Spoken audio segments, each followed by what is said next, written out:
The false heiress descends the mountain under the mandate of her master to take the place of another. It is rumored that her husband is a mere shell of a man, and she is burdened by difficult relatives and 4 troublesome younger brothers. The entire elite circle eagerly awaits to witness the misfortunes of Yu Ning, while the true heiress laughs mockingly, losing her composure. In response, Yu Ning dismisses it all as trivial. With metaphysical knowledge in hand, she strides confidently through the affluent world.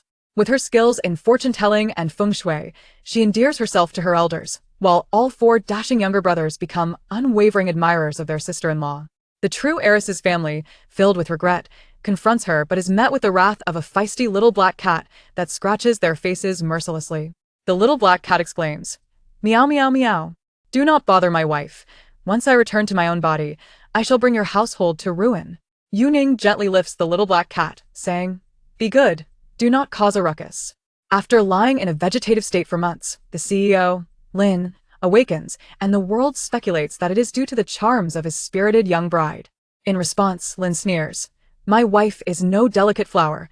She is the master of metaphysics, a sage with an iron will, strikingly beautiful, possessing long legs and a slender waist. Ning, my wife, open the door. I truly seek divination." Yu Ning retorts, "At midnight, I trust you as much as I trust a ghost for divination." Lin replies, "A divination for offspring is still a divination." Chapter 1. The false heiress pulls up the willows. "My daughter Zihan is unwell and unable to marry. You must take her place.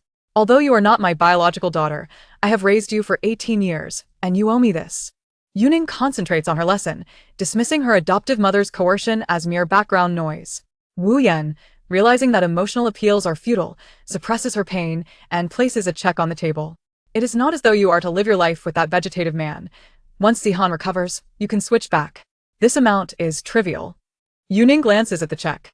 "In these recent days, my spiritual resolve is unstable. It is unwise for me to descend the mountain." 10,000? Is she attempting to dismiss me with a pittance? Her master would draw a talisman worth far more.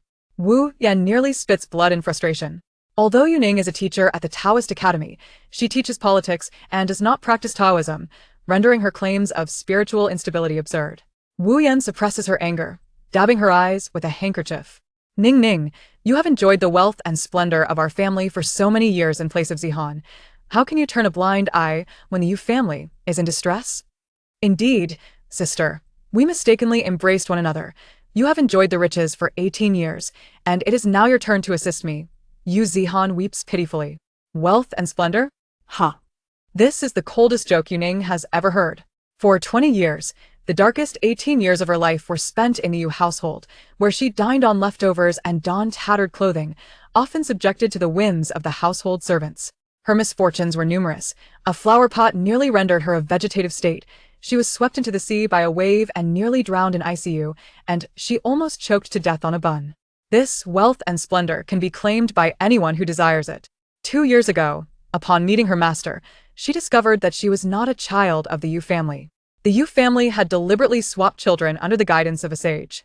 The true heiress, Yu Zihan, was fated to encounter calamities that required the intervention of someone with auspicious stars and a connection to the divine, which is how Yu Ning, the false heiress, was adopted.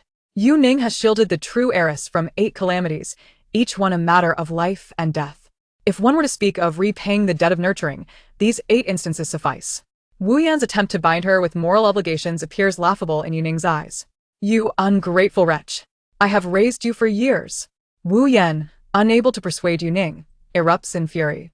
Yu Zihan quickly rises and clings to her mother's arm, timidly advising, "Sister, do not upset mother. Her health is poor. You must apologize to her. She often plays the victim, and the Yu family readily falls for her act." Yu Ning shifts her gaze to Yu Zihan's face, shaking her head. "You have invited misfortune into your life. Your temperament is inherently petty, and your blessings are few.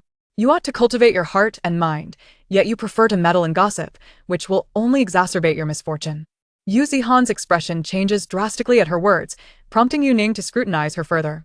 "I see darkness in your area of illness. You are likely to fall gravely ill."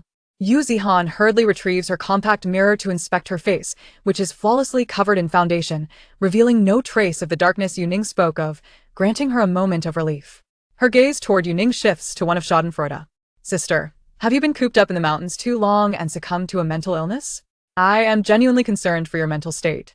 After the Yu family acknowledged the true heiress, the false heiress, Yu Ning, was cast out. Yu Zihan had once harbored fears regarding this, worried that Yu Ning might marry into wealth and lead a prosperous life. After all, Yu Ning had always excelled academically, advancing rapidly through her studies, and had ranked second in the province, surpassing the true heiress in both beauty and talent. Upon leaving the Yu family, Yu Ning did not leverage her enviable looks to marry into affluence, nor did she seek a respectable position with her prestigious education. Instead, she retreated to a Taoist academy nestled in the mountains to become a teacher. Yu Zihan discovered that this institution was not even registered with the Religious Bureau, rendering it a mere fly-by-night establishment. Moreover, why would a school dedicated to metaphysics require a teacher of politics? It hardly seemed a respectable profession. The dilapidated teaching quarters appeared as though they might collapse at any moment, prompting Yu Zihan to stifle her laughter. With this thought, she urged Wu Yan. "Mother, my sister has clearly lost her mind and now resides in such a wretched abode. You ought to show her some compassion and refrain from engaging with her." Wu Yan gazes lovingly at her daughter, responding indulgently, "You are simply too kind. Despite her bullying you, you harbor no resentment. After all, we are sisters, are we not, dear sister?" Yu Zihan prances over to Yu Ning, playfully shaking her arm as if in a display of affection. However, her elbow inadvertently targets a small jade bottle on the table. She had noticed it upon entering. The bottle was palm-sized, and though its material was indiscernible, it appeared to be a valuable item that clashed with the decrepit surroundings. How could a little wildling deserve such a fine object? Seizing the opportunity, Yu Zihan forcefully nudges the jade bottle with her elbow. It crashes to the ground with a resounding chime, shattering into fragments. Yu Zihan beams with triumph. "Sister, I did not do it on purpose. You wouldn't blame me, would you?" "Ah." Yu Zihan's face turns away as Yu Ning delivers a sharp slap across her cheek. Wu Yan screams and rushes forward, forcefully shoving Yu Ning. "You unknown little wildling! How dare you strike my daughter?" Wu Yan raises her hand, poised to return the slap to Yu Ning, but is halted by the icy gaze of Yu Ning. This child had never looked at her with such eyes during her stay. They were devoid of warmth, cold and detached, as if gazing upon a stranger. "Take your daughter and leave at once." Yu Ning pushed aside Wu Yan, her heart aching as she crouched down to collect the shards. This jade vial was a treasured gift from her master before his ascension, and she had always regarded it with the utmost reverence. It was shattered by Yu Zihan, and the thought of harming her was unbearable for Yu Ning. Regarding the Lin family's marriage. "Get out."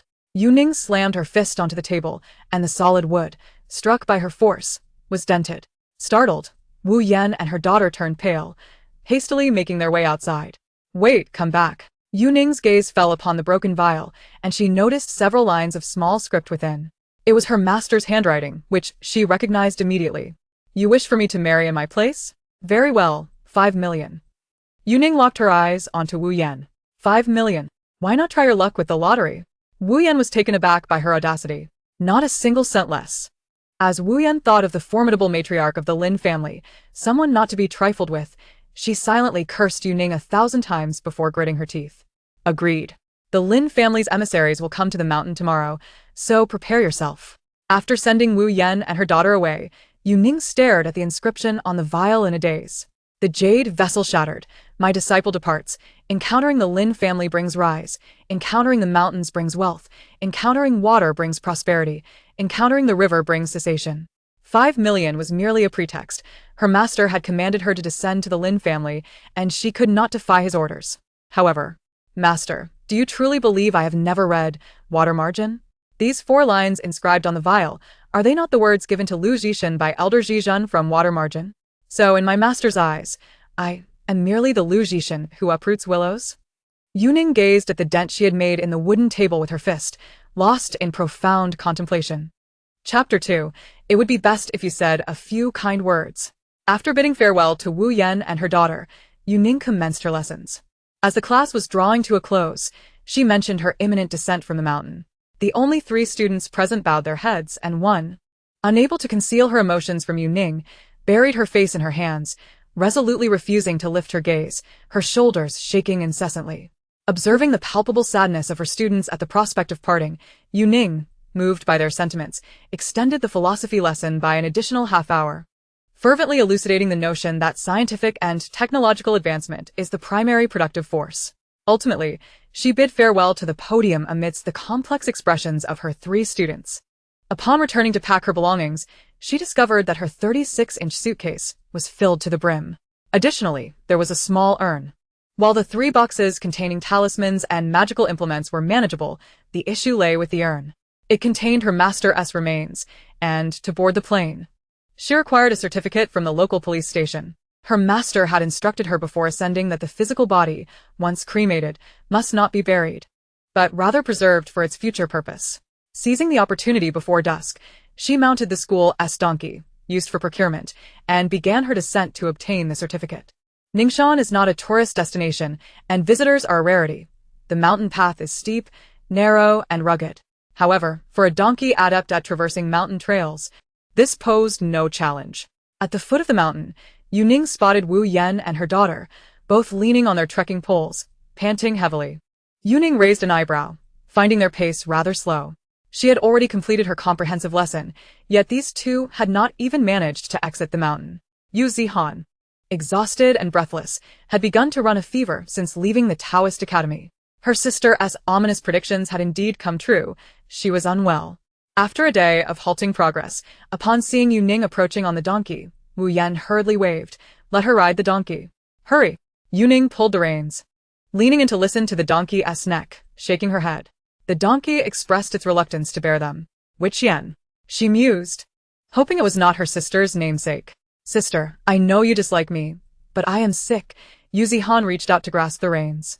The small donkey kicked up its hind legs, nearly striking her, causing Yu Zihan to stumble back in fright. "If you're ill, take your medicine and drink more hot water. Also, Ms. Wu, there's suddenly dark energy emanating from your forehead, and your daughter's health palace appears darker than before. If you wish to avoid misfortune, do some good deeds." It was strange. It hadn't been so before, yet the change was swift. As the mother and daughter regained their composure, Yu Ning rode away on the donkey, muttering under her breath, "Come back quickly." Wu Yan stamped her foot, feeling indignant that a wild child would curse her with misfortune. "Why does my sister hate me so much? She won't even let me ride the donkey. She wants to exhaust me to death. Boo-hoo."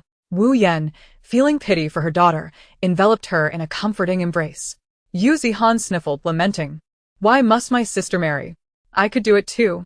The Lin family is wealthy and powerful. Her husband is in a vegetative state, and all 4 of her uncles are handsome. There are no restrictions. We could have fun however we please. Why should such a good match go to Yu Ning? Wu Yan sighed. The Lin family requires a bride born on the 9th of September, a girl of pure virtue, for auspiciousness. Your birth date does not align, and you have a history of abortion. The Lin matriarch is not easily deceived. If they discover your past, our family could face ruin. Yu Zihan lowered her head, murmuring, "It's all my sister's fault for stealing my happiness. If I had even a mother, could I be so easily deceived by that blonde?" Wu Yan's heart ached, and she quickly soothed her. Though the Lin family is wealthy, all 8 members are not to be trifled with. Mr. Lin can keep them in check while awake, but once he is in a vegetative state, they're sure to stir up trouble. You are my beloved daughter. How could I bear to see you suffer? If you wish to enter the Lin family, you can wait until Mr. Lin awakens and then switch with that wild child. Yu Zihan continued to sob, and to cheer her daughter up, Wu Yan devised a cunning plan. "Once we descend, I will find someone to dig a pit on the mountain as a trap. Tomorrow, when the Lin family comes to collect the bride, they will surely fall in. They will think it is the wild child's misfortune, and thereafter, they will not let her live in peace. Mom, let us hurry down the mountain. If it gets late, it would be dangerous for the workers to climb up to dig." Yu Zihan said, her tears drying up as excitement overtook her. Wu Yan nodded with satisfaction. Her daughter was so kind, just like her. The next day, Yu Ning remarkably arose early. "Good morning, Master Aunt." "Good morning." The 3 students, engaged in their morning rituals, were astonished to see her up so early. Although she was young, her status was exceedingly high. Before ascending the mountain, these 3 had all been masters of their respective domains, and upon seeing her, they were obliged to address her respectfully as Master Aunt. However, Yu Ning preferred them to call her teacher. "Since I am up early today, I shall give you one final lesson before descending." The white-bearded student trembled, while the others wore expressions of shock. Didn't Master Aunt already have her final lesson yesterday? Limited time encore. The 3 masters turned pale, their smiles frozen. Suddenly, a whirring sound of helicopter blades filled the air, and everyone looked up. A helicopter landed on the playground, from which emerged a man in his 20s. Wearing sunglasses despite the chilly early spring weather, he donned a short-sleeved shirt, his left arm adorned with tattoos, exuding an aura of nonchalance. The man sauntered over to the group with one hand in his pocket, removing his sunglasses to reveal his peach blossom eyes scanning the crowd, arrogantly declaring, "Who is Yu Ning? I am Lin Jun, the fifth son of the Lin family, here to collect the bride on behalf of my elder brother." Upon hearing this, the three masters secretly breathed a sigh of relief. The Lin family had arrived just in time. "I am Yu Ning." Seizing the opportunity, Yu Ning assessed Li Yun as 14. His 12 palaces and 5 elements were exceptionally well aligned, indicating he hailed from a wealthy family. Yet, within the 5 elements, Mars bore an unusual bump, which to the untrained eye might appear as mere heat-induced irritation. Yu Ning possessed the ability to perceive what others could not. The bump emanated dark energy, signaling a shift in his auspicious fate. "You are Yu Ning?" Lin Jun suppressed his astonishment, having imagined the mountain-dwelling diviner to be an unattractive old crone. To his surprise, she was rather pleasing to the eye. Yet, regardless of her appearance, she was still just a diviner. The thought of her becoming his sister-in-law filled Lin Jun with displeasure. The Lin family will not tolerate charlatans. Keep your so-called divination tactics to yourself. There is no need for unnecessary words. You will encounter a calamity within 3 days. You want her to be subdued, and yet she becomes even more spirited. Send me 50,000, and I shall reveal the solution. Upon hearing this, the 3 masters collectively gasped. "Master Ant, that is far too cheap. It cannot be. The Lin family was chosen by my master. A friendly price is in order." Yu Ning stated earnestly. Lin Jun was incensed. A friendly price of 50,000? He earned only 2,000 for 5 episodes as a background actor. It seemed that scamming was far more profitable than his status as a first-line star. "Stop staging a performance. I am a first-line star. In terms of acting, I am your ancestor." Yu Ning shook her head and replied candidly, "You can't possibly make it to the first line. Your wealth and career fortunes are blocked. Relying on acting will lead to starvation. It would be wiser to focus on living off your family or clinging to your brother's coattails. One of your brothers is particularly adept at making money, and there is more than one." Yu Ning's insights were far more captivating than her lectures. The 3 Taoist priests listened with utmost respect, appreciating her guidance more than a decade of their own cultivation. Seizing the opportunity, someone inquired, "Master, do you believe he can ascend to the upper echelons of the entertainment industry?" Lin Yun perked up, intrigued. Chapter 3. Chatter. Farewell. Farewell. Yu Ning slowly began to respond. "He has exhausted all his merits for the next life. It is utterly impossible." Fraud. "Charlatan. What nonsense." Lin Wuxiao's smile froze, his eyes ablaze with indignation. Even the top tier seemed out of reach. "However, I perceive a connection in his brother's palace that may support him." The 3 Taoist priests squinted, unable to discern the line she spoke of. This exemplifies the chasm between talent and effort. Before innate ability, all endeavor is rendered futile. This esteemed master, despite her pronounced biases, possesses unparalleled skills in fortune-telling, a true prodigy. The direct line pertains to brothers, while the reverse line indicates his brother's spouse. He has a sister-in-law who could assist him. If he cultivates a good relationship with her, he might barely squeeze into the lower ranks of the second tier. Relying on flattery towards his sister-in-law just to barely enter the lower tier. And still at the very bottom. Yu Ning's words struck like a blade. Piercing Lin Yun's lifelong ambition. Enraged, he retorted, "You speak nonsense. This is absurd. I refuse to believe such drivel. I would rather die than engage in such shameless flattery towards my sister-in-law. Your career has been stagnant for quite some time. There is no rush. However, you should be wary of the calamity awaiting you in 3 days. Please transfer funds, and I shall help you avert it." "I don't believe." "Oh." "Feel free to find me within 3 days. I'd rather seek you out than be treated like a dog." Lin Yun handelt. The 3 Taoist priests gazed at him with sympathy. The master remained silent, and they dared not speak further, assisting Yu Ning with her luggage. "Why do you possess so much baggage?" Lin Jun grimaced at the sight of Yu Ning's 3 large suitcases. Women truly have a penchant for acquiring clothing and jewelry. Yu Ning offered no explanation, silently boarding the helicopter. As the aircraft descended, faintly, the sound of firecrackers could be heard below. "I heard you're a teacher at a Taoist school. What do you teach?" Lin Yun, feeling bored, Initiated conversation. Politics. What? Lin Jun checked his ears, unsure if he had heard correctly. This includes but is not limited to moral cultivation and legal foundations, outline of modern history, Mao Zedong thought and Marxist philosophy, along with current affairs and the latest conference directives. Lin Jun's eyes widened in disbelief. You're not joking, are you? What relevance does this have in a school for charlatans? Patriotism is the foundation of cultivation. Our institution is a legitimate Taoist school, and this subject is naturally indispensable. Lin Jun was at a loss for words. Her earnestness rendered any attempt at reproach feeble. Her solemn demeanor conjured an illusion of encountering a female version of his elder brother, who also approached tasks with unyielding seriousness. Fifth young master, the co-pilot approached. It seems something has transpired below. Lin Jun gestured for the pilot to slow down and took the co-pilot's high-powered binoculars to gaze downward. They had yet to leave the Ning mountain territory, and flashing lights of ambulances and police cars were visible along the mountain road. There's rescue in progress. We need not complicate matters. Wait, why does that woman on the stretcher look so familiar? He passed the binoculars to Yu Ning. Take a look. Is that injured woman your mother? Yu Ning examined through the binoculars and nodded. It is her. 2 stretchers were present, one bearing Wu Yan and the other Yu Zihan. Shall we land so you can check on them? Lin Yu Ning quiet. Yu Ning scrutinized through the binoculars and shook her head. These 2 will not be in mortal danger. I cannot descend. Her fate was intricately linked with Yu Zihan.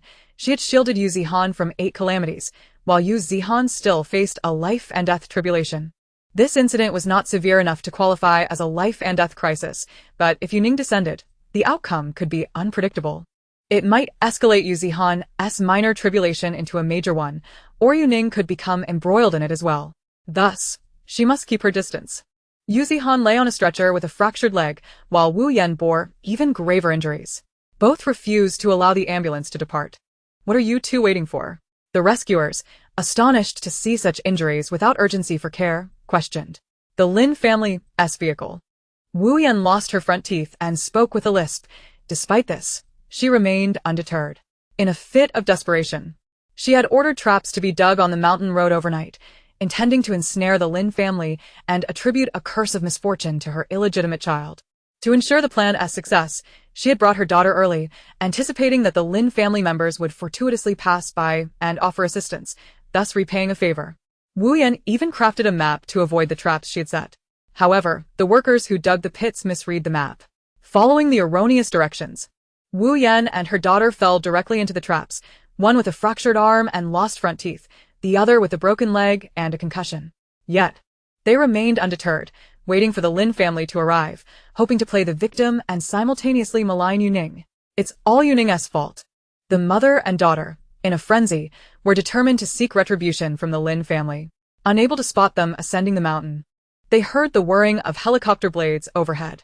Yu Zihan looked up to see a crimson helicopter emblazoned with the words, I ascend to Spring Mountain, inviting you to meet. I ascend to that 5th young master Lin as helicopter? I recall it being mentioned in a public account. The emergency nurse pointed skyward, and the crowd collectively gazed up. Lin Wuxiao. Yu Zihan and Wu Yan both sat upright, their eyes nearly popping out. So he ascends to Spring Mountain, yet the next moment, he is soaring through the skies. Yu Ning. Come. Down. Down. Down. The valley echoed with Wu Yan's furious cries, her remaining tooth swaying before it finally fell out. Lin Jun, devoid of understanding of metaphysics, assumed Yu Ning was heartlessly ignoring familial ties in her eagerness to become the lady of his household, disregarding her injured mother. Coupled with her earlier prophecy that he must flatter his sister-in-law to ascend to the 2nd tier, Lin Wuxiao's disdain for Yu Ning only deepened. Throughout the journey, he engaged in provocations and scathing remarks, his words becoming parched, yet he found Yu Ning merely observing with a detached demeanor, her focus unwavering. As the helicopter decelerated and descended gradually, Yu Ning removed her headphones under Lin Jun's predatory gaze and looked down. Is this Sanqing Mountain? The mist enveloped the beautiful scenery. Yu Ning sensed a powerful magnetic field, recognizing this as the sacred site of Taoism, Sanqing Mountain. After her elder brother fell into a coma from an accident, their great-grandmother had encountered a con artist who insisted that only by recuperating at Sanqing Mountain could he awaken, prompting their relocation. Lin Jun glared at the headphones in her hands, realizing why she had not responded to him. Her hair obscured her ears. What vexed him further was the incessant sound of a cheerful jingle emanating from the headphones. Chatter. Farewell. Farewell. The woman, with an air of slyness, engaged in incessant chatter as he spoke to her, only to respond with a cacophony of bye, bye, bye. Have you noticed that villa nestled at the waist of the valley? You shall reside there for the next few months, accompanying my elder brother. By the way, allow me to relay some unfortunate news. Lin Yun chuckled mischievously, seemingly recalling something. He doubted that upon hearing this news, Yu Ning could maintain her composure. Chapter 4. This colossal scandal would not be enough to frighten her. The unfortunate news was that this villa was said to be haunted. Yu Ning merely responded with an "oh," calmly stowing her headphones away.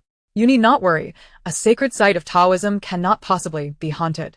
The servants claimed that at midnight, strange noises emanated from the floor-to-ceiling windows of her brother's room. If someone were to be playing tricks, it would be wise to hire a few more bodyguards and perhaps some dogs. Wicked individuals can be more terrifying than ghosts.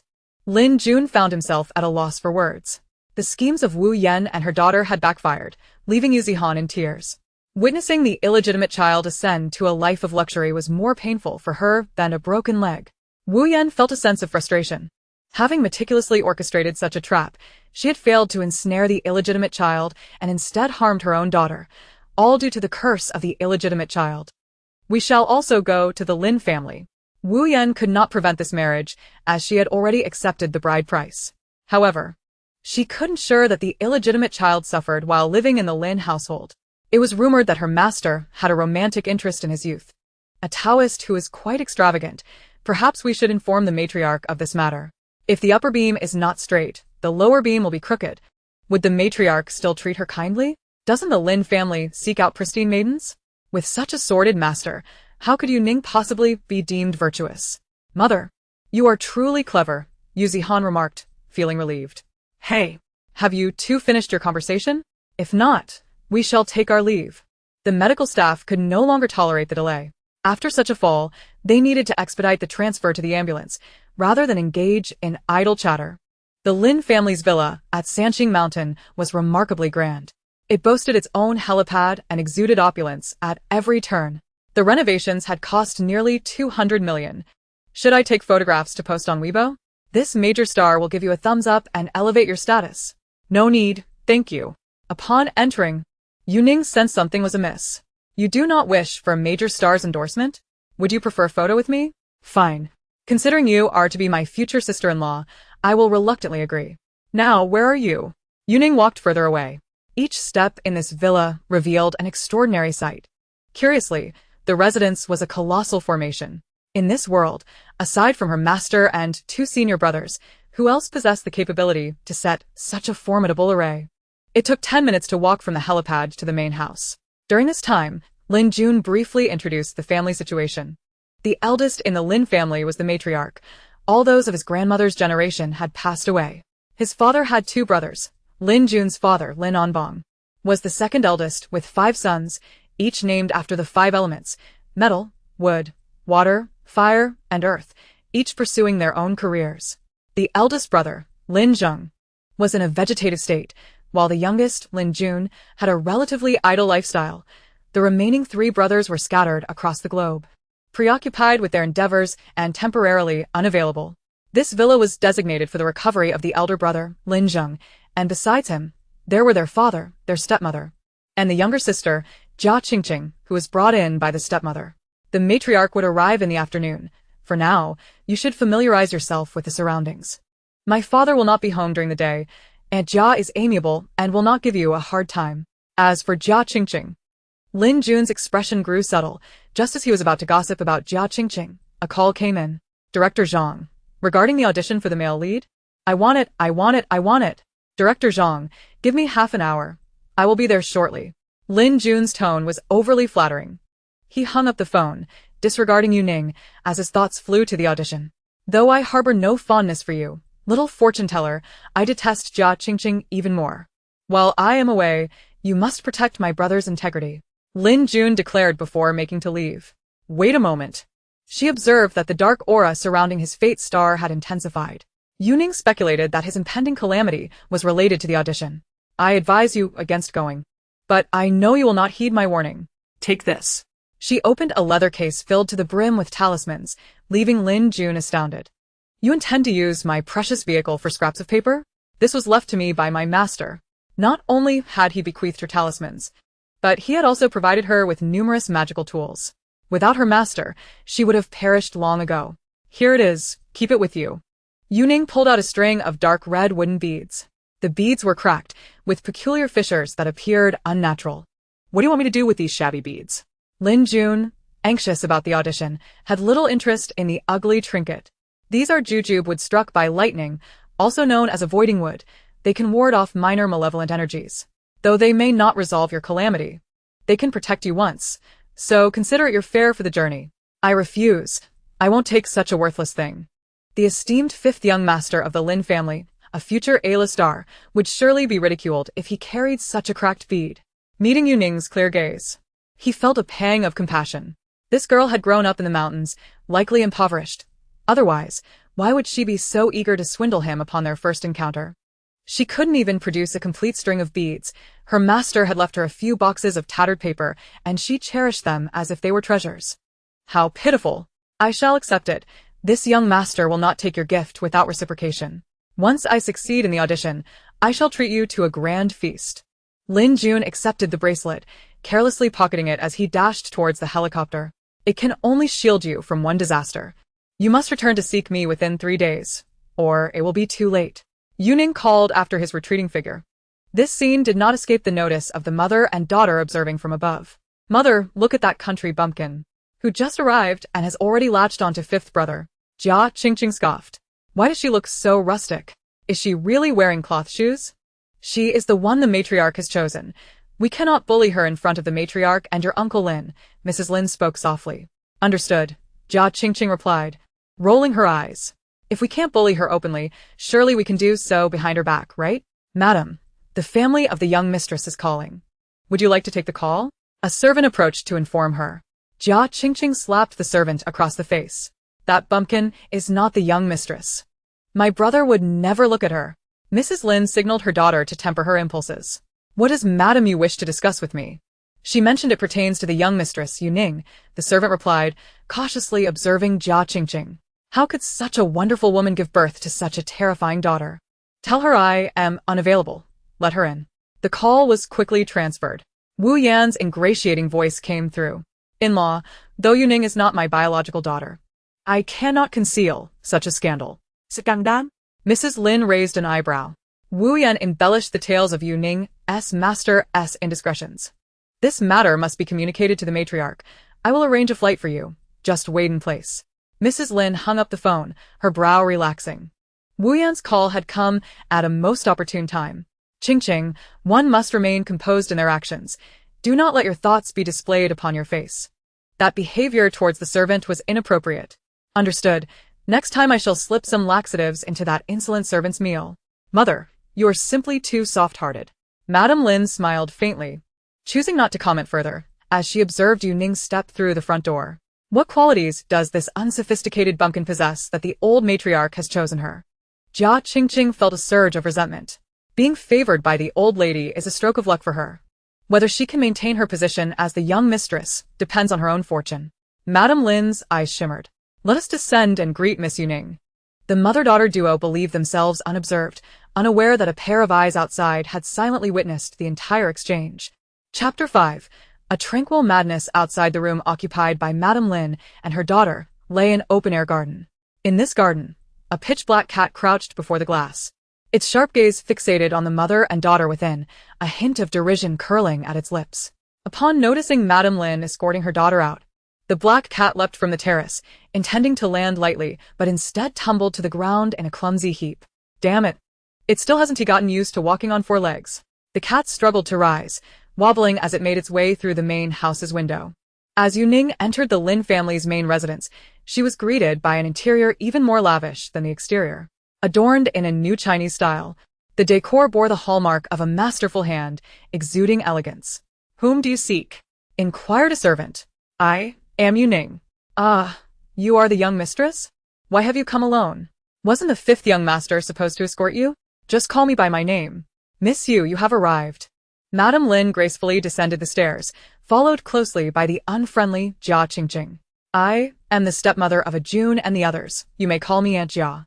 Madame Lin wore a warm smile as she warmly clasped Yu Ning's hand. Seizing the moment, Yu Ning examined her physiognomy, her brow furrowing gradually as she discreetly withdrew her hand. Madame Lin's overtures of goodwill fell flat, leaving a slight awkwardness in the air. Hey, You unsophisticated bumpkin. Why are you so ungrateful? Jia Qingqing pointed an accusatory finger at Yu Ning. Ignoring her provocation, Yu Ning turned to Madame Lin and politely inquired, May I ask where my room is? On the 3rd floor. I shall have Aunt Wu take you there. I must attend to some matters. Do call for me if you need anything, Miss Yu. Madame Lin summoned the housekeeper, Aunt Wu, to assist Yu Ning with her luggage. Such shabby baggage for a bumpkin. Jia Qingqing scoffed, crossing her arms as she eyed Yu Ning's 3 oversized suitcases with disdain. With so much luggage, who knows how long she plans to stay. The thought of Yu Ning residing on the same floor as her longed-for Lin elder brother filled Jia Qingqing with bitter envy. Suddenly, her gaze fell upon the small white porcelain jar cradled in Yu Ning's arms. This jar seemed vaguely familiar. The old matriarch of the Lin family supposedly possessed one, acquired from an auction, and it was of considerable value. Why does this bumpkin possess one too? Could it be the dowry bestowed upon her by the matriarch? Jia Qingqing's jealousy ignited, and she pushed Yu Ning forcefully from behind. Yu Ning stumbled, nearly losing her balance. Thankfully, she held on tightly, ensuring her precious jar remained secure. Seeing that she hadn't toppled over, Jia Qingqing swiftly advanced, reaching for the jar. She knew that the matriarch would be arriving in the afternoon, and if she discovered that the bumpkin had shattered the dowry, a storm of fury would surely ensue. Yu Ning's eyes narrowed. Once could be dismissed as a misstep, but twice was too deliberate. She lifted her leg and delivered a swift kick to Jia Qingqing's abdomen. Jia Qingqing felt as though she had been struck by a sledgehammer. Her body propelled backward. Ah! Jia Qingqing fell to the ground, and Yu Ning deftly secured the jar with some cloth, stepping toward her. This is our first encounter. We bear no enmity. Why do you wish to harm me? You hit me. You actually hit me. Jia Qingqing was about to erupt, but the sight of someone entering through the doorway caught her peripheral vision, prompting her to play the victim. Miss Yu, how could you be so excessive? The room was arranged by the matriarch. If you find it unsatisfactory, you should address it with her, not take it out on me. Yu Ning frowned, perplexed by this woman's erratic behavior. What is going on? Upon entering, Lin Onbong immediately noticed a stepdaughter in tears and hurried over to investigate. Uncle Lin, Jia Qingqing, with tear-streaked cheeks, clung to his leg. Yu Ning regarded the scene with the expression of a weary commuter witnessing an absurd tableau. She struck me. I was merely trying to help her with her luggage, and she resented the room provided by the matriarch, venting her frustration on me. I nearly suffocated from her kick. Jia Qingqing's wails drew the attention of Madame Lin. Children's squabbles are nothing serious. Qingqing, you're the host. She is the guest. Apologize quickly. Madame Lin's gentle demeanor softened Lin Onbong's features. This was the grace he believed a noblewoman should possess. In stark contrast, the girl favored by the matriarch, dressed in athletic wear, had the audacity to come in and strike someone. Such poor upbringing. How could someone so unrefined hope to manage a household? Madame Lin exchanged a meaningful glance with her daughter, prompting Jia Qingqing to kneel before Yu Ning, tears still flowing. Sister, though I am not Uncle Lin's biological child, my life is still valuable. Yu Ning remained silent, lost in thought as she gazed at the pristine floor. The Lin family's flooring was so immaculate. Surely, it wasn't this drama queen who had cleaned it with her pants? With all her sitting, crawling, and kneeling, she had made it cleaner than a robotic vacuum. Lin Onbong's expression darkened further. This Yu Ning was utterly outrageous. Qingqing had already apologized, and she was still putting on airs. If she behaved so brazenly before marrying his son, wouldn't she treat him with even greater disdain once they were wed? Miss Yu, we need to talk. Lin Onbong said coldly. Wah. Miss Yu hit me because of that jar. She said it was the dowry given by the matriarch. And I'm not worthy to even touch it. Jia Qingqing continued to play her part, attempting to deepen Lin Onbong's unfavorable impression of Yu Ning. Please be quiet. Yu Ning interrupted, having no time for this outburst of insanity. You. Jia Qingqing's indignation surged. Madame Lin squeezed her hand, and she immediately lowered her head, biting her lip, appearing as though she had suffered a great injustice. Qingqing lost her father at a young age and lacks a sense of security. Anbong, I apologize for the trouble. It's my failure to care for her. Thankfully, you are so understanding, Wan. Lin Anbong looked at his wife with guilt. Her eyes were red-rimmed. Surely, she had endured much hardship, yet she bore it all without a word of complaint. The more she behaved in this manner, the more his heart ached. Deep affection amidst a misty world exists solely within your gaze. A poignant melody emanated from Yu Ning's phone, perfectly timed. Lin Anbong and Madame Lin's expression stiffened as they turned to Yu Ning. Do you not like this background music? Shall I change it? Yu Ning quickly switched the song. The most beautiful is the warm and serene sunset. The political science teacher's phone contained an array of songs.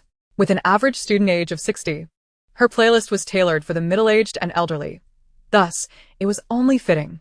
On the windowsill, the black cat watched the scene with keen interest. The girl chosen by the matriarch was reticent, yet her eyes betrayed a serene madness. She was indeed a fascinating individual. It had been a long time since he had witnessed Lady Lin's defenses falter. Was that what it was? Her expression twisted momentarily, forcing a smile. Anbong, miss, you did not mean it. Please do not be angry. After all, she is invited by grandmother. With a gentle admonition from the lady, the fire of anger could no longer be contained. I don't care if she was sent by an old lady. This household is under my command now. Leave this instant. The black cat narrowed its eyes, bemused by the elder's utter lack of decorum. Yet, he was intrigued by how this interesting girl would respond to the old man's impotent fury. Chapter 6. The attempt to paint a tiger only to create a dog. Lin Anbong was incensed by Yu Ning's provocations, ready to expel her. Yu Ning glanced at him a few times, shaking her head with a sigh. You should find a way to wake President Lin quickly. Do you think my son will become your support just because he wakes up? Lin Anbong scoffed. Yu Ning replied in a calm tone, her steady gaze delivering piercing words. If he does not awaken soon, Lin Corporation will falter under your stewardship. With your level of competence, you cannot sustain such a grand enterprise. Observing the Lin family's development over generations, particularly their recent flourishing years, she surmised that it was indeed President Lin's merit. The man before her clearly lacked the virtue to match his position. Lin Anbong's face flushed a deep crimson. If my husband lacked true talent, how could he have thrived in business for so many years? Lady Lin stepped forward to defend her spouse. They are a wonderful couple. Surely, he has the support of a virtuous wife. Do not misunderstand. It is not you, but his original wife who is exceptional. Lin Anbong seethed with anger. Feeling that the girl was insinuating he led a life of luxury on his wife's merits. Butler Wu Ma, unable to contain her excitement, interjected. Young madam, can you really see how Our Lady has brought prosperity to her husband? Not only does she bring fortune, but she also blesses their offspring. Just look at the children's palace beneath his lower eyelid. Every one of them is exceptional. A pity that such a delicate flower has been planted in such unworthy soil. Wu Ma wiped away tears from the corners of her eyes.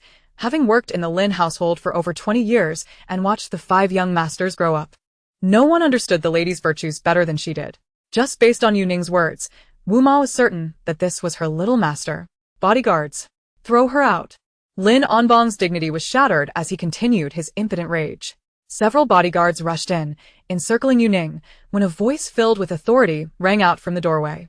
What is going on here? A venerable elder with snow-white hair entered. Grandmother, why have you come alone? Lin Anbong was taken aback to see the matriarch arrive earlier than expected. I heard your loud shouting from the entrance, Lin matriarch remarked, appearing to be in her 60s, yet nearing a century in age. With nimble legs and bright eyes, her piercing gaze bypassed the guards and landed on Yu Ning. This girl was invited by me. Do you dare to lay a hand on her? As soon as she spoke, the bodyguards filed out. Lin Anbong fidgeted, uneasy as the matriarch undermined his authority. Girl, take a seat. Ignoring Lin Anbong entirely, Lin matriarch grasped Yu Ning's hand and sat down on the sofa. Grandmother, she just hit me, protested Jia Qianqian, attempting to feign innocence. Am I speaking to you? Lin matriarch's gaze remained fixed on Yu Ning without a glance at Jia Qianqian. Jia Qianqian ground her teeth, jealousy radiating from her eyes. This old hag. If it weren't for her disdain for me, Lin Gij would have married her. Lady Lin attempted to mediate. Grandmother, why have you arrived early? If I did not come early, how could I witness you bullying the girl? Lady Lin chuckled awkwardly. We are not bullying her. Girl, are you still adjusting? Has anyone bullied you? Lin matriarch shot a warning glance at Lin Anbong. No one can bully me. Yu Ning replied politely. Lin matriarch, noticing her composed demeanor, felt increasingly satisfied. Truly, she was worthy of being Wu Go's beloved disciple, having been raised excellently. After some pleasantries, Lin matriarch shifted to the main topic. Wu Go, your master, did he leave any messages for me? You know my master? Yu Ning inquired. In our youth, we were neighbors. Then war separated us, and we did not meet for nearly 70 years. He called me half a year ago, and we reconnected. He ascended 2 months ago. Upon hearing that she was a friend of her master, Yu Ning stood up, clasped her hands together, and performed the first and only bow since entering the Lin household. Before leaving, my master left behind a saying, "What comes and goes is destined." Lin matriarch was momentarily taken aback, her eyes reddening as she murmured, "What comes and goes is indeed destined. Old lady, the family of the eldest young madam has arrived. They are waiting outside," Wu Ma announced. "I do not wish to see them." Lin matriarch, lost in sorrow over her departed friend, had no desire to meet these unwelcome guests. Since the in-laws are here, it would be prudent to greet them. Lady Lin stood up, smiling at Wu Ma. "Quickly bring them in." Beside her, Jia Qianqian wore a gloating expression. "The informants have arrived. The unsophisticated master has poor moral conduct. Isn't any better." Lin matriarch, who typically disdained those with questionable lifestyles, was eager to see the unsophisticated one's downfall. Wu Yan, seated in a wheelchair, was pushed in by Yu Zihan, who hung her arm over the wheelchair. Upon seeing the countenance of the mother and daughter, Yu Ning was taken aback. How had their appearances deteriorated so drastically? When she had last seen them, they were already facing misfortune, but now the dark aura swirling around them was even more alarming, as if they had offended some formidable figure. Yu Ning surveyed the expressions of everyone in the room. Aside from Lady Lin, whose face she could not read, no one else appeared unusual. This indicated that the mother and daughter had not incurred the ire of anyone present, so who could the formidable figure nearby be? Yu Ning quietly shifted to the corner of the sofa, unwilling to be entangled with the misfortune that clung to the duo. To Jia Qianqian's eyes, this movement appeared as an act of fear. Jia Qianqian smiled with delight, eager to witness the unsophisticated one's embarrassment. Yu Zihan, upon seeing the room filled with prominent figures, flushed with excitement. She endeavored to present her best self, approaching Lin matriarch and mimicking a dancer's bow, elegantly greeting her. "I am Yu Zihan, and I apologize for the trouble my sister has caused you." Raised in the countryside, Yu Zihan had put considerable effort into her manners to appear more like a refined heiress. Little did she know, this action seemed to Lin matriarch like a clumsy imitation. Why learn the customs of foreign devils when one is a fine Chinese person? Lin matriarch glanced at the already cornered Yu Ning. Qing is truly composed. When first meeting, she did not know she was a friend of her master, yet she maintained basic courtesy.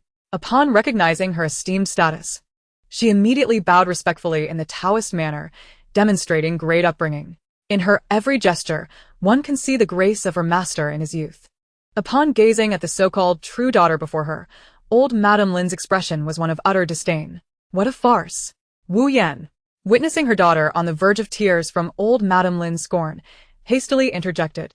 "Esteemed elder, has Yu Ning troubled you greatly? This child is not my biological daughter. Her rebellious nature is unyielding despite numerous admonitions, and she has acquired a plethora of undesirable habits from that disreputable Taoist." A disreputable Taoist? The corners of old Madame Lin's mouth twitched, her gaze glinting with icy fury. On the windowsill, a black cat, having enjoyed the unfolding drama, wore an expression that seemed almost humanly amused. This oblivious mother and daughter had entered and immediately displeased the matriarch. The black cat awaited the old lady's wrath, but she remained still until a figure sprang forth. It was Yu Ning. "Retract your words."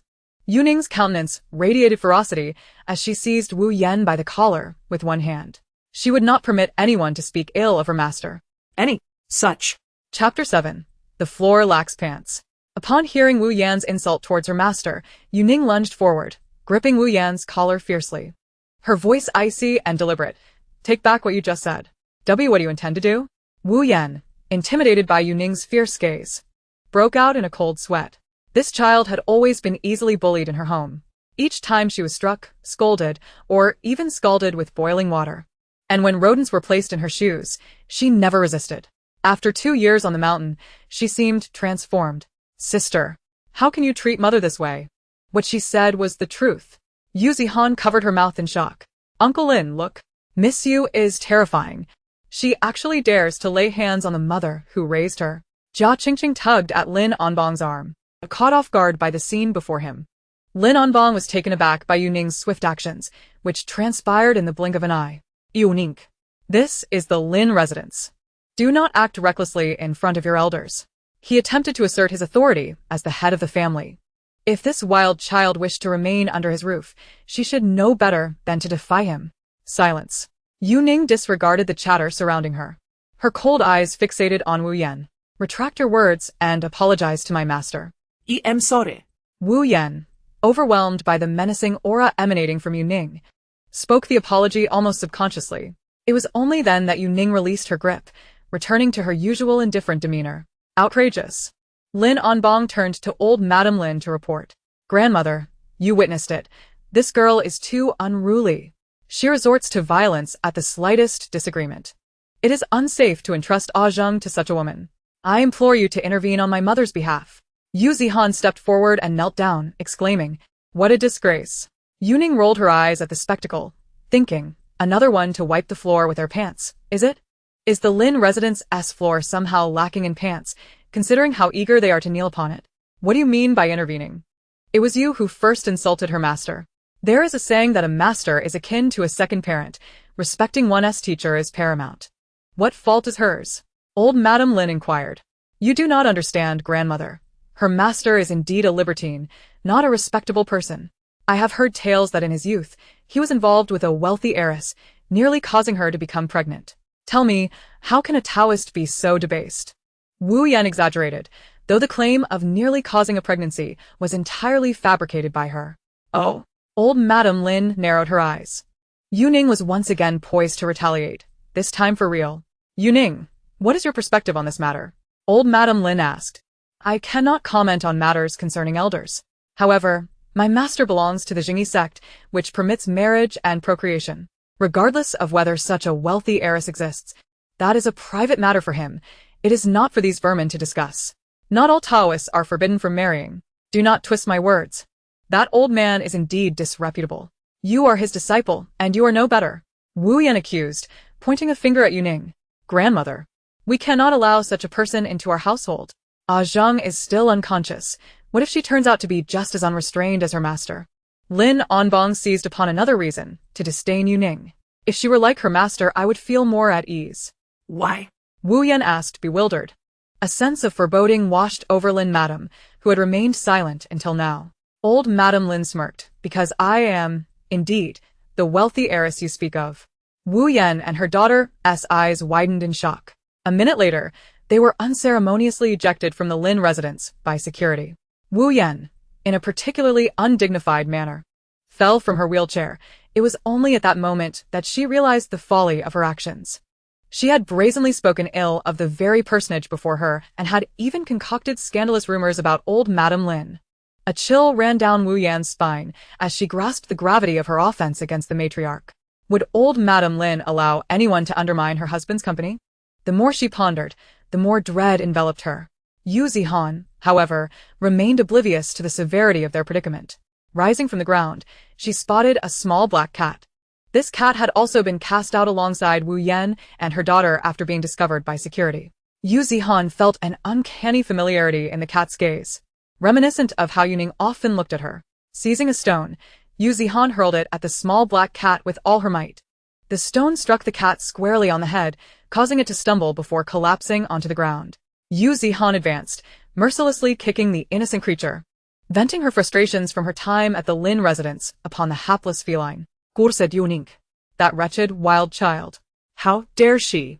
With a swift kick, Yu Zihan sent the black cat tumbling into a nearby flower bed. Mother, what do we do now? How will we descend the mountain? Must we walk down? We arrived by helicopter, marveling at the breathtaking scenery of Mount Sanqing, yet while ascending was easy, descending proves to be a formidable challenge. Child, what are you gazing at? Old Madame Lin had dismissed those she deemed unworthy and took Yu Ning upstairs. The third floor was solely the domain of Lin Zheng, and ordinarily, no one was permitted entry except for cleaning staff. Yu Ning stood by the corridor window, looking towards the entrance. From this vantage point, she could see Wu Yan and her daughter outside, obscured by the shrubbery, preventing her from witnessing the black cat being mercilessly beaten by Yu Zihan. However, she could sense an even darker aura emanating from the pair. What formidable entity had they entangled themselves with? At that very moment, as she was about to step outside, a premonition struck her. This unfortunate mother and daughter were becoming ensnared in a web of karma heavier than ever before. Nothing. Yu Ning withdrew her gaze, respectfully replying to old Madame Lin. Ever since she learned of the seemingly unforgettable past shared between old Madame Lin and her master, her demeanor towards the matriarch had grown increasingly reverent. The third floor was expansive, spanning 500 square meters, akin to a luxurious presidential suite. After traversing several rooms of indeterminate purpose, they finally arrived at Lin Zheng's bedroom. Old Madame Lin pushed open the door, and Yu Ning's eyes immediately fell upon the man lying in bed. He was connected to numerous tubes, essential for sustaining his life. This was the man who upheld the entire economic lifeline of the Lin family, Lin Zheng. Yu Ning followed her great-grandmother to the bedside, and upon seeing the man lying there, she involuntarily gasped. It was not merely because he was handsome, although he certainly was striking. For someone like Yu Ning, who possessed an innate talent for physiognomy, a handsome man held no more allure than a skinned piglet. What took her breath away was the unusual countenance of this President Lin. I understand, Yu Ning murmured to herself. She finally comprehended why the Lin family villa resembled a colossal formation. The reason lay with President Lin himself. Chapter 8 revealed that while he possessed strength, it was limited. The Lin family villa served as an enormous yang shield formation. Upon witnessing Lin Zheng in person, Yu Ning grasped the significance of this formation's existence. The 12 palaces and the 5 stars surrounding President Lin were all bathed in golden light, protecting him from prying eyes of the mortal realm.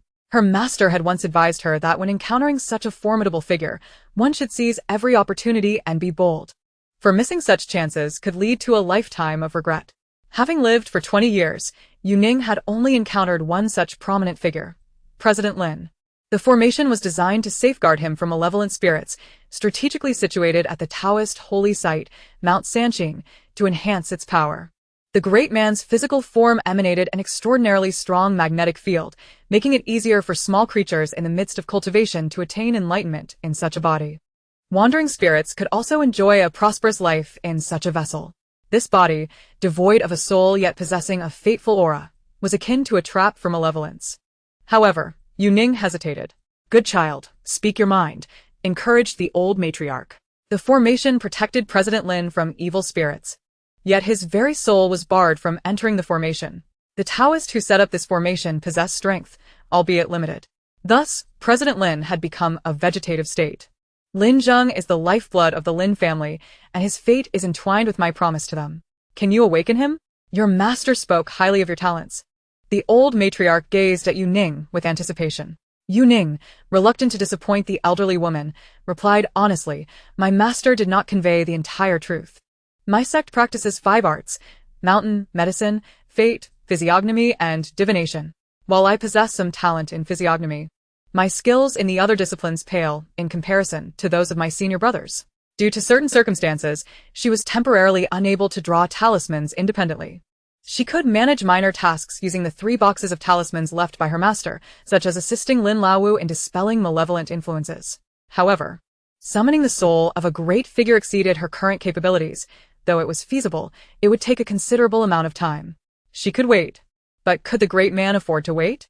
Reviving a significant figure would undoubtedly yield immeasurable benefits, perhaps even presenting her with opportunities. If such an opportunity led to her own breakthrough, she could eventually draw talismans without relying on her master's 3 boxes. Yet high rewards also entailed high risks. Should something unfortunate befall this great man, her merits would surely turn into demerits. The merits of a disciple were intrinsically linked to those of their master.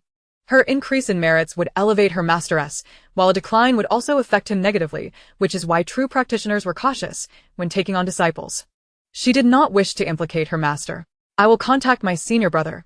He possesses greater abilities than I, Yu Ning offered candidly. Excellent, truly excellent, the old matriarch replied, thinking Yu Ning had acquiesced, as she pulled out her phone to dial. I meant to say, you are indeed a good-hearted child. You do not overreach beyond your capabilities, much like your master, humble and prudent. Yu Ning was at a loss for words. The old matriarch's admiration for her master was rather excessive. The task of awakening Zheng'er must fall to you. Seeing Yu Ning hesitate to accept the responsibility, the old matriarch produced a box containing an unremarkable jade bracelet made of ordinary material. This is a command from your master. The old matriarch solemnly placed the bracelet on Yu Ning's wrist. It fit perfectly. Yes. Upon seeing the jade bracelet, Yu Ning ceased to refuse. She recognized it as the one her master had placed beneath the offering table, which had mysteriously disappeared. So it had been with the old matriarch all along. Yu Ning believed this bracelet was a token left by her master, allowing her to heed the old matriarch's summons. Once you wear it, do not remove it. That was also your master's instruction. The old matriarch's gaze drifted, as if through the lens of this young life, she glimpsed her own youth. Yu Ning found something peculiar in the old matriarch's expression, but could not pinpoint the issue. How long do you need to awaken Zheng'er? The old matriarch inquired. If all goes smoothly, a month at the quickest. Otherwise, it is hard to say. Reuniting a soul is not difficult. The challenge lies in locating President Lin's spirit amidst the vast sea of humanity, akin to searching for a needle in a haystack. Then you shall stay here. Inform me of any needs you may have. I do have a request. Could you ask Madame Lin to leave this place? Why? The old matriarch's brow furrowed.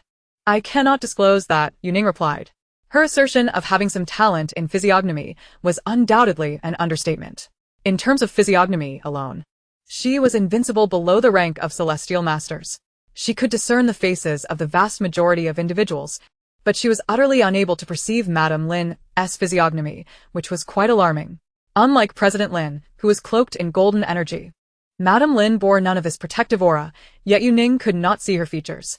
This left only two possibilities. Either Madame Lin was a practitioner of the Tao, with cultivation levels far surpassing her own, or she was either an epitome of virtue or a paragon of malevolence, burdened with immense karmic consequences, far exceeding mere matters of life and death. In either case, it was beyond the reach of a fledgling reliant on her family for survival. My dear child.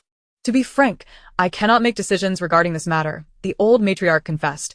If Zheng'er were awake, I could facilitate her departure. But now it is my grandson who has the final say. I understand, Yu Ning nodded.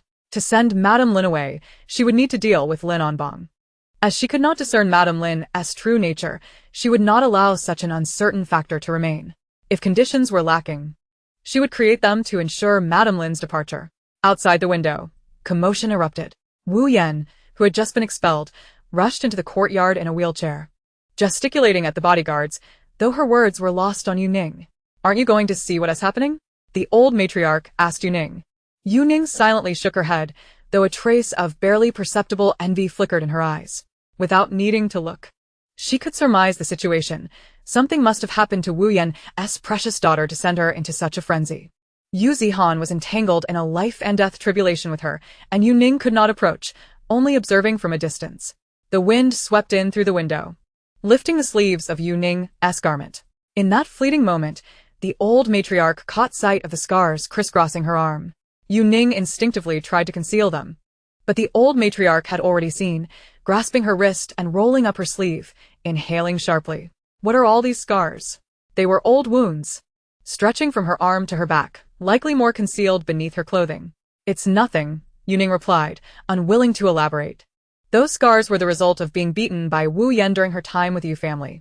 When she was very young, she often found herself engulfed in confusion. Why did other mothers treat their children with such tenderness, while her own mother relentlessly punished her? Whether in a good mood or a bad one, she would be met with blows. In her desperate quest for her mother's affection, she exerted herself tirelessly in her studies, striving to achieve grades far superior to her peers. Paradoxically, the more accomplished she became, the more frequent the beatings. It was only when the true daughter of the Yu family was found that Yu Ning began to comprehend the truth. Wu Yan was not devoid of affection, nor was she unloving. Rather, all her maternal love had been bestowed upon her own child. Just like now, when Yu Zihan encountered trouble, Wu Yan rushed over in a frenzied state, pleading for help. The poor child's great-grandmother read the sorrow in Yu Ning's overly mature eyes, recognizing the immense suffering this child had endured in the first half of her life. I have a master. I am not a pitiable person. Yu Ning withdrew her gaze from Wu Yan, her eyes devoid of envy, replaced instead by indifference. She had long surpassed the age where one could exchange diligence for parental love. Great-grandmother, something's wrong. Jia Qingqing burst into the room. Chapter 9. If there are no conditions, then create them. Jia Qingqing rushed in, her tone frantic, yet her eyes held an insidious glint. What's the matter? In such a hurry? Lin Tainai remarked coolly. I'm speaking of the true eldest daughter of the Yu family. Jia Qingqing deliberately emphasized Yu Ning's identity, which was not to be taken lightly. Noticing Lin Tainai's lack of response, she felt a twinge of disappointment and continued. The eldest daughter of the Yu family has been injured, right at our doorstep, by a stray cat that marred her appearance. A stray cat? Tainai furrowed her brow. Just a moment ago, in the living room, the bodyguards noted a filthy little cat perched by the window. Wasn't he that cat escorted out? Now. The eldest daughter of Yu is outside, weeping uncontrollably, calling for her dear sister to come and see her. Even Madame Yu expressed her embarrassment in saying, "Oh dear. I don't know how to put this." Jia Qingqing intentionally left her statement hanging, striving for attention, only to be met with disappointment again. Yu Ning withdrew a brass bell from her pocket, hanging it at the head of the elder's bed, completely ignoring Jia Qingqing. Tainai made it clear that she had no interest in what Jia Qingqing was saying. Rather, she was intrigued by the bell in Yu Ning's hand. Child. What is this? It is a magical artifact, the Sanqing bell, also known as the soul-calling bell. If any soul is present in the vicinity, the bell will ring. I have hung it here by the elder's bed. Should anything occur, I will know at once. But this is an empty bell. How could it possibly ring? Jia Qingqing leaned in to inspect it, noting its lack of a clapper, rendering it incapable of producing sound. If you don't believe me, try it out in a graveyard tonight. Perhaps not, Miss Yu. You are quite cold-hearted. Your sister has been disfigured, and you show no concern whatsoever? Jia Qingqing, unsettled by the mention of a graveyard, hastily changed the subject. With no one paying attention to her dramatic pauses, she revealed the answer herself. Madame Yu has been saying some rather harsh things downstairs. I'm too embarrassed to repeat them. Madame Yu claims that she brings misfortune, cursing her father, her mother, and everything else. Great-grandmother, I'm terrified. Do you think she could bring misfortune to me as well? Yu Ning remained focused on hanging the bell. Alas.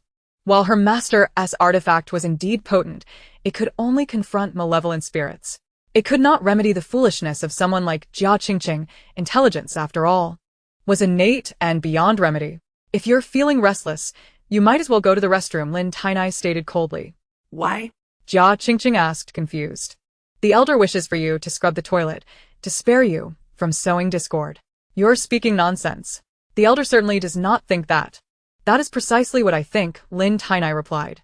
The atmosphere froze, silence enveloping the room. Suddenly, the soul-calling bell hanging above Lin Zheng's bed began to ring.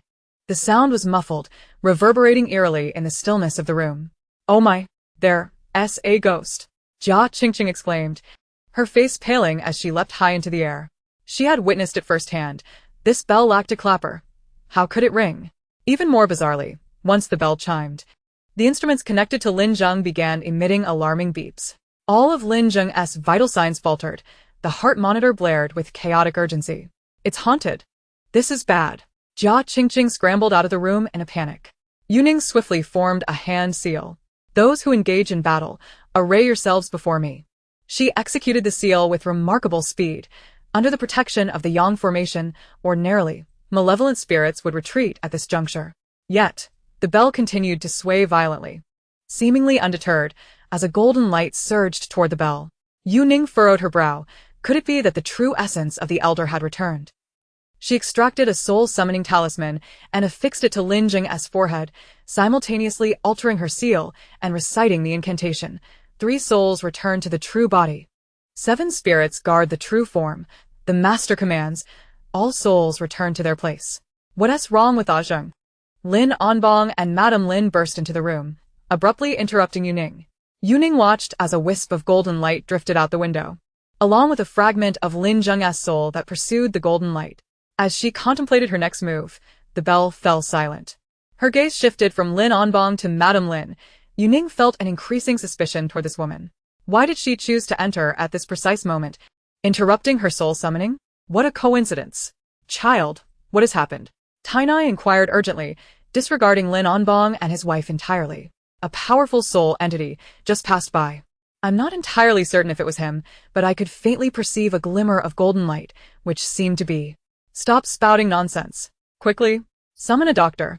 Lin Onbong forcefully shoved Yu Ning aside, tearing the soul-summoning talisman from Lin Zheng's forehead. A few individuals in white coats rushed in from outside, swiftly surrounding Lin Zheng. These were medical experts summoned by the Lin family from around the world. This is dire. President Lin's blood pressure is plummeting, and his heart rate is erratic. We must act immediately. What have you done to Zheng? How could he suddenly be in this state? Madame Lin accused Yu Ning, pointing at her. If not for your interruption of my soul summoning, he might have already awakened.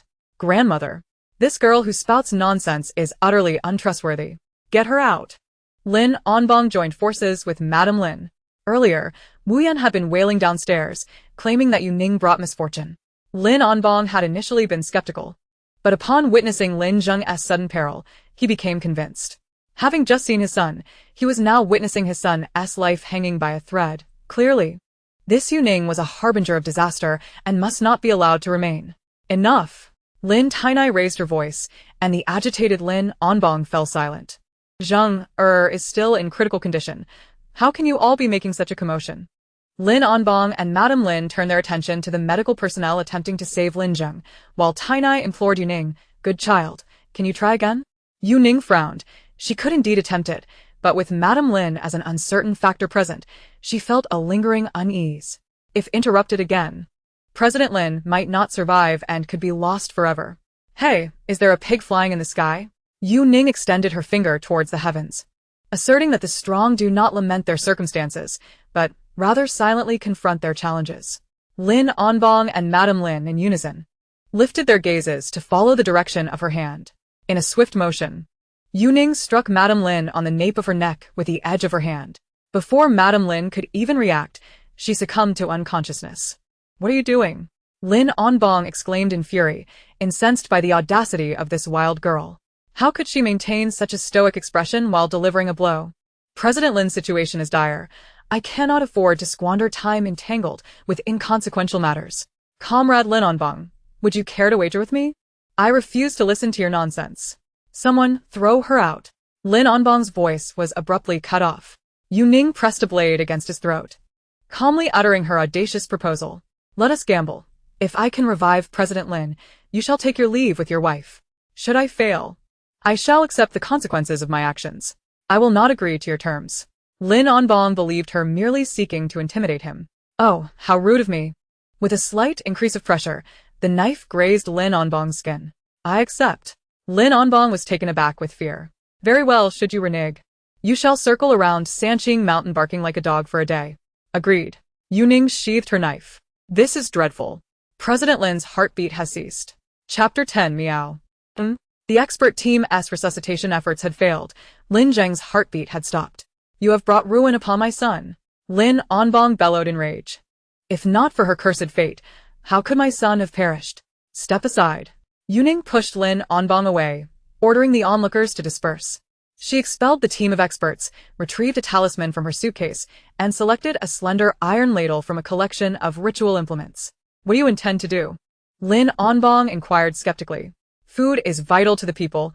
Cooking utensils can not only ward off evil but also summon souls. Yu Ning affixed the talisman back to the head of the bed.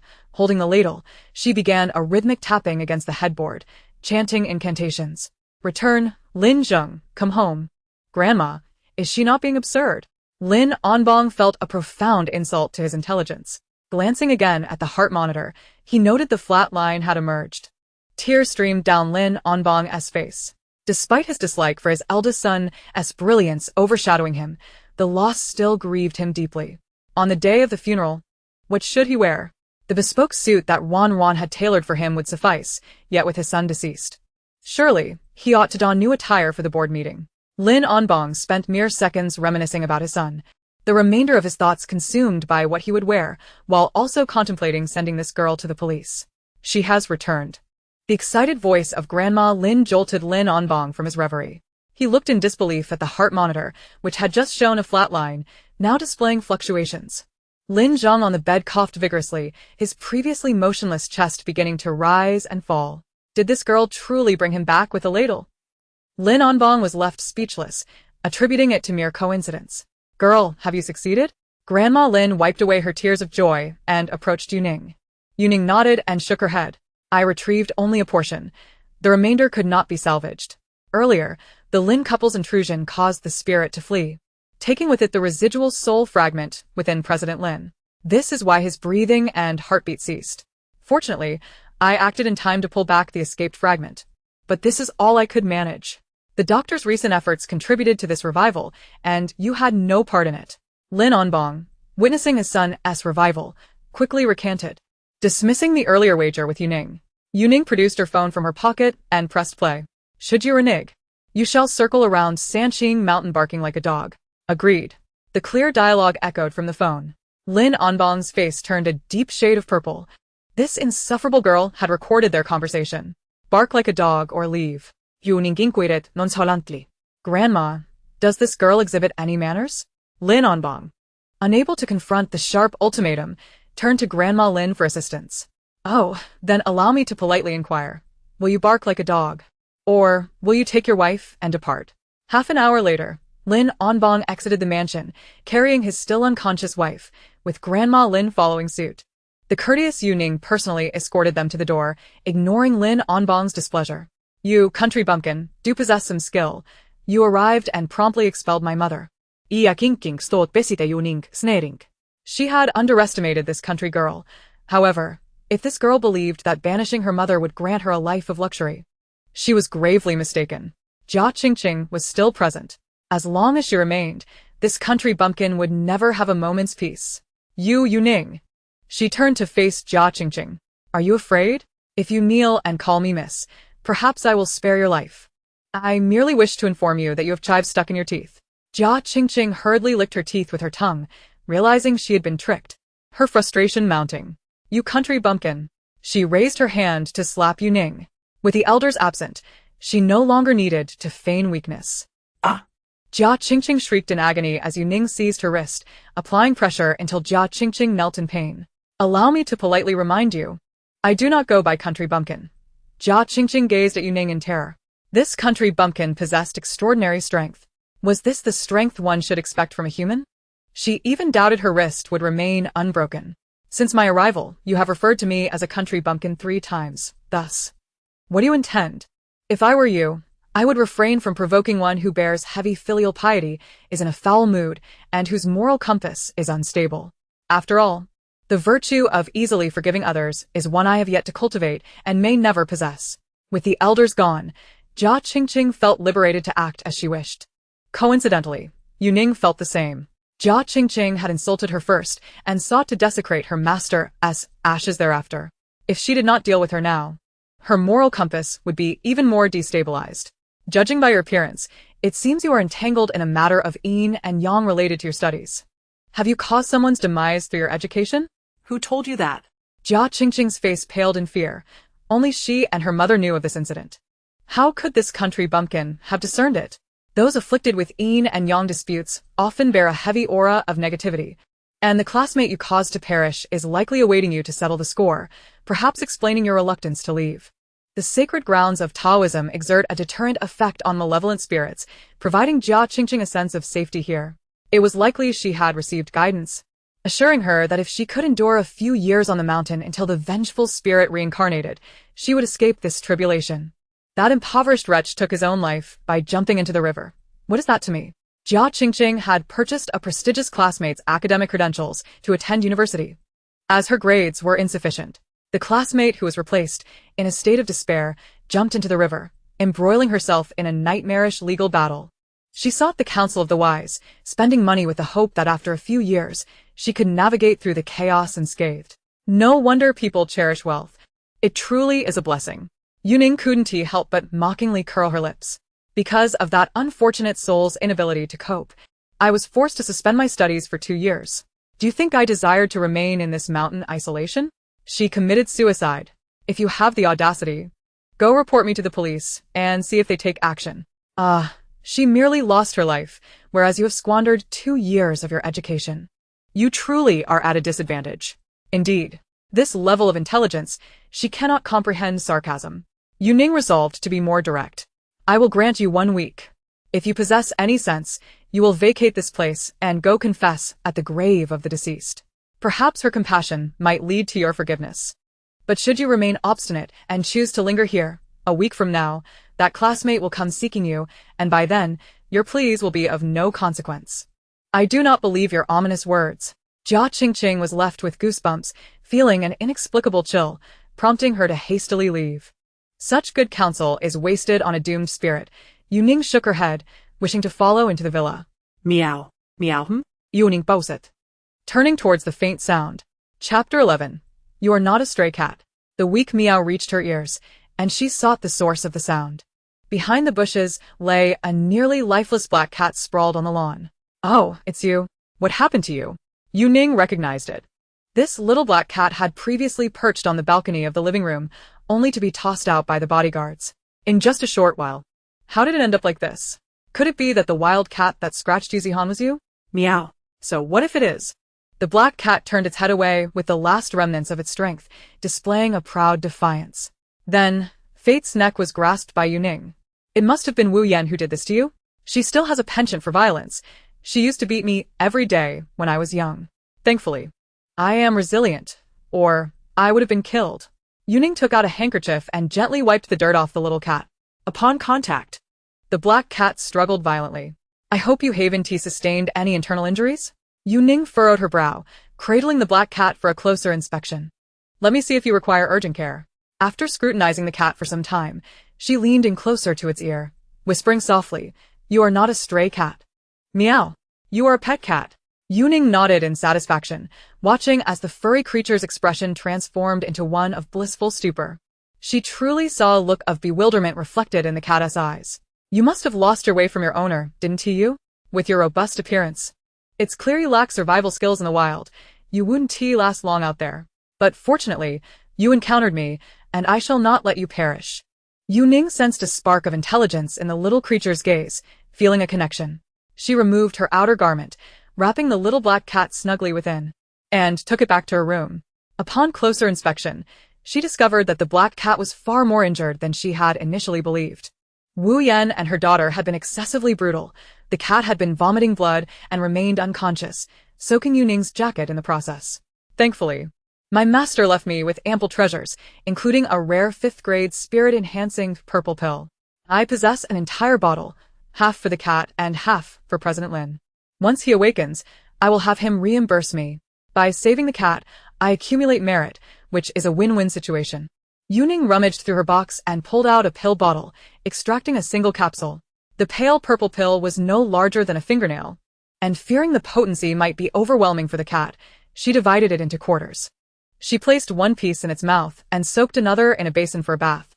Ensuring none was wasted by giving the remainder to the comatose patient, better to treat an ailment than to let it go to waste. The little cat, who could only inhale without exhaling, gradually stabilized its breathing, curling up within the clothing, shivering slightly before succumbing to sleep. Yu Ning took out her phone and ordered a delivery service to procure various pet supplies, a bed, food, and a litter box. The cost of pet supplies was not insignificant, totaling several hundred. The delivery fee alone was 200. The Lin family villa was perched on a mountainside, and it was no small feat for the delivery driver to agree to come. Observing her bank balance dwindle to a mere few hundred, Yu Ning felt a pang of anguish. She was truly impoverished. Taking on this little cat only exacerbated the plight of her already meager finances. Thinking of the 5 million she was owed by Wu Yan for the arranged marriage, Yu Ning opened WeChat and composed a message to demand repayment. To her dismay, she found herself blocked. Furrowing her brow, she realized she would need to seek an opportunity to descend the mountain and pursue her debts, while also finding ways to earn extra income. After all, she was now responsible for a pet. 3 hours later, the delivery driver arrived, with housekeeper Wu Ma personally carrying the items upstairs. Accompanying her was Jia Qingqing. Miss Qingqing, the matriarch has instructed that you are not to ascend to the 3rd floor. Wu Ma reminded her. That country bumpkin Yu Ning can reside here, but I can't even come up to take a look? I must ensure she hasn't harmed Brother Lin. Jia Qingqing looked disdainfully at Wu Ma. Once she married Brother Lin, the first thing she would do is throw out this old hag who flaunted her seniority. Before the young lady notices, you should hurry downstairs, Wu Ma said coldly. She only acknowledged the legitimate young masters of the Lin family. Jia Qingqing was of no consequence in her eyes. Do you think I fear her? She's just an uncultured bumpkin with the strength of an ox. Jia Qingqing's arrogant voice faded. Yu Ning, while carrying a single bed, confidently strode down the corridor. At a height of 168 meters and a slender figure, she was effortlessly lifting a solid wooden single bed. What strength she possessed! Jia Qingqing stared in disbelief. And even Wu Ma was taken aback. Young lady, if you intend to move the bed, do call for me. I can find someone to assist you. No need. It's not that heavy. My delivery has arrived.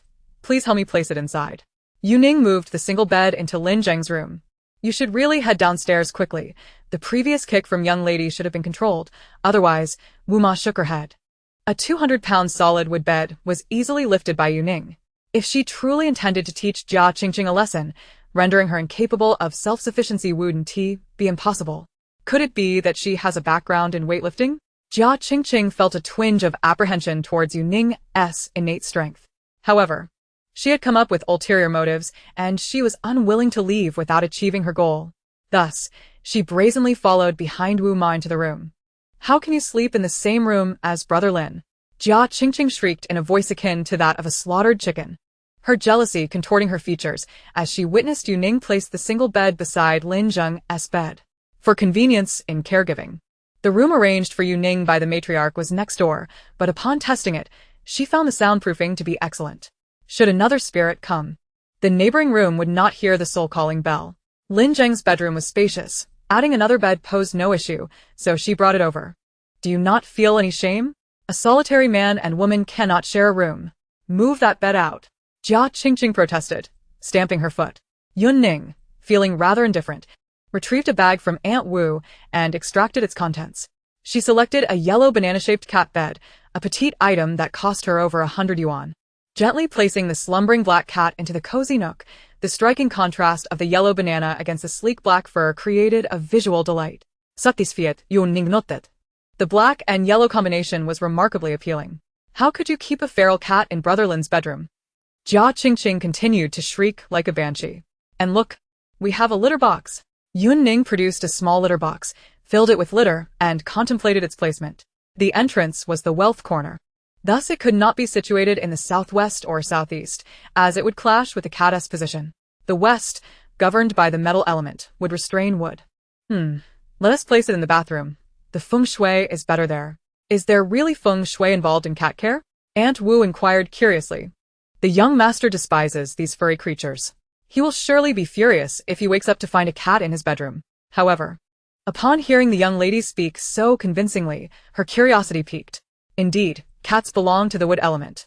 The tiger, horse, and dog forms create a harmonious trinity. Those born in the year of the pig, dog, or horse are particularly suited to keep cats, which can enhance their fortune, especially black cats for those born in the year of the pig, which is excellent for feng shui. Aunt Wu suddenly understood. Madam, are you born in the year of the pig? Not at all. Chapter 12. Woman, you must extinguish the fire you have ignited yourself. To fully trust books is to be worse off than not reading at all. To fully believe in feng shui is less wise than to disregard it.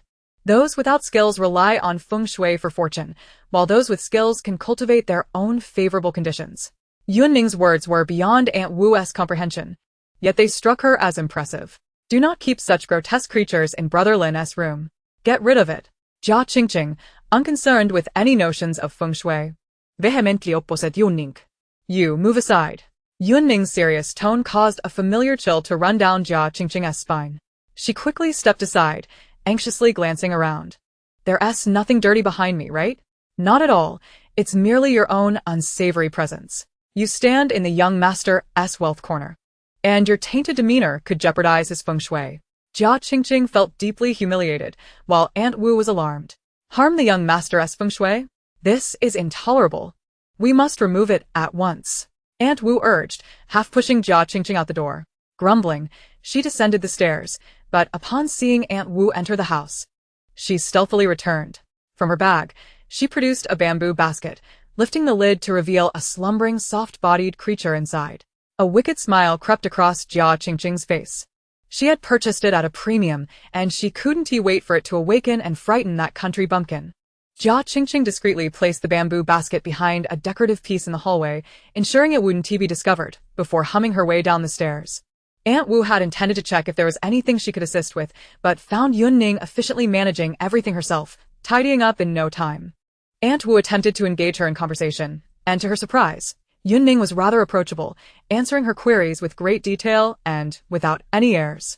This pleased Aunt Wu, who thought that if the young master were to awaken, he would surely appreciate this down-to-earth yet sincere girl, far superior to his previous girlfriend. Yu Ning had a favorable impression of Aunt Wu, not only due to her loyalty and kindness, but also because her demeanor indicated a genuinely good heart. However, Aunt Wu's offerings seemed somewhat eclectic. Noticing nothing amiss with what Aunt Wu had arranged, Yu Ning chose not to mention it. After spending some time with Yu Ning, Aunt Wu departed. Yu Ning placed her master as altar in position, lit incense, and meditated in solitude, finding peace in her master's company each day. The little black cat awoke in its warm bed and, upon realizing it was back in a familiar room, perked up instantly.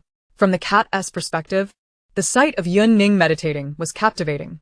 Surrounded by fragrant smoke, the girl sat cross-legged, bathed in the golden hues of the setting sun, exuding an ethereal grace akin to an otherworldly being. If only it weren't for the peculiar sound emanating from her phone. The device emitted a monotonous mechanical voice. "Woman, you must extinguish the fire you have ignited yourself." The black cat fell silent, pondering if she was actually listening to an online novel while meditating. Yu Ning opened her eyes, noticing the little black cat had sat up. She scooped it into her arms and placed it on the bed. "You're awake. Once I finish my evening meditation, I'll prepare something for you to eat. Just a moment, please. I'm in the middle of my daily meditation." With that, she switched to another book, and the familiar mechanical voice continued. Now playing, The CEO's 99 Days of Pursuit Chapter 1. "Woman, come sit here and do it yourself." The black cat's eyes widened. "Do what?" This doesn't sound appropriate at all. In truth, it wasn't anything respectable. The playback was at double speed.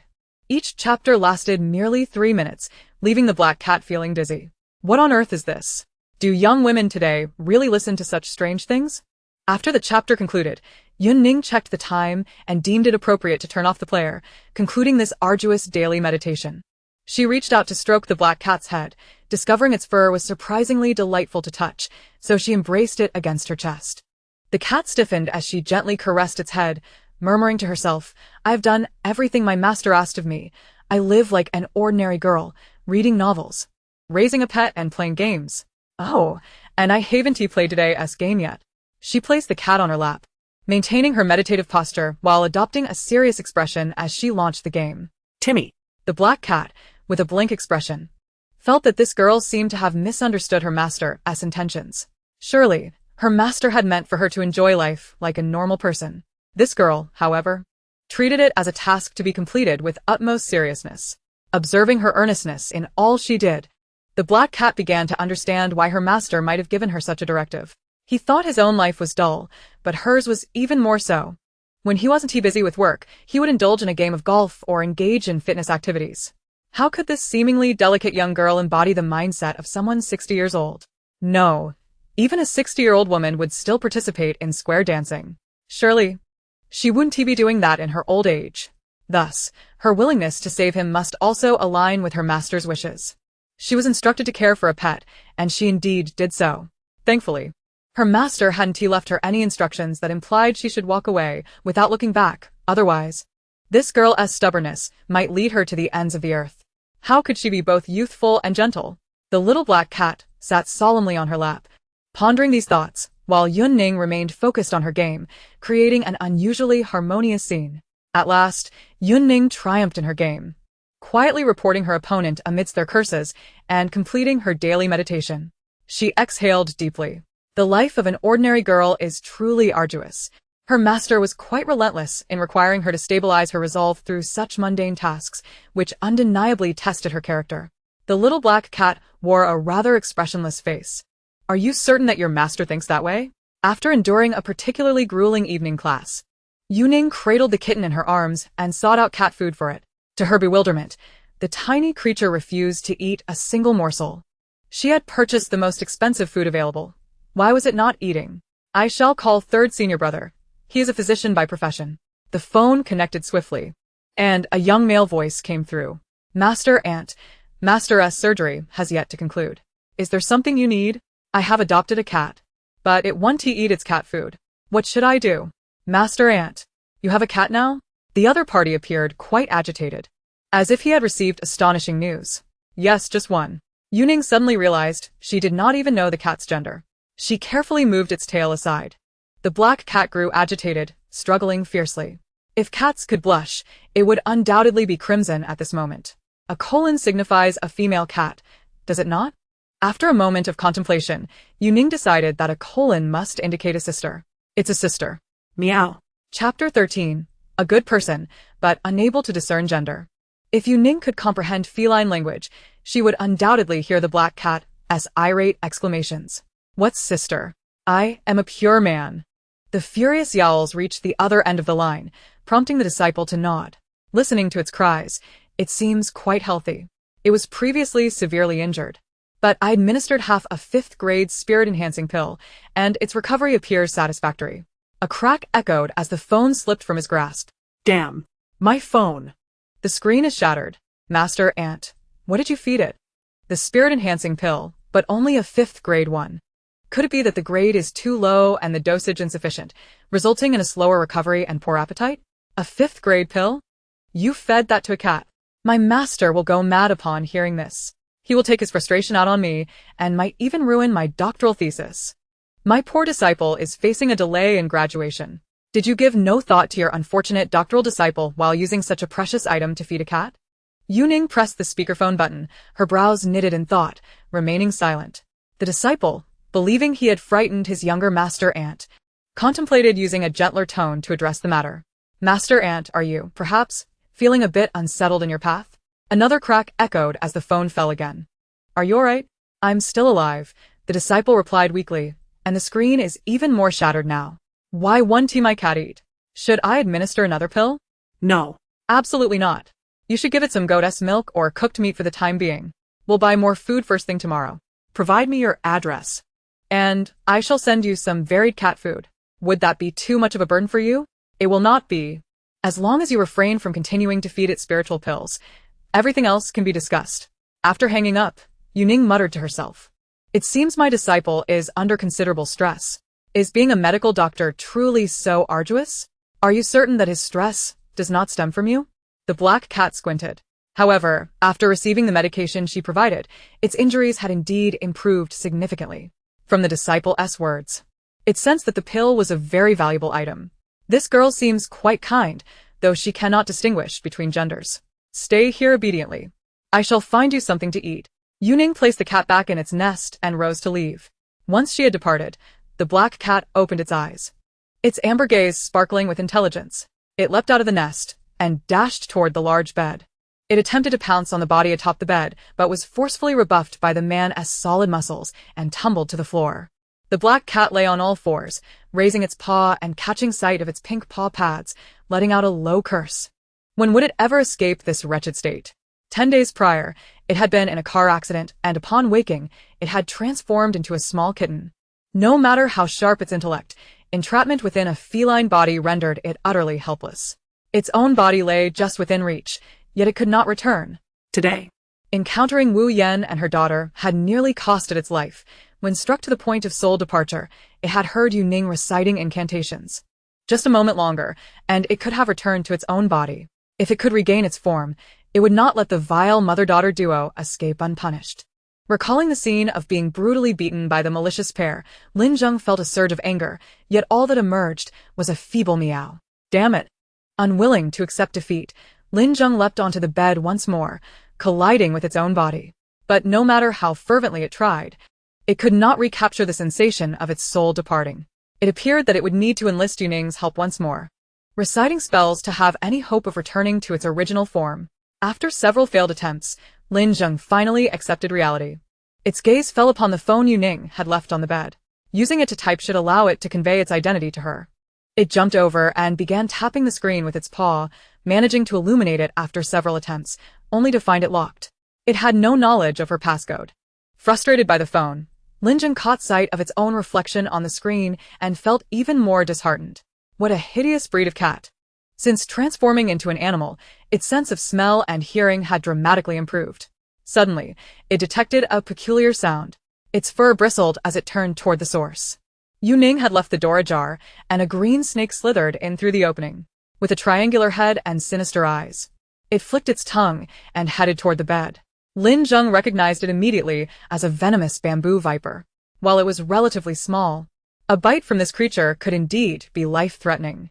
As the bamboo viper approached its original body, Lin Zheng did not hesitate to spring into action.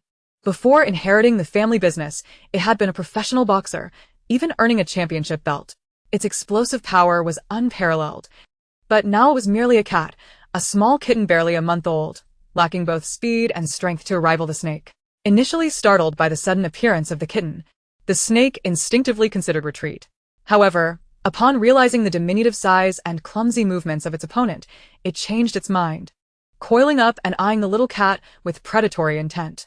The black cat, undeterred despite its small stature, exuded an aura of defiance, watching the snake warily and preparing to strike.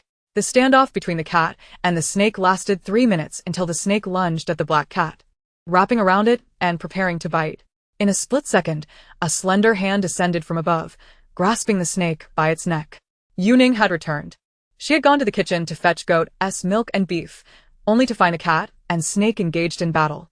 Without hesitation, she acted on instinct, failing to moderate her strength, and the snake's neck was snapped instantly, killing it on the spot. Yu Ning gazed at the lifeless serpent in her hands, never intending to take its life. Lin Zheng, having witnessed her innate divine strength up close, remained in awe. He felt that with just a modicum of training, this girl could easily hold her own against him. "You must be hungry. Here is some goat milk," she said, pouring the milk into a dish. Reciting incantations over the dead snake. "I did not mean to harm you."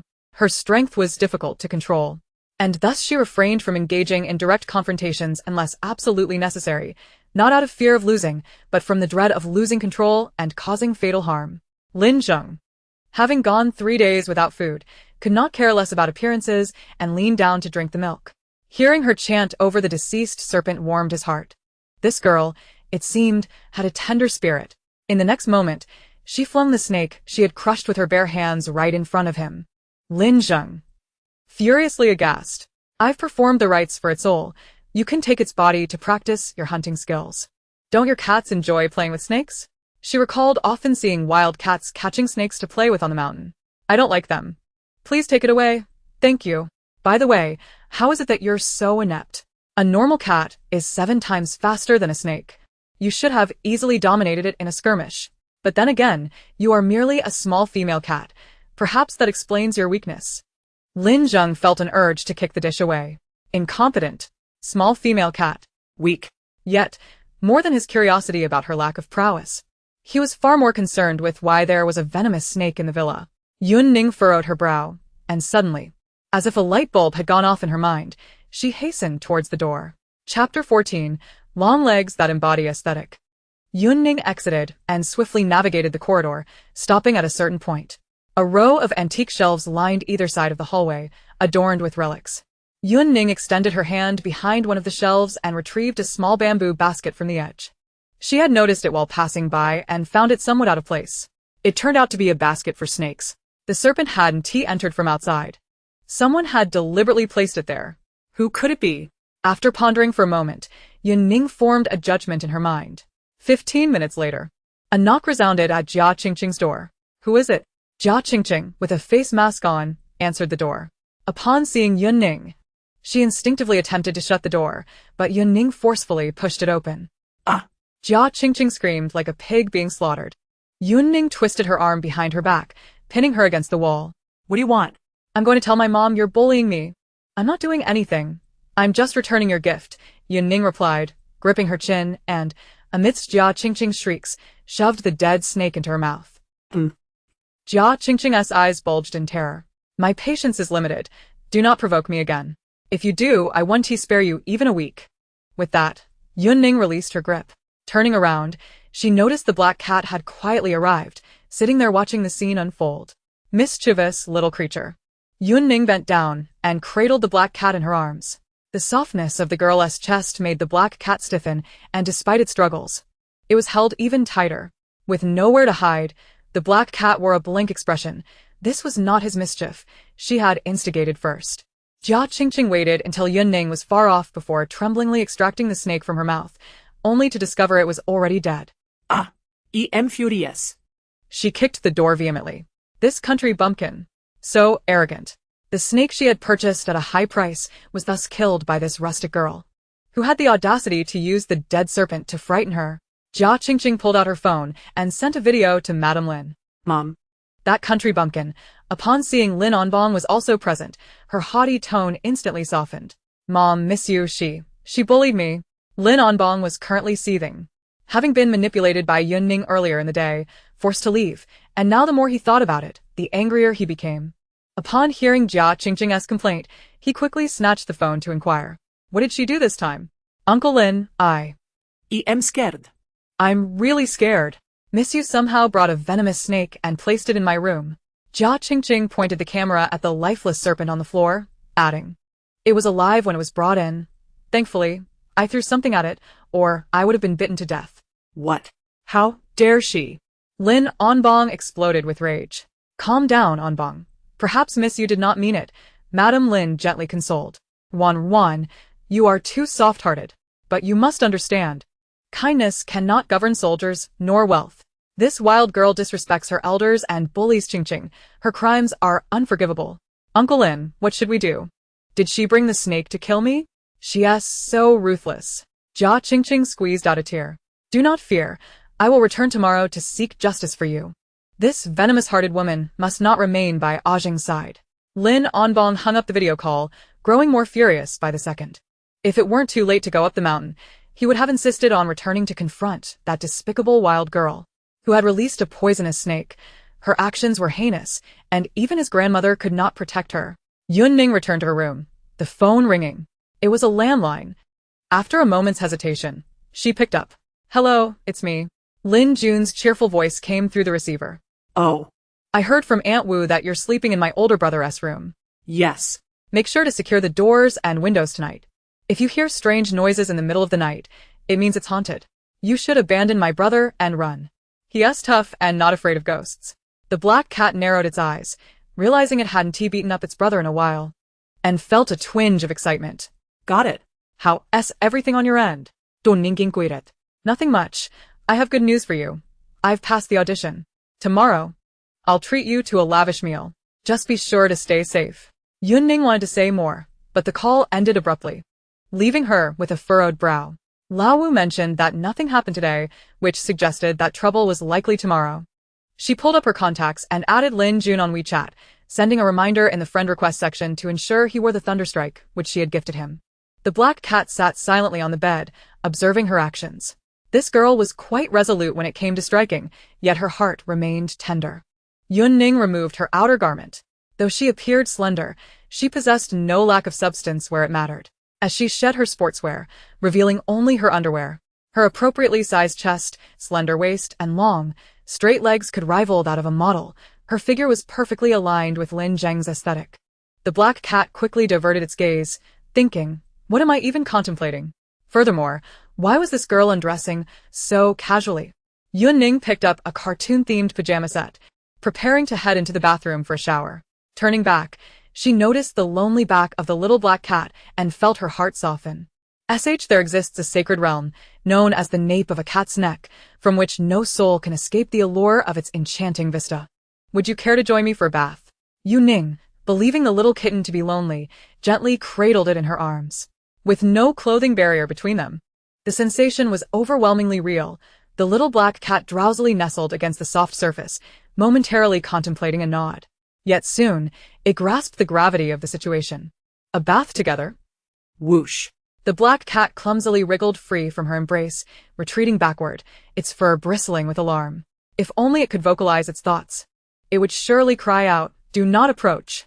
It seemed unwilling, so I shall proceed to bathe. You be good, and refrain from wandering. Yu Ning entered the bathroom, and shortly thereafter, the sound of rushing water echoed within. Lin Zheng let out a long sigh, striving to erase the image he had just witnessed from his mind. This girl truly possessed long legs. They were unnoticeable in sportswear, but revealed their beauty once stripped away. Although some models boasted lengthy limbs, they were often skeletal. Unlike this girl, who radiated both proportion and vitality. Wait, what was he thinking? Lin Zheng patted his head with a paw. He could not dwell on such dangerous thoughts any longer. Seizing the opportunity while Yu Ning bathed, He leapt onto her phone, attempting to paw at the screen to decipher the lock code. He must hasten to unlock it. Day after day, gazing at those long legs, resting upon that soft chest, this cat found itself questioning its existence. Chapter 15. Bind her for me. When Yu Ning emerged from the bathroom, she beheld the sight of a small black cat curled up on her bed, its back turned to her, a tiny bundle with little paws moving rhythmically, seemingly kneading. Yu Ning's heart softened. Initially, she had intended for the little black cat to sleep in its banana nest, but it appeared so lonely. Was it perceiving her as its mother? Look, it's still kneading. The truth was that Lin Zheng was diligently using both paws to scratch at the screen, attempting to crack the password. A slender hand descended from above, accurately landing on his head and ruffling it twice. Since you are so reluctant to sleep by yourself, then you shall keep me company tonight, Yu Ning said softly. Although caring for a pet was a command from her master, the sensation of being relied upon felt quite pleasant. She found herself growing fond of this adorably soft creature. Lin Zheng thought, attempting to squirm free was futile. It was already too late. Yu Ning grasped the scruff of his neck and forcibly tugged him into the warmth of the blankets, where Lin Zheng acutely felt just how soft she truly was. All right, let us sleep, Yu Ning murmured, embracing the cat and turning off the lights to settle down for the night. To be held in such a manner by a woman instilled a sense of profound shame in Lin Zheng, who yearned to resist. Yet, the limitations of this body were palpable.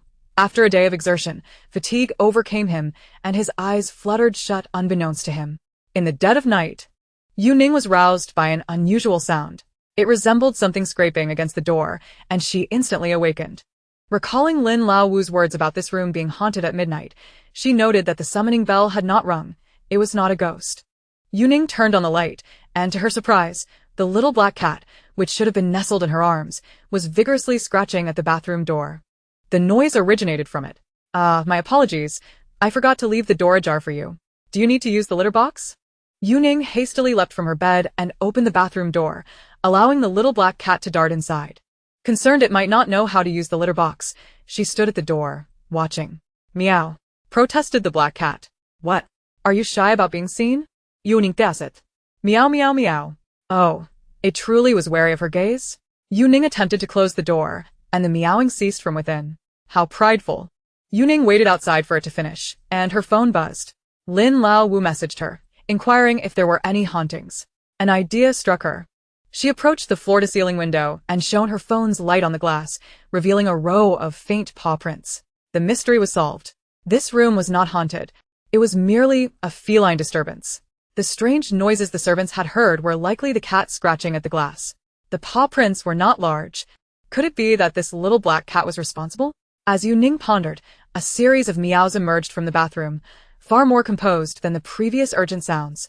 As if to say, I'm done in here. Kindly open the door. Yu Ning opened the door, only to recoil in shock. What kind of biochemical weapon did you unleash? It's unbearable. Meow, are you scared now? Hurry up and let me return to my nest for some sleep.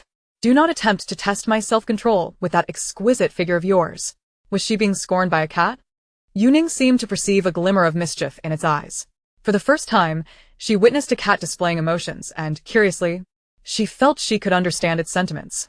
Yu Ning reveled in the joys of being a cat owner, entering the room to capture the cat, disregarding its vigorous resistance as she wiped its little behind with a wet tissue. The bedroom echoed with sounds akin to a cat being slaughtered, before returning to tranquility. The lights were extinguished. In the darkness, the black cat's eyes sparkled with indignation, shame, and absolute disgrace. To be subjected to such treatment by her. Its lifetime of honor sullied in an instant. If this were to spread, how could it face the world? Once it returned to its own body, it would surely settle the score with her. Fear not. I am here. No one shall bully you, Yu Ning murmured, eyes closed, absent-mindedly stroking the soft creature in her arms. Look how frightened it is. Its body is stiff with fear. Lin Zheng paused, and though he still felt resistance within, he edged closer to her. The warmth of the girl's body dispelled the chill of his wandering days, and being beside her instilled an inexplicable sense of security. All right. As for settling the score, there was no rush. After all, she had saved him, so he would overlook her forcibly tugging his tail to wipe her mess. Yu Ning felt the little creature relax in her embrace, a subtle smile gracing her lips. This little one was rather proud and aloof. Due to her unique constitution, Yu Ning typically adhered to an early-to-bed, late-to-rise routine. However, that morning, before 7 o'clock, Wu Ma knocked on her door, rousing her from slumber. "Good morning, Wu Ma." Yu Ning yawned, her eyes still heavy with sleep, cradling the equally drowsy little black cat. "Young madam, Mr. Lin and Mrs. Lin have arrived. They're downstairs waiting for you." Just call me Yu Ning, she replied. "Didn't they leave yesterday? I wonder why they have returned." Mr. Lin appeared quite agitated, unleashing his temper, while Miss Jia Qingqing seemed to be saying quite a bit of unflattering things about you. Wu Ma hurriedly relayed the news, scarcely pausing to consider what Jia Qingqing had said. There would be no chance for a nap now, so Yu Ning quickly changed her attire, clutching her little black cat as she descended the stairs. Downstairs, Lin Onbong sat on the sofa, Mrs. Lin beside him, while Jia Qingqing stood before them, wiping her tears. 2 rows of bodyguards stood in formation as Lin Onbong vented his fury upon them. "What use are you worthless fools? You allowed a thief to unleash a venomous snake right beneath your noses." Yet, one could hardly blame them, as they were barred from entering the 3rd floor. Yu Ning approached, cradling a cat, to extricate the bodyguards from their predicament. "How can you still have the audacity to speak? Grandma trusted you so much, leaving you in charge, and you let a snake bite Qingqing." Lin Onbong's anger flared anew upon witnessing her nonchalant demeanor, casually holding a cat. Huh? Me? "Release a snake?" Yu Ning pointed to herself, while the black cat in her arms smirked mockingly. This old man displayed a complete lack of self-awareness. After losing to that girl yesterday, he still sought further humiliation today. The girl was right. As long as the Lin family was left in the old man's hands, it wouldn't be long before it faced ruin. Did he truly fail to recognize that the girl possessed more than just physical prowess? Her intellect was equally formidable. Of course, not distinguishing between genders merely indicated a lack of common sense, not a deficiency in intelligence. Lin Zheng had spent only 1 night with her and already discerned her high intelligence. The old man stood no chance against her. "Miss Yu, if you look down upon me, you could have simply stated it outright instead of sending a snake to bite me." Jia Qingqing sobbed, her expression one of pitiful grievance. "Oh, let me be direct then. I find you utterly contemptible. I speak on behalf of that unfortunate girl you harmed, along with the innocent snake you also caused to perish," Yu Ning retorted, leaving Jia Qingqing momentarily speechless. The green tea princess dreaded encountering such forthrightness. How could she possibly respond? Silence. "You commit errors without a hint of remorse. Someone, find this girl and take her to the police station. She must pay for her actions in unleashing a snake upon others." Lin Onbong pointed accusingly at Yu Ning. The evidence was irrefutable. Let us see how she could wriggle out of this one. Chapter 16. Aren't you that one? Upon hearing Lin Onbong's intention to send her to the police station, cracks finally appeared in Yu Ning's calm facade. "Take me to the police station? Now you're afraid? It's too late. Did you not think to restrain yourself when releasing the snake? Before accusing someone, do you not require evidence? What grounds do you have to claim the snake was mine? What more evidence do you need? Qingqing herself is the proof. At this juncture, Miss Yu, it is best you cease your attempts at denial and comply with the police. You may receive leniency," Jia Qingqing said, her face alight with satisfaction. She felt the advantage was hers. If she claims I released the snake, I could just as easily assert that she was the one who did it. Yu Ning remained unfazed, calm and collected, even finding time to pet her cat. The snake was discovered in her room. Would Qingqing frighten herself? "If I didn't release the snake, what do you intend to do? Bark like a dog around Sanqing Mountain?" Yu Ning gazed at Lin Onbong, her eyes shimmering with anticipation. Lin Onbong, provoked by her challenge, nearly acquiesced. "Miss Yu, I have treated you with respect. How can you treat Qingqing in such a manner?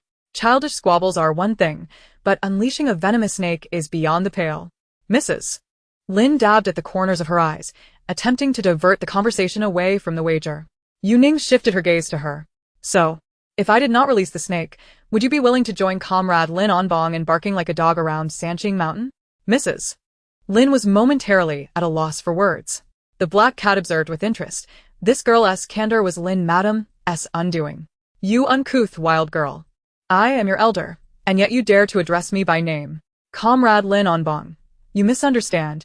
I refer to those I am unfamiliar with in this manner." With no intent of disrespect or derision, Yu Ning explained, her words inadvertently inciting further ire in the old man. "Do not waste your breath. Seize her. Mr. Lin, actually." Wu Ma wished to speak, she interjected. "When we converse, What right does a servant have to speak? Withdraw. Lin Anbang commanded Wuma. Comrade Lin Anbang. I believe internal matters should be resolved internally. If this escalates, it may not bode well for you, Yu Ning stated. Each time she addressed him as Comrade Lin Anbang, his fury intensified. Call the police immediately. I have had enough of you. Oh, very well. Yu Ning gestured invitingly. Lin Anbang ordered his men to call the police and instructed the bodyguards to block the doors, fearing Yu Ning might flee in fear of retribution. Yu Ning requested a piece of boiled beef from Wu Ma, which she then used to feed her cat. Appearing utterly at ease and treating Lin Anbang and the others as if they were invisible, Jia Qingqing struggled to contain her glee. For she was finally about to see the country bumpkin taken away. Lin Dage would belong to her alone. Lin Anbang felt assured of victory. Once the police arrived to escort this infuriating wild girl away, he would witness who would indeed be barking like a dog around Sanqing Mountain. In stark contrast to their confidence, Mrs. Lin watched Yu Ning with growing concern. This girl was far too composed. Was she simply naive? Or did she have a trick up her sleeve? Soon enough, the police arrived. Jia Qingqing rushed forward, tearfully recounting how Yu Ning had released a snake to bite her, embellishing the tale, and then triumphantly pointed at Yu Ning. Miss Yu, do not think that the Lin family lacks surveillance. You cannot escape legal consequences. I am a witness. Releasing a snake is tantamount to attempted murder. You could face a decade or more. Jia Qingqing beamed with self-satisfaction. Yu Ning slowly lifted her head and uttered words that shattered Jia Qingqing's confidence. Who told you the Lin family lacks surveillance? What? Jia Qingqing exclaimed in panic. Lin Anbang and Mrs. Lin were equally taken aback, turning in unison to Wu Ma. The eldest master's floor has always been under surveillance. I was just about to mention it, but Mr. Lin did not give me the opportunity to speak. Why was I not informed about the surveillance? Lin Anbang felt somewhat humiliated. As the head of the family, it was disheartening that even his servants disregarded him, allowing outsiders to witness his embarrassment. These crafty servants only recognized his son, not him. Yet, Lin Anbang was primarily concerned with his own pride. He did not believe the existence of surveillance would impact the case in any significant way. Surveillance existe. Yu Ning. You wretched girl. You did this deliberately. Jia Qingqing could no longer feign weakness. She lunged at Yu Ning, attempting to claw at her face. Yu Ning caught her wrist and executed a swift shoulder throw. The onlooking bodyguards were left dumbfounded. This girl had clearly trained. Her skills were impressive. You vile creature. You are trying to harm me. Jia Qingqing shrieked from the ground. You lack common sense, as do both of you. Yu Ning's gaze settled on Lin Anbang and his wife. Mr. Lin, the hallway is lined with priceless antiques. How could there be no surveillance? He has managed the Lin family so well. Surely, he cannot be as dull as Comrade Lin Anbang. Yu Ning politely clarified. Nevertheless, her explanation was more infuriating. She gazed upon the myriad of antiques on the shelf, surmising the presence of concealed surveillance. She sought out Aunt Wu to adjust the camera settings and recorded the proceedings. It was a matter that could be easily deduced with a little thought. Yet she could not fathom why so many were devoid of common sense. By the time Jia Qingqing contemplated snatching at her phone, it was already too late. Yu Ning recorded merely a few seconds, but it was enough to capture Jia Qingqing's entire scheming endeavor. Madam, you must accompany us to the station for questioning, stated the officer who had reviewed the footage, now fully aware of the true culprit. I refuse. It was her. She forced me into this. Uncle Lin, save me. Jia Qingqing cried out in desperation as her misdeeds were unveiled. This is merely a childish prank. Let it go, Lin Anbang interjected, surprised to discover that the snake had indeed been released by Jia Qingqing, attempting to defend her. The bamboo viper is a protected species.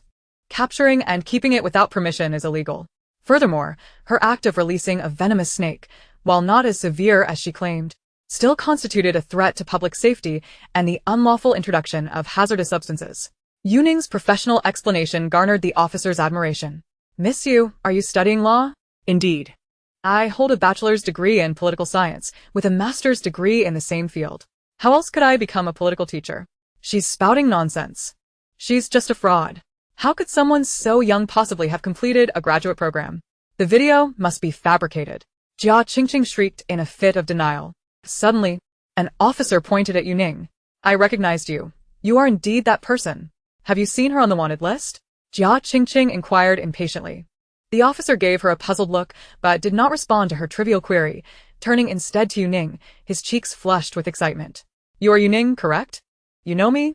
We were both in the same year for the college entrance examination. Of course, a prominent figure like you might not remember me. I'm the little genius I mentioned to you before, the one who ranked second in the province during the exams." So, it was her. The crowd expressed their admiration. Jia Qingqing scrutinized Yu Ning with disdain, presuming herself clever. "You must have received benefits from her, otherwise, how could you speak so favorably? Miss Jia, please maintain your dignity." Yu Ning's leap to the college entrance examination garnered considerable media attention that year. "A quick online search will confirm it," another student retorted. The young man, upon encountering his academic idol, was flushed with excitement as he pulled out his phone to search for information. Soon, he presented a slew of results to Jia Qingqing, challenging her to respond. Jia Qingqing glanced at a few keywords, her eyes widening in disbelief. 15-year-old second place in the province, a phoenix rising from an ordinary high school. Genius. Each keyword struck at Jia Qingqing's fragile ego as a poor student, compared to her need for deceit to gain entrance to university. Yu Ning's academic record was nothing short of exemplary. "I refuse to accept it. She must have faked everything. It's all a lie," Jia Qingqing bellowed. But her outburst fell on deaf ears. The young man seized the moment to voice a lingering curiosity. "Yu Ning, why did you transfer from a prestigious high school to an ordinary one?" Yu Ning, a legendary figure, had transferred because she was a grade-skipping student, significantly younger than her peers. After only 1 year of high school, she participated in the college entrance examination and achieved the top score in the city, second in the province, creating a sensation throughout. Her alma mater still proudly displayed her photograph to inspire students, proving that ordinary schools could indeed produce extraordinary results. "There were some issues, and my family helped me transfer," Yu Ning replied cautiously. The young man had more questions. But Yu Ning's small black cat let out an impatient meow. "Enough questions. Can't you see the little girl is already distressed?" Lin Zheng interrupted. "My cat may need to use the litter box. I believe my cooperation is no longer required," Yu Ning said, clutching the little black cat and departing swiftly upon receiving confirmation. "Look at her pitiful state. It's evident her family cannot afford much." "Huh, what a bumpkin, a pauper." Jia Qingqing sneered as she watched Yu Ning leave. "Miss Jia, you must come with us for further questioning," the young man stated, returning to his professional demeanor. "I refuse to go," Yu Ning declared as she entered the elevator, the doors closing behind her, muffling the chaos outside. She leaned against the elevator wall, feeling a sense of relief. The dark memories of her youth were ones she preferred to forget. She had worked diligently to gain admission to a prestigious high school, only to be unjustly locked away by Wu Yan for an entire summer due to her jealousy over Yu Zihan's failure to enter high school. The more accomplished Yu Ning became, the more Wu Yan's jealousy consumed her. Wu Yan's continued harassment nearly forced Yu Ning to drop out of school. But with the help of her middle school teacher, she had managed to transfer to an ordinary high school. Even then, Wu Yan persisted in her threats, refusing to pay her tuition and attempting to have her expelled. After multiple confrontations at the school, Yu Ning had no choice but to take the college entrance examination as a social candidate due to Wu Yan's relentless pressure. "If given the choice, I wouldn't want to skip grades. I'm no genius, just someone who's endured a great deal," Yu Ning mused, gently stroking the little cat. She dismissed the label society placed upon her. If fate had offered her an option, she would have preferred a more leisurely existence like Jia Qingqing's, free from burdens. Yet, she believed no one would trust her if she voiced such thoughts, and a self-deprecating smile flickered across her face. The black cat nudged her fingers, seemingly conveying an understanding. In that moment, Lin Zheng comprehended everything. No wonder she always appeared so serious, even when indulging in trivial novels or gaming with less discerning companions. Her approach was unwaveringly earnest. In an age when she should have been cherished, she faced hardships unknown to most, yet remarkably, she retained her spirit. Having experienced the depths of darkness, she still believed in the existence of sunlight, showcasing her relentless pursuit of a meaningful life. Raised in such a challenging environment, constantly skipping grades, she lacked the experience of normal social interactions with her peers, leading her to appear overly sincere at times, yet this should not be deemed a flaw. After realizing all of this, Lin Zheng found her brilliance all the more radiant. He felt a sudden urge to drag his troublesome younger brothers over and give them a good talking to. Look at this young lady. And then take a good look at those useless fellows. Learn something from her. Upon returning to the third floor, Yu Ning fed her cat goat milk and sought out a doctor to inquire about the operation of the life support equipment surrounding Lin Zheng. Now residing in the CEO's bedroom, She realized the importance of being prepared for any situation that might arise. The experts are all foreigners, conversing in a language unfamiliar to Yu Ning. Yet she communicates with them effortlessly. She has even prepared a notebook to jot down the essential care points mentioned by the doctors. Lin Onbong arrives with Mrs. Lin and, upon seeing Yu Ning speaking with the physician, his anger flares up instantly. This woman is far too cunning. Who are you trying to impress? Lin Onbong dismisses the doctor and scornfully addresses Yu Ning. What performance is this? You deliberately humiliate me in front of others. Knowing full well that there are cameras at home, yet you wait until the police arrive to reveal it, making me feel utterly embarrassed. And now, you pretend to be virtuous in front of the doctor. Mr. Lin, do you require the doctor to prescribe some medication for anxiety? Yu Ning inquired sincerely. To Lin Onbong, whose pride is more significant than anything, Yu Ning's sincerity feels like a calculated attack. You've only been here a day, having just met my son. On what grounds do you act as if you care for him more than I, his biological father? Your questions to the doctor only serve to highlight my indifference towards my son. What do you expect? You didn't even think to ask how to operate the medical equipment. How dare you? Lin Onbong continues his tirade, while Yu Ning remains silent, her gaze unwaveringly fixed on him, scrutinizing him from every angle, leaving him feeling exposed and vulnerable. I'm curious to see if Mr. Lin is truly your biological son. He seems more like a foundling from a rubbish heap. What a pity. The black cat's ears perk up in interest. What pity. Elaborate. Chapter 18. Breaking the Rules. Yu Ning is reluctant to confront her troublesome adoptive parents, and Lin Zheng is equally disinclined to acknowledge his incompetent father. Hearing Yu Ning mention pity, Lin Zheng becomes agitated. Could it be that the old man is not his real father? You are indeed Mr. Lin's father. I suspect Mr. Lin must owe you a considerable debt from a past life, and now he has come to repay it? You! Lin Onbong is left wounded by her unfiltered honesty. The black cat, disappointed, lowers its head to continue drinking goat's milk, resigned to the fact that such fortunate revelations about paternity will never be his. And what of Lin Jun? He seems to be a fine person. Not at all like you. Perhaps he owes you money from a previous life as well? Yu Ning continues her candid remarks. Her current abilities do not permit her to see past lives, but once she transcends her limitations and acquires such power, she intends to revisit Lin Onbong's debts, feeling that his sons must owe him significantly from times gone by. How can someone so narrow-minded and extreme raise such exceptional sons? Yu Ning genuinely wonders.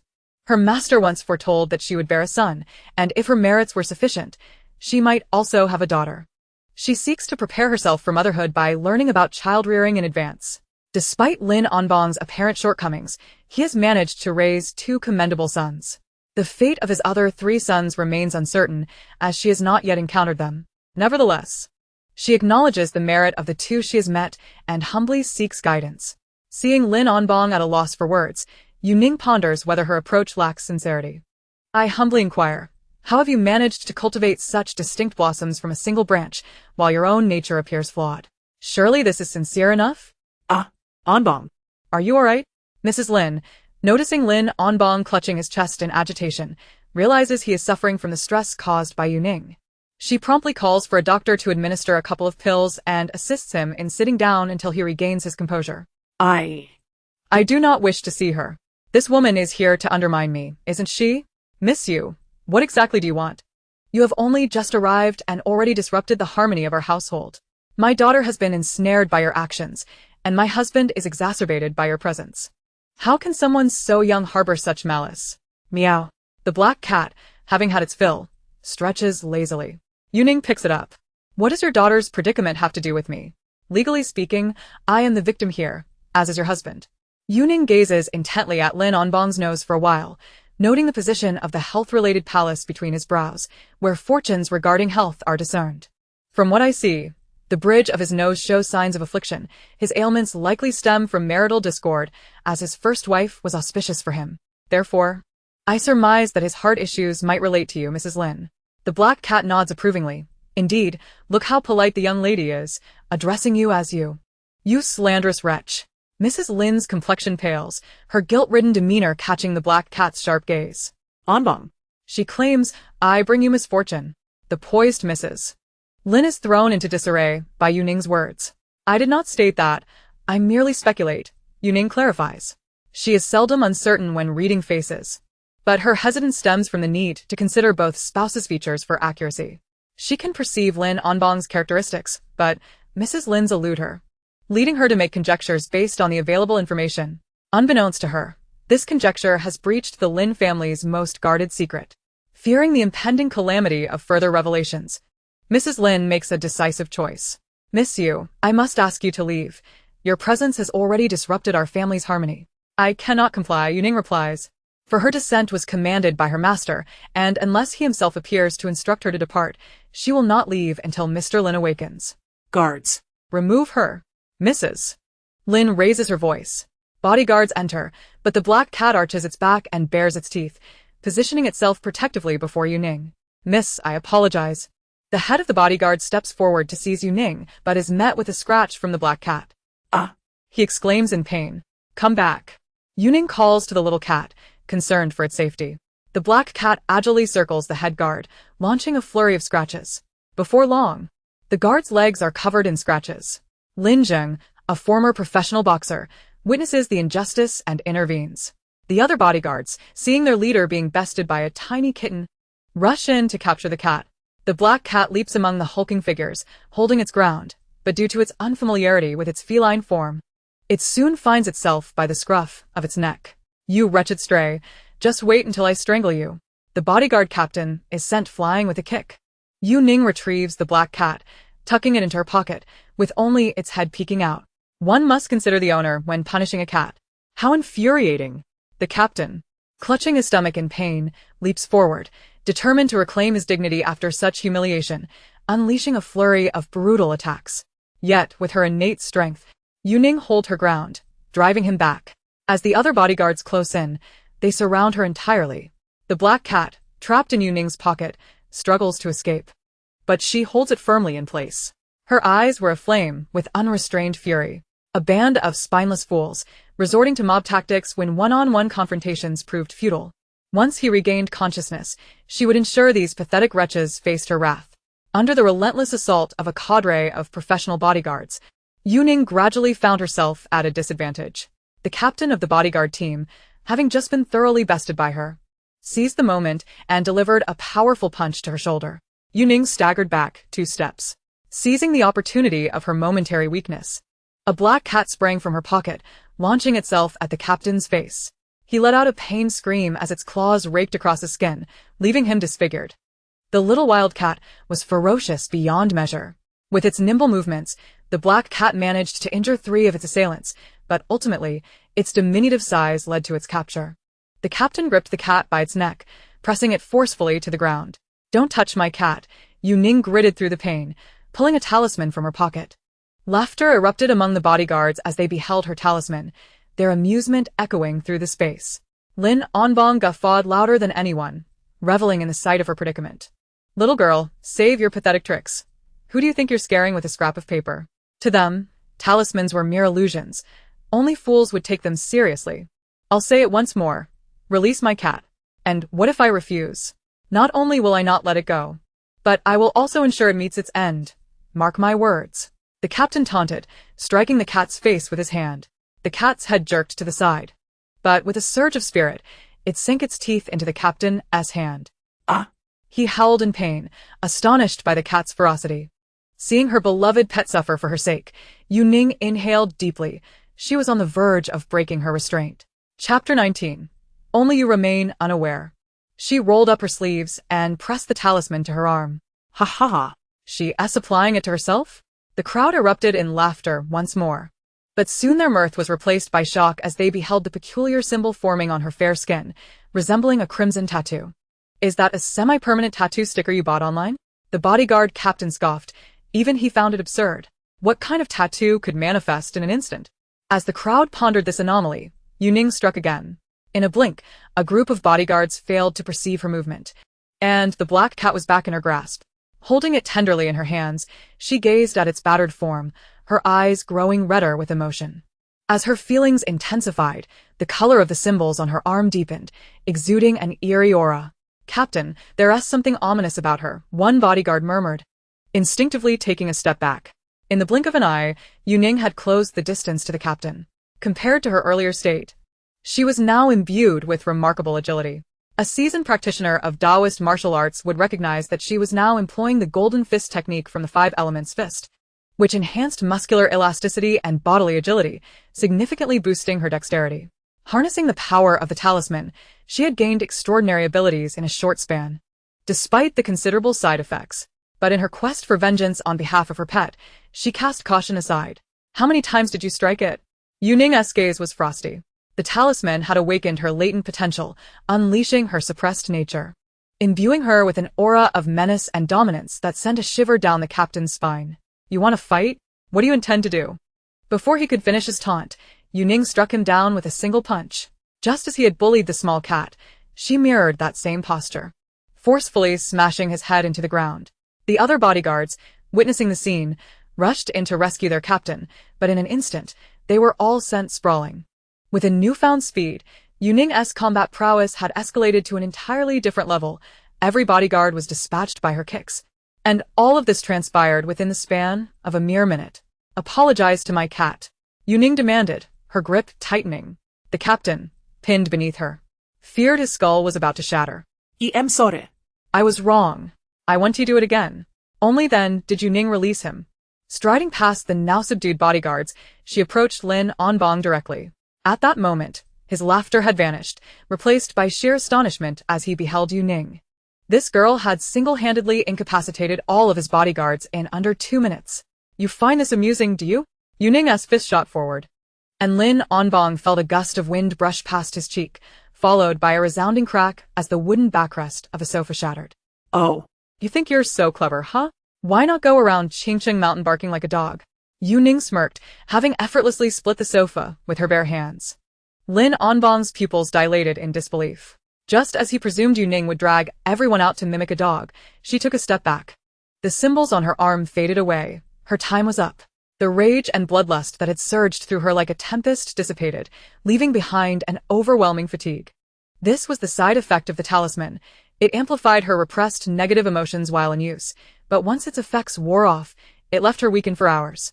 At that moment, Yu Ning felt as if her body had been drained of all energy, yet she stood resolutely, her voice icy as she addressed the bodyguards. When Lin Zongxai awakens, I will leave on my own accord, but until then, none of you dare to pull any tricks. Understood? In unison, the bodyguards nodded, their previous arrogance extinguished, completely subdued. Yu Ning turned to Lin Onbong, who struggled to maintain his authoritative demeanor. Yet his head seemed to have a mind of its own, nodding in agreement. Excellent, we have reached a consensus. Unless there is anything else, I shall take my leave. Yu Ning turned, departing amidst a sea of wary and furious gazes. However, once she entered the elevator, her upright posture faltered. Leaning against the wall, she gasped for breath. Her complexion pale, this was the consequence of forcibly drawing upon power. Her 8 meridians were congenitally damaged and blocked, rendering her incapable of cultivating energy. Although her master had imparted a wealth of theoretical knowledge, without the ability to channel energy, many related capabilities remained beyond her reach. In moments of dire urgency, she could only rely on the talismans left to her by her master for survival. Despite her current weakened state, Yu Ning had not forgotten the little creature in her pocket. Enduring her fatigue, she returned to her room, retrieved a vial of medicine, and crushed a pill to feed the cat. Half for the cat, and half for Lin Zongxai, as the medicinal effects would diminish if left too long. She reasoned that with her condition, a good rest would suffice for recovery, and it was more efficient to administer the medicine to the comatose figure on the bed.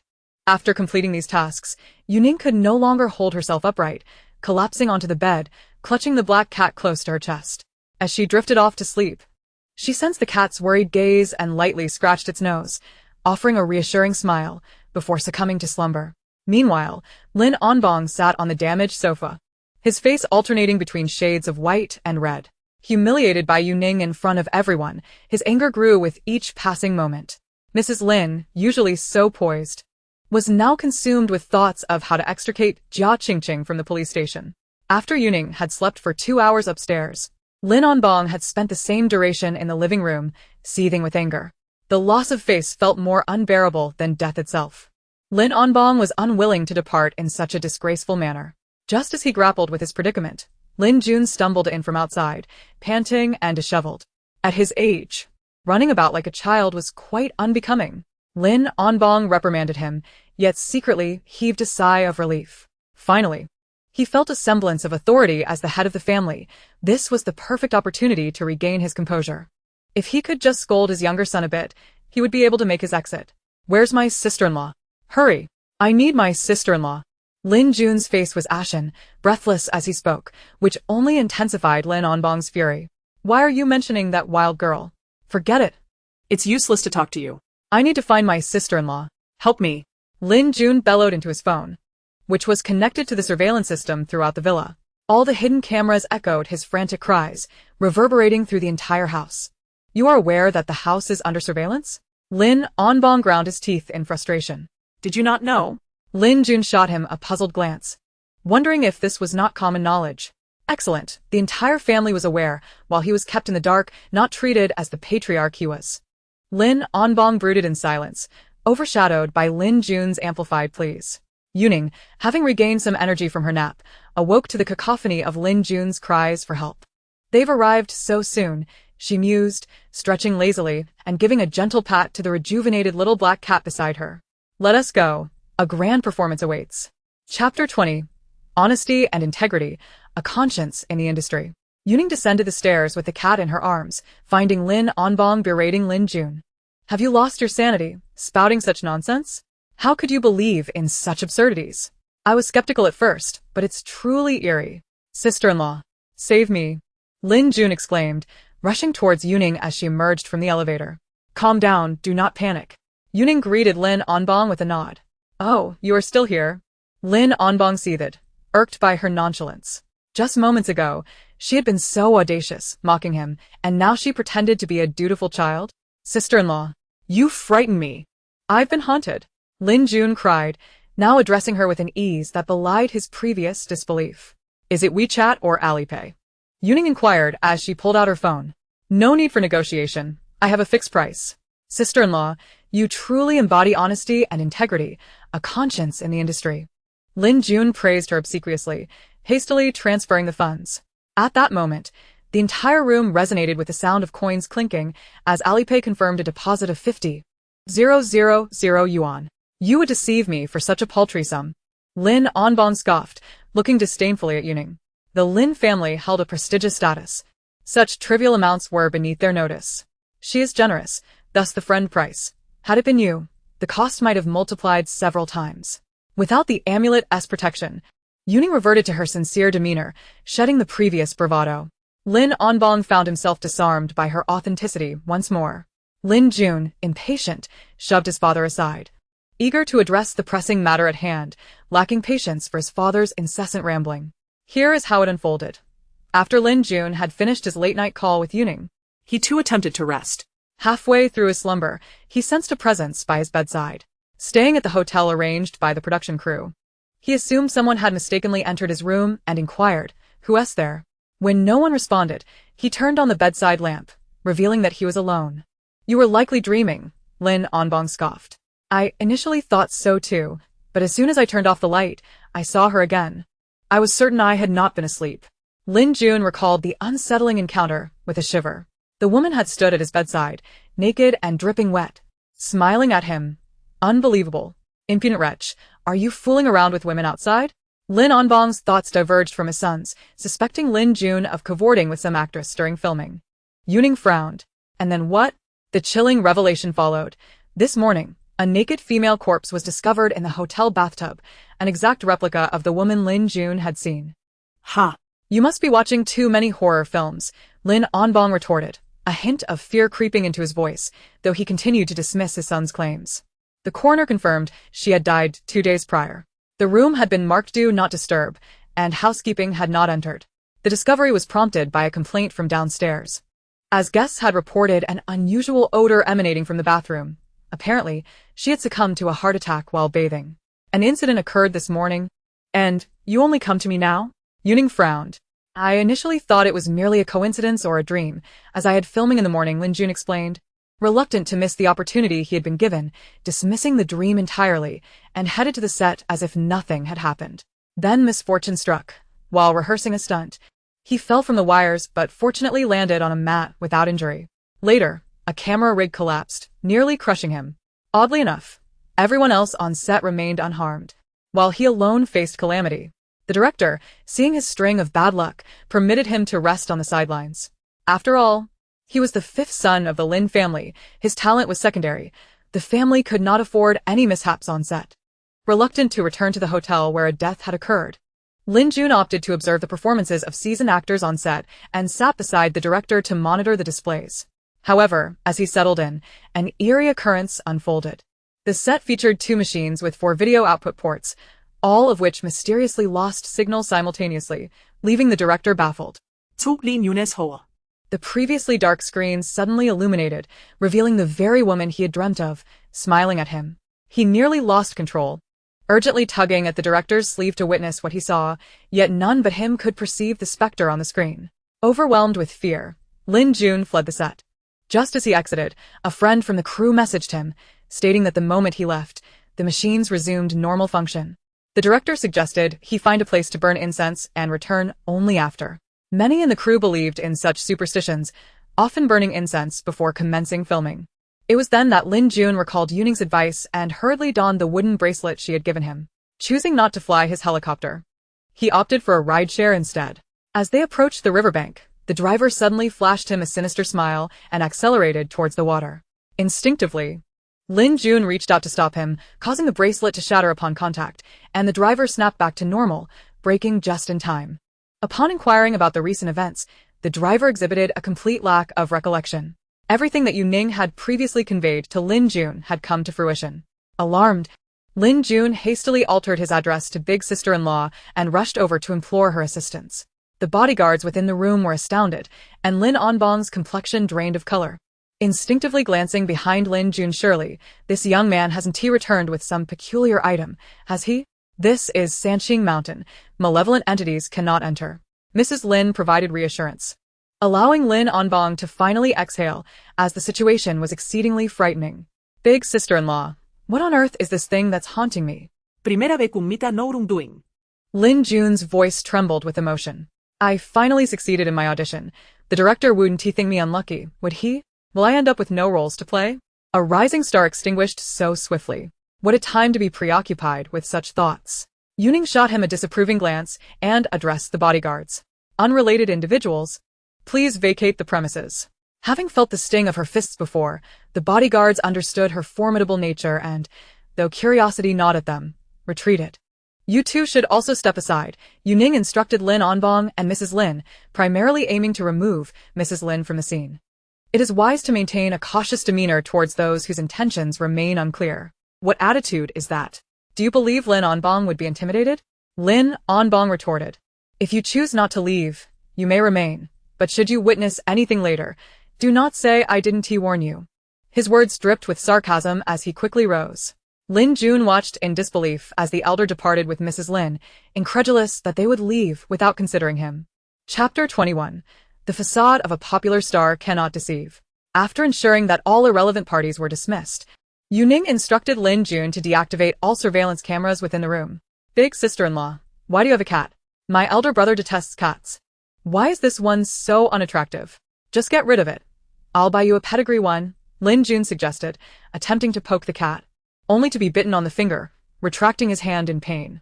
You don't seem overly afraid, yet you still have the time to make unnecessary comments, Yu Ning remarked, cradling the cat as she instructed Lin Jun to lead her to his room. The preferences of the Lin brothers diverged greatly.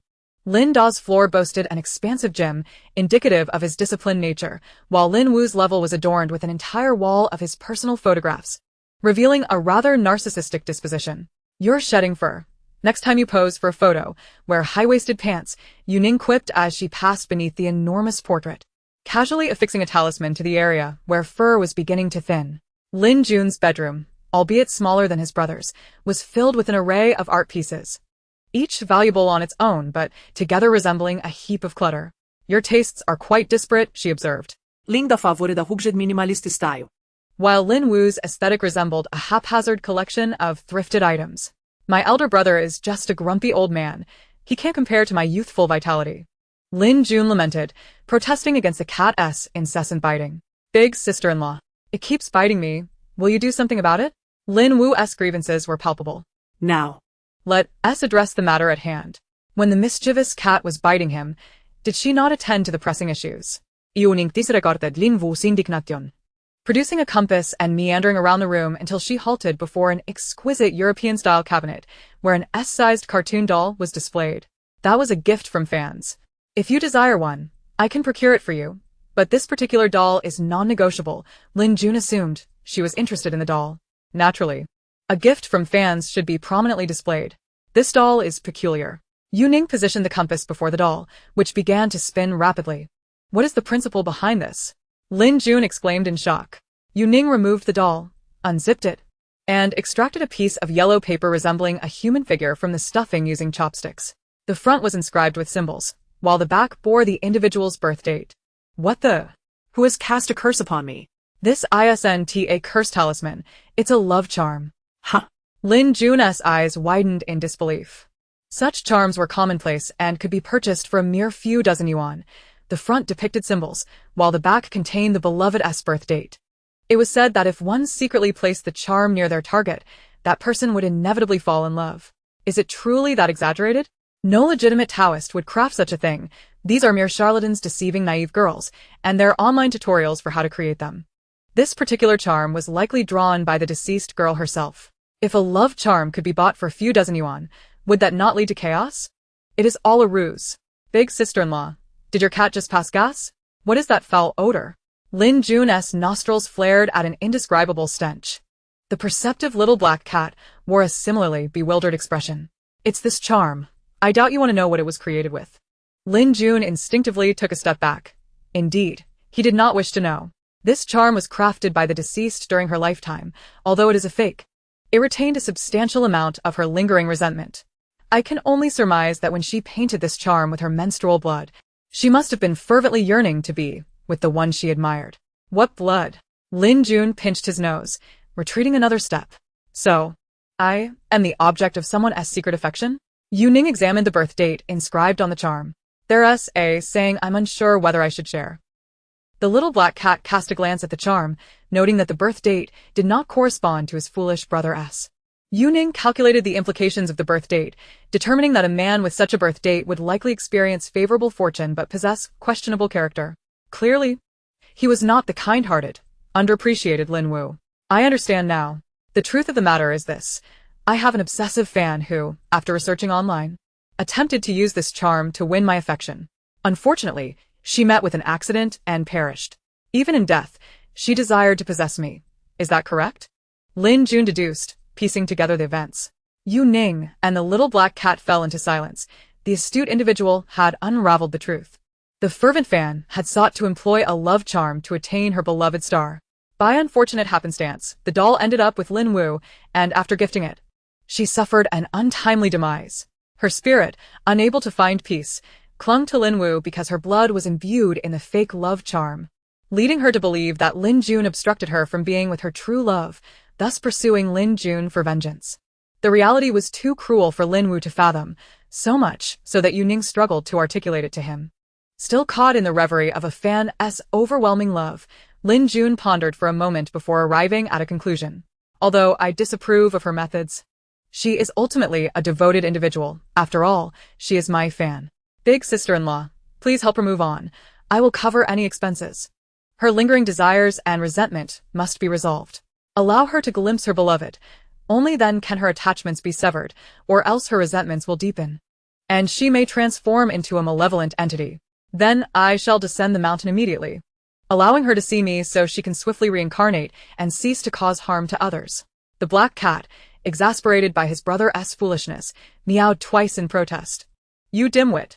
She does not even fancy you, Lin Wu. Descending the mountain will only lead to your demise, and you might even drag that girl down with you. It's fine. It's a minor issue. I can handle it. Yu Ning sensed the anxiety of the black cat and gently patted it twice. The pressing matter at hand was to locate the individual inscribed in the 8 characters of the talisman to dispel the deceased's lingering attachment.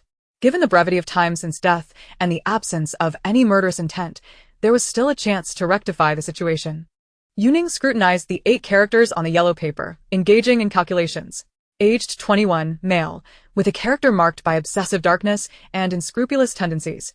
He exhibited a penchant for the cruel torture of small animals. Have you encountered anyone of such a nature in the film crews you have recently collaborated with? No. The individuals I have worked with are all quite decent. They have treated me well. It is unfathomable that someone harboring such vile tendencies towards animal cruelty could exist among them. Yu Ning fell silent. The world perceived by the young heir was indeed distinct from that of ordinary folk. After all, he could sit beside the director, calling each other brothers. Who wouldn't show some deference to the esteemed Lin Wuxiao? Are there any group photos with the crew? She resolved to shift her investigative approach. Lin Jun retrieved his photo album, showcasing several recent snapshots from the productions in which he had participated. Yu Ning flipped through 2 images, pausing at the third. Who is the man you are embracing in this photograph? Do you not recognize Hanyu? He is a star of considerable fame, second only to myself. Anything he does tends to trend on social media. I do not follow entertainment news, nor do I idolize celebrities. Hanyu is quite amiable, having assisted me significantly during the shoot. I even witnessed him feeding stray cats in the rain. Hold on. Is the person you described as having a twisted psyche who tortures animals really him? Yes, it is indeed him. No matter how well he masks his true self, one's countenance cannot deceive. The individual the deceased truly cherished was Hanyu. Chapter 22, A Hammer to You, Sweet Fool. Impossible. Absolutely impossible. Upon hearing Yu Ning's accusation against Hanyu, Lin Jun immediately countered without hesitation. How could such a bright and cheerful young man possibly harbor tendencies for cruelty towards small animals? It is not merely a tendency. He has already committed numerous acts of cruelty. The 8 characters merely provide a broad overview, while one's features reveal much more. Observe his servant palace, Yu Ning explained, pointing at the photograph. With a full forehead and a square jaw, this jawline corresponds to the servant palace in the 12 palaces. Although he has undergone minor cosmetic enhancements, his inherent essence remains unchanged. The servant palace is shrouded in negativity, indicating that more than one small animal has met its demise at his hands. Of course, the servant palace also reflects the fortunes of subordinates, juniors, and servants, among other aspects. Lin Yun listened, utterly bewildered. It was evident that his sister-in-law earnestly wished to enlighten him, yet he found himself unable to comprehend. What a pity it is that he possesses such a dazzling countenance. If only he could overcome his inner demons and refrain from engaging in such acts of destruction, his future would undoubtedly be brighter. Inflicting harm upon small animals may not yield immediate consequences, but in a broader context, his later years will be filled with desolation. Yu Ning sikhet. In any case, after this matter is resolved, you must not get too close to him. Meow. The black cat could not agree more, resolutely opposing any association between their naive sweet boy and the nefarious elements outside. It is still hard for me to believe. Meow meow. You sweet fool. Do you truly believe there are no malevolent individuals around you? On rainy days, he would rather endure the rain himself than shelter me with an umbrella. And despite his high status, he never looks down upon me. Meow. If you were not surnamed Lin, if you were not the 5th young master of the Lin family, would he still treat you with such kindness? Sister-in-law, is it possible that you are mistaken? Lin Jun clutched his hand, taken aback by the audacity of the little cat that dared to strike him. I am destined to be a great star. Can you compensate me for any scars you leave? How infuriating. Aside from my elder brother, no one has ever dared to hit me. Yu Ning found amusement in watching the scuffle between the boy and the cat, reminiscent of a kitten chastising a naive fool. For the sake of Lin's future. The little cat was deeply concerned, meowing incessantly yet failing to awaken the naive child to the reality, and ultimately resorted to physical intervention. Sister-in-law, do you think my brother can awaken? After quarreling with the cat, Lin Jun felt a profound emptiness within. He suddenly longed for the days when his brother would drag him to the gym and give him a good beating. The agitated black cat sat upright. Both it and Lin Jun turned their gazes toward Yu Ning, their eyes brimming with anticipation. It is possible. The 2 anxious hearts were finally at ease. Initially, Yu Ning lacked confidence in her ability to awaken President Lin. However, after nearly rousing him with a spoon yesterday, her confidence surged. The core should be nearby. And with the range narrowed down, the risks had significantly diminished. I am confident that I can awaken him within a month. Both the boy and the cat trembled in unison. Sister-in-law, I, Lin Jun, am so moved that my eyes are welling up. Therefore, during this period, it would be best for you to behave and avoid bad company.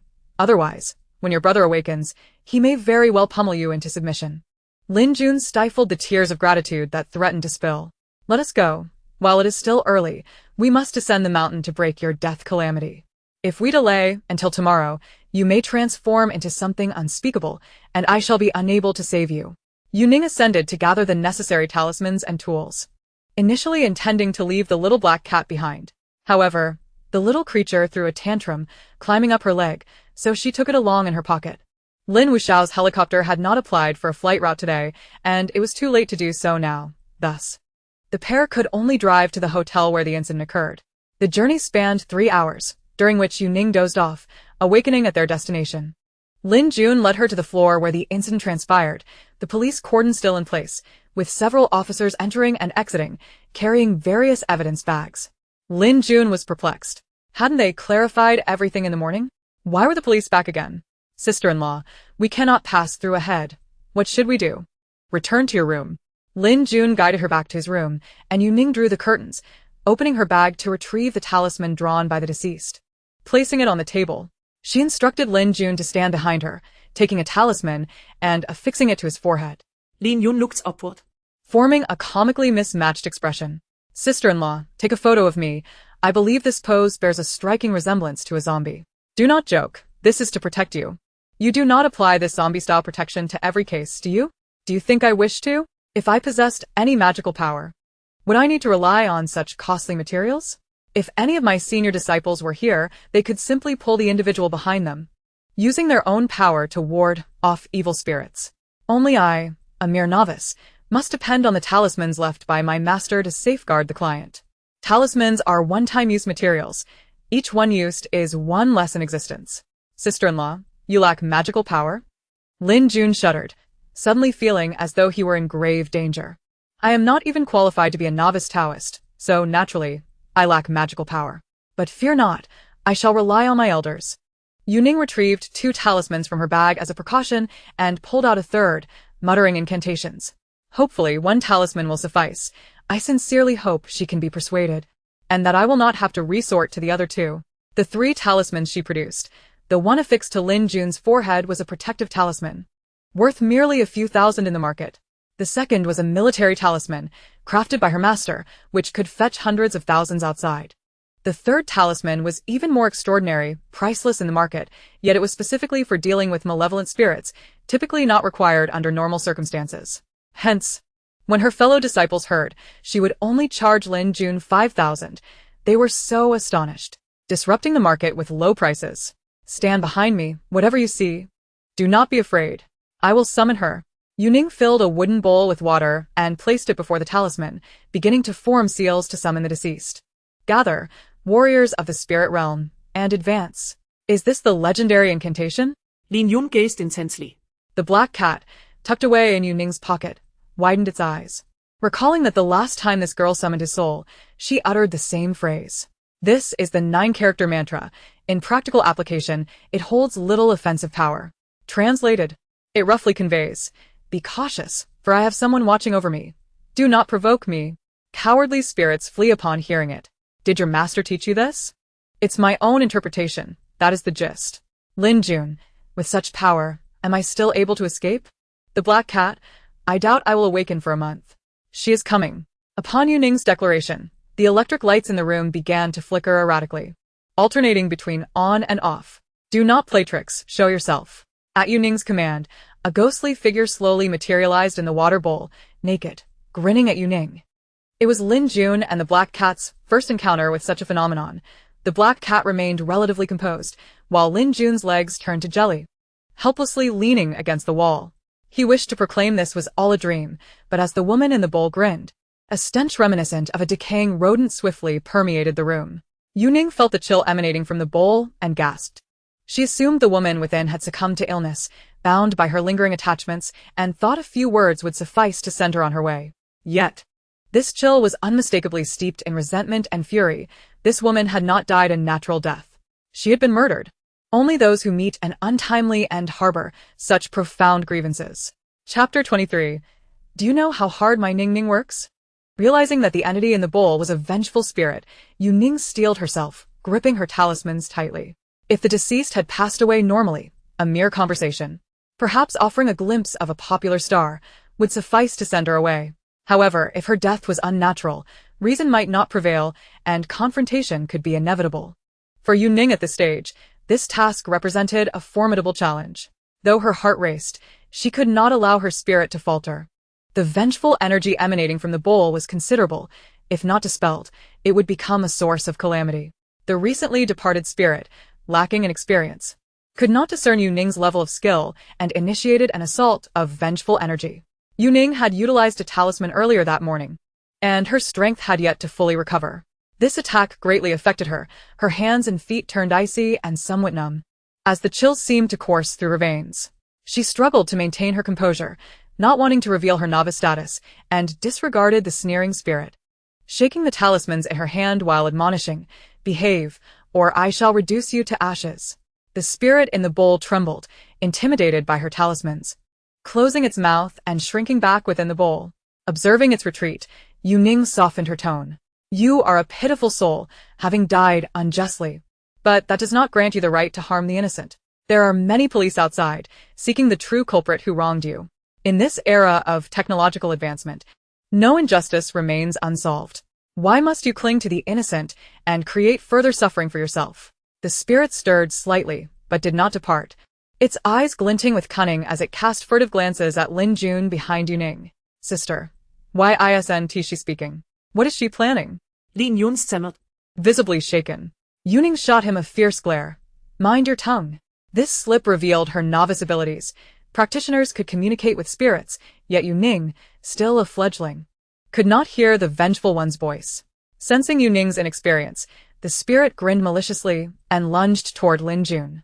The black cat bravely leaped forward, attempting to shield its brother. The spirit passed through the black cat, expanding its form, reaching out with skeletal fingers to grasp Lin Jun's throat. Before it could make contact, it was repelled by the protective talisman on Lin Jun's forehead. Unable to reach Lin Jun, the spirit turned its attention to Yu Ning. Yu Ning bit her thumb, pressing blood onto the military talisman. The spirit had now approached her, its gaping maw spewing forth vengeful energy. Yu Ning felt faint, a surge of pent-up energy threatening to erupt. Had she not possessed sufficient composure, she would have succumbed to the urge to vomit blood. Just as the spirit prepared to strike again, an elderly man with white hair and a beard appeared behind Yu Ning, wielding a feather duster. Yu Ning let out a sigh of relief. He had finally arrived. "Thank you, Uncle Bai." The elder's face remained stern as he swung the feather duster at the spirit with force, striking it down, rendering it somewhat comical. "Uncle Bai, please show mercy. She has no blood on her hands. Spare her life." The elder ceased his assault, his voice authoritative as he admonished, "Wretched creature, depart at once." The spirit did not leave immediately, its lips moving as if speaking to the elder. "Outrageous. You dare to negotiate?" The elder raised the feather duster as if to strike again, prompting the spirit to kneel and bow repeatedly. "Uncle Bai, does she have unfinished business?" Yu Ning inquired. The spirit expressed a wish for her beloved idol to receive a doll and requested 100 signed photos of the idol. "What sort of idol?" the elder asked, perplexed. Just a star, a notable performer." Uncle Bai, being older than her master, was unfamiliar with the novelties of this era. This wretched soul forsook everything for the sake of a performer? The elder's face twisted in disdain. "I can grant her request. However, you must inquire about her death." Yu Ning instructed the elder.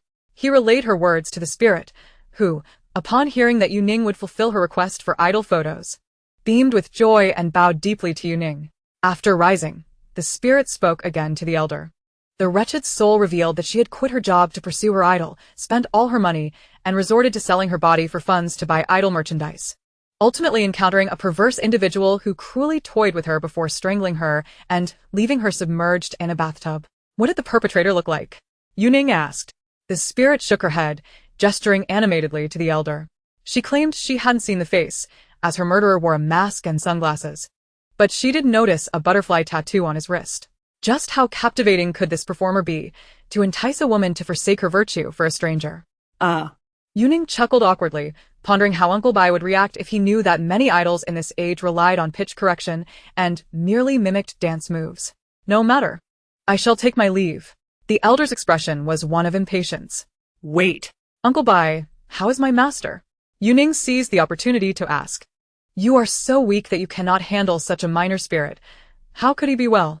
Why would Wu Ge summon you, a useless burden?" The elder regarded Yu Ning with evident disdain.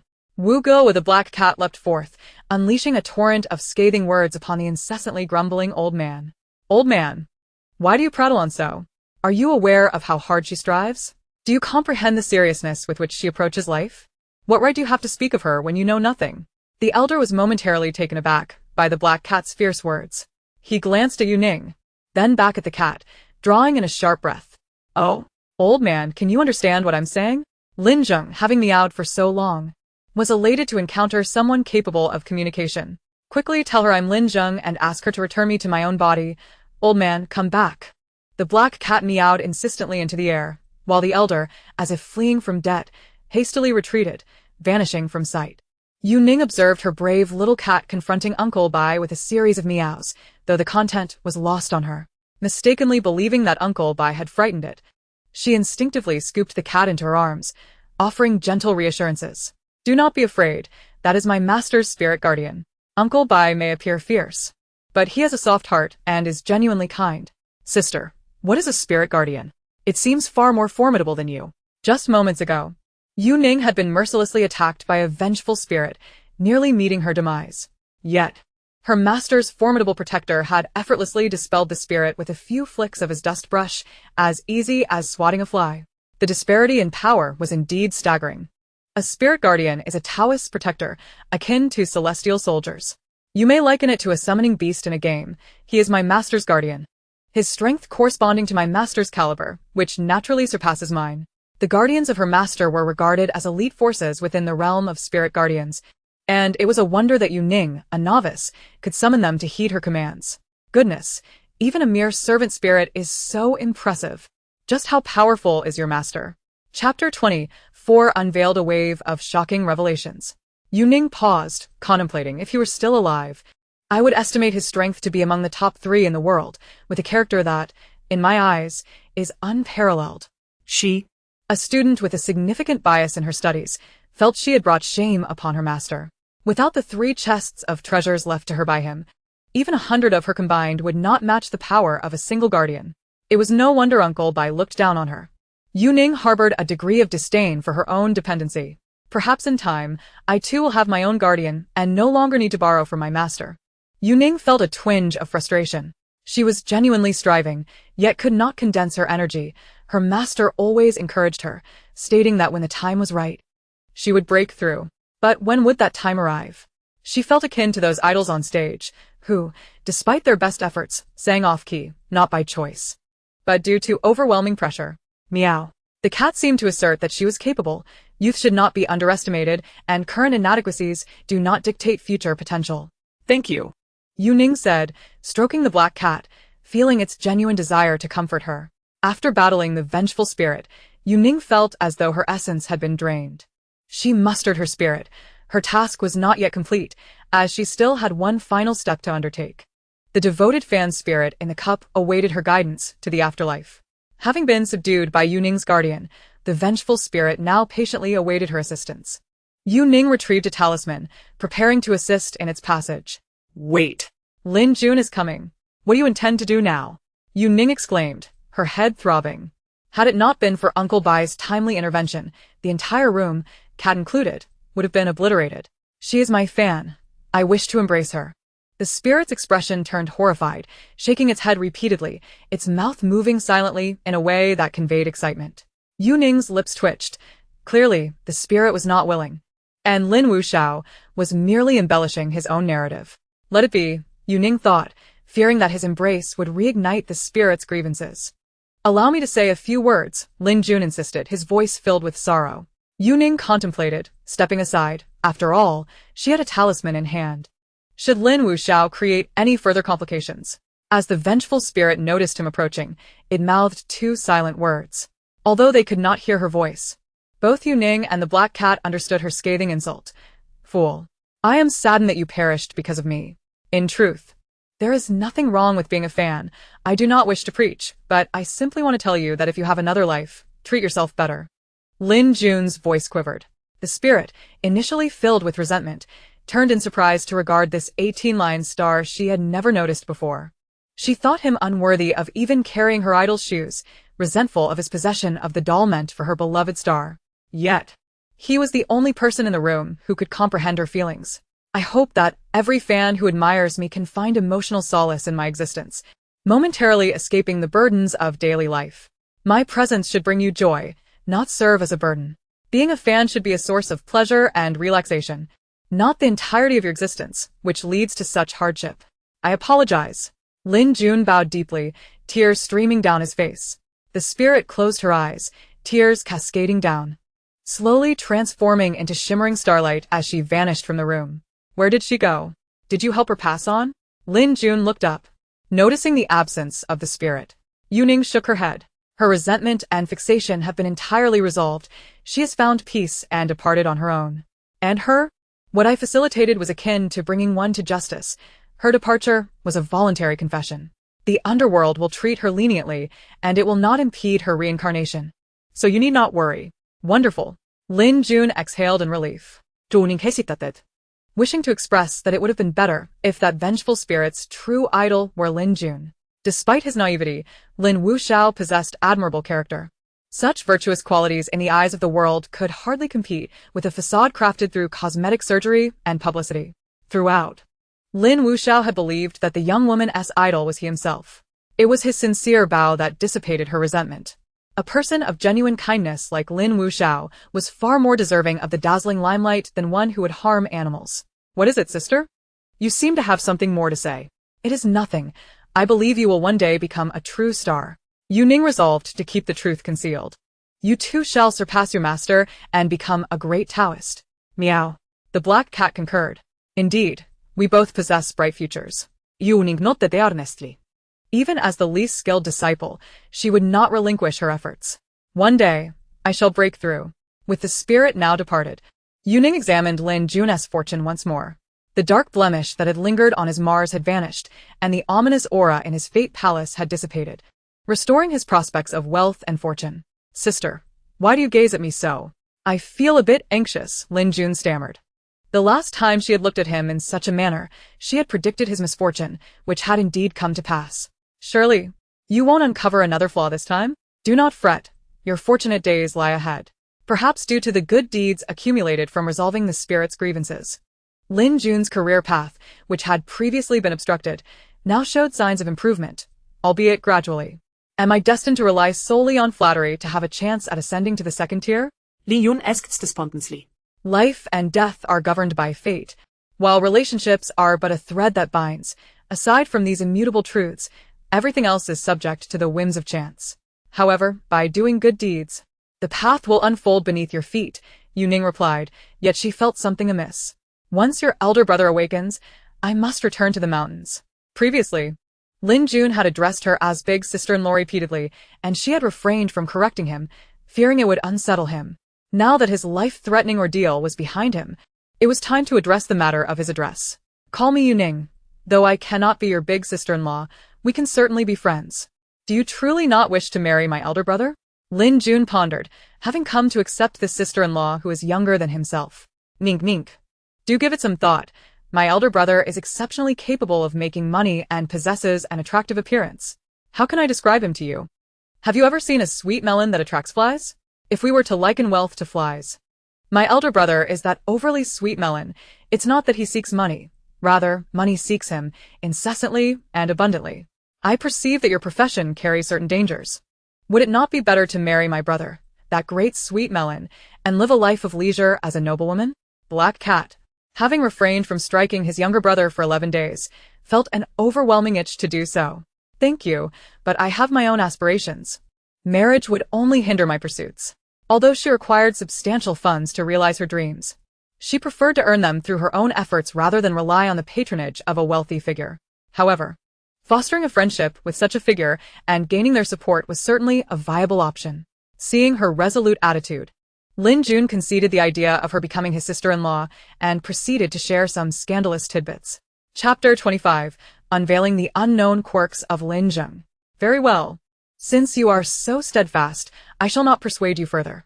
In truth, my elder brother is not as splendid as you might think. Oh, you are aware that he was a boxer, yes? The gym's wall is adorned with gold belts, each representing a multitude of unfortunate souls he has bested. With his fist, He could incapacitate an opponent with a single blow. Should you marry him, what if he were to commit domestic violence against you? That is a valid point. Yu Ning nodded. Black Cat is bewildered. What has he done? He is merely branded as an abuser, without justification. Look, even a small cat understands to cherish life and steer clear of domestic violence, avoiding conversations with strangers. Lin Jun exclaimed, interpreting the feline's protests as support. Indeed. Yu Ning nodded. My elder brother possesses flaws beyond this. He has practiced martial arts since childhood, exhibiting an alarming level of vigor, compounded by an extraordinary discipline. Isn't discipline a commendable trait?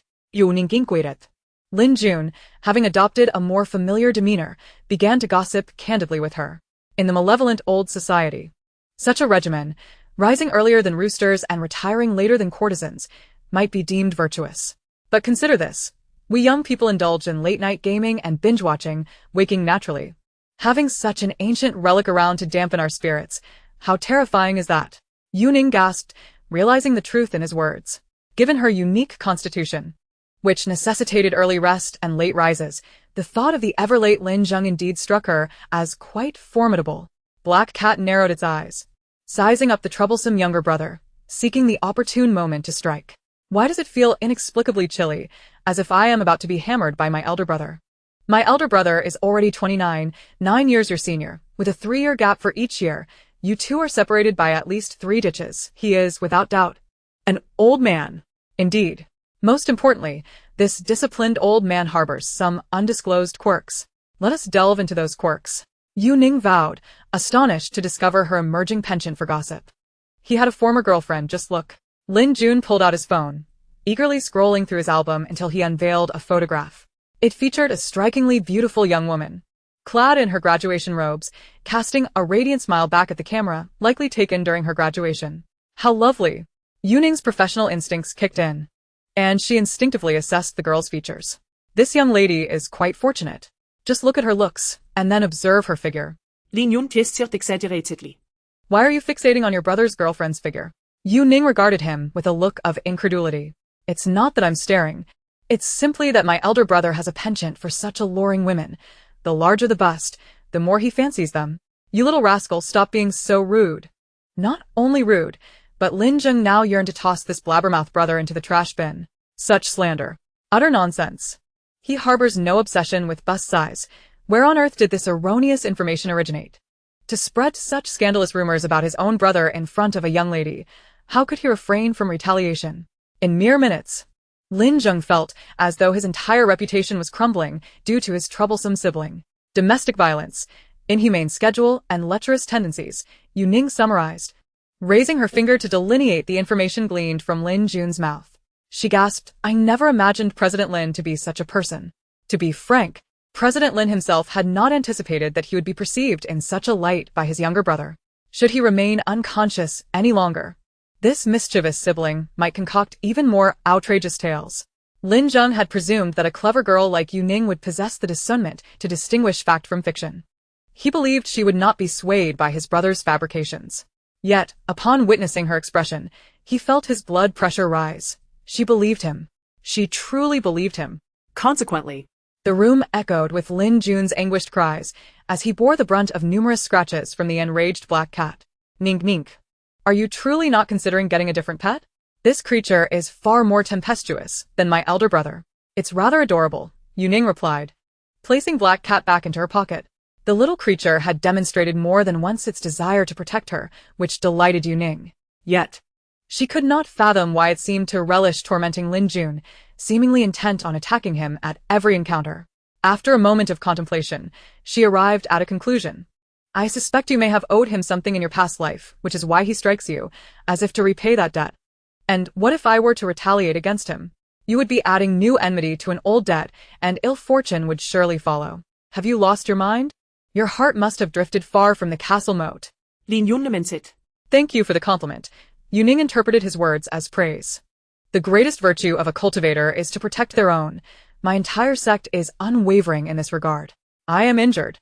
Lin Jun collapsed onto the bed, sprawled in a starfish position.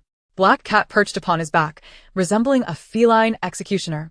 Yu Ning gathered the remaining talismans from the table, poured out the water from her bowl, and prepared to wipe it dry and stow it away. Suddenly, she recalled the information provided by the vengeful spirit. The murderer has a butterfly tattoo on their wrist. Yes, I must report this to the police. Lin Jun, too, had come to the same realization. Black Cat smacked him across the face, rousing him from his stupor. Wake up, you fool. How do you intend to explain this to the police? Will you tell them that the deceased's vengeful spirit informed you? Do you believe that once you say that, you won't be taken in for questioning? Let me clarify. I observed the deceased returning yesterday with a man adorned with a butterfly tattoo on his wrist. I only caught sight of his hand, not his face. That should suffice. Shouldn't it?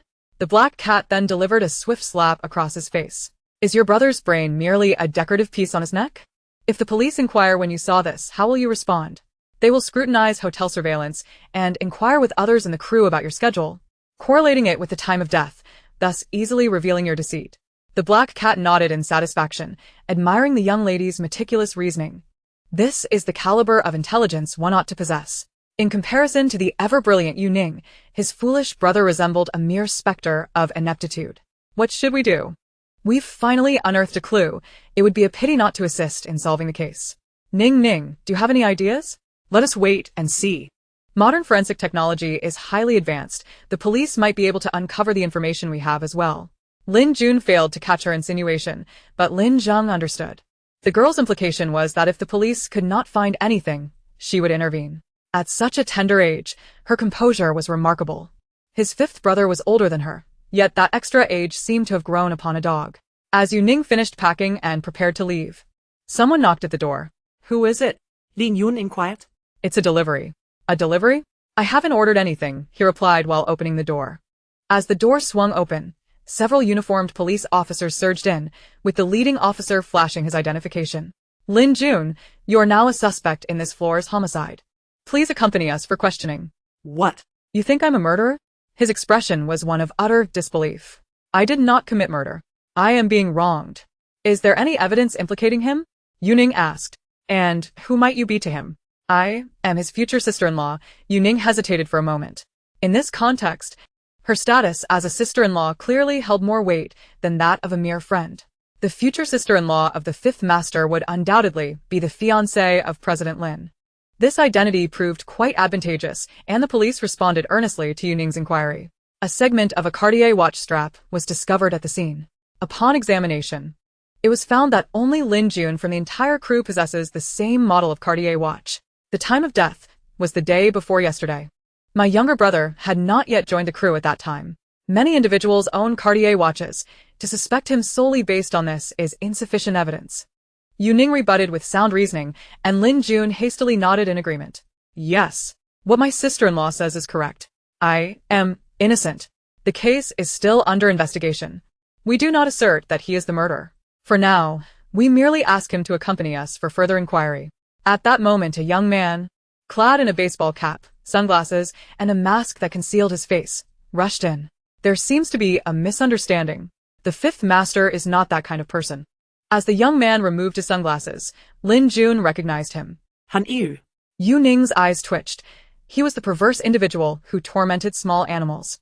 The very idol pursued by the vengeful spirits.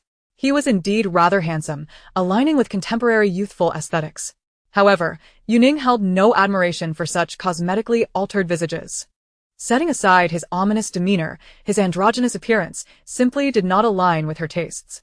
She preferred the clean-cut, rugged charm of President Lin. The fifth master is not that kind of person. You must be mistaken. Han Yu insisted, gripping the hands of the investigators. We will not wrongly accuse an innocent man, nor will we overlook a guilty one. Please do not obstruct our duties.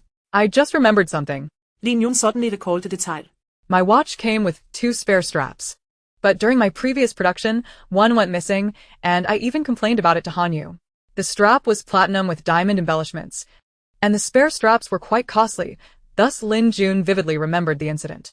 I'm sorry, fifth master. I forgot. Han Yu displayed a troubled expression. Lin Jun's eyes widened. How could he possibly forget? At the time, only he and Han Yu were in the makeup room, aside from Han Yu. No one else had heard his complaint. Lin Jun, stop stalling. Come with us now, the police urged. To the onlookers, Lin Jun seemed to be deliberately seeking an alibi. He glared at Han Yu in fury, Was this a deliberate act? No wonder Ning Ning said Han Yu was devious, choosing this moment to ensnare him further. Fifth Master, I cannot falsely testify for you simply because of our friendship. I am sorry, Han Yu feigned an apologetic demeanor. Lin Jun shot him a venomous glare. Despicable scoundrel. When I get out, I will certainly confront you. Ning Ning, have Aunt Wu take you to find my third brother. Yu Ning nodded. Lin Jun was taken away, leaving only Han Yu and Yu Ning in the room. Are you the fifth master's girlfriend? You're not angry with me, are you? Han Yu asked. Yu Ning couldn't be bothered to reply, hastily packing her belongings to leave. Han Yu had already donned his mask and hat, but upon noticing her disregard, he removed his mask once more. You don't recognize me? With his considerable fame, young girls would typically scream and rush toward him. Just moments ago, Lin Jun, the naive young master of the Lin family, had called out his name, hadn't he? Move aside. You're blocking the way, Yu Ning coldly stated, slinging her backpack over her shoulder. Annoyed by his persistent obstruction, she suppressed the urge to punch him and cast a few glances his way, which inadvertently drew her gaze. Finally receiving her attention, Han Yu felt a sense of balance within himself. He knew no one could resist his charm. You're in for a rough time. Perhaps you should accumulate some virtue, Yu Ning remarked, not bothering to look back at his expression as she strode out with her cat.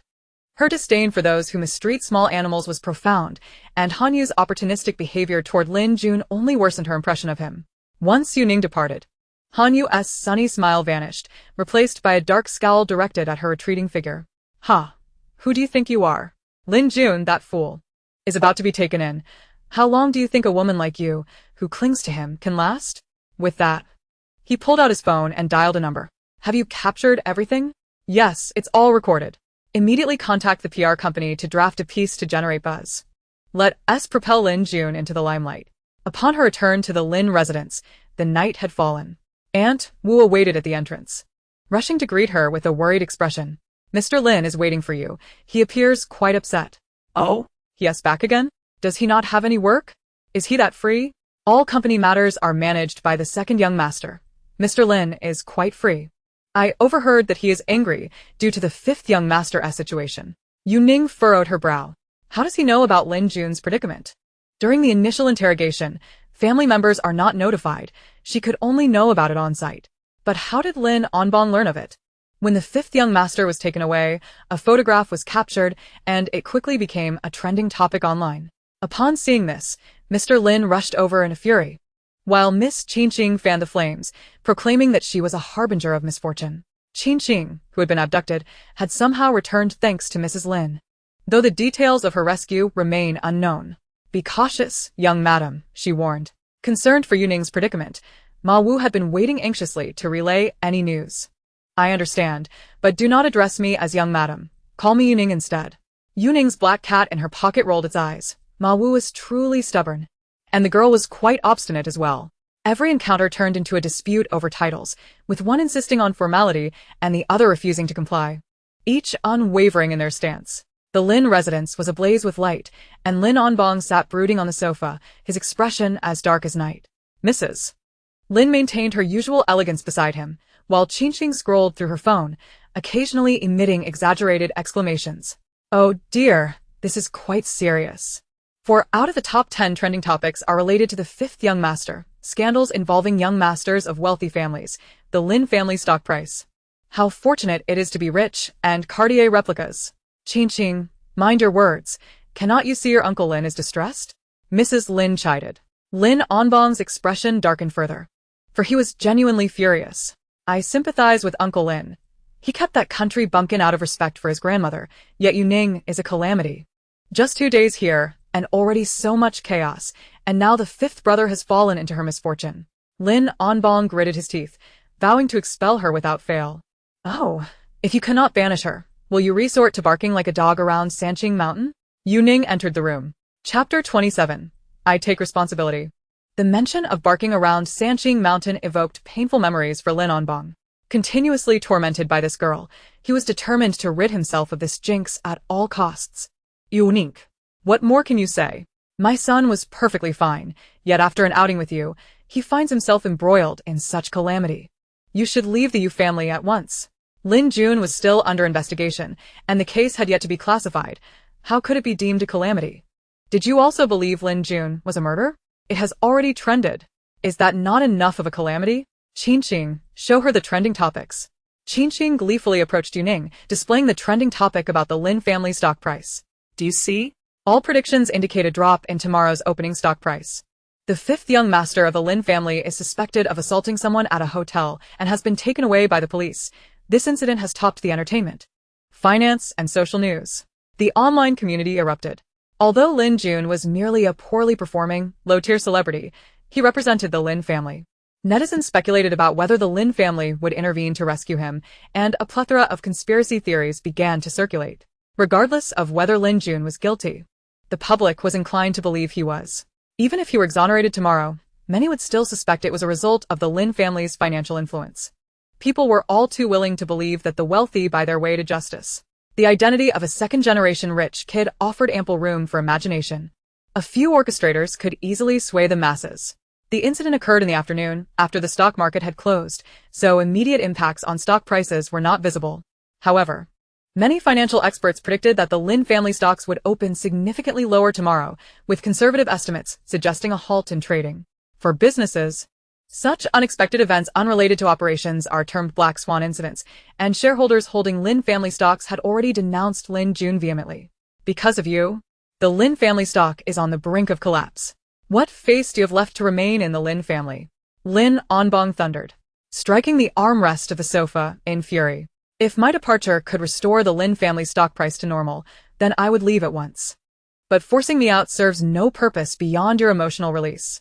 Yu Ning's eloquent retort earned her black cat's enthusiastic approval. The girls spoke wisely. The old man remained utterly shameless. Instead of seeking to remedy the situation, he had no measures in place to address the plummeting stock prices, nor did he possess any insight into managing public sentiment. He merely allowed Qingqing and her mother to lead him by the nose, attributing the stock decline to an innocent girl. Should you continue to stay with us, who knows how much more trouble you will attract? Lin Onbong was left speechless by Yu Ning's inquiries and could only resort to flimsy arguments. Lin Jun's involvement in this matter has nothing to do with me.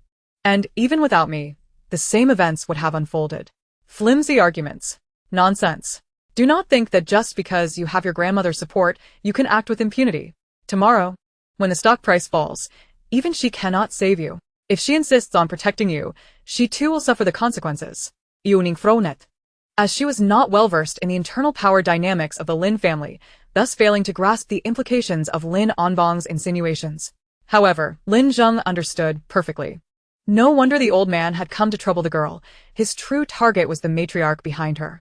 Although matriarch Lin did not hold shares in the Lin family, her support for several grandsons, including Lin Zheng, made them the true arbiters of the Lin family's fate. Lin Onbong sought to seize this opportunity to wrest control from the third and fifth heirs, thereby undermining Lin Zheng's loyal supporters within the Lin family. Although such actions would implicate Lin Jun and solidify his guilt as a murderer, leading to a catastrophic plummet in the Lin family stock price under negative public sentiment, Lin Onbong cared not. His ambition eclipsed the value of either his son or the Lin family stock. Realizing this, Lin Zheng's eyes blazed with fury. If he had been awake, how could he allow this old man to act so recklessly? Consider this carefully. Your stubborn refusal to leave will affect your beloved matriarch. Lin Onbong played his trump card. This was his masterstroke to drive Yu Ning away. Yu Ning pressed her lips tightly together. On one side stood her master's old acquaintance, and on the other, the innocent Lin Jun. She was unwilling to abandon either. Lin Onbong's intent was clear. Should she remain, he would pressure the matriarch and suppress her favored descendants. Yet if she chose to leave, would he truly abandon his plans against the matriarch? Clearly not. If she departed, it would only further cement the notion that she was the cause of all this chaos. She was invited by the matriarch, and Lin Onbong, the scoundrel, would still shift the blame onto her. After a moment's contemplation, Yu Ning unraveled the complexities of the situation. Lin Onbong, I shall not acquiesce to your unreasonable demands. The one who should leave is not I, but you. Now kindly take your leave. Yu Ning, have you lost your mind? You dare to chase Uncle Lin away? Qingqing interjected, pointing at Yu Ning in disbelief. Indeed, and you too may kindly depart. Preposterous. Lin Onbong roared. Bodyguards, bind her. I will take this unreasonable girl to meet the matriarch immediately. The bodyguards exchanged glances. Another altercation? They had not forgotten how Yu Ning had dealt with them yesterday. This girl's charms were somewhat uncanny, and they wished to avoid trouble, yet they could not ignore their employer's orders. They steeled themselves and moved in unison. Yu Ning retrieved a talisman from her pocket, her delicate face taut with tension, ready to spring into action. The atmosphere was quite lively. A cheerful male voice resonated from the doorway. A tall man, resembling Lin Jun to some extent, appeared at the entrance, a nonchalant smile gracing his lips. Hi. Why are you back? Lin Onbong's expression shifted oddly upon seeing his third son. Grandma sent me to convey a message. Is this the future sister-in-law? Lin Hai. The third son of the Lin family. It's a pleasure to meet you. Yu Ning nodded. When Lin Jun had been taken away, he had mentioned seeking his third brother, who stood before her now. While she was unaware of his profession, his demeanor suggested he was quite affluent, likely possessing a fortune made swiftly. Upon the arrival of the third son, the black cat let out a sigh of relief, grateful it was not the second son, for the girl would undoubtedly suffer otherwise. What message did Grandma send you with? Lin Onbong, feeling neglected, harbored a growing resentment towards his third son. The eldest, third, and fifth sons were all firmly in Lin Onbong's mind as part of the same faction, akin to a pack of wolves. Grandma is already aware of the incident involving the fifth son. She has entrusted this matter to the sister-in-law and me to resolve within 3 days. Please do not interfere. Father. 3 days? How much will the stock price plummet in that time? To hand such a significant issue over to a young girl who will be responsible if things go awry. I will be responsible. In the face of Lin Onbong's aggressive demeanor, Lin Hai simply responded with those 3 words, rendering everyone present speechless. Are you certain you wish to vouch for this girl? Lin Onbong could hardly believe such fortune existed. His attempt to undermine Yu Ning was merely a means to pressure the faction led by Grandma. With Lin Zheng still unconscious, Lin Hai had become the leader of that faction. Initially, he had worried Lin Hai would be too astute to manipulate, yet here he was, presenting himself on a silver platter. You must think carefully. If you vouch for this girl, and the stock price cannot be salvaged, the responsibility will rest squarely on your shoulders. This is not a coercion. Yu Ning cast a calm glance at Lin Onbong. Comrade Lin Onbong, feel free to laugh if you wish. Suppressing it can't be comfortable, can it? The exposure of his thoughts left Lin Onbong flustered, while Lin Hai chuckled heartily, captivating Jia Qingqing, who gazed at him in a daze. If she fails to stabilize the stock price within 2 days, I shall compensate for the losses incurred by the eldest with my own shares. Lin Hai uttered this with an air of nonchalance, his composure causing Lin Onbong to swallow hard. Words alone are not enough. Why should I trust you? Lin Onbong inquired. Lin Hai snapped his fingers, and a well-dressed individual from the legal department of the Lin family entered. The agreement is in Old Wang's possession, in black and white, bearing both Grandma's and my signatures. Just sign here, and the wager will take effect.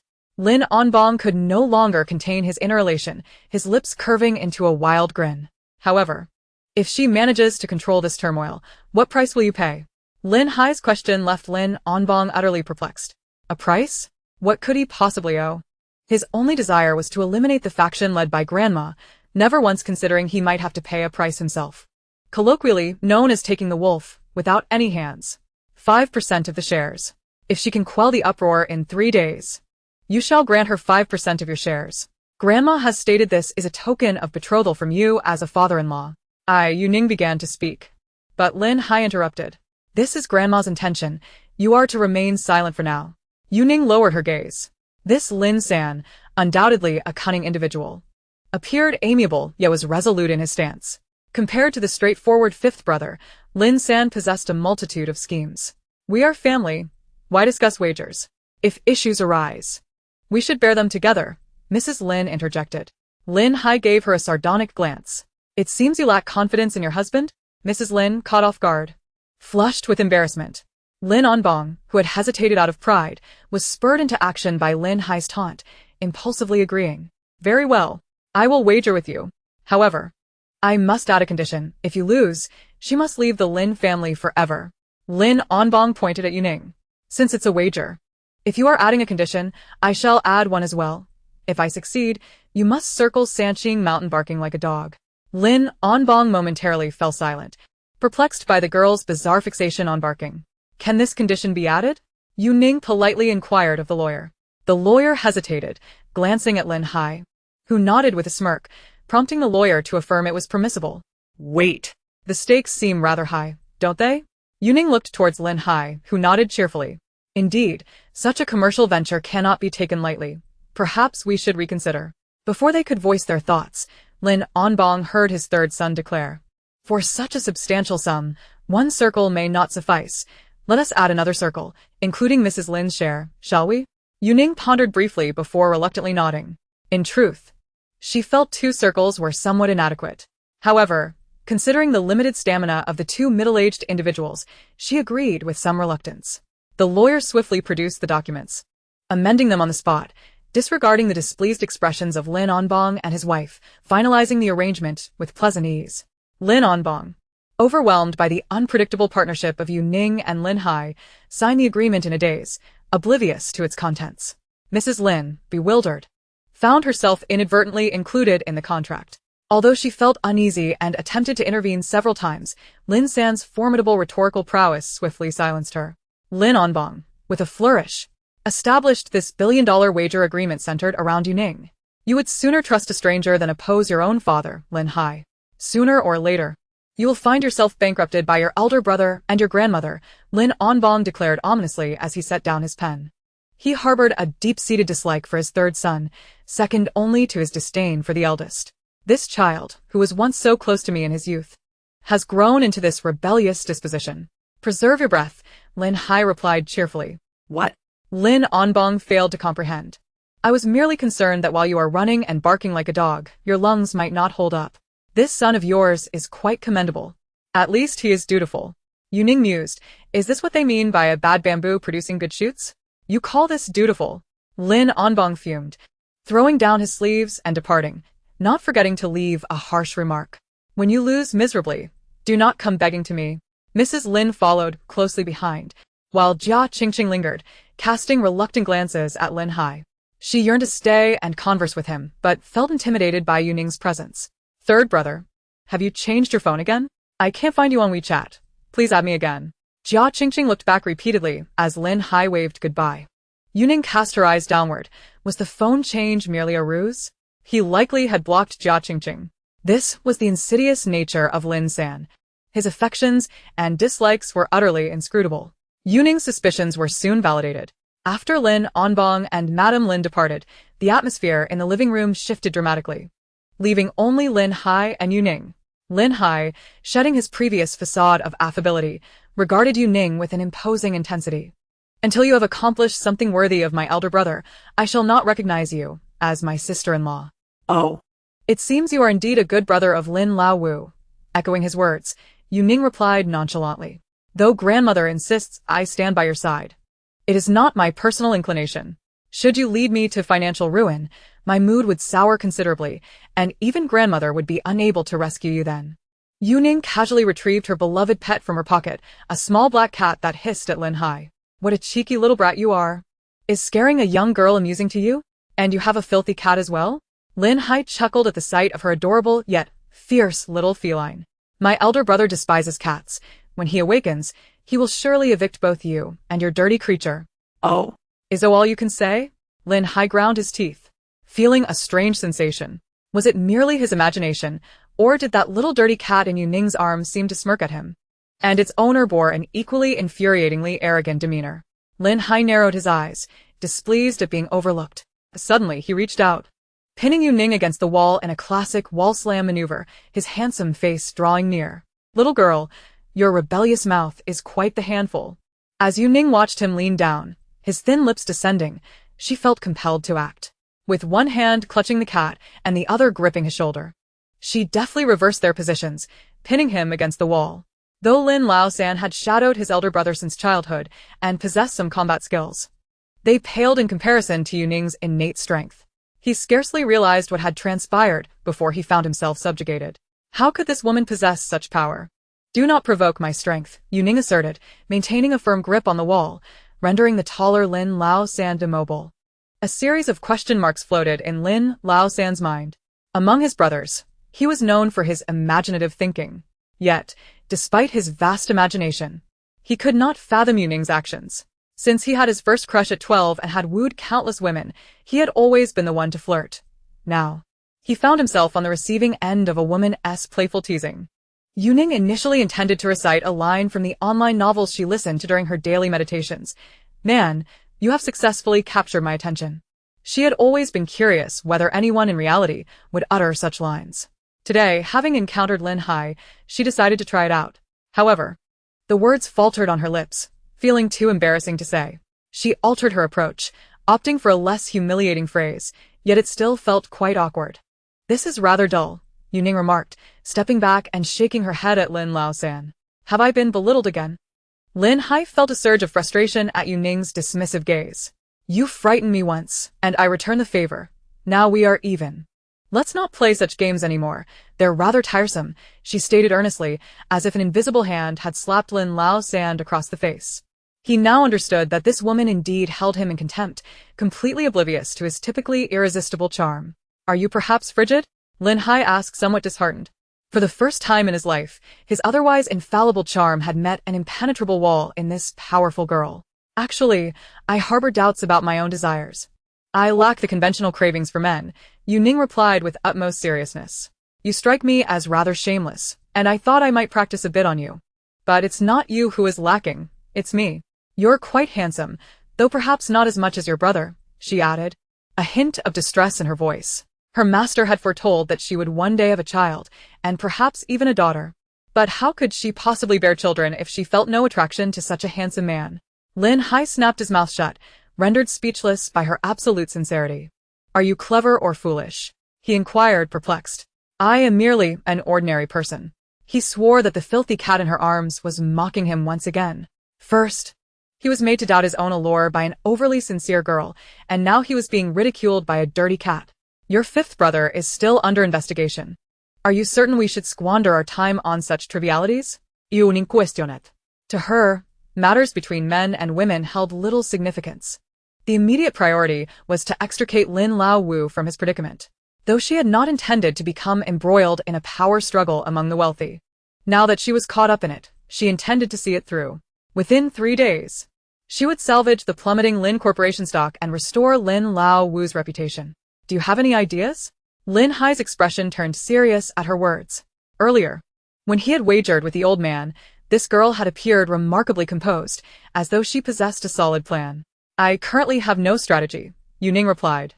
You dared to accept without a plan? I showed you a fortune. You will not lose.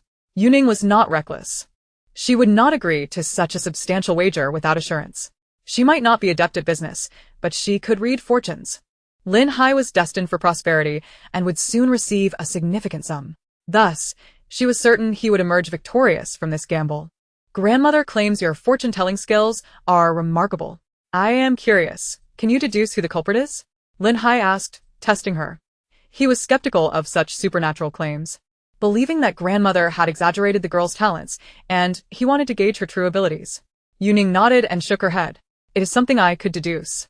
But I must refrain. Legal matters in the human realm are not our concern. Intervention would disrupt the order and provoke unnecessary trouble. The only scenario in which the police would seek our cooperation is if the case involves something unearthly, where the perpetrator is not human. Such cases are exceedingly rare and classified, seldom made public. The hotel incident clearly does not involve anything unearthly, so I cannot directly ascertain the true culprit. That would violate the rules. So you're just boasting, Lin Hai scoffed, mocking her excuses. What do you mean by not disrupting order? Sounds like a cover for your incompetence. However, I can exploit a loophole in the rules. If I cannot directly report the true culprit, I can identify who has a connection to the true culprit and inform that person of my findings, allowing them to deal with the true culprit. In this way, I do not violate the rules or disrupt the balance of the human realm. Lin Hai stood aghast at her words. Just moments ago, he had questioned her competence. And now she had unveiled such a remarkable strategy? Wait, you can exploit a loophole. In truth, my master does not entirely endorse my reckless actions. Yet in extraordinary circumstances, one must resort to extraordinary measures. The Taoist principles must evolve with the times, do they not? Lin Hai number not that. Yet he remained incredulous that she could truly discern the identity of the perpetrator. Identifying the culprit necessitates the use of divination techniques, in which I am not particularly adept. Thus, I may require some time. May I request a day? Lin Hai hesitated momentarily before acquiescing, acknowledging that the wager was for 3 days. So granting her one day was inconsequential. He intended to utilize this time to investigate who had orchestrated the trending topic that implicated the fifth young master. The moment the fifth young master encountered trouble, he immediately ascended the trending charts, indicating that there was clearly a manipulative force behind it. Upon his arrival, he had already tasked the information department with probing into the matter. However, the department was rife with individuals loyal to the second young master, leaving him uncertain as to whether they would cooperate. Lin Hai was also unsure if the information department could unveil the truth within a day. If the second young master sought to obstruct their efforts, it was possible that even 3 days would not suffice to uncover who was behind the trending topic. Yu Ning, cradling a cat, approached the elevator. After taking a few steps, as if recalling something, she turned back to Lin Hai, who was lost in thought, and remarked, "Among those who acted alongside the fifth young master, there is a popular star named Hanyu. You should focus your investigation on him, as he is likely the one who arranged the trending topic." Lin Hai was momentarily taken aback.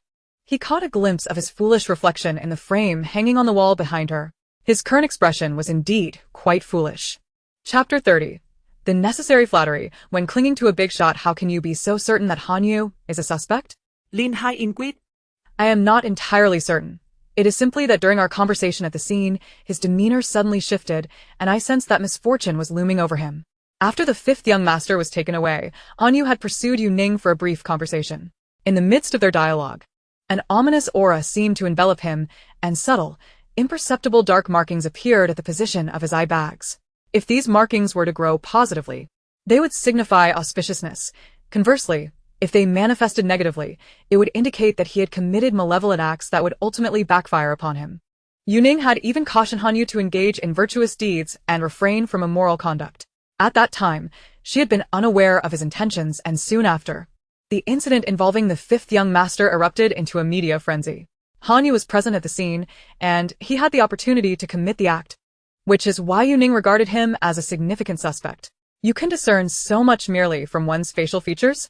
Lin Hai swallowed hard, struggling to believe that the monumental conundrum plaguing him could be so effortlessly unraveled by her. Though I cannot assert with absolute certainty that he is the culprit, I would appreciate it if you could investigate his recent financial transactions to see if there are any records of payments made to a public relations firm. That should not be too difficult to ascertain, correct? Lin Hai numbly nodded, his expression complex as he watched her enter the elevator. If she were indeed correct about Hanyu, Lin Hai felt a shiver run down his spine. The world was becoming increasingly surreal. Yu Ning, oblivious to the intricate thoughts of Lin San, returned to the third floor, placed the cat down, and approached the bed to check on President Lin. She had been gone for only a short while, and President Lin's vital signs remained stable, with no abnormalities evident in the monitoring equipment. Yu Ning gazed at his face for several seconds, muttering to herself, despite having the same 2 eyes and a mouth. Why do I find him more handsome than his 2 brothers? Could it be that this is the innate wisdom required when one seeks to curry favor with a powerful figure? The little black cat sitting on the ground puffed out its chest with pride, exclaiming, "Because you possess discerning taste. He is indeed more handsome than those unreliable brothers. Especially that fickle heartthrob, the third young master, a true playboy." Earlier, Lin Zheng had harbored concerns that she might fall under the sway of the third young master's shameless charms. Although he had never contemplated taking advantage of her upon waking, given her unwavering commitment to her path of cultivation, he found it inappropriate to keep her against her will. Nonetheless, the third young master was undoubtedly unworthy of such a remarkable young lady. After all, this girl possessed immense potential, a kind heart, and long legs. The black cat's eyes widened with admiration. Yu Ning began to remove her long pants and, having done so, proceeded to take off her top. From the perspective of the cat, those long, slender legs were nothing short of spectacular. Unbeknownst to her, a certain feline was left rather flustered by the display. Before heading into the bathroom for a shower, she could not resist speaking to President Lin, who lay on the bed. "I never expected you to favor women with ample bosoms. Such a righteous visage, resembling a steadfast youth determined to join the party. Yet beneath it all, a hidden lecher. Meow. Meow. No. He does not have a preference for large breasts. It is all that scoundrel fifth young master's fault for spreading such rumors."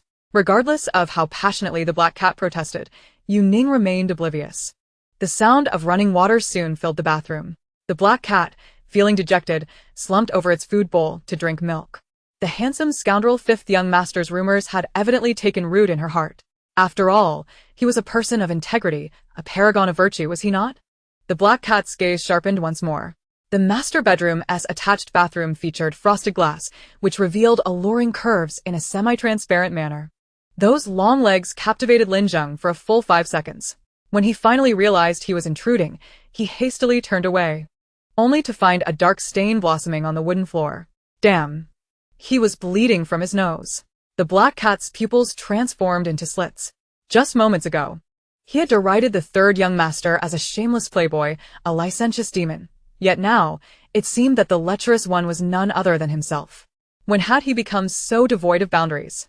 In a state of despair, the black cat extended its paw, attempting to erase the evidence, but after a few swipes, it noticed the marks on the floor, and an idea struck him. In his eagerness to inform her that he was Lin Zheng, he had completely forgotten that he could write with water. This was what one called the darkness beneath the lamp. Accustomed to high technology, he had neglected the existence of primitive communication methods.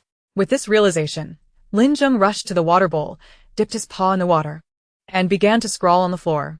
Just as he had only begun to make a few marks, the bathroom door swung open, and Yu Ning emerged, wrapped in a towel, radiating a mist of water. She immediately spotted her beloved pet engaging in mischief. Lin Zheng had barely inscribed a couple of strokes when he felt himself lifted, finding himself cradled in her familiar, soft embrace. Then, his pupils dilated in shock. She?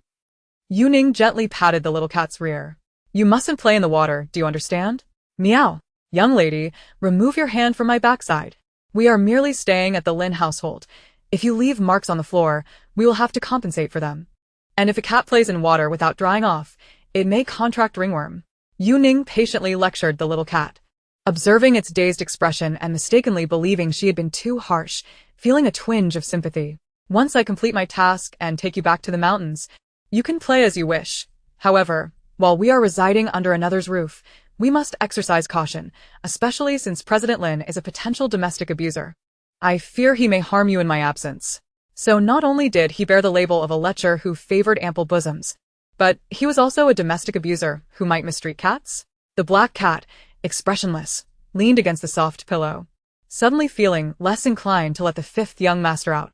Serves him right. Although Lin Zheng harbored a fierce animosity towards his fifth brother for spreading rumors, he felt a twinge of anxiety as Yu Ning withdrew the tortoiseshell to divine the future. The outcome of the gamble between the third brother and the elder depended entirely on the girl's reading. Lin Zheng understood that the third brother's ability to handle the situation was not particularly challenging. However, the presence of the unpredictable second brother added significant pressure. It would be most fortuitous if the girl could directly ascertain the identity of the true culprit. As Yu Ning picked up the tortoiseshell, the black cat held its breath. Yet, she placed the shell back down, her face etched with conflict. The black cat's heart began to race. Could it be that the girl felt overwhelmed by the gravity of the task? Indeed, it was unjust to burden such a young girl with such a monumental dilemma. She should not have been entangled in this affair. If only he were awake. This responsibility would rightly fall upon him, sparing the young lady from distress. While the black cat fretted for her, he overheard her muttering to herself. She had forgotten to perform her daily meditation. She decided to focus on that first. Clang. The black cat fell comically to the ground in surprise. How foolish of it to worry. This girl was completely unfazed, with time to indulge in melodramatic web novels. Soon, the room was filled with the mechanical voice of a reading machine. Chapter 3. The CEO's Infertility, Yet I Bear 8 Treasures. Listening to the absurdity of the content while observing Yu Ning in her meditative state, Lin Zheng silently resolved that upon his awakening, his first course of action would be to acquire this penguin bookstore. She had said she could return to the mountain, allowing him to play as he pleased. The black cat diligently noted this down, recognizing that this statement might be of significance later. Chapter 31. I truly regret. At long last, the prolonged meditation concluded. Yu Ning tucked away her phone, grasped the tortoise shell, and began to chant the contents of her divination in her mind as she shook the shell. The black cat sat quietly beside her, refraining from disturbing the focused girl. Yu Ning considered her divination skills to be quite ordinary, and she genuinely believed so. Compared to her several senior brothers, her abilities were hardly noteworthy. She often feared she might bring shame to her master whenever she ventured out. However, from the black cat's perspective, her proficiency was far from negligible. Although he did not comprehend the intricacies of these mystical arts, His great-grandmother held great faith in them and had previously sought out several masters. Frankly speaking, those individuals appeared less reliable than the girl. While shaking the tortoiseshell was a task easily performed, interpreting the results proved to be challenging. After nearly an hour of effort, Yu Ning still could not decipher the outcome. By now, it was already 10 o'clock at night, and her eyelids grew heavy. The exertion of dealing with the vengeful spirits during the day had drained her energy, leading her to embrace the black cat and drift off to sleep. When she awoke, the black cat wriggled out of her embrace and leaped to the water basin, dipping its paws into the water to practice writing. I am Lin Zheng. Writing in feline form was quite the challenge. Aligning its perspective was difficult, and its limbs were uncoordinated, often leading to chaos in its previous attempts. It practiced repeatedly until utterly exhausted before returning to the bed, curling up beside her. As a principled gentleman, he would never intrude upon a young lady in such a manner. A delicate hand descended from above, effortlessly grasping his neck, and with a slight tug, the little black cat found itself back nestled against her chest. This was not an act of his own volition. The little black cat feebly struggled for a moment before comfortably settling back in. It did not forget to fiercely defend its dignity in its mind, insisting that what the fifth brother claimed was utterly untrue. It bore no obsession with ample bosoms, truly. The next day, Lin Hai stood at the door of his elder brother's bedroom with a peculiar expression. He checked his watch. It was nearing noon. The room remained eerily silent. The girl had requested a day to interpret the divination, yet she had slept until the sun was high in the sky. Were it not for the fact that his men were keeping watch over the entire estate, he might have suspected she had fled through the window. Just as Lin Hai hesitated to knock, a voice finally emerged from within. Awake at last? Lin Hai raised an eyebrow and gently tapped on the door. Sleepily, Yu Ning opened the door, momentarily startling Lin Hai. With disheveled hair and clad in a piggy hero pajama set, she resembled a minor. Good morning. It's already noon. I came to check on my brother. Yu Ning stepped aside to let him in, cradling the cat as she entered the bathroom. As soon as the door closed, the sound of running water filled the air. Yu Ning washed up swiftly, completing a simple face wash, brushing her teeth, applying a bit of moisturizer, and tying her hair back in no time. After cleaning the black cat's paws and brushing its teeth, she placed it in the litter box and tidied up before emerging from the bathroom. With the sun shining brightly at noon, Lin Hai sat in the sunlight, gently wiping his brother's face. Afterward, he began to trim his brother's nails. These tasks were typically handled by hired help, rendering the extraordinary third young master's involvement unnecessary. What are you thinking about? Lin Hai, noticing her gaze fixed on him, felt somewhat uncomfortable. President Lin must be a good brother, Yu Ning remarked. Both Lin Laowu and Lin Laosan seem to hold him in high regard. Although Lin Laowu gossips about his brother behind his back, he speaks of him with pride. My mother passed away early. He raised us single-handedly, playing the roles of both father and mother. He sacrificed his own interests for our sake, yet we never allowed him a moment of peace. Realizing he had spoken too much, Lin Hai cleared his throat awkwardly. How is your divination progressing? I'll continue it after breakfast. What breakfast? It's more like lunch. I should remind you, you have less than 9 hours remaining. According to their agreement, she needed to provide him with results by 9 o'clock that evening, and half the day had slipped away in slumber. How could she still think about eating? It won't take that long. I usually sleep by 8:30. Since coming to the Lin family, she had been staying up late almost every night, which was detrimental to her health. Lin Hai found himself momentarily speechless, unable to deny that she exuded a certain sense of relaxation. If this relaxation was not at the expense of his brother's stock prices, he might even appreciate it.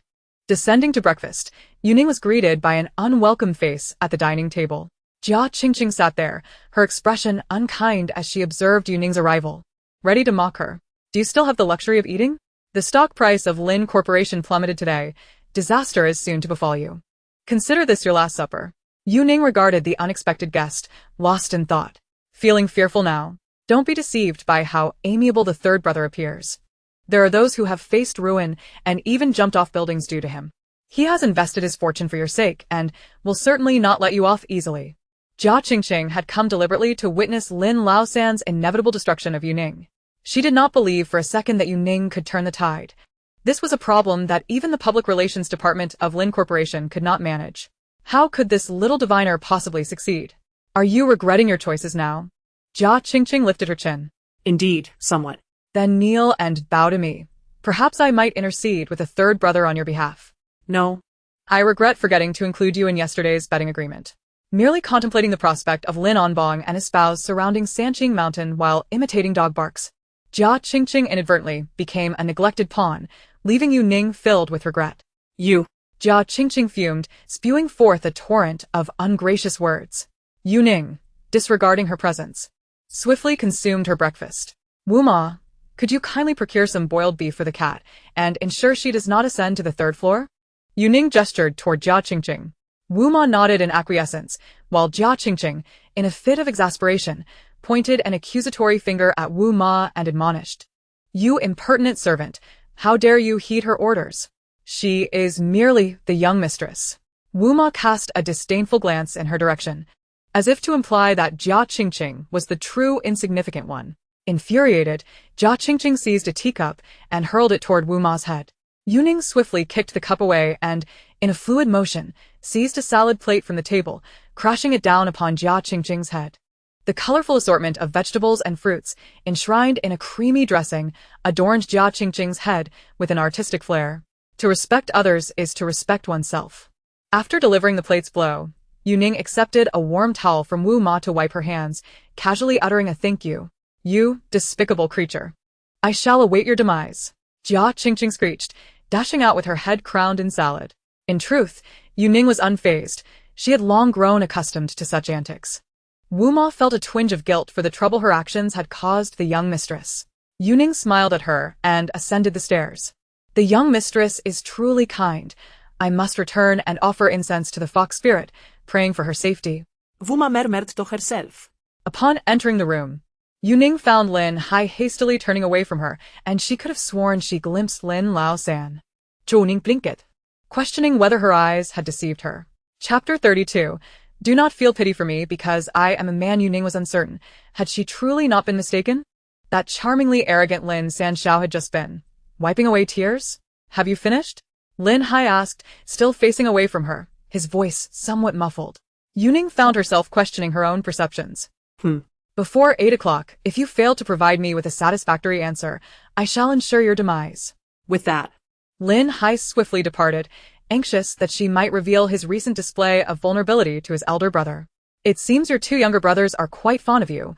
How unfortunate that such an admirable brother is, alas, a lascivious and abusive man. Yu Ning mused to herself, glancing at Lin Zheng on the bed. The black cat, munching on beef, stiffened, its little teeth clenching tightly. Very well. He wishes to strike at the fifth brother again. After a satisfying meal and sufficient rest, Yu Ning returned to the table, lost in contemplation over the divination. Meanwhile, Jia Qingqing, having finally washed the salad from her hair, seethed with mounting fury. She had come back to mock the simpleton, only to find herself chastised by one. Eager to disrupt Yu Ning, she discovered that Wu Ma had already stationed individuals on the third floor to prevent her entry. That detestable simpleton. I shall not permit you to prevail. A sinister smile crept across Jia Qingqing's face as she recalled her secret weapon. Yu Ning had deciphered a significant portion of the divination. Yet the outcome left her furrowing her brow, sensing something amiss. Was there a miscalculation along the way? Just as she pondered, a loud commotion erupted from the direction of the floor-to-ceiling window. A drone burst through the adjacent open window, careening chaotically around the room. Approaching the window, Yu Ning saw Jia Qingqing wielding a remote control below, gloating as she caught sight of Yu Ning's head. Yu Ning, are you frightened? How childish. Jia Qingqing taunted, noticing Yu Ning's refusal to engage, and her subsequent closing of the window. If I can't see, I can still observe through the drone's camera. Lindigo is quite handsome. Jia Qingqing salivated, deliberately capturing a close-up of her infatuation, Lin Zheng. The drone's erratic movements became increasingly bothersome to Yu Ning, who was just about to find something to smash it down when the black cat could no longer contain itself. Leaping from the table in a blur, it snatched the drone mid-flight, landing with it on the ground. The drone shattered, restoring tranquility to the room. Yu Ning flung open the window to find Jia Qingqing standing below, one hand on her hip, assuming a teapot pose, berating her. You broke my drone. Do you have any idea how expensive it was? Can you even afford to replace it? If my cat is harmed because of your faulty machine, I shall break your legs. Yu Ning tossed the shattered remains down, closing the window to block out the incessant complaints. The black cat, triumphant in its conquest of the drone, sat proudly. Yu Ning scooped it up, meeting its fearless gaze, and playfully patted its rear twice. The black cat's pupils dilated. You dare to challenge me? How bold you are. Huh? Yu Ning scolded, poking its head. I can handle such matters. How could you venture up? It's far too dangerous. Meow. It wasn't that perilous, it retorted. What if you got hurt? Yu Ning continued her gentle prodding. Meow. A man should stand tall even in death, so what? The divination has been completed. Come, allow me to share it with you. Lin Hai, filled with skepticism, followed her into the room. Yu Ning pointed to several coins on the table and one on the floor, stating, This is the hexagram of the 31st, with the lower trigrams representing Gen, symbolizing the mountain, and the upper trigrams representing DUI, symbolizing the marsh. Just get to the point, Lin Hai interjected, feeling overwhelmed by her overly technical jargon. The hexagram suggests favorable outcomes in the northern or eastern directions, while cautioning against the east. Yu Ning retrieved her phone, opened the map, and pinpointed the city of the incident, sketching a range. These neighborhoods contain the person we are searching for. Are you joking? Conservatively speaking, each of these neighborhoods houses tens of thousands of people. How long would it take to investigate each one? Lin Hai responde, Isapota. The hexagram indicates that this individual is troubled by emotional issues, either running away from home or having been expelled. We must pursue this line of thought. No. That's still too vague. Why do you look at me like that? Indeed, the internet can be deceiving. It was said that a powerful CEO could shake an entire city with just a stamp of his foot, yet we can't even locate one person. Hey! Please refrain from imposing those absurd plot lines onto reality. I am in finance, not detective work. Lin Hai felt deeply humiliated. My abilities are limited to this extent. Just as he contemplated a sarcastic remark, he witnessed her pull out a tattered compass from her pocket, muttering to herself, due to the ineptitude of the wealthy elite. My own capabilities are rather mediocre, so I must continue to rely on my family. You are the one who is useless. Your entire family is worthless. Lin Hai's words were abruptly cut off as he gazed in astonishment at the compass in Yu Ning's hands, witnessing an extraordinary occurrence. In Chapter 33, You dared to go anywhere. The compass she produced was metallic and appeared worn and nearly falling apart. Yet, when she cradled it in her palm, facing it towards the hexagram she had divined, the metal compass began to spin on its own. This is my master's compass. It holds the essence of my master. It can perform deep calculations based on my divination results. You could say I temporarily possess my master's level of skill. Lin Hai's pupils dilated in shock. Is this really possible? However, there are only two opportunities, and one has already been used. Yu Ning felt a pang of regret.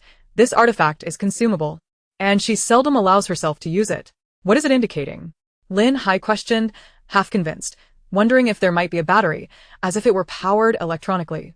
It's about direction. If we convert the direction into latitude and longitude and input it into the map, we will arrive at the Tianshui community. Yu Ning enlarged the map and presented it to Lin Hai. The person we seek resides in the Tianshui community. Male, 35 years old. Currently either running away from home or has been expelled living alone. Narrowing it down this much. Surely you can find him? If they couldn't uncover this, she would genuinely question the Lin family's capabilities. What kind of elite family is this, when even market vendors gather more intelligence than they do? I will investigate right now. Lin Hai, invigorated by her skeptical gaze, set out with renewed determination to search for the individual. This was not merely a matter of solving a case. It was a battle for the prestige of the elite family. Whether they could restore their dignity hinged on this endeavor. Once Lin Hai departed, Yu Ning retrieved an ancient book with yellowed pages. If any other practitioners were present, they would surely be astonished to see this long-lost ancient text on hexagrams. Dense and obscure, sought after by many, yet merely one of Yu Ning's unassuming treasures among 3 large boxes. To master a skill requires practice. If talent is insufficient, diligence must compensate. I must remain diligent in my studies, she resolved, opening the ancient text to study earnestly. Having been her master's apprentice for a short time, she had only absorbed a quarter of the teachings. The remaining 3/4 were for her to learn independently. The black cat approached, glancing at the text, feeling dizzy. Lin Zheng possessed a master's degree in finance. Yet, before this ancient text, he felt akin to a primary school student, or rather, like a preschooler. The text was entirely in traditional characters, filled with specialized terminology that flowed with great difficulty. For others to read it smoothly would be quite a challenge. Yet, she was able to calm herself and immerse in her studies, taking notes while occasionally reflecting on the hexagram she had deciphered earlier. 2 hours later, Yu Ning closed the book and muttered to herself, After such a long time, I've only mastered one page. I truly am dull-witted. The black cat stared in disbelief. Dull-witted? What does that make me, an adult with a learning disability? Yu Ning initiated a video call on WeChat, and soon someone picked up. The black cat leaned in to observe. The individual on the other end was a man in his 60s, smiling warmly, like a benevolent Buddha. Fifth senior brother. I've been self-studying hexagrams and have a few areas I'm unclear about that I'd like to consult you on. Yu Ning expressed her inquiries humbly. Your divination skills are unparalleled. Asking you is always worthwhile. The expression of the fifth senior brother became somewhat stiff. Junior sister, have you reached this level already? Yes, since Master passed. I have been self-studying, but my talent is lacking. In 2 months, I've only learned this much. Surely, you were much smarter than I when you were younger. The flesh on fifth senior brother's face quivered with visible embarrassment. Fearing that Yu Ning would continue discussing her lack of talent, he hastily addressed her confusion. Thank you, senior brother. You are truly remarkable. I envy those of you who are intelligent, unlike me, who is so foolish. Ahaha, my signal is weak. Let us talk later. The fifth senior brother hastily ended the video call, wiping the cold sweat from his brow. Fortunately, he was quick. If they continued to converse, he might inadvertently expose the truth. I spent 2 years to learn this. Among my peers, I am rather quick. Yet the junior sister completed it in 2 months and dares to claim she is foolish. How is that not bullying? What a pity that master departed early. Had he guided her personally, this child could have become someone truly remarkable, even surpassing the eldest senior brother. Yu Ning had intended to continue studying for 2 more pages when Lin Hai returned, his expression complex. I found the person. But are you certain he is the true culprit? Who told you he is the true culprit? He is merely involved with the real culprit. I would wager he is likely someone connected to the authorities. He is a local police officer. The true culprit will eventually fall into his hands. We are merely accelerating the causality to prompt his early capture. Now, take me to find him. Are you out of your mind? You plan to just walk up and tell him that another person is the culprit? Do you think he will believe you? Whether he believes it is his fortune. Whether I can convince him is my skill. Now, let us go. Yu Ning picked up the black cat and cradled it in her arms. Noticing she was empty-handed, the black cat leaped from her embrace and squatted by her 3 large boxes. Girl, have you forgotten to bring anything? It was concerned they might encounter vengeful spirits like the last time, and what if she lacked the ability to defend herself? This time, there's no need to rely on others. My own talents will suffice. Yu Ning seemed to grasp the black cat's worries and gently stroked its head. Are you really conversing with a cat? You understand its language? Lin Lao Sen looked at Yu Ning with a gaze of disbelief. Emotions are a silent language. Why must I comprehend what it says? Yu Ning tucked the black cat into her pocket, gently ruffling its head. The black cat squinted, and in that moment, he could convey his identity to her.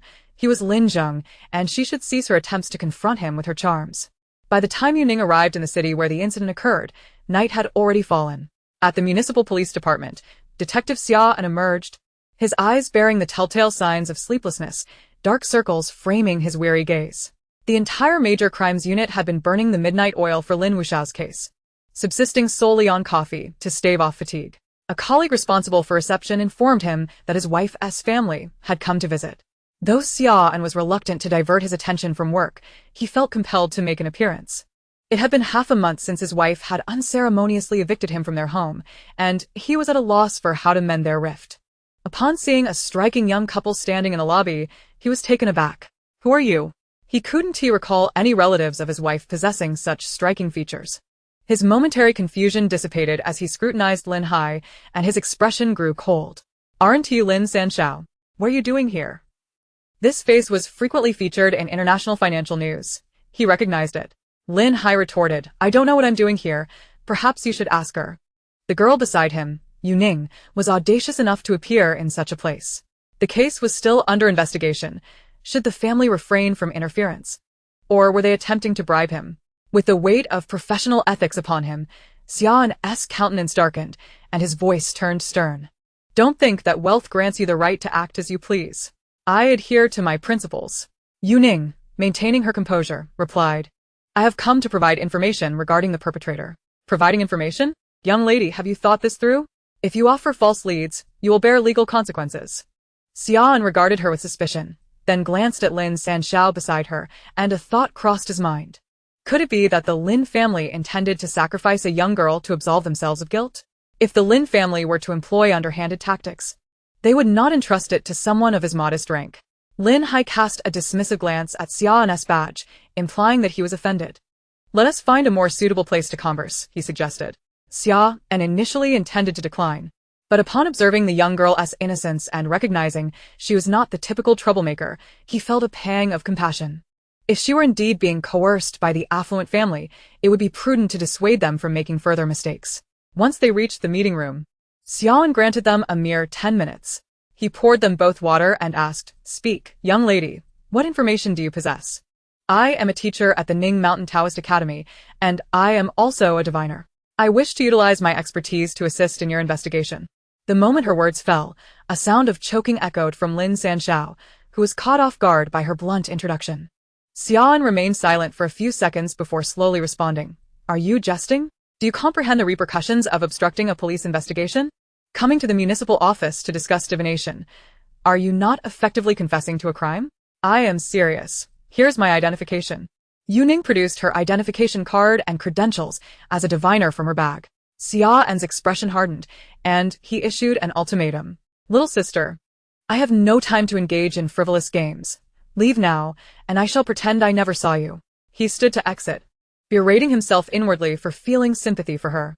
She was, after all, a charlatan, a fortune-teller daring to cause mischief right under his nose. "You've investigated me?" Xia An seethed with indignation. Yu Ning continued, "Your marital prospects indicate that you have an exceptionally virtuous wife, characterized by her spirited nature and sense of justice." Ha! "The Lin family is so affluent that they can even ascertain such details," Xia An scoffed, casting a cold smirk towards Lin Hai. Upon hearing about his wife, Xia An assumed that the Lin family had conducted an investigation into him, attempting to leverage his family against him. Lin Hai, uninterested in explaining himself, anticipated this reaction and was curious to see how Yu Ning would conclude the matter. Disregarding Xia An's irritable demeanor, Yu Ning continued, "However, soon. This good wife shall no longer belong to you. You are on the brink of divorce." Xia An's eyes were filled with fury. "Nonsense. Impossible. Your Wutsu star resides in the marital palace. While your career is on the rise, your marriage is fraught with difficulties, compounded by the ominous presence of the Tianqing star, which portends separation." Utter drivel. "My wife and I have a strong bond. There is no way we would divorce." As soon as he finished speaking, a colleague approached with a document folder. "Old Xia, here's your registered letter. I brought it for you." Upon seeing the sender's name, his wife, he accepted it, tearing it open in Yu Ning's presence, feeling a sense of pride. "This is a letter from my wife. In this day and age, who even writes letters anymore? This symbolizes a deep connection, doesn't it? To divorce papers?" "Quite a profound connection," Lin Hai interjected slyly. Xia An's face turned the color of liver, clenching the divorce papers, his outward anger masking a surge of panic. Why was his wife seeking a divorce? It had been half a month since he had left, and she had yet to cool down. What, precisely, had he done to provoke her? It must be mere coincidence. Xia An could not bring himself to believe that Yu Ning could foresee such a thing. "I possess a method to help you reconcile." "I don't believe it. I can manage on my own." "If you could resolve it yourself, would you still be here? Why does she know even this?" Xia An suspected she had installed surveillance in his home. With a significant case at hand, if they had any leads, they wouldn't be burning the midnight oil. Why not spare 10 minutes to hear her out? Should the information she provided prove erroneous, he would willingly accept the consequences. 3 years of imprisonment for obstructing justice, he understood. "I don't buy into this. Are you afraid? Is this all the courage you possess?" Lin Sanshao interjected at an opportune moment. "Do not employ provocation. It is ineffective against me," Xia An retorted, yet he did not make to leave immediately. He found himself wavering, not due to Lin Sanshao's taunts, but because of Yu Ning's steady gaze and demeanor. Though her words seemed outlandish, her eyes conveyed a sense of clarity and sincerity, unlike that of someone intending to cause trouble. As a seasoned detective, he prided himself on his ability to read people well, and this girl's eyes were unclouded, suggesting she was not here to create chaos. Ultimately, wasting 10 minutes might yield unexpected results. Yu Ning retrieved a notebook and pen, sliding them across the table towards Xia and write a character. Xia An hesitated, glancing at the registered letter in his hand. The request for divorce from his wife had taken him by surprise, leaving him no opportunity to respond. Thus, he picked up the pen and wrote the character for opportunity. Yu Ning observed the character for a few seconds before stating, I asked you to consider the case, not your marital affairs. Right again. You can read my thoughts. Yu Ning took the pen and circled the character he had written 3 times. The characters you inscribed have merged into a cursive script, resembling the symbols of yin and yang, which correspond to the essence of marital relationships. It is evident that this inquiry pertains to matters of the heart. The final stroke was hastily penned, akin to a hook, correlating distinctly with the 3 palaces of Qian, Kun, and Dui. Since you have initiated this, Allow me to assist in deciphering your emotional trajectory. Yu Ning took up her brush and began to calculate, while her little black cat peeked curiously from her pocket, captivated by the unfolding scene. The reason your wife wishes to part ways with you stems from a misunderstanding. She believes you have taken a mistress. This is inconceivable. Absolutely unimaginable. A man of such impeccable virtue like him could never be misinterpreted by his wife. Once the formalities are concluded, reach out to her for clarification. This divination is a gift from me. Do compose another. This time, Xia dared not lose focus. He concentrated intently and solemnly inscribed the character for suffering. Although the case appeared straightforward, it garnered significant public attention, trending incessantly. The victims suffered a tragic demise through abuse, and whether it be the investigators, the deceased, or the awaiting populace, all are engulfed in suffering.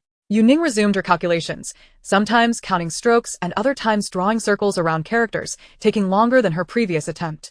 Unbeknownst to her, 9 minutes elapsed. Yu Ning sat there, lost in a world of her own, deeply engrossed in her computations. The protracted wait drained Xia's patience. He felt utterly absurd.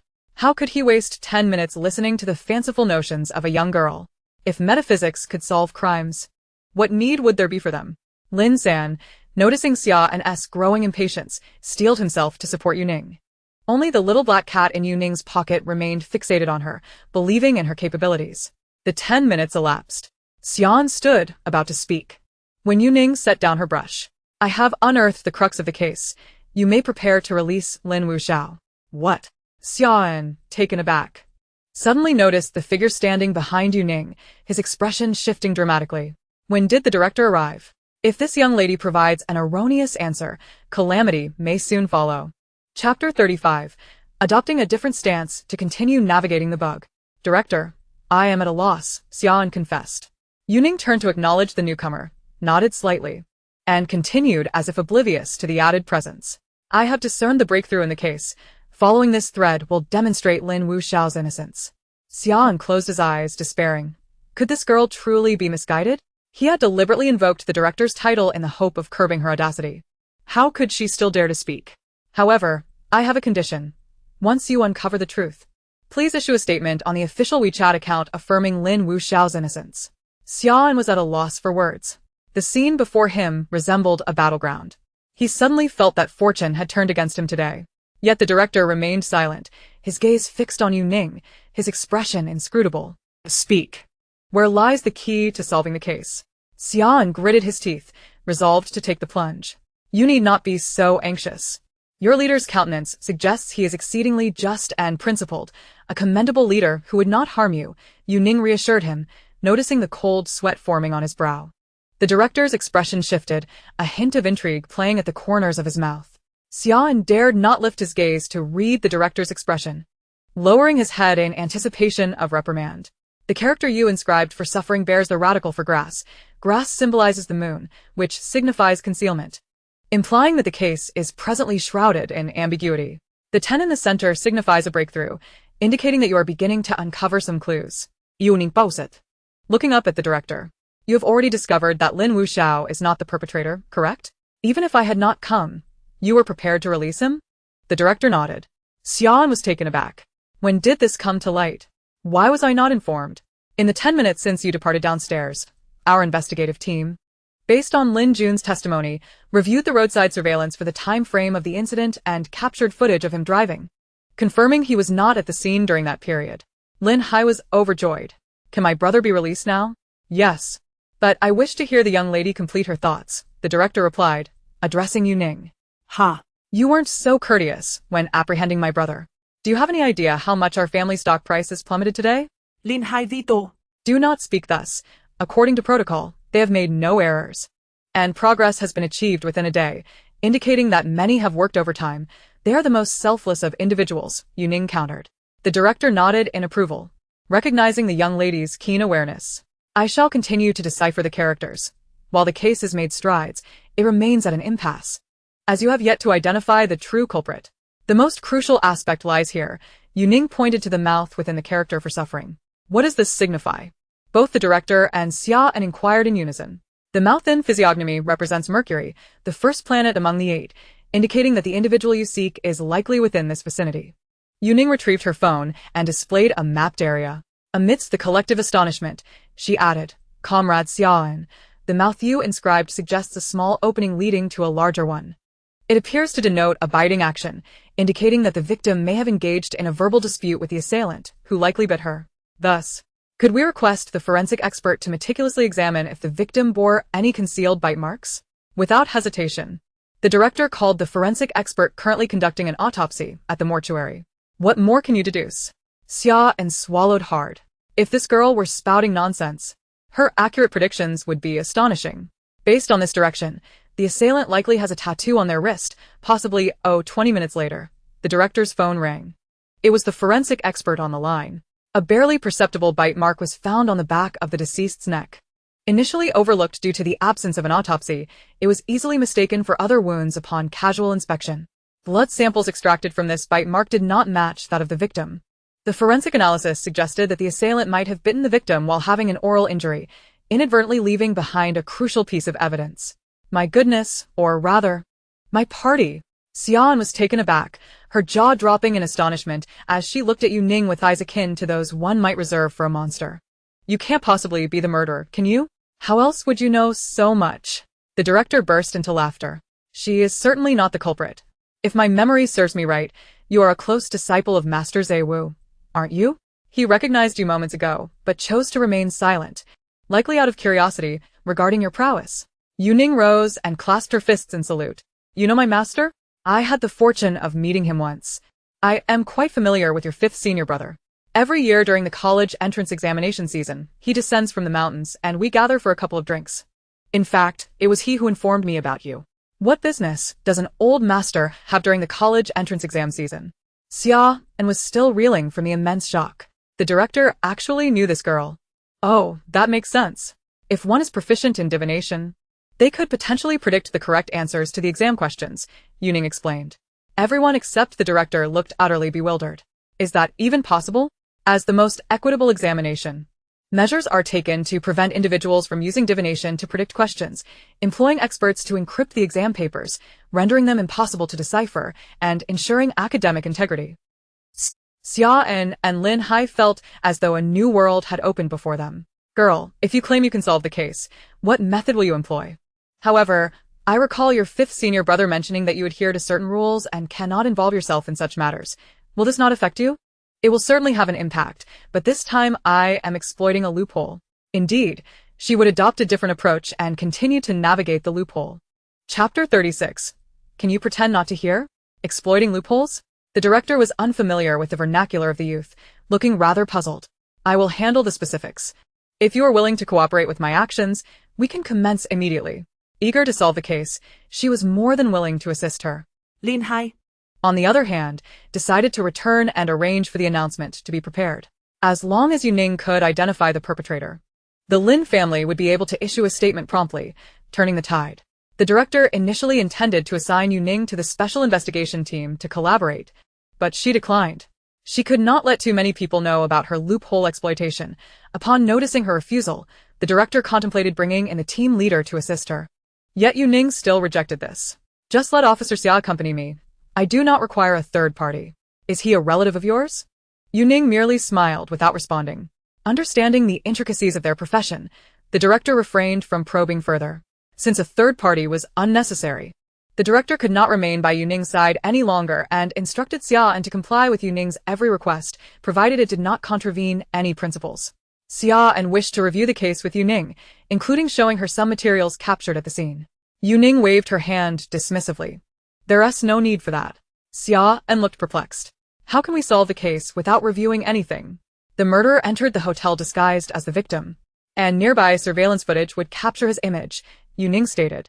Xia nodded and then shook her head. We checked the surveillance yesterday. It only captured his figure entering and exiting, his face concealed entirely, offering no value in solving the case. A person cannot simply vanish into thin air, having committed murder. He would certainly find a place to change clothes before blending back into the crowd. If you were him, where would you choose to change? Naturally, he would select a location that lacks surveillance. We have considered this as well. There is an old shopping mall located 500 meters from the hotel, where no surveillance exists. He could change his clothes in the restroom there. But therein lies the problem. That area is a surveillance blind spot, and once he changes his clothes, who could possibly recognize him? Upon exiting the mall, whether he walks to the subway station, rides a shared bicycle, or leaves by car or taxi, he would surely pass through monitored areas, wouldn't he? While that may be true, with so many people and vehicles on the road, how could anyone identify him among the throngs? I can do it. Huh. Xia and was utterly bewildered.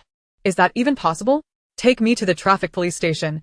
We need to access the surveillance from the nearest intersections within an hour of his departure from the hotel. Xian did not understand her intentions, but since the director had instructed full cooperation, she led her there. The traffic police station was located in the same building, Just downstairs. Xia and took Yu Ning there, and after consulting with their superiors, they were soon ushered into the traffic surveillance center. The nearest surveillance cameras to the old shopping mall numbered 3, each facing a different direction. Yu Ning examined them one by one according to their orientations. The murderer likely anticipated that the police would review the footage, thus deliberately choosing to leave during peak hours when the crowd was dense. Speed it up to 3 times. Yu Ning needed to hasten her pace. She could not afford to delay for long as fatigue would set in by evening, impairing her concentration. She began with the east-facing footage of pedestrians and cyclists, as these individuals moved at a slower pace, adjusting it to 3 times speed. In just 20 minutes, she filtered through it, encountering no issues with either walkers or cyclists. She then replayed the footage at half speed, this time filtering out the drivers, pausing to scrutinize any whom she found suspicious. May I ask what you are doing? Xia and inquired. Reading faces. You can discern that. Xia and was completely incredulous, casually pointing at the frame where she had paused on a driver. What can you deduce about him? His wife is having an affair. Huh? Xia An's eyes widened in disbelief. Surely it couldn't be that exaggerated. Moving on, he did not proceed from that direction. Xia An still struggled to grasp the reasoning behind this. Meanwhile, the black cat in Yu Ning's pocket had already understood. No wonder the girl brought no talismans with her. The methods she was employing to solve the case were entirely her forte. The earlier divination was still somewhat unfamiliar to her, hence taking longer. But face reading was her innate talent. The black cat suddenly recalled the elder's evaluation of her. Face reading, she is invincible below the level of a celestial master. However, the black cat privately believed that possessing the ability to read faces alone was insufficient for her to accomplish her task. The girl's astute mind played a crucial role as well. Her talent, if bestowed upon a dim-witted individual like Jia Qingqing, would be of no use, as they would be incapable of achieving such a perfect match. At this moment, Lin Zheng was consumed by a singular thought, a clever girl, shining brightly. Soon, the second segment of the surveillance footage began to play. Following the same procedure as before, she accelerated the pedestrian view to 3 times speed and the vehicle view to half speed. Upon reaching 1/3 of the footage, Yu Ning suddenly shouted for a stop. Wait. Rewind. Xia and promptly complied with her request, and the atmosphere inexplicably ignited. Have you noticed something unusual? Yu Ning pointed to the screen, where a man in his 40s appeared. His downward slanting eyes betrayed a fierce demeanor, and his gaze was one of intoxicated recklessness. He disregarded the law, with unruly, thick eyebrows resembling a lioness, indicative of a volatile temperament. Most importantly, the Tianshi Palace bore the mark of a malevolent spirit. He had taken a life. What? Xian was taken aback. Wait, the malevolent spirit of the Tianshi Palace? That is due to a fatal incident involving ancestral property. This is bad. Yu Ning's expression turned awkward as she turned to Xian. Can you pretend you didn't hear that? Why? He inquired. He is a criminal investigator. Human life is paramount, because the one who apprehends him might not be you. If you solve this case, I won't merely be encountering a bug. I will become the bug and reveal the heavenly secrets. And what happens if you reveal the heavenly secrets? Yu Ning mimicked a motion of cutting her throat. Violating the heavenly order leads to one fate, death, a thorough demise. Encountering a bug means allowing the destined officer to apprehend him. That is not a significant issue. The higher-ups, considering my master's reputation, will turn a blind eye. I can offer sacrifices, burn paper, and use merit to muddle through. However, it remained uncertain which officer would ultimately capture the murderer. That required calculation to discern.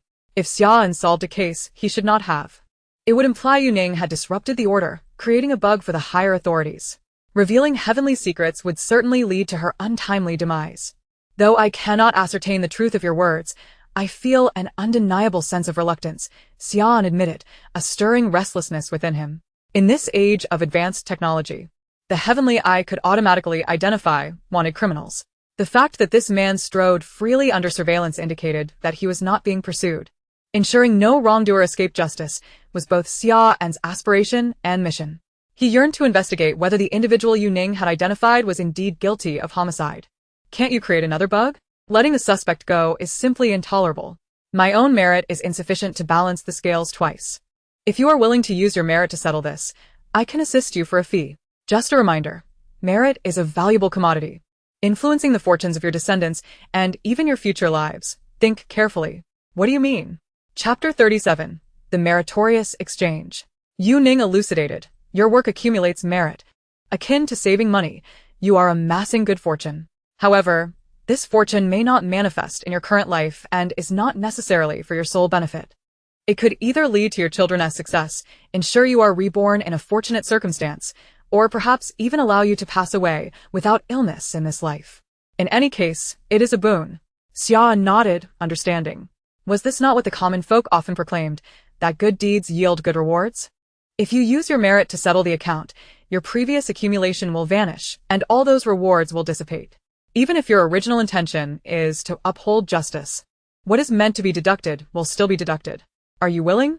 Before Xia could fully process this, the black cat was taken aback. It dawned on him that the girl had sacrificed so much for the sake of the Lin family. She had used her own merit to create a bug and balance the account. Such a significant matter she mentioned not a word about. This girl was incredibly righteous. Lin Zheng was unaware of Yu Ning's determination, driven both by her master's orders and her own desire to transcend her limitations. Willing to do anything to complete her task. To him, it appeared as though the girl acted out of noble principle. His family owed her a substantial debt of gratitude. Could they ever repay such a significant favor by accepting her as a sister? Moreover, I must remind you that I will not assist you for free. I require 1% of your existing merit as compensation. Think carefully before responding, Yu Ning stated. There are regulations within the sect. Services cannot be rendered for free. Discounts may be offered, but a fee is mandatory. Seeing Xia as a diligent officer, she provided him with the lowest possible discount, ensuring that her merit was sufficient to balance the account, avoiding entanglement in Xia's karmic repercussions. I am willing, Xia replied resolutely. Are you certain? No need for further contemplation. I did not become a police officer to accumulate merit. Such concepts are intangible and distant for me. I cannot grasp the far off, but I remember my original intention and mission, to protect the people and ensure no wrongdoer escapes. Xia spoke with unwavering conviction, his gaze resolute. Yu Ning looked at him with admiration. Such a commendable officer deserved her minimum discount. Very well, I shall restore my energy to assist you with this matter tomorrow. Now, let us continue filtering. The second segment of surveillance concluded, filtering through pedestrians. Several times, Yu Ning paused, having learned from the previous lesson regarding revealing heavenly secrets. She observed silently, refraining from speaking.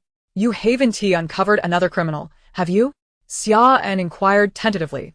Yu Ning shrugged. If it's not necessary to ask, don't. We're both out of luck now. We can't afford to be extravagant. She had identified several individuals of concern, but none rose to the level of homicide. She turned a blind eye to petty theft, as her merit was insufficient to balance it out, and Xia's merit had already been allocated to that murderer. It was imperative to prioritize significant matters over trivial ones. Meddling would surely incur divine retribution. Stop. As the second volume neared its conclusion, Yu Ning called for a halt, signaling to enlarge the image. The Heavenly Eye surveillance utilized high-definition cameras, allowing for a remarkably clear view upon magnification. Before them was a limited edition Rolls-Royce Phantom, valued at 12 million. In a second-tier city, a vehicle of this price commanded the surrounding cars to steer clear. A mere scrape would not suffice for insurance coverage. The driver was a young man, donned in sunglasses and a white leisure suit, his face exuding an air of refinement, unmistakably a scion of wealth. Meow. The black cat leaped from Yu Ning's pocket, its fur bristling. That face. I hope it's not him. The cat circled Yu Ning's arm anxiously. Are you hungry? Wait until I finish examining this fellow. Yes, quite the character. Yu Ning cradled the cat, her eyes locked on the screen, utterly astonished by the man's visage. Coming from affluence, lacking nothing but virtue and wisdom. What a waste of a fortunate life. Was he simply misguided? Or perhaps the only child, squandering the accumulated merits of generations? Yu Ning shook her head, vexed by his squandered potential. Wait, isn't this the young master of Tianshui Real Estate? What's wrong with him? Xia Un recognized him. Tianshui Group was one of the few prominent companies in their city, originally rooted in real estate. In the past 2 years, as the property market declined, Tianshui Group transitioned into technology investment, reaping significant profits. Though not comparable to the Lin family's ranking on the wealth list, their foundation was solid. Young Master Zhao Tianxi of Tianshui Group was a notable figure in their city. The Zhao family had long-standing ties with the Lin family. This Zhao was among the rare obedient children of wealthy families raised under strict rules by his father. No smoking, no gambling, no debauchery. Well, he only kills. What? You mean he is the one? Yu Ning magnified the image, pausing it on the wrist of his hand gripping the steering wheel, half covered by his sleeve. The exposed portion revealed much. The black butterfly tattoo. My goodness! Is there really such a thing as insect tattoos? Xia Un was utterly bewildered. He lacked not for funds, and his social standing was notably high. What could possibly drive him to murder? A small boss of a publicly listed company, with a promising future ahead. Then you should interrogate him yourselves and inquire directly. I can only read faces, but I cannot fathom the thoughts of men. Xia Un was in a quandary. This was none other than young Master Zhao. He was the sort who could effortlessly cover the entire bar's expenses with just a single shout at a karaoke hall. His father was a prominent figure in the city. If they were to accuse him without any evidence from the past, would his father simply let it go if it turned out he was innocent?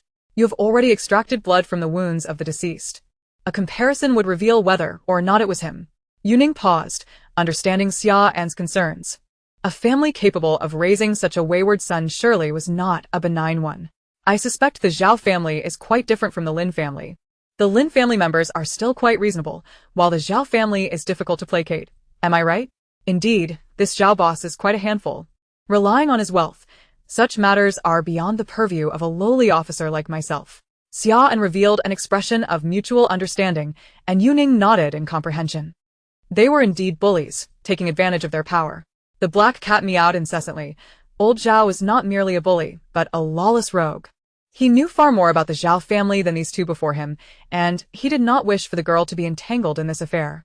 The Zhao family had only one heir after 3 generations, sending their sole successor to prison. Was there any hope for the girl? If he were to awaken, he could naturally protect her, but he remained in slumber, and the third son shared little camaraderie with her. He would not risk a confrontation with the Zhao family for her sake. Damn it! Why couldn't he wake up more quickly? With that thought, the black cat grew agitated, rubbing insistently against Yu Ning's arm. Would it be too much to solve this case? Let's leave now, immediately. Be patient, we shall finish soon. And I will feed you shortly. Yu Ning believed his restlessness stemmed from hunger and hastily petted his head. The black cat became visibly more agitated, expressing its frustration through actions. What is this virtue-dissipating fun? Their family business, amassed over generations, was built on accumulated merit. This young man had more than one life on his hands, and such a heavy burden of sin could not be easily erased. Wasn't that precisely what dissipating fun meant? Are you certain you did not misread? Is it truly young Master Zhao? I swear by my master's name, it is indeed him. Chapter 38. Her kept man? Upon hearing Yu Ning's resolute response, Xia Un's expression grew even more grave. Although he took some time to ponder, Yu Ning had already surmised his decision. Let us exchange contact information. Wait for my news tomorrow, should I return. Xia Un resolved himself. Yu Ning took out her phone, and they added each other on WeChat. After leaving the police station, Yu Ning randomly found a nearby hotel online. The time wasted in transit was too lengthy. It was better to find accommodation nearby. To save money, she opted for a budget hotel. Upon entering her room, the black cat was visibly distressed. What sort of cheap air freshener is this? The odor is overwhelming. Are these sheets clean? Why is this pillow so hard? Is this truly a place for people to stay? Lin Zheng had never encountered such a low-end hotel, and immediately began to bristle upon entering. Yet Yu Ning remained unfazed. To her, this place was far superior to her conditions in the mountains. At least it was relatively clean. She ordered takeout, a portion of sauced beef, a white bun, and some pickled vegetables. She intended for the beef to be for the black cat, while she herself would eat the bun with the pickles. Feeling a pang of sorrow as she observed the cat. Why was she being so frugal? Hadn't she just earned 50,000 from Lao Wu? Almost forgetting her primary concern, Yu Ning bit into the bun. She donned her coat once more, retied her loose hair, and scrutinized her appearance in the mirror. Once she was tidied up, she initiated a video call. The black cat jumped in front of her, stretching its neck to observe. It was rare to see her so concerned about her appearance. Was she perhaps going to video chat with someone special? The video call soon connected, revealing a man on the other end. He appeared to be of a similar age to Yu Ning, handsome enough, with a head of grayish-white short hair. Upon seeing Yu Ning, his eyes crinkled into a smile. Sister Ning Ning. The black cat's mouth curled downward. Was that not a rather cheesy greeting? He looked just passable. Yet his flamboyant hair and attire made him resemble an overly spirited young man. How could he possibly be worthy of Yu Ning? The black cat, unamused by this loathsome visage, leapt from Yu Ning's lap, feigning interest in the food, yet its ears were perked up. Third brother, I will transfer 50,000 to you. What? Spending a woman's money. The black cat's fur bristled in indignation. The young girl typically scrimped and saved, even opting for budget hotels. It turned out she was keeping a sprightly young man. This was already the second time this month, wasn't it? Said the spirited young man. Yu Ning nodded.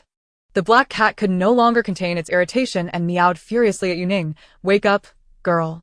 What proper man spends a woman's money? Break up. Hurry and break up. Just look at this gray-haired fellow. He no good. Sister Ning Ning, what's that noise on your end? Third brother inquired. The black cat jumped next to Yu Ning, meowing at the screen with great fervor, hurling insults. This is my pet. Come here, Blackie, say hello to third brother. Meow? Black what? The black cat was taken aback by the name. This female cat was not particularly impressive. Third brother paused in surprise upon seeing the black cat. Then a mischievous smile crept across his face. My fox is a male. Would you like to set them up?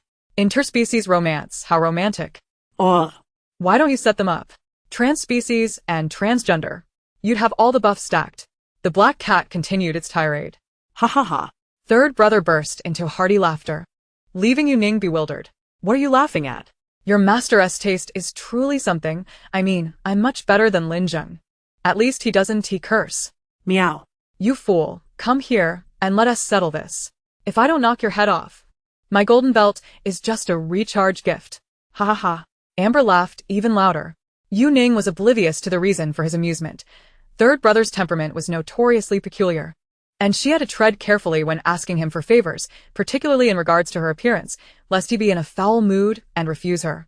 Once Amber finished laughing, Yu Ning continued, Third brother, do you need anything else? Wait a moment, let me ask. Meow, meow, meow. The spirited young man not only took the young girl's money, but also had the gall to ask for more. Wasn't he that just living off a woman? Amber turned away and began speaking in a peculiar tongue to the air. This language was not any foreign tongue. It sounded quite melodic, almost like a chant. The black cat scoffed dismissively, talking to thin air. How absurd. The latest top-tier smartphone, 2 sets of clothes, TF Ebony Agarwood, and a car, Amber stated. Turning back to Yu Ning. Meow. The black cat was furious. Why not just rob a bank then? That would be a quicker way to make money. A grown man, relying on a young girl to support him, and still asking for so much? Yu Ning had become so slender, and yet the young man, akin to a soft-faced beau, dared to demand she purchase a car, seemingly unafraid of the repercussions. Just as Yu Ning was about to speak, the black cat suddenly extended its paw and forcefully tapped the screen, interrupting the video call. No disturbances allowed. Yu Ning scooped up the black cat, which, though usually well-behaved, today seemed as if it had consumed gunpowder, bumping and scratching at her, resolutely determined to prevent her from conversing with the loafing young man. Concerned that lingering too long might upset Amber, she hastily shoved the black cat into the wardrobe, leaning against the door to resume the video. The black cat stared incredulously at the dark wardrobe door, utterly astonished that it had been sealed away. Outside, the sound of the video call resumed. The ringtone of the loafing young man playing the song Can't Say Goodbye. Lin Zheng had once cherished this old Cantonese tune, but now, hearing it, felt as if it had been tainted by the young man. The video connected, and the black cat perked up its ears to listen. Third brother, are you well? Yu Ning noticed Amber's eyes were slightly red, a stark contrast to moments before. Amber wiped away tears of laughter. Regarding the car you wanted, do you have any specifications? Off-road, sedan brand, perhaps? Yu Ning inquired. Wait a moment. Amber turned away, speaking in a language incomprehensible to others. I want an AOK's newly released electric vehicle. This new model likely requires customization, doesn't it? Why such peculiar demands? Yu Ning frowned. The papier-mâché shop might not even have any AOK models. If they couldn't procure one, she would have to craft one herself. Amber shrugged, relaying what the celestial being had instructed him, suggesting that perhaps the spirit Yu Ning wished to appease was rather patriotic, favoring domestic products. Once I finish, I'll come to see you, third brother. How have you been lately? Yu Ning asked. I'm still the same, just scraping by. But you? This month you've sought me out twice already. It's becoming somewhat excessive. If this continues, I worry about your health. Meow. A clear voice of reproach came from the wardrobe. What has that shameless young man done to the girl? Her health is in jeopardy. Lin Zheng's mind conjured up the image of the loafing young man extending his claws, leering at Yu Ning. Once I return to my own body, I shall beat him senseless. How dare he deceive the girl both financially and romantically? Ha ha ha. I can't take it anymore. You've made me laugh to tears. I must end the call for now. Amber found further amusement in his exclamations, mistakenly believing Yu Ning and the loafing young man were a pair, revealing that this President Lin was not as astute as rumored. Come, guess what third brother does? Chapter 39. Good news and bad news. Yu Ning ended the video call and opened the wardrobe door. She found only a fluffy bundle turned away from her. Upset? Yu Ning reached out to stroke its head. The black cat sidestepped, adhering to its principles by keeping its back turned to her. All this for a loafing young man, and he locks me up. How outrageous. Seeing the cat genuinely angry made Yu Ning chuckle. How could she have such an adorable cat, one that even had a temper? She grasped its neck and lifted it, cradling it in her arms. Don't be upset, it's a special circumstance. Third brother can be a bit odd. Angering him can lead to trouble. Meow. What sort of man allows a young girl to accommodate him? Once I finish my tasks, I'll take you to meet third brother. He has a remarkable affinity with animals, and you will surely like him. Meow. That loafing young man? Haha, my iron fist would prefer to smash his face in. The black cat displayed a bloodthirsty grin. Its iron fist was itching for action.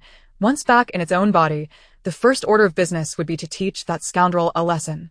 It had already come to regard Yu Ning as a sister. How dare that scoundrel deceive his sister for both wealth and affection?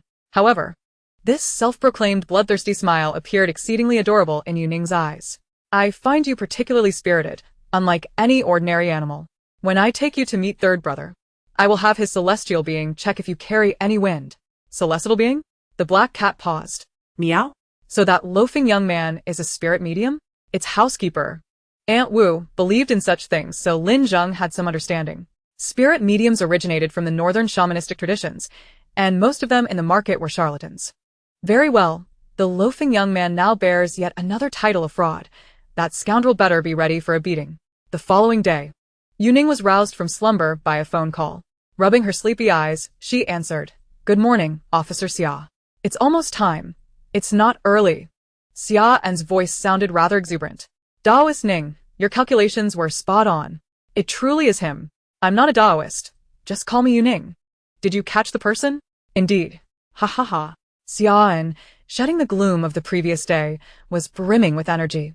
How did you manage to obtain young Master Zhao's DNA? How did you know I went to steal it? You even calculated that? I guessed. Such trivial matters do not require the use of a fortune teller. A little thought suffices. You've hit the nail on the head. I disguised myself as a car wash attendant this Xia and pressed his hand against his chest, feeling exasperated by Ning Mei's behavior. Moreover, what was with the cat she held in her arms? Was it mocking him? Just yesterday, she had promised to help him salvage his marriage. Little did he know she would escalate the situation to this extent. The atmosphere in his marital palace now reeked of turmoil. It appeared that his wife was quite irked by him. What could he do? He was unaware of the reasons behind her fury. He had been perpetually busy with work, and she was well aware of that. Yu Ning remained silent. Some individuals truly excel in the art of being single through sheer capability. As they spoke, they arrived at the reception area, where Xia En closed the door and hung a do not disturb sign. Upon entering, He immediately adopted a businesslike demeanor, refraining from discussing personal matters as he awaited Yu Ning's assessment of the murderer from the previous day. Observing Xia An's approach, Yu Ning felt a sense of admiration. He was undoubtedly a commendable officer, imbued with integrity. However, a diligent police officer does not necessarily equate to a competent husband. Being his wife must be quite challenging. Xia An powered on his computer and retrieved the information about the individual Yu Ning had captured in a screenshot the day before. I figured you might need his birth chart, he explained, pulling the data from the archives. He has no criminal record. Alright, give me a moment. Yu Ning produced paper and pen, calculating the man's birth chart. Previously, she had expended considerable effort seeking information about young Master Zhao due to the lack of details, resorting to divination for a breakthrough. This time, however, with the ability to analyze facial features and assess the birth chart, the task was significantly simpler. She could handle it without relying on others. After calculating the murderer's birth chart, Yu Ning requested the birth charts of the detectives in the Serious Crimes Unit, to which Xia An readily obliged. The director had specifically briefed him about the young lady's esteemed mentor, noting that all her peers were patriotic and of particularly pure backgrounds. So Xia An was not concerned about her employing unorthodox methods that could jeopardize their cases. After undertaking her calculations, Yu Ning turned to Xia An. I have good news and bad news. Which would you prefer to hear first? The good news? The one who will apprehend him is still you. After reviewing all the birth charts, it was ultimately Xia An's that aligned. Though he might lack emotional intelligence, his professional capabilities were formidable. He was indeed a bane to criminals, radiating righteousness. It's me. I'll investigate him right away. Upon hearing that he could capture a villain, Xia An's spirits were instantly lifted. Aren't you curious about the bad news? Oh right, what is the bad news? Xia An's thoughts were already racing toward apprehending the criminal. It was only after Yu Ning's remark that he remembered there was indeed bad news. Chapter 40, Pregnant. The bad news is that your merits may not suffice to cover the costs. What do you mean by not enough to cover? Xia An was left utterly perplexed.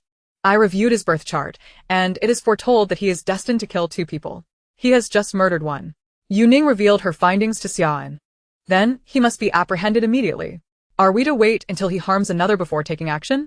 Xia An was baffled by this logic. The universe operates under its own set of principles.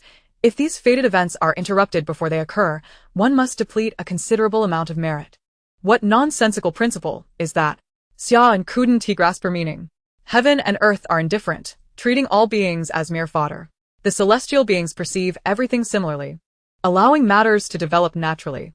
Xia An struggled to comprehend Yu Ning's words, and he had no desire to ponder celestial laws. He was a police officer. His duty was to apprehend criminals and prevent crime. Ningmei, just tell me if there's a way to catch him. There is, Yu Ning replied, lowering her gaze. Bring your wife here. Huh. Xia An was confused. What was the purpose of summoning his wife? Could it possibly relate to her? His heart sank. Not exactly. I advise you to set aside the matter of the murderer for now and focus on salvaging your marriage first. Xia An felt a wave of disappointment wash over him as he retrieved his wife's number from his phone and handed it to Yu Ning. While his mind raced with possibilities. What if he bypassed Yu Ning and investigated the murder himself? Don't even think about it. Unless you wish to invite disaster upon yourself, you would become the murderer of your own demise, and I would haunt you even in death. Yu Ning shot him a glance, casually dialing the number. Xia An's fleeting hope was extinguished. He recalled the director's caution from the previous night. Ningmei's profession was governed by strict protocols. Whatever she said, as long as it did not breach her principles, must be followed. Disregarding her could lead to dire consequences, akin to offending her entire sect, a perilous endeavor indeed. As Xia An racked his brain for ways to apprehend the murderer, he overheard Yu Ning on the phone. Hello, Mrs. Xia. Your husband is here. Please come to his workplace within half an hour. Oh. The black cat in Yu Ning's arms looked perplexed. What was she up to? Was she trying to set them up for a confrontation? The couple was already experiencing discord, with the wife suspecting her husband of infidelity, and here she was calling to say, your husband is with me? You'll understand who I am once you arrive. Yu Ning concluded, hanging up and returning the phone to Xia An. The black cat gazed at Xia An, who seemed blissfully unaware of the gravity of the situation. Still preoccupied with solving the case. The cat couldn't help but think that this officer was rather dull-witted. Divorce seemed entirely justified. 20 minutes later, Gu Hua stormed into the police station, her presence radiating fury. Upon spotting Xia An at the entrance, She wasted no time and slapped him across the face. Wife. Why did you hit me? Xian exclaimed, feeling wronged. What about that woman? Gu Hua's eyelids were swollen, her eyes bloodshot and her voice hoarse. I'm right here. Yu Ning said as she approached. Hello, Yu Ning. Seeing a stranger before her, Gu Hua momentarily paused, then raised her hand to deliver another slap to Xian. Xian, you incorrigible scoundrel. How many women are you seeing behind my back? This girl was not the one she had seen last time. In just half a month, he had replaced her. What? Xian held his face, feeling utterly aggrieved as he lowered his voice. Wife, you can't hit me while I'm in uniform. You have to save it for when we get home. Catching Yu Ning's intrigued gaze from the corner of his eye, he quickly straightened up. Even at home. You shouldn't hit. A harmonious family is essential, and domestic violence is wrong. I'll hit you for that. Gu Hua initially intended to slap him again, but Yu Ning intervened. Can we step aside to talk? I have nothing to say to you. Gu Hua was intent on confronting the scoundrel, and after dealing with him, she would head straight to the Civil Affairs Bureau to file for divorce. Yu Ning leaned in closer and whispered something only the two of them could hear. Really? Gu Hua furrowed her brows in contemplation. Yu Ning nodded. What are you two discussing? Xian leaned in, eager to know. Stay away from me. Gu Hua glared at him, then turned to Yu Ning. There's a milk tea shop up ahead. Let us go inside to talk. Xian wanted to follow them, but his wife ignored him, leaving him to wait outside with a sense of curiosity. What exactly had Yu Ning told his wife? 5 minutes later, Yu Ning and Gu Hua settled into a cozy corner of the tea shop. You mentioned there was a matter of life and death to discuss with me. What is it? Just moments ago, Yu Ning had whispered into Gu Hua's ear, urging her to find a private space to share this grave revelation. Initially reluctant to indulge in what she deemed nonsense, Gu Hua could not resist the allure of Yu Ning's earnest demeanor, which radiated an aura of integrity. Unlike the deceitful souls she often encountered. Lowering her gaze, Gu Hua felt a twinge of shame for her self-deception. Indeed, she could not let go of Xian, despite his shortcomings as a partner. I am here to assist with your case as a fortune-teller. I have foreseen some troubles concerning your husband, Yu Ning stated. Gu Hua's eyes widened in astonishment as she scrutinized Yu Ning for several seconds, her expression a tapestry of confusion and skepticism. At such a young age, why choose to be a charlatan? What kind of fortune-teller are you? You might as well claim that I, Qin Shi Huang, will send you money. Gu Hua scoffed, incredulous at the audacity of modern-day swindlers who dared to deceive law enforcement.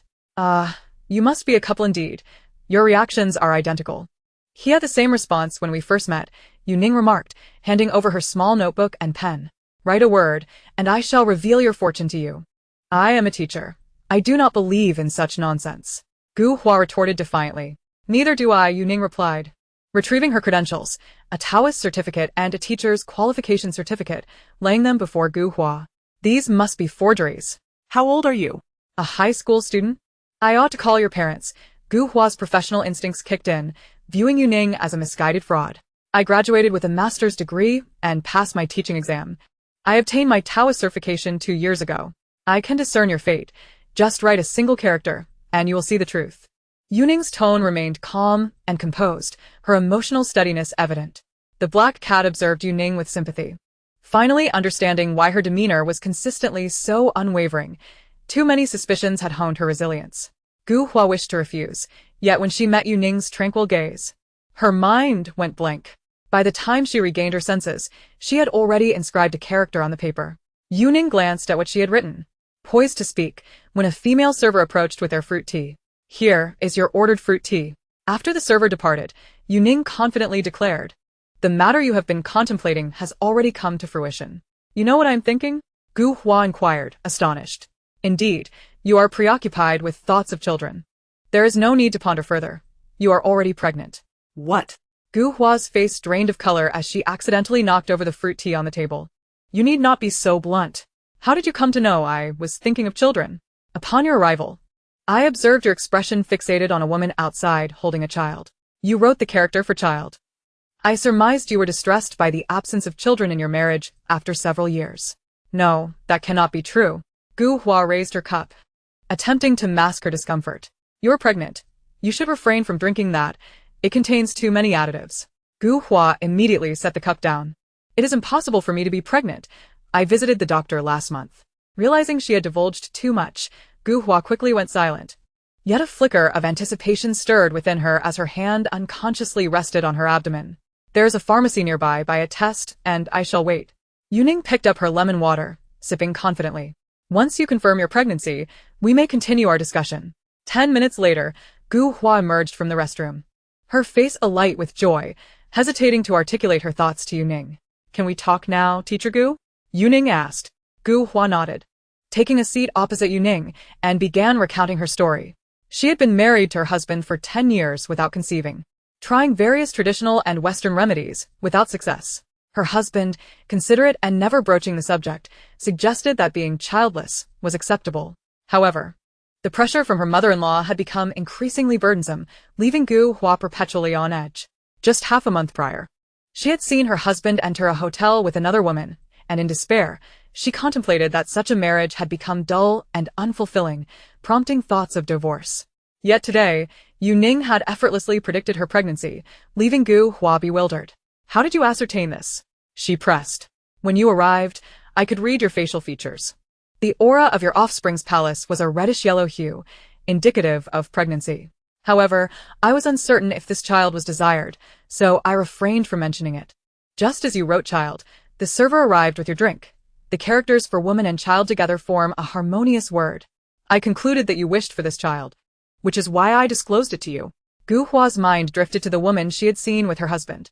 After a decade of longing for a child, why did it have to come at a time of marital turmoil? I can assist you in divining the truth regarding your husband's infidelity, but that will incur a fee. Your financial prospects appear to be stagnant, and you are a teacher, Yu Ning remarked. What do you think? Teachers are often quite frugal. I suspect you may be hesitant to spend money on fortune-telling. There is no need to be so blunt, Gu Hua retorted, feeling a slight sting at Yu Ning's observation. I have a complimentary method to test your husband's fidelity. Would you care to try? Human nature cannot withstand scrutiny. I am not one to be miserly. How much do you charge for a reading? Gu Hua inquired, attempting to maintain her dignity despite Yu Ning's previous comment. My level of expertise commands a market price of 50,000 for a reading. Suddenly, Gu Hua reconsidered. Testing human nature might not be such a bad idea. She relented, acknowledging that saving money was a struggle. For a working-class individual, saving 50,000 would take an eternity. After all, she needed to set aside some funds for the child's formula. That was not shameful. Yu Ning finished her lemon water in one gulp. You earn quite a profit from fortune-telling. Why are you willing to assist us for free? Gu Hua asked. Both of your professions contribute positively to society. Helping you brings me merit. Earning money and accumulating virtue are quite similar to me. When I encounter benevolent individuals, I charge less to earn some good karma. When faced with unscrupulous ones, I settle for a little financial gain. Outside the police station, Xian paced anxiously, spotting Yu Ning as she exited. He hurriedly approached. Where is my wife? She expressed profound disappointment and does not wish to see you, Yu Ning replied. I refuse to believe that, Xian declared, striding toward the tea shop to confront his wife directly. Officer Xia, Yu Ning called out to him. Your wife is pregnant. She does not wish to see you right now, so it would be best not to provoke her. Is that true? Xian paused, momentarily stunned. Before elation washed over him. After 10 years of marriage, his wife was finally pregnant. How could this news not bring him joy? She asked me to inform you that she wants a divorce. I will not divorce her. She said if you refuse to divorce, she will jump into the river. Xia's pupils dilated in shock, nearly causing him to falter. What had he done to drive his wife to such an unwavering decision? Are you not eager to solve that case? Yu Ning shifted the conversation. Xia's thoughts were consumed by the impending divorce, nearly causing him to miss her question. But he nodded nonetheless. He wished to solve the case, but did not want to lose his marriage. Would you be willing to trade the life of the child in your wife's womb for a chance to solve the case? Yu Ning pressed further. What? Xia's eyes widened in disbelief. The murderer holds 2 lives in his hands, and now one has just been taken. If you offer the child in Gu's teacher's womb as a sacrifice to that murderer, you would not be violating any rules. I refuse. Xian decisively declined. She is already planning to divorce you. The child will inevitably be aborted. You care so much about your work. I cherish my work, but I also love my wife. I will never consent to you sacrificing my child. Xia's veins bulged in fury. Your wife claims that you often neglect her feelings in your pursuit of solving cases. She believes that your work is more important to you. This is a prime opportunity. Both my work and my wife are important. I would trade my own life instead. Do not lay a finger on my wife. If you care for her so deeply, why did you go to a hotel with another woman 2 weeks ago? When did I ever go to a hotel? You mean that time? My mother asked me to take her friend back to the hotel. She insisted I help her inside because she claimed to have twisted her ankle. As a result, Xian halted, his expression turning somewhat awkward. And then what happened? Yu Ning inquired. Upon entering, she pushed me against the wall, and I pushed her away and left, he explained. Did you not find her attractive? There are surveillance cameras in the hotel hallway. I was in the room for less than 2 minutes before I exited. My wife could not possibly misunderstand me over this. Could she? Yu Ning did not respond. Instead, she took out her phone and switched to speaker mode. Did you hear all that? I did, came the reply. Wife. I am being wronged. Xian seized the phone. While Yu Ning conversed with him, the call remained connected. All of his statements were being heard on the other end by Teacher Gu. As Gu stepped out of the milk tea shop, Xian rushed over and embraced her tightly. My mother wanted to set me up with that woman, and as soon as I realized she was pretending to be injured, I left. I did not tell you, because I feared you would be angry. Please believe me. I believe you. Teacher Gu sobbed, tears streaming down her face. The truth was unveiled. Teacher Gu's mother-in-law had deliberately sent her to the vicinity of the hotel to ensure she would witness Xia and with another woman. I have fulfilled my promise to help you preserve your marriage. Now we can apprehend the murderer. Yu Ning did not wish to interrupt the couple's heartfelt exchange. Just as they embraced, her phone kept ringing. The Lin brothers had arrived to pick her up, and she needed to swiftly resolve the matter at hand. I will not trade my child. I am a legitimate Taoist priest recognized by the state. I would never engage in such vile practices of sacrifice. I merely mentioned that to help you navigate the obstacles in your marriage. Huh? Xian appeared bewildered. Yu Ning pulled out a small notebook, scribbled a series of numbers, and tore off the paper. Xian took the paper, asking, "What is this?" Chapter 42, A Fortune Teller Suitable for the Physique of Huaxia Babies. Xian examined the string of numbers on the note. This seems like a date. 3 days from now. Capture him at the hour I specified, Yu Ning instructed. But did you not say he would kill again? You'll find out when you get there. This investigation into the murder has cost you 13 points of merit. My fee is 0. 13, which will also be deducted. I do not feel anything, Xian remarked, feeling triumphant. His wife was not divorcing him. They had created a love child, he had solved a major case, and another one was on the horizon. Life was splendid. Where was the discomfort from losing merit? Brother San has not yet dealt with the underworld staff, so you won't feel the effects for now. You worked so hard to earn 0. 13 merit. That is far too little. Allow me to contribute to your cause, and give you 1. Xia and generously offered. Yu Ning looked at him oddly. Are you sure you want to give me that much? Is it too much? At that moment, Xia had yet to grasp the severity of the situation. Let me clarify. 13 points of merit typically requires independently solving 3 to 4 major murder cases to accumulate. Note that this is solely from your independent efforts.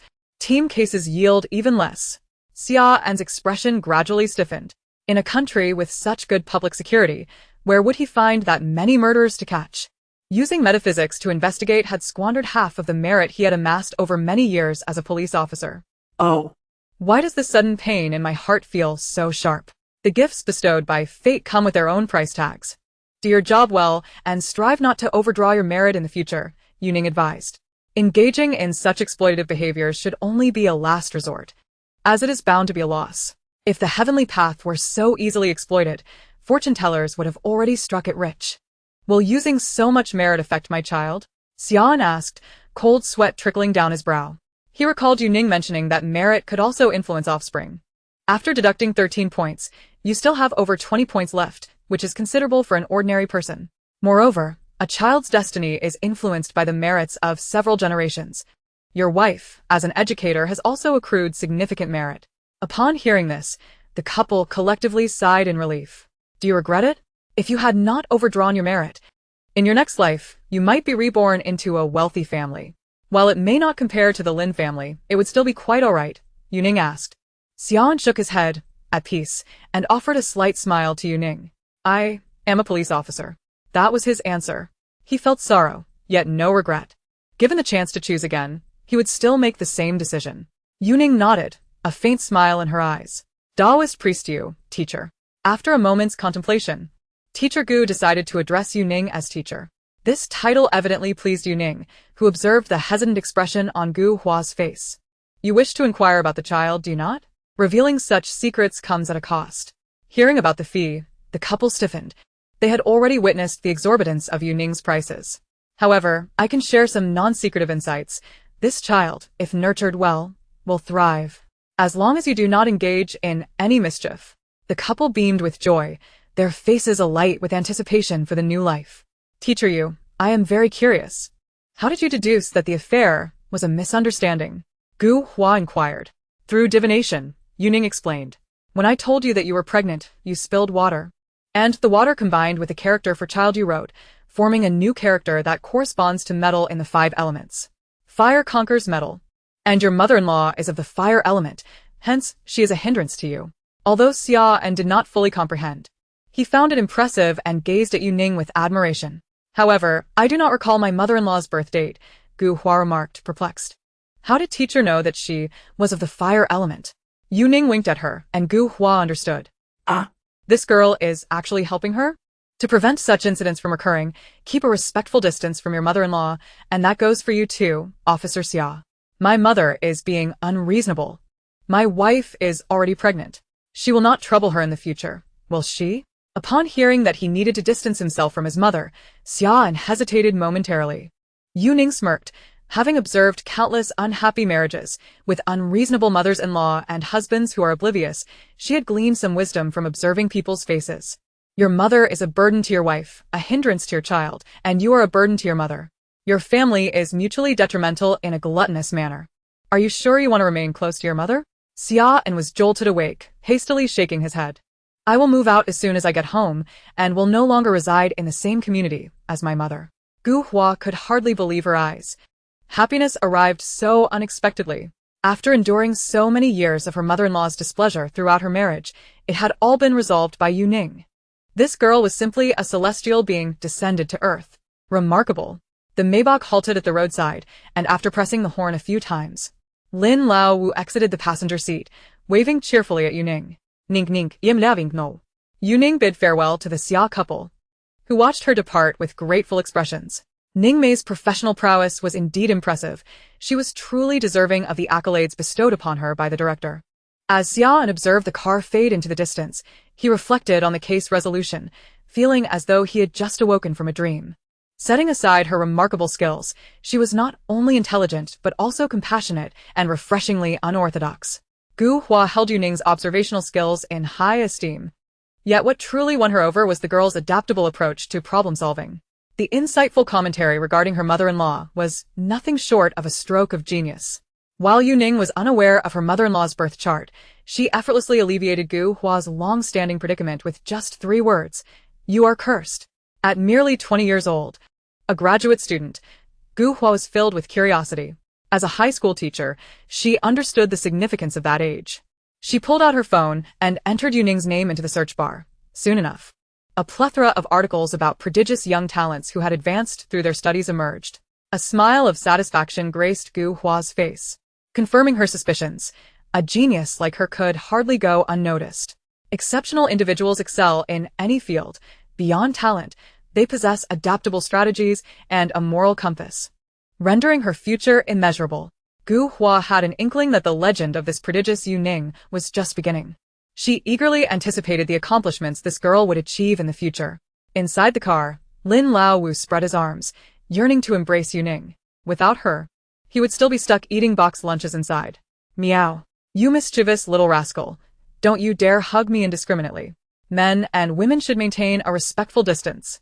The black cat bared its teeth, and Lin Lao Wu quickly recalled the fear of being scratched by the feline, reluctantly lowering his arms. Yet soon, he was brimming with excitement again. Ning ning. Did you see today as trending topics? Our stock prices have surged again. All thanks to your case resolution. Oh. Yu Ning replied disinterestedly. The driver, Lin Lao San, teased, your success in solving the case doesn't mean my brother hasn't slept in 2 days. Just as Yu Ning had solved the case, Lin Lao San mobilized the public relations department to hire online influencers to promote the trending news across various platforms, resulting in the delightful rise in stock prices. Of course, you're also doing great, Seng Ge, but you're just not as impressive as Ning Ning.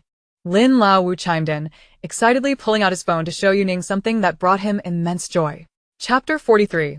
More infuriating than slander. Lin Jun displayed the trending topics to Yu Ning. The top ranking had exploded. Young Master Zhao's brutality. What is so delightful about this? Yu Ning inquired.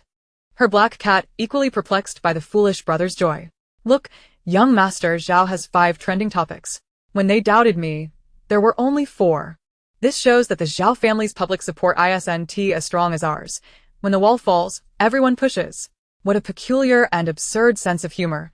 The black cat squinted, contemplating giving the foolish brother a slap, but seeing him so gleeful, it couldn't help but slightly lift its lips in amusement. Why do you resemble a foolish landlord's son? Hey. Who's the landlord? Lin Lao Shan protest. Meow. The black cat was equally indignant. The phrase about the foolish landlord's son insulted both of them simultaneously. Lin Lao Da and Lin Lao San both believed that Lao Wu's foolishness was a personal trait, not representative of their brotherhood. The trending topics had little to do with the adage about the wall falling. However, it was undoubtedly linked to Lin San Xiao's financial prowess. When Lin Lao Wu was under suspicion, only one trending topic had been purchased by someone else. The others, concerning watch brands and the Lin family stock prices, were spontaneously created by netizens. Now, the trending topics focused primarily on case analysis. Each link was highly professional, clearly written by hired individuals. Who else could it be but Lin San Xiao? Using young Master Zhao's trending topic to shift public focus. There was only one mention related to the Lin family stock prices skyrocketing. Oh, why isn't my name trending? I wanted to ride this wave of popularity. Lin Lao Wu searched through all the trending topics, unable to find his name, feeling discontent. How about I initiate a lottery campaign for the trending topic regarding young Master Zhao's murder, with a Cartier watch as the prize? Can you use your brain for once? Lin Lao San nearly slammed the brakes, wishing to give his brother a few whacks. This wish was granted by the black cat. Just moments ago, feeling sympathetic for her brother's plight, she had refrained from striking him, but ultimately couldn't hold back and gave Lin Lao Wu a slap on the hand. Wake up. Foolish brother. Why can't I hold a lottery event? I was wronged. I spent an entire day in there without a single trending topic. Lin Lao Wu felt that as a top-tier star, he should not remain so obscure. He wanted fame. He wanted to ride the trending wave. Could it be that your trending topic was suppressed by your third brother? Yu Ning pointed out, and Lin Lao Sen nodded, reflecting. It would be wonderful if you were my real sister. Otherwise, I'd gladly trade Lao Wu for you. If only half of Yu Ning's intelligence were bestowed upon Lao Wu, it would suffice. This girl's intellect, much like her fortune-telling talent, was truly astonishing. Why suppress my trending topic? I've only been trending once, and it was for something notorious. Now that I've cleared my name, what is wrong with seizing a bit of popularity? Lin Lao Wu felt aggrieved. It was all because of that Cartier watch that he had been wronged. Now, if he could just send that wretched item away and gain some notoriety, what was wrong with that?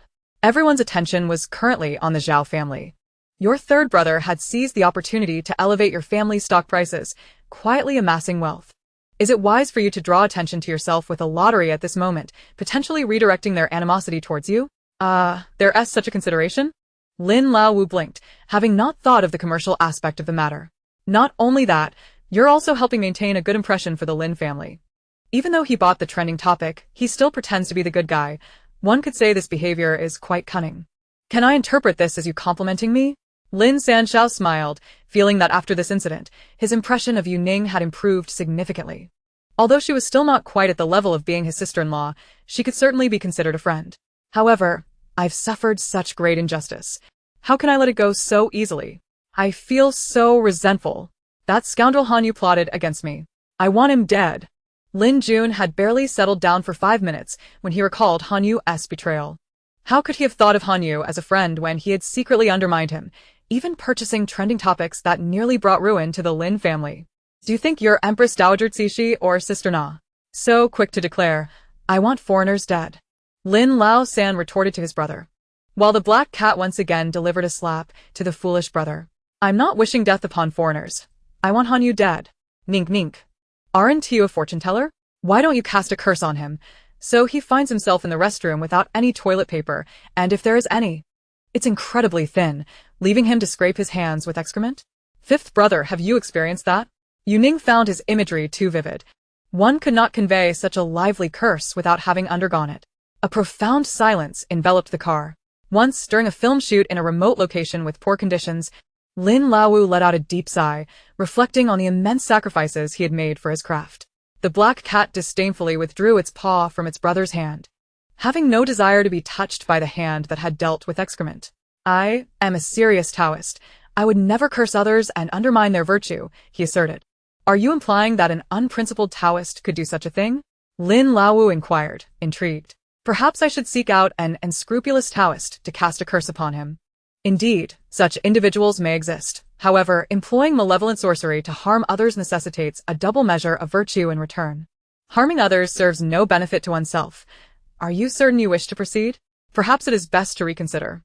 Upon hearing that he would suffer twice the misfortune of that scoundrel Han Yu, Lin Laowu decisively shook his head, though discontent still simmered within him. It was incomprehensible that someone of Han Yu's despicable character could hold a higher status than himself. How could fans possibly admire such a cur?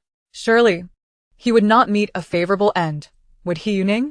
Lin Laosan's eyes gleamed with mischief, for he could not allow that little star to escape unscathed after bullying his brother. However, with the high profile of young Master Zhao's case, it was inadvisable to target Han Yu just yet.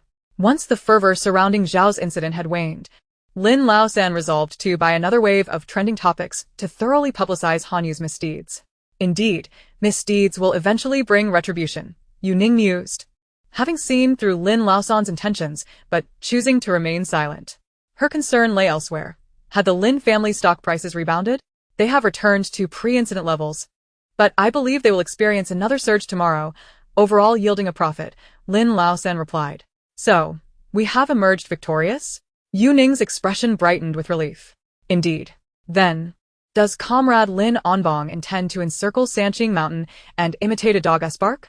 Perhaps just 2 laps. After a brief silence, laughter erupted within the vehicle, with all the Lin brothers finding amusement in her jest. Even the black cat's eyes sparkled with mirth, marveling at how she could express such humorous remarks with such a serious demeanor. You are quite entertaining. However, you are not suitable for my elder brother. He does not fancy your type, and I doubt you two would get along, Lin Laosan chuckled, having enjoyed his fill of laughter. The black cat's smile faded as she narrowed her eyes dangerously at Laosan. Earlier, Laowu had already spread a scandalous rumor about him in front of her. Would Laosan also attempt to tarnish his reputation? It became evident that Lin Laoda had underestimated his younger brothers. For what Laosan was about to say was even more infuriating than the previous scandal. Chapter 44. A True Libertine. Although my elder brother favors long legs, you do fit his type. However, your personalities are far too disparate for compatibility. As Lin Laosan began, the black cat fell into rare silence. Are you spouting nonsense? Isn't my brother partial to ample bosoms? How did it suddenly become about long legs? Lin Laowu protested, feeling that Laosan was mistaken. Who has spent more time with him? You or I? His last girlfriend was dismissed due to her lack of leg length. He simply had no feelings for her. Are you implying that my brother is inadequate? Meow, meow, meow. What do you mean by inadequate? Clarify. The black cat's furious meows echoed, incensed. In the eyes of these 2 mischievous brothers, not only was he a lecherous old man, but he was also a lecherous old man who supposedly lacked ability. This rumor had spiraled into absurdity. My brother should be fine in that regard, right? When I swam with him, I saw him change. His physique is quite impressive. Yet, upon reflection, I have indeed never witnessed him with a woman, Lin Laosan pondered. Once, when I accompanied him on a business trip, the other party attempted to send a woman into his room, but he kicked her out. I, being kind-hearted, took pity on the girl, who was scantily clad, and brought her to my room for the night. Lin Laosan reminisced about that fateful night, a hint of nostalgia on his face. It must be said, it was indeed suspicious that a woman of such exquisite allure was rejected by his brother. Surely, my brother must have sustained an injury during boxing that rendered him incapable. Lin Laowu exclaimed in pain, clutching his eyes. How could you be so reckless? What if it had bitten in a more precarious area? Such unsanitary things are hazardous. What if you suffer from diarrhea? Lin Lao's expression was one of utter betrayal. Yu Ning, you are biased. Who holds more importance, me, or the cat? The cat, she replied calmly. Fine then, let us sever our ties. Do not speak to me for the next 5 minutes. Lin Laowu turned his head away in anger. If my brother is indeed suspected of inadequacy, perhaps you should consider me instead? Lin Laosan half-joked, half-seriously suggested. Meow. The black cat erupted in anger. How shameless could Lao Sen be, demeaning his own brother while fabricating tales of his inadequacy, as if this libertine were suitable for anyone. Reject him, Yu Ning, reject him mercilessly.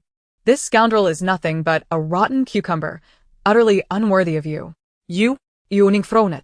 Indeed, if you do not wish to be my sister-in-law, you could become my third sister-in-law.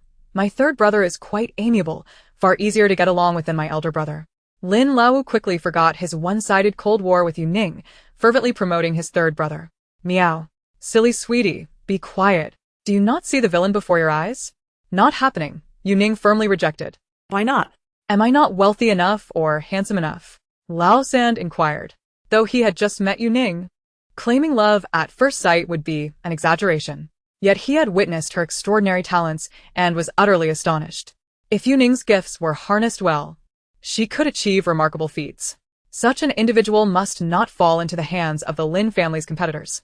In the eyes of the opportunistic Lin Laosen, marrying a wealthy heiress was merely a transaction, just as marrying a woman with profound insight was. It mattered little to him. You are destined for sons, not daughters. I, however, have a fondness for girls. That alone makes us incompatible. And there is one crucial point. Yu Ning pauset. The black cat raised its chin proudly, feeling an immense sense of pride. Quick, tell that rotten cucumber Laosen that he is less handsome than my brother. She remembered every word Yu Ning had said, asserting that he surpassed both brothers in charm. Your fate line is exceedingly chaotic. What do you mean? Your features are exceptionally fine. But if I must point out a flaw, it is that your fate line is too tangled, interwoven with both fortune and misfortune. Is that good or bad? I cannot say. Your destiny is the most intricate I have ever encountered in my observations. I am currently unable to decipher it. All I can say is that whoever marries you will experience immense wealth, but also face life-threatening challenges. She had no desire to entangle herself in such a convoluted relationship.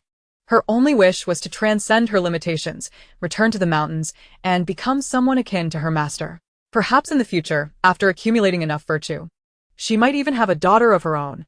The words of Yu Ning were dismissed by the Lin brothers, who merely took them as playful jests at the expense of the emotionally expressive third Lin. Little did they know that her predictions would soon come to fruition. Presently, Yu Ning's thoughts were consumed by the pursuit of virtue. In assisting fifth Lin to navigate his crisis, she had earned herself a modicum of merit from Officer Xia. Upon returning to the Lin residence, just as she was about to indulge in a bath, a video call from Amber arrived.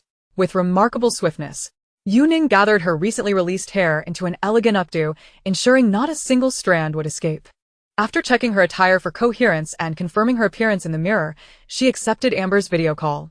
The black cat, with a disdainful flick of its tail, mocked the young man reliant on others for sustenance, and she found it amusing that he was so meticulously dressed.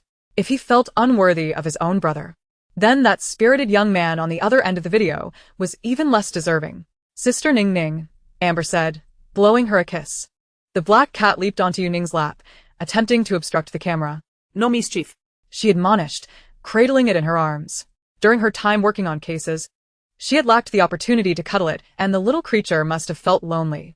Amber had initially laughed at the black cat's antics, but his expression faltered upon witnessing it nestled against Yu Ning's chest. Sister Ning Ning, it would be wise to refrain from holding him like that, he warned. Why? She inquired. Because it causes my heart to ache. As soon as Amber finished his statement, he watched in disbelief as the audacious black cat shamelessly buried its face further into her embrace, clearly taunting him. Anger surged within Amber, nearly prompting an outburst of expletives. Third brother, are you feeling unwell? Why the sudden concern for your heart? Yu Ning asked. Nothing, just don't hold him like that. Cats carry a lot of bacteria. That is not true. I clean him daily, and even wipe him after he uses the litter box. You clean his backside? Amber's voice rose in disbelief. Yu Ning paused for 2 seconds before cautiously asking, are you speaking as third brother, or as third brother's spirit? The tone of her voice shifted, as if she feared being possessed by a fox spirit. That was just a voice to annoy you. Amber raged internally. He had come to realize that President Lin was not to be trifled with. Such a prominent figure shouldn't be so brazenly invading the space of a young girl. Wasn't that a blatant display of lewdness? Amber suppressed his desire to expose someone's shameless behavior, having sworn an oath to Yu Ning's master to never divulge secrets regarding this matter. He could only redirect the conversation to a more serious topic. Sister Ning Ning. The matter has been resolved. When you have a moment, come visit me and bring what I requested. Then we can consider the matter concluded. Yu Ning nodded. Just as she was about to end the call, when a cacophony erupted from the corridor. Not good. Mom Wu is wielding a knife and attacking anyone in sight. She has gone mad. Chapter 45. What is she planning to do? Third brother, I have a situation here. I need to check it out, Yu Ning said, preparing to hang up. Turn on the video, don't hang up. Amber's demeanor shifted abruptly, becoming serious. Upon opening the door, Yu Ning was taken aback by the chaos outside. Help! Cried Jia Qingqing, clad only in a tank top and shorts, her hair disheveled, as she sprinted barefoot down the corridor. Mom Wu, brandishing a kitchen knife with a ghastly expression, was in hot pursuit. Currently, only Fifth Lin was home, while Third Lin had gone to the office. Startled by the commotion, Fifth Lin rushed to the scene. What on earth has happened to Mom Wu? Stop her, he shouted, as several bodyguards dashed towards Mom Wu. Stop them, Amber shouted to Yu Ning. Duck. At Yu Ning's command, the bodyguards froze in their tracks. Mom Wu turned to Yu Ning, her eyes blood-red. Her voice transformed into a piercing shriek. Little Taoist, you best step aside. Yu Ning immediately recognized that this was not the Mom Wu she knew. Something sinister had possessed her. Yu Ning, savez-me. You are a cultivator, aren't you? Cultivation should embody the virtue of preserving life. Jia Qingqing dashed toward Yu Ning. Raising her voice, Yu Ning commanded, everyone, retreat. Listen to Ning Ning, vittrav. Fifth Lin was puzzled by her urgent tone but trusted her instinct. Everyone fled in a whirlwind.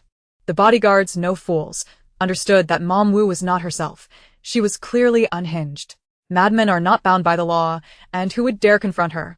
Yu Ning hastily re-entered her room, even remembering to pull the curious black cat inside with her foot. Jia Qingqing, finding herself too far away to wait for Yu Ning's assistance, pounded on the door. Hey. Open the door. Save me. Open the door, and we all die. Jia Qingqing attempted to bang on the door, but Mom Wu was already upon her, forcing her to scream and run for her life down the corridor. Inside, Yu Ning turned to Amber. Third brother, what is afflicting the housekeeper? This does not resemble an ordinary malevolent spirit. This is a sacred ground of Taoism. Fortified by the Lin family's protective formations, no mere malevolent spirit could breach such barriers. If it is not a malevolent spirit, then it must be a powerful spiritual ghost. One that has retained its intellect and spiritual ability due to unique circumstances. You cannot contend with it. Amber had previously insisted that Yu Ning not hang up the call because an ancient sage had warned him that a spiritual ghost resided in her home. Typically, when a person dies, their soul returns to the underworld. However, those with strong attachments might linger, gradually losing their sanity and becoming vengeful spirits hunted by the underworld. Yet, there exists another category of spiritual ghost. By severing their reincarnation path, they preserve their consciousness and gain the potential for cultivation. Becoming a ghostly immortal is their only option. This is their final lifetime. Failure means total obliteration. Spiritual ghosts either cling to the legs of cultivators, serving as their underlings in search of protection, or they secretly cultivate in solitude, for one cannot harm others in the pursuit of becoming a ghostly immortal. But the one outside was evidently different. Not only had it breached the protective formations, but it had also possessed Mom Wu to attack. Yu Ning's thoughts immediately turned to President Lin. This spiritual ghost sought to usurp his body. I cannot allow her to take President Lin's body. I must subdue her now, she declared, searching for talismans. Stop. If she can break through the formations, it means she is on the verge of becoming a ghostly immortal. You would need high-tier talismans to subdue her. But your spiritual energy is depleted from solving major cases. Using high-tier talismans could cost you your life. Meow, meow. The black cat sensed her danger and began to meow frantically. After all, the entity outside was after it. If it abandoned its body, the girl should quickly escape through the window. Ah! A shriek from Jia Qingqing echoed, and suddenly, silence enveloped the outside. Yu Ning felt no fear. The spiritual ghost aimed to cultivate into a ghostly immortal and would not easily resort to killing. Jia Qingqing would likely be unharmed. The real threat lay with President Lin. Just a few seconds of quiet passed. Bang! Bang! 2 heavy thuds resonated from the door as Mom Wu struck it with the knife. Yu Ning's suspicions were confirmed. The spiritual ghost was indeed targeting President Lin. If it could possess Lin Zheng's body, it would reap unimaginable benefits. This high-tier spiritual ghost was taking a grave risk. willing to gamble everything in its pursuit of a new form. Leave this room immediately. Hurry. Amber rarely displayed such an anxious demeanor. Ning Ning, did you hear that? Jump out of the window, quick, she exclaimed, staring at the disconnected phone, her urgency compelling her to rise. Speaking in the sacred tongue of the shamans, she addressed the celestial being accompanying her, Elder Ba, who among our family is near Sanqing Mountain. I shall go there myself. That old fool, her master, is truly incorrigible. Amber hurried towards Sanqing Mountain, cursing the celestial master, Zhe, Wu vehemently. That wretched old man knew all too well that the Lin family was a nest of troubles. Yet he insisted on sending Ning Ning, who had yet to gather her energy, into the fray. Was this not akin to pushing her into a fiery pit? The journey took 9 hours by car. There was no time left, Elder Ba. Teleport me there at once.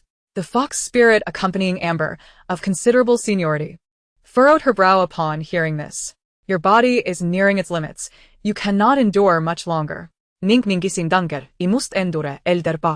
How soon can we arrive? Given your current physical constraints, the fastest we can manage is the time of a single incense stick. An incense stick, half an hour. Damn it, Ning Ning cannot last that long. We must hasten. There's no way to expedite it further. Amber struck the wall in frustration. Half an hour. In that time, Ning Ning could perish several times over. Curse it, she must hold on until I arrive. At that moment, Yu Ning hung up the phone, her demeanor composed as she gazed at the door. The solid wooden door, under the relentless strikes of Aunt Wu, had cracked open a narrow gap, barely wide enough for a finger. Aunt Wu's blood-red eyes glared through the fissure, grinning menacingly. Little Taoist, hand over that body behind you. Impossible, Yu Ning replied firmly. Your meridians are blocked, and your energy is severely depleted. You are no match for me. Step aside. She cast a glance at Lin Zheng's body. Her lips pressed into a thin line. If the vengeful spirits were likened to green minor foes, the malevolent spirit outside was akin to a formidable red boss. Fully empowered, and but a step away from becoming a ghostly immortal. That very step was represented by Lin Zheng, who stood behind Yu Ning. Having already exhausted much of her energy dealing with the vengeful spirits, she stood no chance against the spirit on the verge of ascension to ghostly immortality. Allowing the malevolent spirit to take control of President Lin's body would mean her mission's failure, but it would ensure her survival. The black cat looked at her with deep concern, even attempting to nudge her with its tiny paws, urging her to flee. It recalled the words his mother had whispered before her demise. Husband and wife are like birds in the same forest. When calamity strikes, they each fly away. Even the closest of couples would abandon each other in dire circumstances. How could he expect Yu Ning to risk her life for him when they were merely strangers? The sound of the door being battered grew louder, the gap widening, and time was running out for Yu Ning. She scooped up the black cat and opened the small window beside the floor-to-ceiling window. The black cat, feeling a sense of relief, also sensed a void within. She was finally making her escape, which was good, yet he might never return to his own body, unable to protect her from the Zhao family's malice, a profound regret. Suddenly, the black cat's eyes widened in alarm, transforming into slits. What is she planning to do? Chapter 46. This path is blocked. Yu Ning opened the window, and the black cat leaped onto the windowsill, waiting for her to follow. You can manage the cat somersault, right? Yu Ning said, stroking the black cat's head. Cats naturally rotate their bodies in midair to ensure they land on their feet, a skill referred to as the cat somersault. Unlike dogs, which would likely suffer severe injury or worse from a fall, cats are far less prone to fatal accidents. Lin Zheng's room was on the 3rd floor, and the 2nd floor had a rooftop garden, so the height was not too daunting. The black cat sensed something was amiss with Yu Ning's words and realized it was too late to flee. Yu Ning seized its neck and hurled it downwards, closing the window to prevent it from leaping back up. Just then, Lin Lao Wu's call came through. Ning Ning, what's happening up there? Send a few bodyguards to the rooftop garden immediately and grab a blanket. What are you planning to do? To throw your brother down. Yu Ning discarded the phone, rushing to the bedside to swiftly remove all the tubes from Lin Zheng's body. She lifted him effortlessly in a princess carry. The scene was somewhat comical, as the 165 centimeters girl hoisted the 188 centimeters muscular man. What are you doing? Put him down. He is mine. Aunt Wu's crimson eyes pierced through the gap, her voice shrill with rage. Yu Ning carried Lin Zheng to the window, waiting less than 2 minutes before the blanket was held up below. Lin Jun stood in the rooftop garden calling out, Ning Ning, come down too. The blanket is sturdy, it will be fine. Yu Ning pushed Lin Zheng out, catching sight of the little black cat bouncing excitedly at Lin Jun's feet. In that moment, she felt a warm surge of emotion. The little creature seemed to share her anxiety, its voice hoarse from calling out as it tried to climb back up, but the slick wall offered no foothold. A wave of warmth enveloped Yu Ning's heart. She had only cared for this little black cat for a few days, yet it felt as if they had known each other for a lifetime. Growing up in an unhappy home, suffering abuse from her foster parents, the only one who treated her like family, her master, had only stayed by her side for 2 years. This little black cat was one of the few who truly cared for her, alongside her master and her older brothers. Nink nink, gomedon. Lin Jun urged from below. Take your brother to the fountain in the garden immediately, and do not let him leave the fountain. Everyone in this villa must gather there. No matter what happens to me, do not approach the main house. After issuing her instructions, Yu Ning ceased to listen to the voices below, casting one last glance at her little black cat. If she survived this ordeal, she would surely take her meager savings and treat it to a sumptuous steak at the finest Western restaurant. Seeing the window above close, Lin Jun grew frantic. What should we do, fifth young master? Should we go up? Listen to Ning Ning, go to the fountain. Though Lin Jun did not understand Yu Ning's reasoning, he recognized the gravity of the moment. She was doing this to protect her brother, and he could not let her sacrifices go in vain. Yu Ning had no time to explain. The Yang protection array was formed from Yang blood, utilizing 36 copper coins arranged in the configuration of the 36 heavenly stars. The fountain's location was the eye of the array, the source of its greatest power. Yu Ning gambled that the malevolent spirit would not dare approach the array's eye, allowing everyone to retreat there while she bought time alone. Based on her understanding of her older brother, he should be en route. As long as she could hold out until he arrived, her mission would not be deemed a failure. With a thunderous crash, the malevolent spirit broke through the door. Upon witnessing Yu Ning's disruption of its plans, its eyes glowed a deeper shade of red, emanating a chilling aura. Little Taoist, you have thwarted my grand design. I shall have your life. You are neither Empress Dowager Cixi nor Sister Na. Such threats bear no weight. Yu Ning struck a defiant pose. Unable to use the talismans gifted by her master, she relied on her own divine power. Her decision to stay behind was calculated and deliberate. The Lin residence array remained intact. The malevolent spirit could not enter in its spectral form but could only attach itself to a living being. Under the array's suppression, the spirit's powers were limited. Otherwise, why would it resort to hacking at the door with a kitchen knife instead of simply phasing through the wall? Yu Ning, the second-best scholar in the province, swiftly assessed the situation. It was time to confront the challenge head-on. Sidestepping to evade the ghostly figure's cleaver, she retaliated with a powerful palm strike. The ghost, astonished that she dared to engage, let out a boisterous laugh. How audacious of you, little Taoist!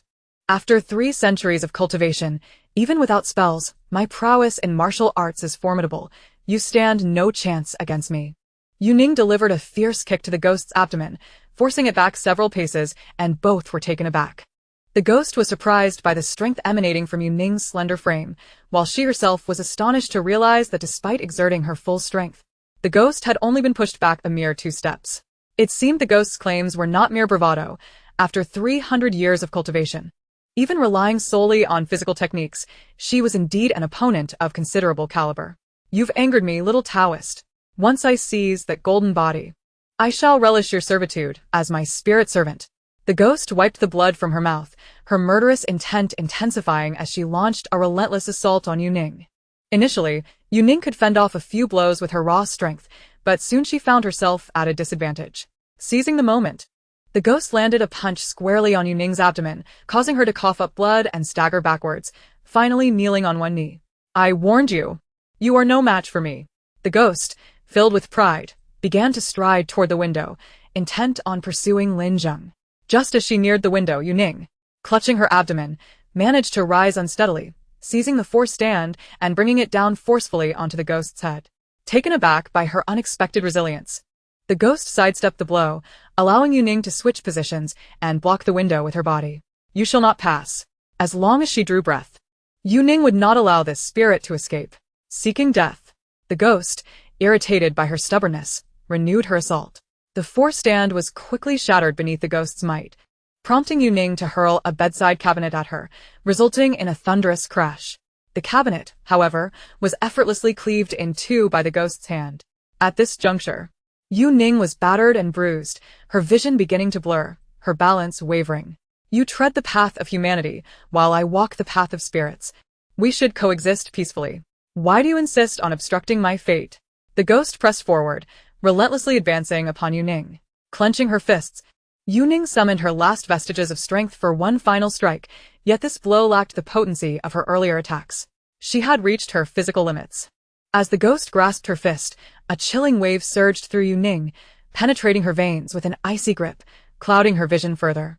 No matter how she fought, she could not prevail against the spirit on the brink of becoming a ghostly immortal.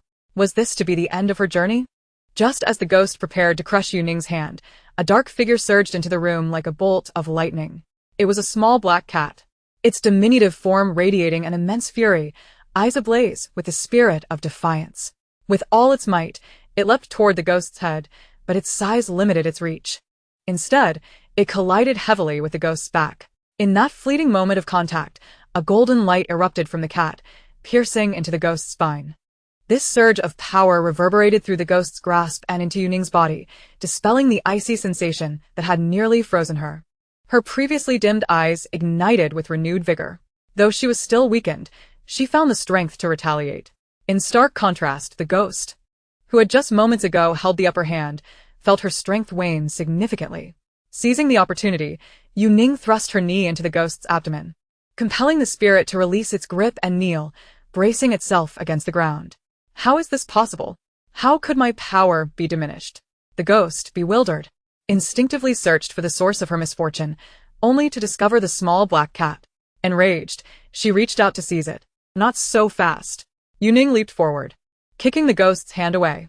The black cat, seizing the moment, launched another attack, targeting the ghost's leg. The two, one human and one feline, engaged in a fierce back and forth with the ghost. Just moments ago, Yu Ning had been at a disadvantage, but now, infused with an inexplicable energy, she fought back with newfound ferocity. The ghost dodged Yu Ning's kick, but could not evade the cat's fierce jaws. It retaliated by kicking the troublesome little creature aside, only to find Yu Ning seizing its arm and throwing it forcefully. The longer they prolonged the engagement within the formation, the weaker the ghost became. As time slipped away, the ghost's frustration mounted. She had yet to reach the golden body. What connection do you have with that wretched cat? Were you two lovers in a past life? So perfectly in sync? Enraged, she lashed out verbally. Meow. Fool, you babble too much. The black cat retorted, never one to shy from a verbal confrontation. Time was running out. She could not afford to linger any longer. This was of their own making. The ghost, realizing the urgency, prepared to unleash her full might. Yu Ning was poised to deliver the final blow when suddenly Wu Ma collapsed, lying flat on the ground. The black cat prepared to pounce, but Yu Ning shouted, "Don't attack. It's Wu Ma now." The ghost has emerged from her. Without talismans or artifacts, Yu Ning could not locate the spirit. But she felt the room grow several degrees colder. The ghost, desperate, had risked exposing herself to the formation's wrath to escape Wu Ma's body. Yu Ning was gambling on a chance, just as the ghost was. The formation could devour spiritual bodies, but it required a few seconds to activate.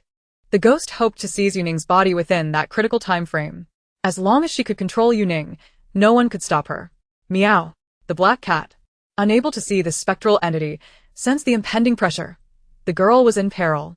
At that moment, the soul-calling bell on the bedside emitted a piercing sound, sharp and unlike the rich tone that had resonated when Lin Zheng returned. The black cat leapt toward Yu Ning, attempting to shield her, but was repelled by an unseen force, crashing heavily to the ground, its small paws futilely scrabbling as it struggled to rise. "Don't hurt my cat."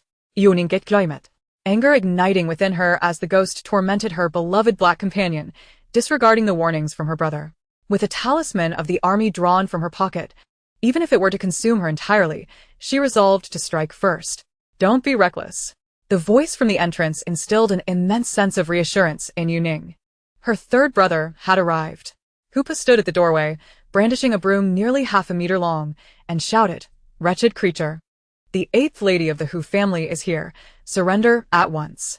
The spirit, taken aback by the presence of such a formidable exorcist, attempted to flee through the window but was swiftly brought down by Hu Po's broom. "So, you dare to bully my sister? You are courting death." The spirit, already under the control of the formation, had its spiritual power halved by Yu Ning's strike. Clinging to its last breath, it darted towards Aunt Wu, kneeling in supplication. "Spare me! I am a good person. To the devil with your claims of goodness!" Hooper exclaimed, unleashing a flurry of blows upon Aunt Wu with the broom. She intended to turn this fiend into a dish of smashed cucumber to vent her frustrations for her sister. Yu Ning, preoccupied with the battle, rushed over to scoop up the nearly lifeless kitten, extracting a vial of medicine to feed it a spirit pill, 2 at once, for precaution. After consuming the pills, the kitten finally stirred, slowly opening its eyes as something cool fell upon its nose. The black cat gazed deeply at Yu Ning, sensing her tears. Had she wept? Despite her emotional stability, tears streamed down her face, and as she reached out to wipe them, the little black paw couldn't quite touch her cheek. Yu Ning leaned in, allowing the kitten to brush her face with its tiny paw.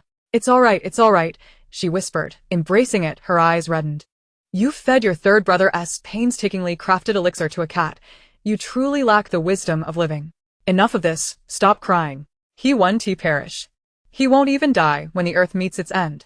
Hooper approached with a bottle, witnessing Yu Ning in tears while cradling the kitten, her lips curling in exasperation. Third brother, how did you arrive so swiftly? Yu Ning inquired, rising to hand him the vial. Coming so quickly must have taken a toll. Hooper waved her off. Keep it for yourself. My body is of no use for such remedies. Now, what do you intend to do with this? Hoopa handed over a transparent bottle. This vessel was a magical artifact, akin to the bowl Yu Ning employed to summon vengeful spirits. Peering through the artifact, they beheld a thumb-sized figure clad in traditional attire, fervently bowing within. This is the spirit. The 8th lady wishes to know if you intend to accept her as a soldier. If you refuse, I shall allow the 8th lady to dispose of her. The figure within the bottle intensified its bows, pleading, this is my final existence. I do not wish to perish. I lack the necessary cultivation to accept. Even if I wish to, it is beyond my capability. Yu Ning's voice trailed off before darkness enveloped her. Her body weakened. She collapsed to the side. Meow. Hooper extended a hand to support Yu Ning, noting her pale complexion. She had fainted. Enraged, Hooper swatted the black cat on the head. This is all your fault. 8th lady, throw this troublemaker into the pot and fry it until it's crispy. Then serve it to my dear Ning Ning for nourishment. Chapter 48. She understands him better than anyone else. Yu Ning's victory in this battle was hard-won. After vanquishing her foe, she succumbed to unconsciousness. Hoopa fed her a 5th-grade purple spirit pill, while the Lin family's medical team tended to her injuries. She slept for an entire day, awakening to find the night had fallen. The black cat sat quietly at her bedside, vigilantly watching over her. Upon noticing her awakening, the cat dashed out, meowing loudly into the corridor. Is there anyone alive and breathing? Step forward. Lin Jun, waiting next door, heard the cat's call and rushed over. Nink Nink. You're finally awake. You scared me to death. Where's my third brother? Yu Ning asked. The black cat glanced down, displeased that she was seeking the spirited young man first, despite his unwavering watch over her. As for Hugo, he had to leave for something. He instructed me to tell you that he'll be waiting for you at home in 3 days. What of Aunt Wu? Yu Ning inquired. Initially, she was on the brink of death. Hugo performed some unknown miracle, and she's recovering, though she has many external injuries and will need several days to heal. Yu Ning nodded. Her third brother was a descendant of a family of exorcists and given Aunt Wu's possession by a spirit. He was well qualified to handle the situation. Is your elder brother all right? The black cat turned its back to Yu Ning. He's fine, though he seems rather discontent. How splendid. She first inquired about that spirited young man, then Aunt Wu, and he was the last on her mind. Truly marvelous. Ah. Elder brother as well. And I fed Blackie too. Meow. Please do not call me that foolish name. Thank you. Yu Ning pulled the cat into her arms, the soft, fluffy texture offering her immense comfort. This little dirty cat is surprisingly brave, she remarked, referring to the black cat.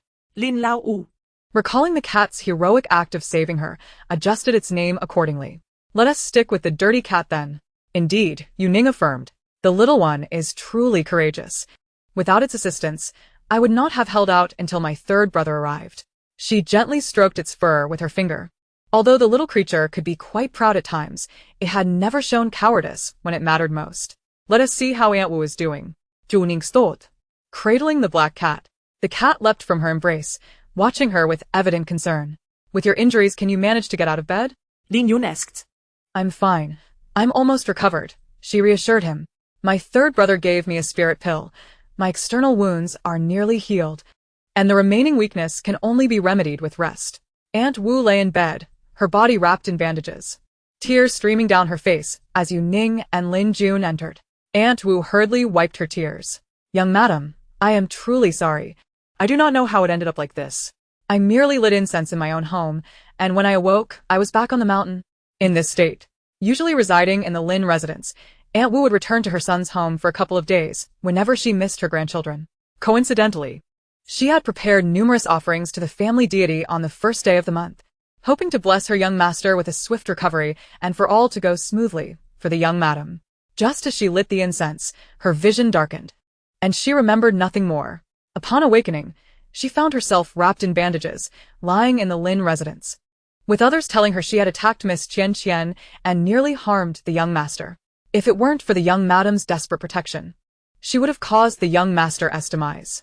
The revelation was a thunderbolt to Aunt Wu. Having married alongside the mistress, she had watched the young master grow up, treating him as her own son. How could she ever harm him? Reviewing the corridor's surveillance footage, seeing herself wielding a knife in pursuit of Jia Qian, Aunt Wu was overwhelmed with anguish, feeling an unbearable guilt as if she could no longer live. It's all my fault. I shouldn't have taken a knife to anyone. But why do I have no recollection of it? Am I going mad? Yu Ning shook her head. This matter is also partially my responsibility. I failed to warn you in time that the offerings in your home had become muddled. From her first glance at Aunt Wu, she had recognized the kind-hearted caretaker as one who had many family deities to protect her household. This was a custom from certain northern regions, originally benign, but recently, with a surge of charlatans, haphazard offerings could lead to calamity. Are you saying that the deities I have at home are problematic? Aunt Wu ceased her weeping, staring at Yu Ning in astonishment. Just as there are virtuous and malevolent people, so too are their spirits. The one who just helped us out is Hu Jia's current young master, Amber. His family has been intertwined with the fox spirits for generations, holding a prestigious position within the realm of the immortals. Yu Ning succinctly explained the rules to Aunt Wu. The guardian spirits that one worships typically require a plaque or a name inscribed on yellow paper to honor the immortal's name. For instance, Husan Tai, or the immortal grandfather. Only those guardian spirits that have attained enlightenment can be inscribed on such plaques. The ones sent to the homes of believers are merely apprentices or disciples of the immortals who are still in the midst of their training, while the true immortals do not reside in those households. The Amber family has a contract with the fox spirits, allowing them to have genuine immortals accompanying them. Ordinary believers like Aunt Wu only have small, training animals stationed at their homes, which do not equate to true immortals. This elucidates why some people's guardian spirits are highly effective, while others possess lesser powers. Some spirits may be mischievous, while others behave well. The capabilities and temperaments of training animals vary greatly. However, one certainty remains. Those small creatures that emerge through legitimate channels abide by the rules and do not cause disturbances. Yet, the current market is chaotic.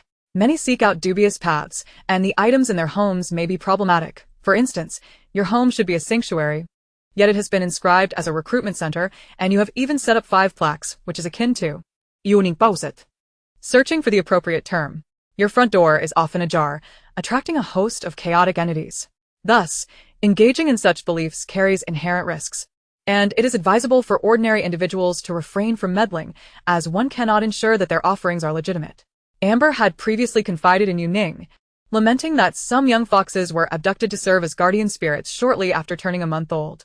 In human years, they are still mere infants. Just as human infants exhibit emotional volatility, so too do young animals. Once they arrive at a household, they can cause havoc, resulting in chaos.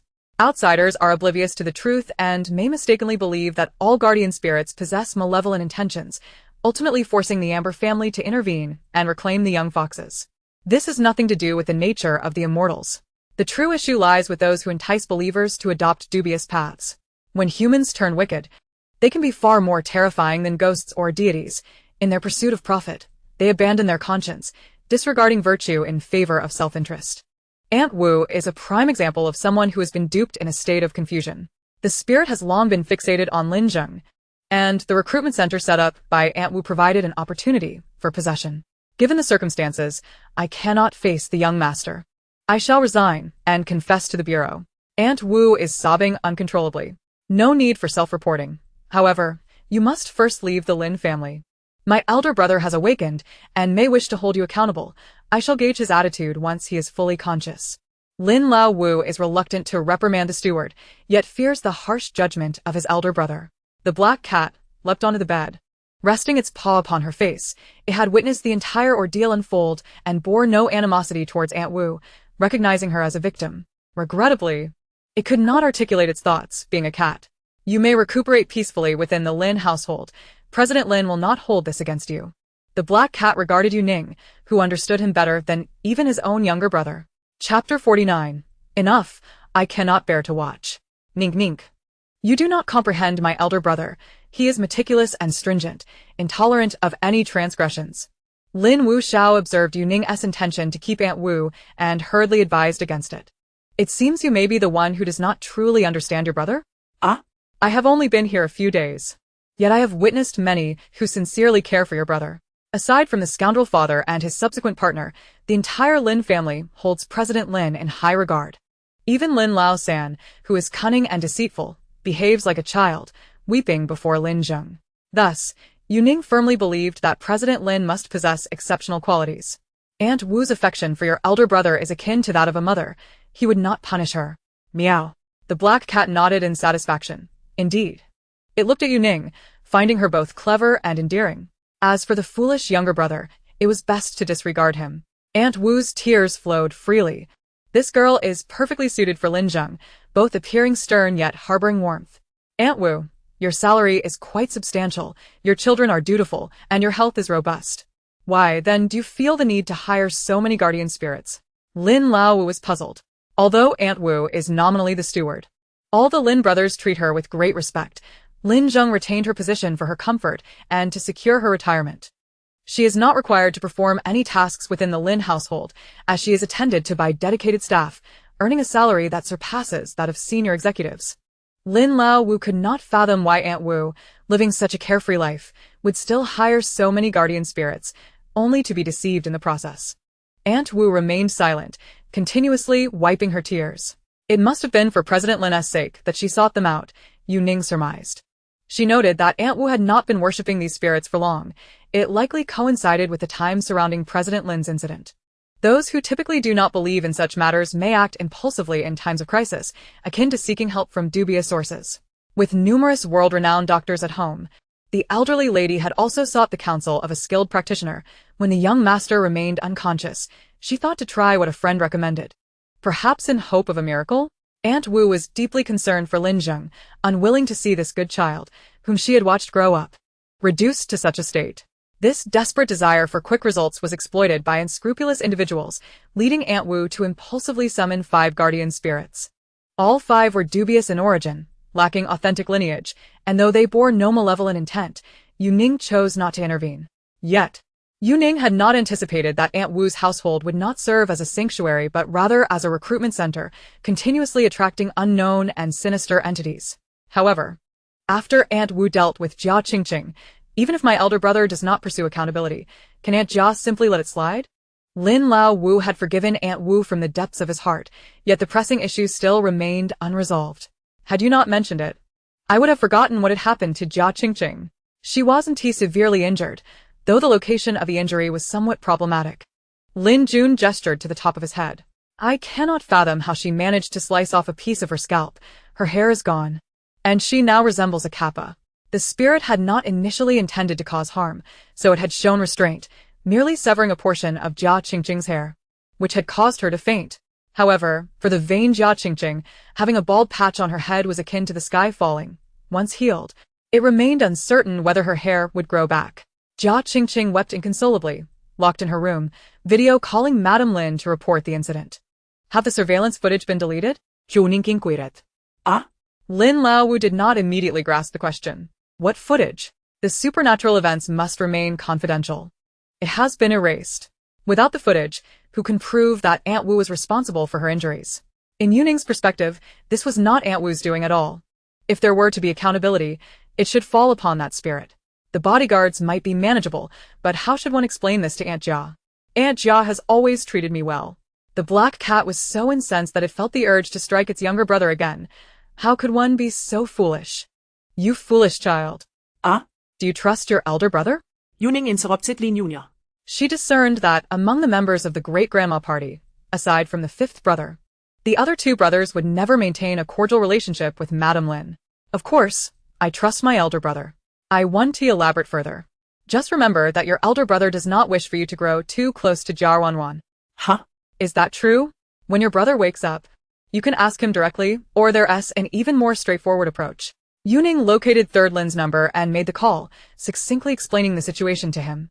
Without hesitation, Third Lin instructed Yu Ning to hand the phone to Fifth Lin. Still in a state of confusion, Lin Fifth was met with a barrage of reprimands from Third Brother.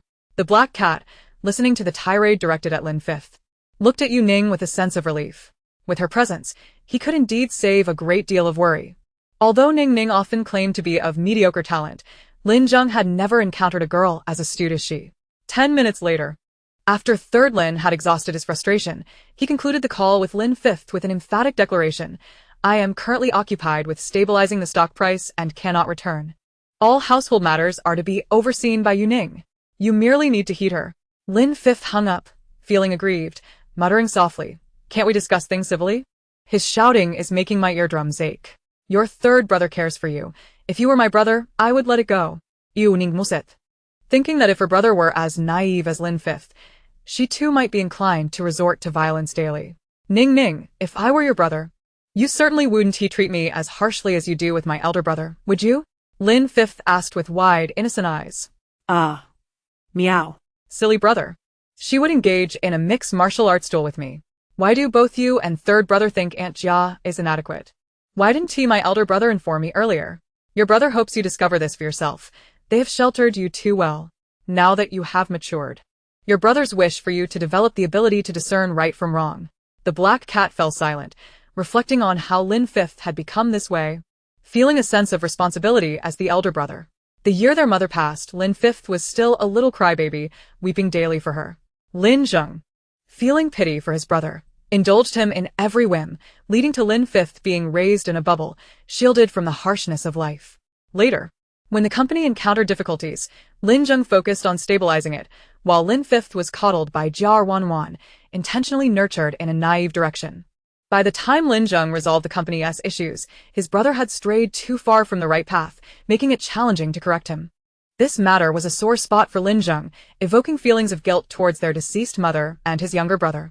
I am the most inept in the family. My elder brother must be very disappointed. Lin Jun lowered his head, feeling utterly powerless. He felt completely useless. No wonder third brother suggested trading him for Ning Ning. If it were possible, he too would consider such an exchange. He felt like an appendix to the Lin family, removed without consequence. Only Ning Ning, who was both clever and capable, facing challenges head-on, she was 100 times stronger than he. Do not think so. Your elder brother holds you in great esteem. And he has educated you well. You are truly exceptional. Exceptional? Meow? How can this failed brother educate a child? The Lin brothers looked at Yu Ning, awaiting her to untangle the knots that had bound their hearts for years. Chapter 50. Well, how could it not count? Yu Ning stood by the window, gazing at the bamboo in the courtyard. The garden, which cost over 100 million to renovate, was a picturesque landscape, and she particularly cherished that patch of bamboo. Bamboo requires a considerable amount of time to take root. Once established, it can grow several centimeters or even a meter in a single day. Your elder brother has laid a solid foundation for you. You only need to grasp that layer to flourish without worry. What foundation do I have for business? He is utterly clueless. He cannot even judge people accurately. Young Master 5, do not speak so. You are the kindest among the young masters, Wu Ma interjected. Having worked in the Lin household for many years, she understood the temperaments of the young masters well. In a wealthy family, maintaining a childlike heart is a rare and commendable trait. If your brother had failed in his education, you might have turned into someone like young Master Zhao, engaging in villainous deeds. You must have confidence in yourself. After all, few can earn my lowest discount. Have you forgotten about that star-chasing, vengeful spirit you moved to the point of transcending? Yu Ning's judgment of people's character was refreshingly straightforward. The ones she granted the lowest fees were undoubtedly good people. You all flatter me. I feel quite embarrassed. However, considering your words, I realize I am indeed a good person. The future of the Lin family rests upon me. This shining star. Lin Jun put his hands on his hips. The Black Cat was left speechless. This lad, A little sunshine blossomed with praise. Ning instilled a bit of confidence in him, without letting it inflate to arrogance. Madam Young Master, how do you intend to explain this matter to Madam Lin? Perhaps I should confess myself, so as not to let a mere servant affect you. Wu Ma was acutely aware of Madam Lin's methods. Unlike Jia Qingqing, who was simply malicious and straightforward, Madam Lin maintained an excellent reputation in the public eye. Among the upper crust, there was no one who did not praise her. However, the true nature of her character was known only to a select few, Wu Ma being one of them. I will negotiate with her. You need not concern yourself. Focus on your recovery, and just call me Yu Ning. Understood, Madam Young Master. Jia Qingqing smashed everything she could in her room, standing amidst the shards, growing angrier with every thought. The wind blowing through the open window chilled the balding patch on her head even more. Ah! Country bumpkin. That detestable country bumpkin. Jia Qingqing screamed in a fit of despair, blaming Yu Ning for her predicament. If Yu Ning had waited for her during Wu Ma's pursuit, she wouldn't have lost her hair. Fortunately, my mother promised to help me take revenge. That detestable country bumpkin, along with that wretched Wu old lady. You shall not escape unscathed. Jia Qingqing's shouts drifted upwards through the window. Yu Ning casually closed the window, blocking out Jia Qingqing's wails. Following the number Lin Jun provided, she dialed Madam Lin's phone. I am Yu Ning, here to discuss a business matter. Miss Yu, you have caused my daughter such suffering. I do not believe there is any necessity for us to converse. Madam Lin replied coldly. Oh, then you and Comrade Lin Onbong should return. I recall you owe me 2 rounds of barking like a dog at Sanqing Mountain. Speaking of which, Comrade Lin Onbong is also quite unreliable. If you cannot bear to lose, do not play the game. The betting agreement is clearly stated. Yu Ning must stabilize the stock price within 3 days. And the Lin couple must bark like dogs around Sanqing Mountain. Now that the stock price is stabilized, Lin Fifth has been vindicated. Yet, this couple has retreated like turtles into their shells. What do you wish to discuss with me? Madam Lin relented. As for barking like a dog, I would rather die than do it. What I wish to discuss is something else. Something else? Madam Lin was momentarily taken aback. Your daughter is afflicted by spirits. It turns out that the girl who perished due to her actions will soon come seeking her. I can help resolve this matter, but you must refrain from troubling Wu Ma. Speaking plainly, Yu Ning cut to the chase. Aside from you, I can seek the assistance of other Taoist priests. How many Taoists do you require? I can summon as many as you wish. Can you guarantee that she will never descend the mountain? She possesses the ability to exorcise malevolent spirits and summon ghosts. In fact, there is no need to summon. She can simply borrow some small creatures undergoing training from Third Brother, specifically those with unstable temperaments that delight in mischief. If she does not bring Jia Qingqing to the brink of death, it would be her loss. You dare to threaten me? What sort of cultivator do you consider yourself to be? Oh, why not? Madam Lin was left speechless in her fury. Yu Ning patiently awaited her response. Do you swear that you can help my daughter resolve that matter with the underworld? I swear by your husband's love for you. Madam Lin fell silent once more. The black cat beside her grinned widely, clearly amused by the girl's audacity. It seems you, too, harbor doubts about your husband's affections. I hope your ghost-catching skills are as sharp as your tongue. Should my daughter fail to rid herself of the vengeful spirit's torment, I shall take Wu Ma to court. Madam Lin forcefully hung up the phone. Yu Ning gently stroked the cat's head. All settled. Meow, the cat thought, in truth. Lin Zheng did not wish for her to resolve matters in such a manner. Firstly, Jia Qingqing deserved her fate, and secondly, each time she dealt with such matters, she relied on her master's talismans. Employing these at a higher level was detrimental to her health. Others merely saw her handling things with effortless grace. Yet he understood that she returned home each time utterly exhausted, having to sleep for long periods. Last time, she even coughed up blood. The depletion of her spiritual essence was severe. Why go through all this for a self-destructive Jia Qingqing? This matter could have easily been entrusted to the second brother. Although the second brother had his disagreements with him and the third, he maintained a decent relationship with Wu Ma. Once approached, he would not turn a blind eye. To confront someone like Jia Wanwan, the third brother was clearly insufficient. It required the second brother's intervention. Unfortunately, Lin Zheng could not express these thoughts directly to Yu Ning, resorting instead to meows to convey his concerns. It's fine, I am well aware of my own body. This matter will not harm me. Yu Ning seemed to grasp his apprehension, cradling the black cat in her arms, explaining to him as she stroked his glossy fur. I am not doing this for Jia Qingqing. She has brought this upon herself. and she deserves her misfortune. I simply do not wish for the wronged spirit she harmed to stray from its path. Clearly, it is the victim, yet entangled with Jia Qingqing. It becomes a wanted spirit in the underworld. Thus, it is best for you to address this matter. You could persuade the wronged spirit to help the innocent soul understand its wishes, and in doing so, you would accrue significant merits. Such a beneficial endeavor she would undoubtedly seize. Meow, the cat thought. Merits held no value for him. His only concern was whether her continued overexertion would lead to complications. It was peculiar. After battling a spirit, based on past experience, even with elixirs, she would typically feel drained for several days. Yet today, she felt unusually invigorated. Yu Ning muttered to herself, "No, it is not merely a sense of vitality. When I calm myself, I can even feel a faint flow of energy at my dantian. Could this be?" Chapter 51. Unable to say goodbye. Having just dealt with Wu Ma's affairs, Yu Ning now found herself in a tranquil state, increasingly aware of her transformation. A warmth, previously absent, now resided in her dantian, albeit faint, yet she could perceive it. Suddenly, she recalled the chilling sensation that invaded her body during her confrontation with the spirit. That chill, the spirit's malevolent energy, should have further damaged her meridians. Yet, it seemed that coldness was swiftly enveloped by another flow of warmth, akin to the gentle heat in her dantian. What could this be?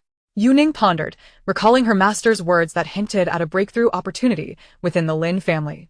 Could this indeed be that opportunity? To validate her hypothesis, Yu Ning hurriedly retrieved the yellow paper and brush used for talisman drawing from her box. Over the past 2 years, she had attempted countless times to draw talismans herself. However, each endeavor concluded in failure, as she could not condense her energy. Despite having memorized the intricacies of over 100 talismans due to her exceptional comprehension. Yet, until now, she had never successfully completed a single talisman. With a mindset of experimentation, Yu Ning focused her intent on the brush, attempting to draw a simple first-level travel talisman. As she began to write, she was pleasantly surprised to find that this time, the sensation of drawing a talisman felt distinctly different from before. She could sense a faint stream of true energy flowing from the brush's tip. Although weak, it was undeniably there. Unfortunately, halfway through, the energy within her body became obstructed, leaving the talisman incomplete. After merely drafting half of the talisman, Yu Ning found herself drenched in sweat, leaning against the table, gasping for breath, as if she had just run several kilometers. Yet, her heart brimmed with joy. Although this talisman had not succeeded, it was incredibly close to completion. For the first time, she had felt the presence of energy. If not for the few blockages in her energy meridians, the talisman would have materialized. An idea sparked in Yu Ning's mind. What if she used that mysterious energy to impact the blocked meridians? It might just work. With that thought, she proceeded to do just that. Setting aside the cat, she entered a meditative state, attempting to clear her energy channels. The black cat observed her for the first time meditating without the distraction of web literature. Although he was unaware of her recent insights, he sensed it was not a bad omen, as she smiled, a genuine smile from the heart. To avoid disturbing Yu Ning, the black cat leaped onto the table, using his paw to dip into the cinnabar she used for talisman drawing, writing on the surface. Having practiced before, he found it easier now. A crooked character for eye appeared on the table.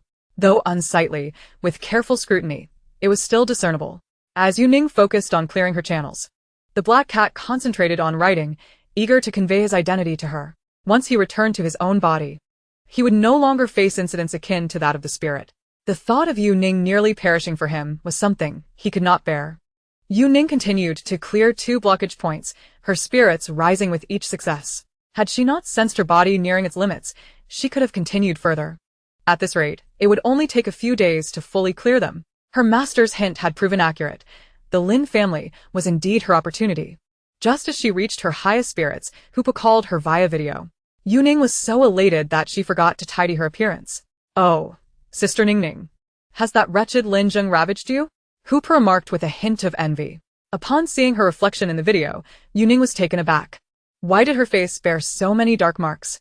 It resembled someone who hadn't washed their face in days, with sweat revealing the dirt. While Yu Ning puzzled over how she had acquired this cat face, Hoopa quickly realized. "Sister Ning Ning, have you broken through?" Those dark energies were expelled from her body.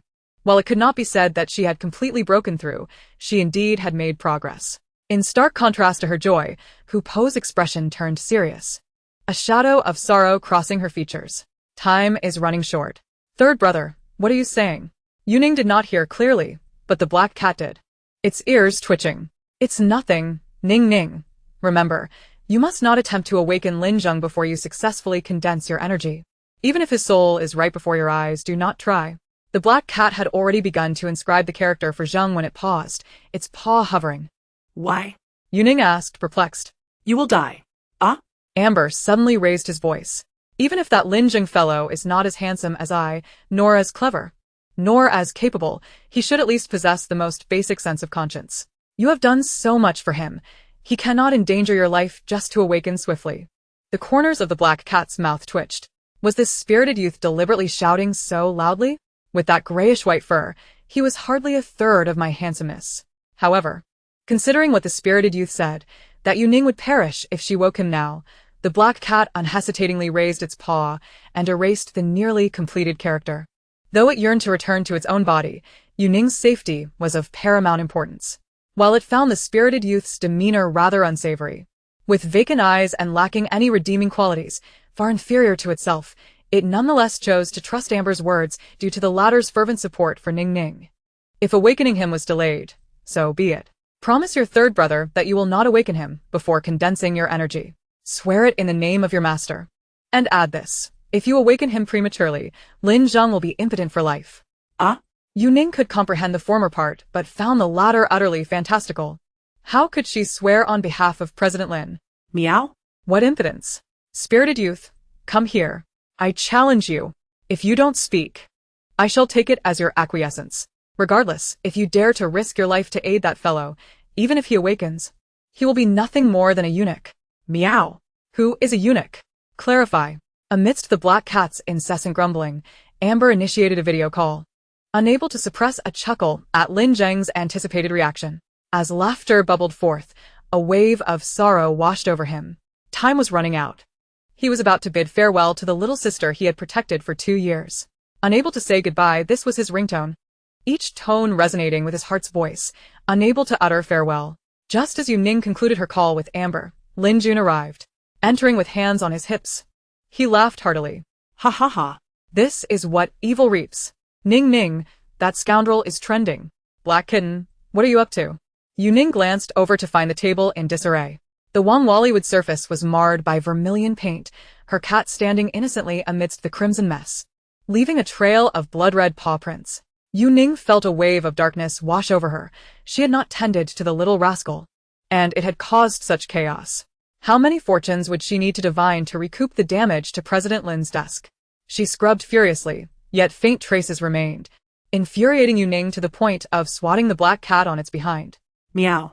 Dare to change locations for your punishment. Oh, come now. It's just a table. Why hit it?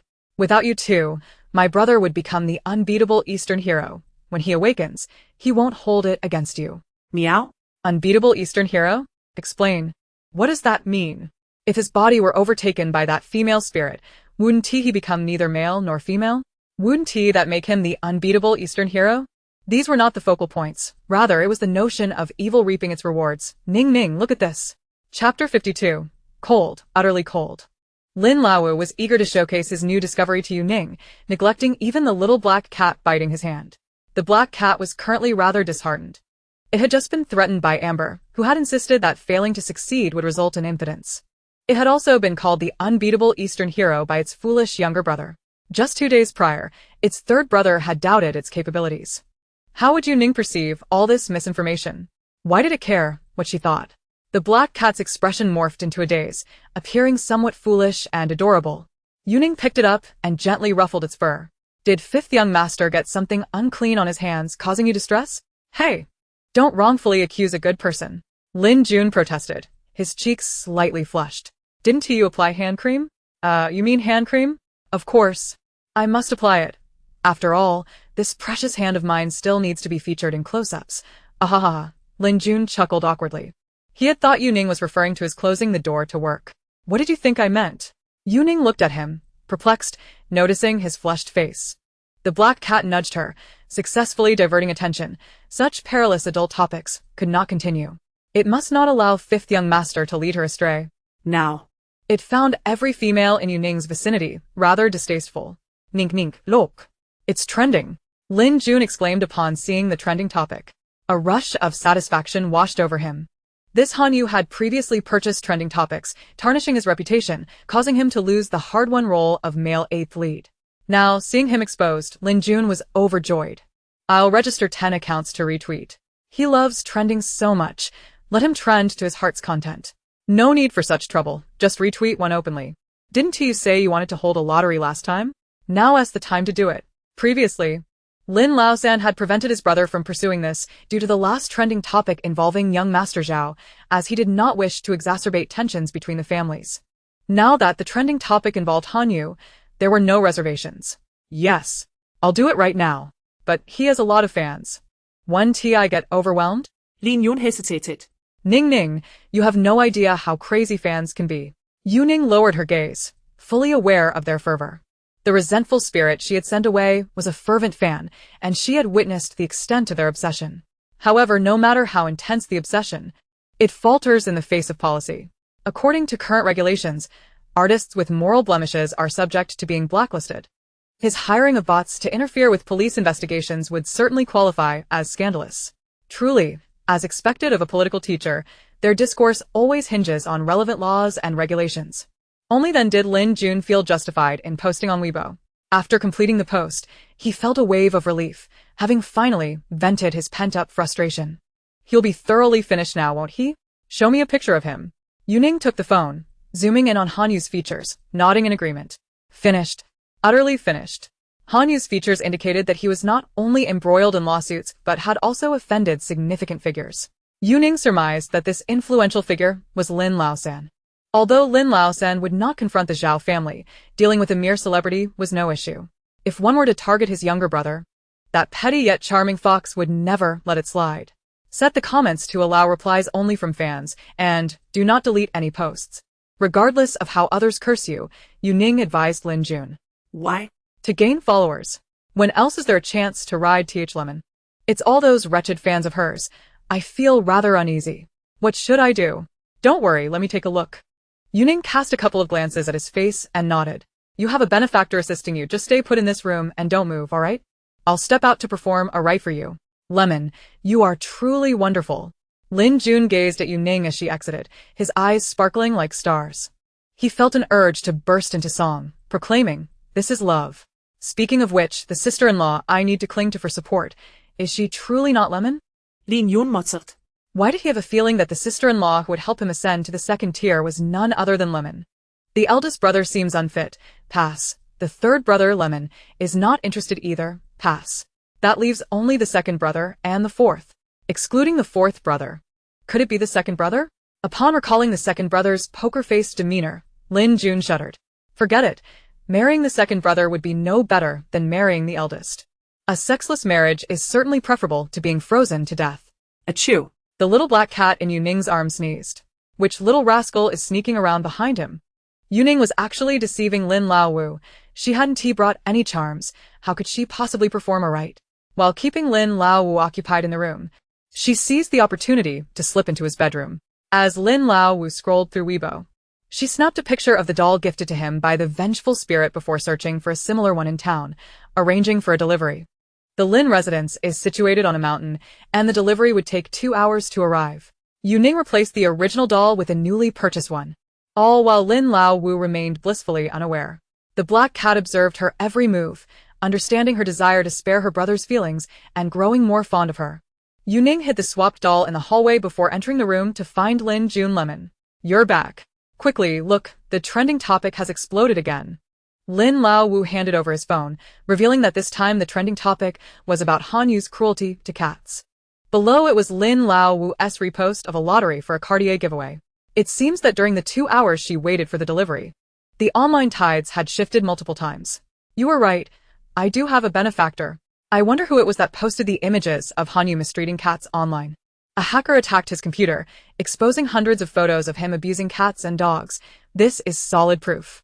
Those fans who had mindlessly criticized Lin Jun have quieted down. Some have even secretly deleted their posts denouncing Lin Jun, quietly reposting to participate in Lin Wushao's Cartier giveaway. Indeed. Yu Ning smilet. suspecting it was Lin Sanxiao's protective nature at play. I initially thought it was Sengo who hired the hacker. I called him, and he said it wasn't him. Yu Ning raised an eyebrow. Not Lin Lao-san? Who else could it be? She could indeed sense that the benefactor in Lin Lao Wu's life was none other than his own brother. Meow. It must be the second brother's doing. Who else could it be? The black cat in Yu Ning's arms meowed, clearly aware that the second brother was secretly observing. Lin Zheng, as the eldest brother, understood the temperaments of his younger siblings better than anyone. Although the second brother was somewhat gloomy and often at odds with him, he would not stand idly by if someone bullied his brother. What a contrary fellow. He truly deserves a good scolding. Now Hanyu is thoroughly finished. This is what we call poetic justice. Oh, Lemon, where are you off to? Chapter 53. The legendary ex-girlfriend. I'm going out to continue performing the rite. By the way, do you have a signed photo of Hanyu? You do, right? You must have gotten one while on set. Find it for me. Lin Jun quickly retrieved the photo. Yu Ning took the signed picture and asked a servant to print out the trending topic, along with the doll she had stealthily taken from Lin Jun's room. Exiting the Lin residence, she found a suitable spot and drew a circle on the ground. She placed these items within the circle, along with the paper money and gold ingots she had purchased in the recent delivery. Taking out a ceremonial paper, she inscribed the name and birth date of the deceased, then set it alight. The perpetrator has been apprehended. You may now rest in peace. However, there is some unfortunate news. Your idol has fallen from grace, and his merchandise has depreciated in value. I've converted his merchandise into paper money to burn for you. I hope that in your next life, you pursue an idol of good character. One can indeed live well without idolizing stars. When a celebrity collapses, fans suffer not only emotional loss, but also a blow to their wallets. The vengeful spirit wished for Yu Ning to burn Hanyu's merchandise for her. Yet now that Hanyu has fallen, his merchandise is worthless. Yu Ning thoughtfully converted it into money for her, allowing her to pursue whoever she wishes in the afterlife. As the offerings turned to ash, Yu Ning watched the paper ashes drift into the sky, knowing the spirit would surely receive them. She turned to leave. Thank you. Yu Ning heard the voice and turned back, finding no one behind her, yet she had indeed heard the voice. It was that of the vengeful spirit. A sense of unprecedented fulfillment surged within her. Today, she had broken through several blockages in her meridians, achieving a qualitative leap, and could now hear the voices of souls. The black cat did not hear the voice and, seeing Yu Ning standing still, looked up at her. The weather was fair, with large patches of colorful clouds in the sky, and in such splendid scenery, she was the very landscape.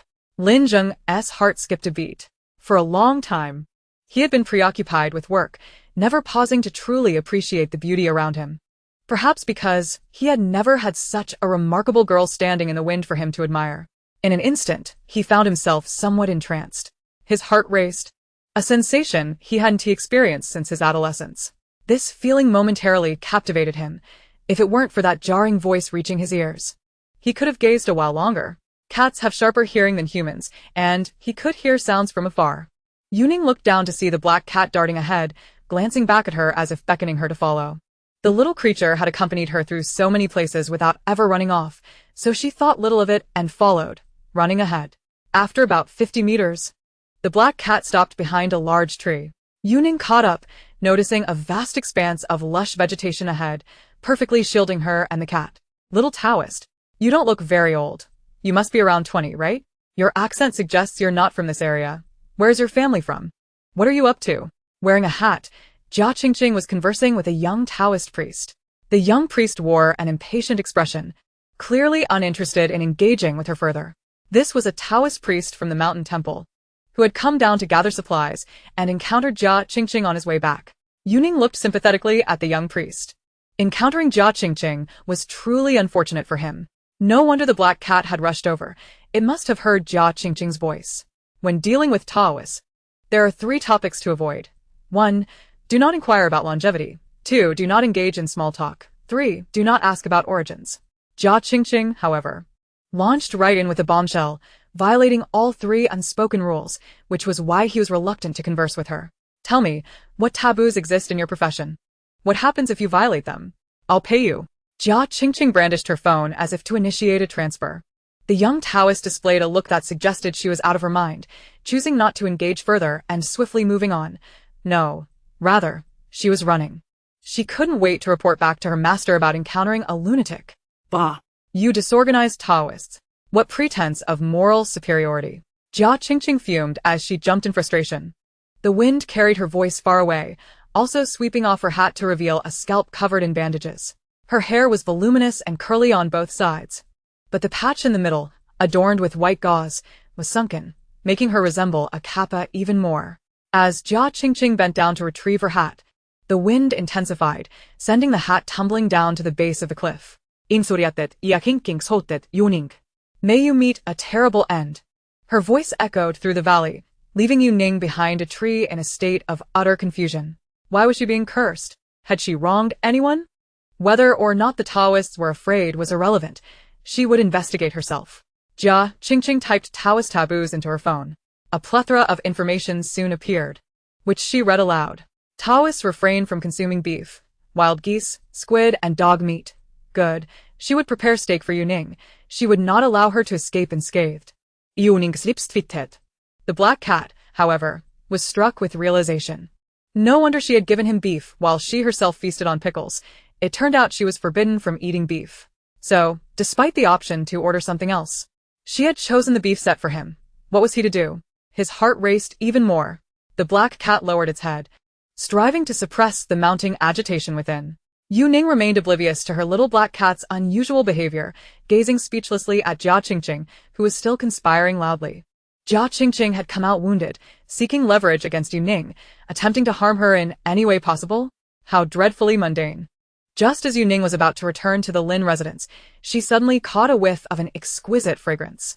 The sweet, rich scent of roses mingled with the tartness of berries was intoxicating, unmistakably the hallmark of a luxurious perfume. The black cat trembled. It was the renowned Miss Rose Duke by Penhaligon's. He could only recall one person who adored this fragrance in abundance. Simultaneously, the black cat and Yu Ning turned to look. Jia Qingqing, who had been loudly plotting, also caught the scent and looked up to see a woman standing before her, a stunningly beautiful woman. Though petite, her figure was voluptuous, and the limited edition short skirt concealed any flaw in her legs.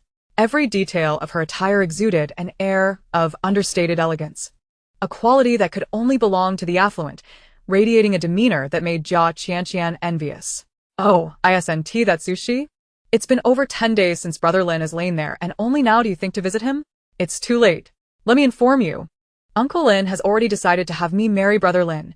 You, my dear, have no chance, Jia Qianqian taunted, desperately trying to provoke the woman she envied, even resorting to fabrications about her impending marriage to Lin Zheng. Yu Ning blinked. Oh, the legendary ex-girlfriend? She had seen Su Shi's photo on Lao Wu's phone, and the real person was even more captivating. Her figure was indeed remarkable, certified by the CEO Lin himself. The measurements were extraordinary. Oh. What had he certified? Please don't listen to the rumors spun by those two scoundrel brothers. Ah. What are you doing? Jia Qingqing shrieked as Su Shi grasped her neck. Su Shi's formerly beautiful eyes now appeared vacant, her lips murmuring incessantly, I want you dead. Return my academic status. I want you dead. Chapter 54. Indeed. I am in cahoots with her. Yu Ning immediately discerned that Su Shi was ensnared by a vengeful spirit, and these words were not her own. The spirit tormenting her was the very same classmate whose academic status Jia Qingqing had usurped, leading to her tragic plunge into the river. Classmate, please remain calm. Yu Ning emerged from behind the tree. I am a teacher from Ningshan Taoist Academy. Let us converse civilly. Compared to other malevolent entities, Yu Ning exhibited remarkable gentleness, not even producing talismans. Classmate Zhang released her grip on Jia Qingqing's neck, clutching her head in agony. I have committed no wrongdoing.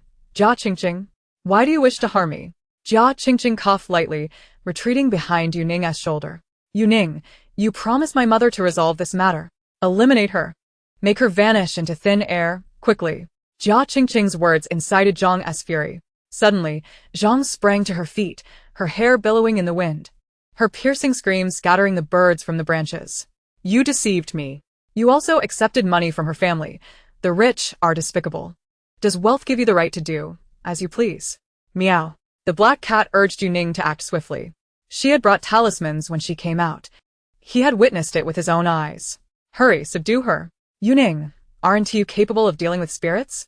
Jia Qingqing found herself locked in Yu Ning's grasp, pressed against the tree trunk. First, she was choked by the spirit possessing Su Shi, and now by Yu Ning again, leaving her utterly paralyzed. Why was Yu Ning aiding the malevolent entity in tormenting her? If you've done wrong, you must apologize. Had you done so sooner, there would have been no trouble. Apologize to your classmate. Yu Ning reprimanded King sternly. Zhang, now standing directly in front of Yu Ning, paused, gazing at her in surprise. Why should I apologize? My mother paid for this. It's not my fault. Jia Qingqing retorted stubbornly. Yu Ning's grip tightened, and Jia Qingqing felt as though her neck might snap. Apologize. Yu Ning reiterated firmly. From the depths of her throat, Jia Qingqing managed to choke out, Zhang Xiaohan, I'm sorry. I didn't intend to harm you. With a swift punch to her abdomen, Yu Ning nearly knocked Jia Qingqing out. Is this your attitude toward an apology? You've harmed someone without intent. But if you had meant to, what then? Annihilate her entire family? Whose side are you on? Jia Qingqing clutched her stomach in pain. Fearing that if she didn't perish at the hands of the malevolent spirit, Yu Ning would surely finish her off with her brutal blows. Offer a sincere apology. Yu Ning kicked Jia Qingqing's leg behind her knee, causing her to falter and kneel before Zhang. Yu Ning placed one foot on her back, demanding assertively, classmate. She shows no remorse. Do you prefer I gouge out her eyes or sever her fingers? What would appease you? Yu Ning, how dare you? Jia Qingqing turned pale, her voice rising in panic. Help! Yu Ning has gone mad. Someone save me. With a firm press of her foot, Yu Ning forced Jia Qingqing down to the ground, her face buried in the dirt. Behave yourself. If you don't, I will strike you. Jia Qingqing dared not move. Why had her mother sought Yu Ning as assistance? This woman was more terrifying than a ghost. Teacher, you truly stand with me? Zhang's eyes brimmed with tears of gratitude. Classmate, had I wished to subdue you, I would have used a talisman from the very beginning. You risked your life to escape from the river. You must have unfinished business. As Yu Ning observed the fairness of the situation, Zhang, a student, was reminded of the admirable teachers she had encountered during her school years. Although her homeroom teacher had betrayed her principles for monetary gain, the other educators continued to show genuine concern for her. After 12 years of schooling, the presence of good teachers outweighed the bad. Yet, in a moment of impulsiveness, she had tragically sacrificed her life for the sake of a few malevolent individuals. Oh, teacher. I was wrong.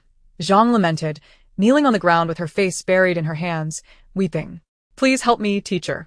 My mother weeps for me daily. I can hear her calling me from the depths of the water. I wish to visit her in her dreams, but I cannot find the way. Yu Ning lowered her gaze, her heart heavy upon witnessing this scene. Suicide is a grave transgression. One must endure until the natural end of their life. Only then can they report to the underworld. Until that time, they are doomed to exist as a bound spirit in the realm of the deceased. If Zhang were to jump into the river, she would become a bound spirit of the water, forever submerged and subjected to torment. Such a self-inflicted death, defying the natural order, resolves nothing and only begets more suffering. Yet, this truth eludes those who contemplate such an end during their lifetimes. Bound spirits are typically frail. To escape their plight, they must expend a portion of their own soul, temporarily attaching themselves to another. Zhang had already consumed much of her essence along the way, rendering her so weak that a mere talisman from Yu Ning could shatter her soul. Yu Ning refrained from immediately drawing her talismans, out of compassion. To punish bound spirits, they are forbidden from delivering messages to their loved ones. However, I can assist you in conveying a message. Is there something you wish to say to your mother? Yu Ning inquired. Tell my mother to cease her tears. Inform her that her daughter, in her ingratitude, should not have chosen to end her life. If there is a next life, I will still be her daughter. No matter how arduous or challenging it may be, I shall not seek a premature end. As long as she does not despise me for it, Zhang stammered, her words faltering as if she struggled to articulate her thoughts. Yu Ning directed. You took such great risks to come here, and it cannot solely be for the purpose of confronting Jia Qingqing, can it? Does your mother require financial assistance? Is she bedridden and in poor health, needing numerous medications? I intended to intimidate Jia Qingqing to see if she might provide some funds for your mother's care, perhaps 50 or even 100,000 would suffice. Zhang lowered her head, feeling deeply ashamed for resorting to intimidation for money. To demand what is owed, one must do so with conviction. How can you expect to succeed with such timidity? Observe me, Jia Qingqing, send the money. 1 million, not a single penny less. Yu Ning declared, punctuating her words with a decisive step toward Jia Qingqing. The audacity of Yu Ning left the black cat in awe. She was more formidable than any socialite, surpassing even his former prowess as a fighter. The disparity in her relaxed demeanor in life contrasted sharply with her fierce professionalism. It was a thrilling spectacle to behold. Yu Ning. How dare you raise the price? She only wanted 50,000. Jia Qingqing exclaimed, unable to maintain her facade any longer. Are you in cahoots with her? Indeed, Yu Ning affirmed boldly. Much to Jia Qingqing's chagrin. How outrageous to admit it so brazenly. She's merely a student, unfamiliar with market prices or compensation for death, but I am well aware. Jia Qingqing protested. Yu Ning studies political theory. Is this not akin to stepping into the lion's den? Compensation for death is calculated based on the average disposable income of urban residents from the previous year, multiplied by 20 years. Last year, the average income in your province was 340,000 yuan, which totals 1 million. Meow, 34,220 equals 100? The black cat pondered, wondering if the math teacher's sanity could withstand such reasoning. Zhang discerned something amiss, and Yu Ning winked at her. Sure. Do not remind Jia Qingqing of her academic inadequacies. If she cannot even perform basic arithmetic, why would she dare to enroll in school? If not to deceive her, then who? Under Yu Ning's insistence, Jia Qingqing ultimately transferred the funds to Zhang's mother's account, although she had attempted to delay, claiming she lacked sufficient cash. The moment Yu Ning kicked a small tree by the roadside, Jia Qingqing suddenly recalled that she indeed possessed money. Having resolved matters with Jia Qingqing, Yu Ning escorted Zhang back to the river. By the time they reached the bank, Zhang appeared exceedingly frail. Had Yu Ning not used a talisman to clear the path, she might have already perished. After Zhang returned to the water, Yu Ning lingered by the riverbank for a while longer. Zhang had been entangled with the bound spirit for an extended period, leading to her prolonged unconsciousness. It was perilous for such a beautiful girl to lie by the roadside, so Yu Ning decided to wait until she awoke before returning to the mountains. After a considerable time, she finally stirred, her eyes fluttering open to behold Yu Ning and the black cat by the water's edge. Yu Ning was engaged in skipping stones, and upon hearing a sound behind her, she turned to look. You're awake. What happened to me? She inquired weakly, immediately checking her clothes for any disarray before ensuring her bag was still with her. I passed by and saw you unconscious. I stayed with you because I feared you might be taken advantage of. Thank you, she replied, struggling to recall the events that had transpired, but upon gazing at Yu Ning's face, she froze in realization. It's you. Do you recognize me? You are Ajeng Linjeng's fiancé. I've seen your photograph. The former girlfriend encountering the faux fiancé created an awkward atmosphere. Once recognized, Yu Ning felt it inappropriate to remain silent, yet explaining the situation seemed equally strange. Would you like to accompany me to the mountains to see President Lin? How is he? This river holds our memories, and as I passed by, I thought of him, and then everything went dark. She gazed at the river, tears welling in her eyes. The sight of a beautiful woman crying was quite captivating. However, Yu Ning remained unmoved, as her experience with older Taoist priests, who wore similar expressions when neglecting their homework, told her that the truth was likely being concealed. 20 minutes. What? She looked up at her, eyes filled with tears. From this river, it takes 20 minutes by car to reach the Lin family villa. The implication was clear. If you had the time to attract bound spirits by the river, you could have already gone up the mountain to see the real person. She was left speechless by Yu Ning's forthrightness. That's not it, Miss Yu. Please let me explain. We're not very familiar. There's no need for explanations. Farewell. Yu Ning bent down to pick up the black cat and turned to leave. It was then that she noticed the small black cat, which had been with Yu Ning all along, was not a stray but a pet, a revelation that struck her hard. He lets you keep a cat? He despises furry animals. Indeed, he has grown fond of furry creatures now. He finds it uncomfortable without them. He even suggested enlarging the pool, so I could keep a bunch of capybaras. It seemed the former girlfriend was unaware that President Lin had become a vegetative state. Otherwise, she would not have expressed such jealousy. The Lin family was intent on concealing Lin Zheng's condition, and Yu Ning had no intention of revealing it. So she simply played along with the former girlfriend. Meow? What are capybaras? Is he still angry with me? She bit her lip. Why not call him and ask? Please treat him well on my behalf. Initially, I was coerced. Xiaoxi. A man leaped down from the riverbank, forcefully pushing Yu Ning aside before embracing Shi tightly. Yu Ning. What was her presence obstructing? Why push her? Was he out of his mind? Xiaoxi. What are you doing? Don't even think about jumping into the river. The man clutched Su Shi, his face a mask of torment. Yu Ning and the cat nestled in her arms mirrored his expression, disdainful like an old man on the subway glued to his phone. Suddenly, the man shook Su Shi's shoulders back and forth. You still can't forget him, can you? I cannot. You are my woman. You are forbidden from thinking about Lin Zheng. Meow. Why should I care? I haven't thought about him, I swear. Su Shi wiped away her tears, caught between words and sobs. This is what you call not thinking about him. The man, heartbroken and seething, turned away, venting his frustration on Yu Ning with a furious roar. Are you sent by Lin Zheng? Ha! Go back and tell Lin Zheng that it was his negligence in prioritizing work over Xiao Shi that led her to be with me. What grievance does he have against me? What kind of man is he to Xiao Shi? Though I cannot comprehend the intricacies of your love-hate relationship. From what I gather, you've put a green hat on President Lin. Yu Ning pointed at Su Shi, who averted her gaze, feeling guilty. Are you the male mistress? Yu Ning pointed again at the psychologically unstable man. Nonsense. Only the unloved are mistresses. Lin Zheng is the one who is a mistress. If I had known Xiao Shi first, he wouldn't even matter. The man, enraged and humiliated, seethed. Yu Ning smirked, glancing between Su Shi and the male mistress. The two seemed oddly well matched. I wish you both a long-lasting relationship. Make sure to lock it down and never part ways. Such a calamity should never spread to harm innocent men and women. It seemed that President Lin was not entirely perfect. His taste in women was questionable. Meow. In youthful ignorance, let us not speak of it. What else with your sarcasm? The male mistress failed to grasp Yu Ning's sincere blessings. Though your emotional instability might lead to domestic violence, your bad luck with relationships seems particularly prosperous. You two are indeed a perfect match, judging by appearances. Utter nonsense. How could I ever harm Xiao Shi? The man raised his hand, intent on slapping Yu Ning, only to be met with a swift kick to the groin that left him doubled over in pain. You pushed me first, and I haven't even settled that score with you, and now you come at me again? Yu Ning withdrew her leg. The black cat in her arms appeared, quite content, purring. That was a splendid kick. If Yu Ning hadn't acted, he might have struck her. You wretched woman. You're a dog of Lin Zheng. With a command, the man summoned several burly figures clad in black to leap from the embankment. They were his bodyguards.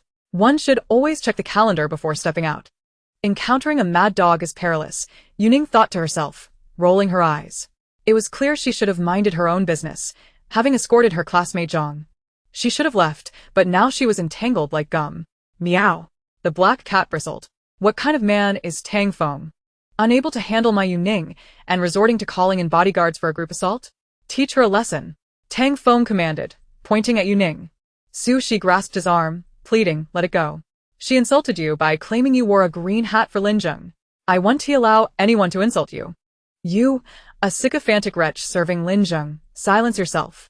Yu Ning lowered her head, taking a deep breath, mentally calculating her options. The black cat looked at her with concern. Sensing her distress, it was a situation where words failed her. This Tang Feng, she noted, would pay for bullying her today, tenfold in the future.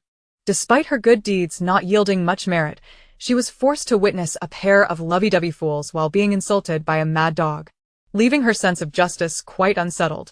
She contemplated a brawl but worried about the repercussions of public fighting affecting future civil service examinations. Thus, she decided to consult her fortune, checking whether the surveillance cameras along the riverbank would capture the scene. The result was auspicious. The ancestral spirits indicated she could fight. So why wait any longer? Chapter 56. I and Lin Zheng are sworn enemies. Yu Ning observed clearly that there was indeed a surveillance camera nearby. However, she trusted her ancestral spirits more. The divination foretold great fortune, so she needed to stabilize her heart's desire for a fight. 3 bodyguards advanced step by step. Above the riverbank, a Maserati presidential car idled at the roadside.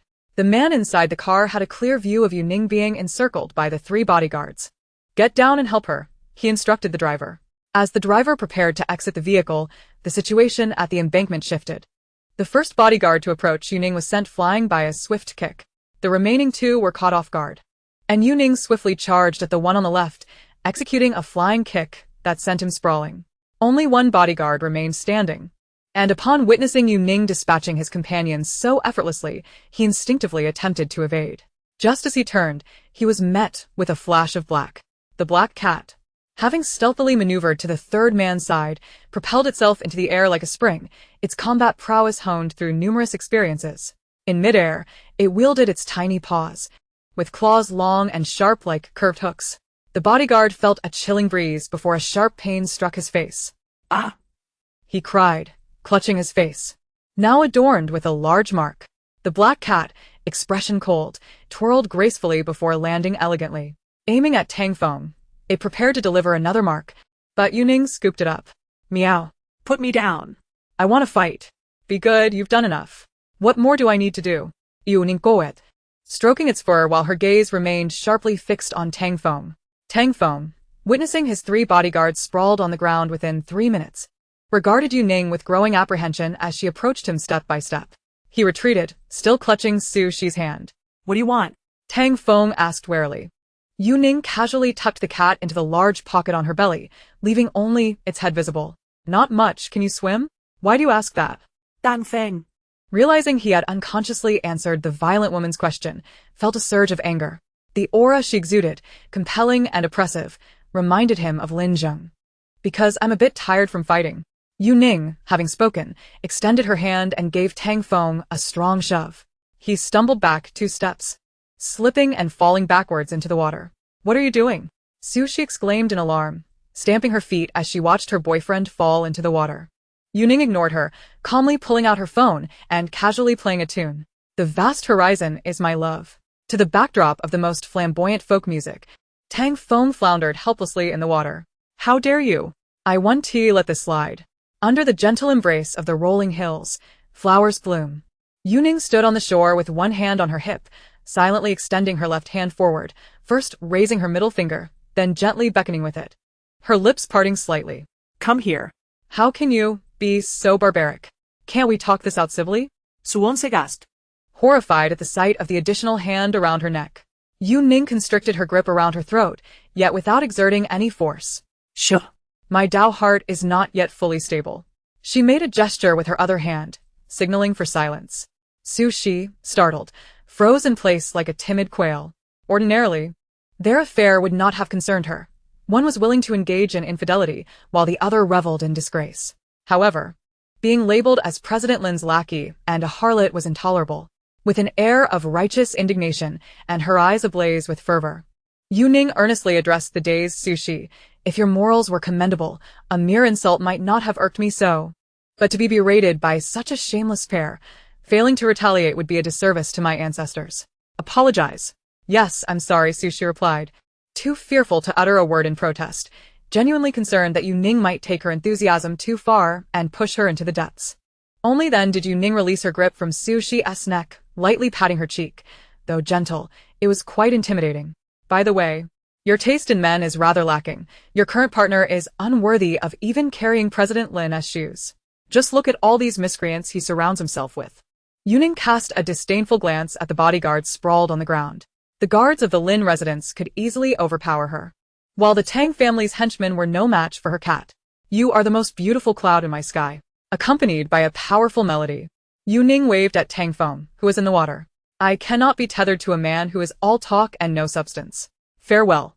Her melodious voice resonated far and wide, inciting Tang Feng to erupt in frustration and reducing Su Shi to tears, even reaching the back seat of the Maserati, where a man observing the scene could not help but chuckle. The driver was taken aback, recalling the last time he had witnessed the young master smile. Had it ever happened? It appeared that assistance was unnecessary. The young lady chosen by the matriarch was indeed intriguing. The man composed himself, turning his gaze towards Yu Ning, who was now approaching the Maserati. Meow. The black cat, recognizing the familiar license plate, began to yowl incessantly. It's the madman's car. The cat's cries prompted the man to lean out, locking eyes with Yu Ning as she walked towards him. Yu Ning momentarily paused, and her reaction elicited further dissatisfaction from the black cat, which cried out again. Stop staring at the madman. He can't compare to your own charm. Fearing that the little creature might leap out to scratch the car, Yu Ning hastily pressed its head down and quickened her pace. Once she had distanced herself, the man finally spoke. There are surveillance cameras here. The driver, quick-witted, realized that his employer was in direct opposition to the young master, and thus, the young master's fiancé would naturally be an adversary as well. He smugly declared, I'll contact the higher-ups, pull the footage and post it online, claiming the young master's fiancé publicly assaulted her predecessor, arrogant and domineering. That should get us trending. Such cleverness would surely earn him a promotion, he mused. However, his daydreaming was abruptly interrupted by his employer's icy response. Africa is in need of personnel. You will be dispatched there tomorrow. After a brief moment of shock, the driver realized he had misconstrued his employer's intent and quickly added, I'll promptly arrange for the destruction of the surveillance footage. You and your brother are a loving family. How could we allow the young mistress's video to circulate? Do not return for a year. The driver was on the verge of tears, bewildered by what he had done wrong. His employer appeared even angrier. Nothing he said seemed to satisfy. Destruction of the footage. And I share an irreconcilable enmity with Lin Zheng. The cold-hearted young master delivered his ultimatum.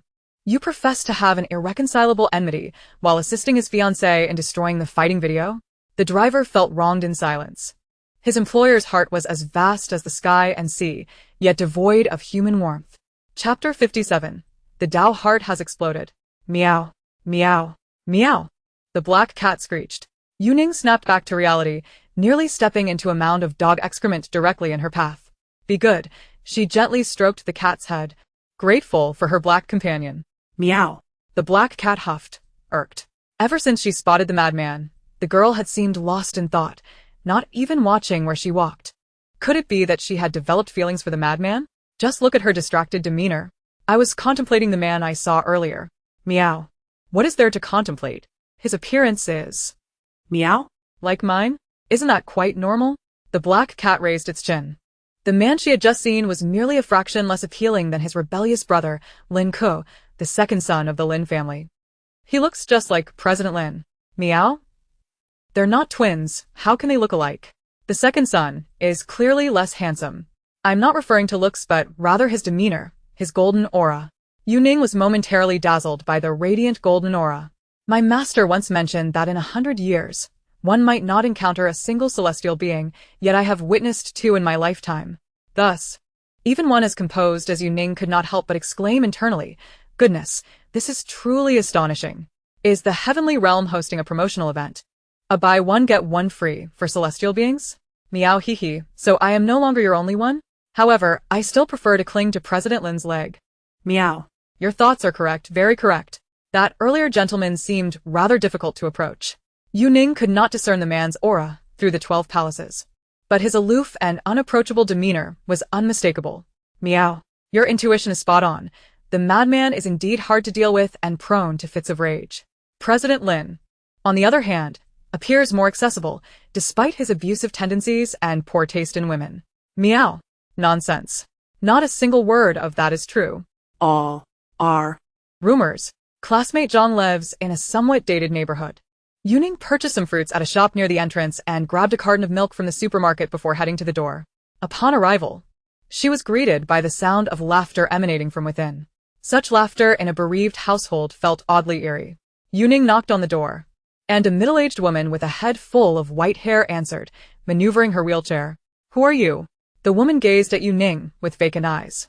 I am a friend of classmate Zhang. I came to visit you. Come in, Zhang's mother replied in an almost mechanical tone.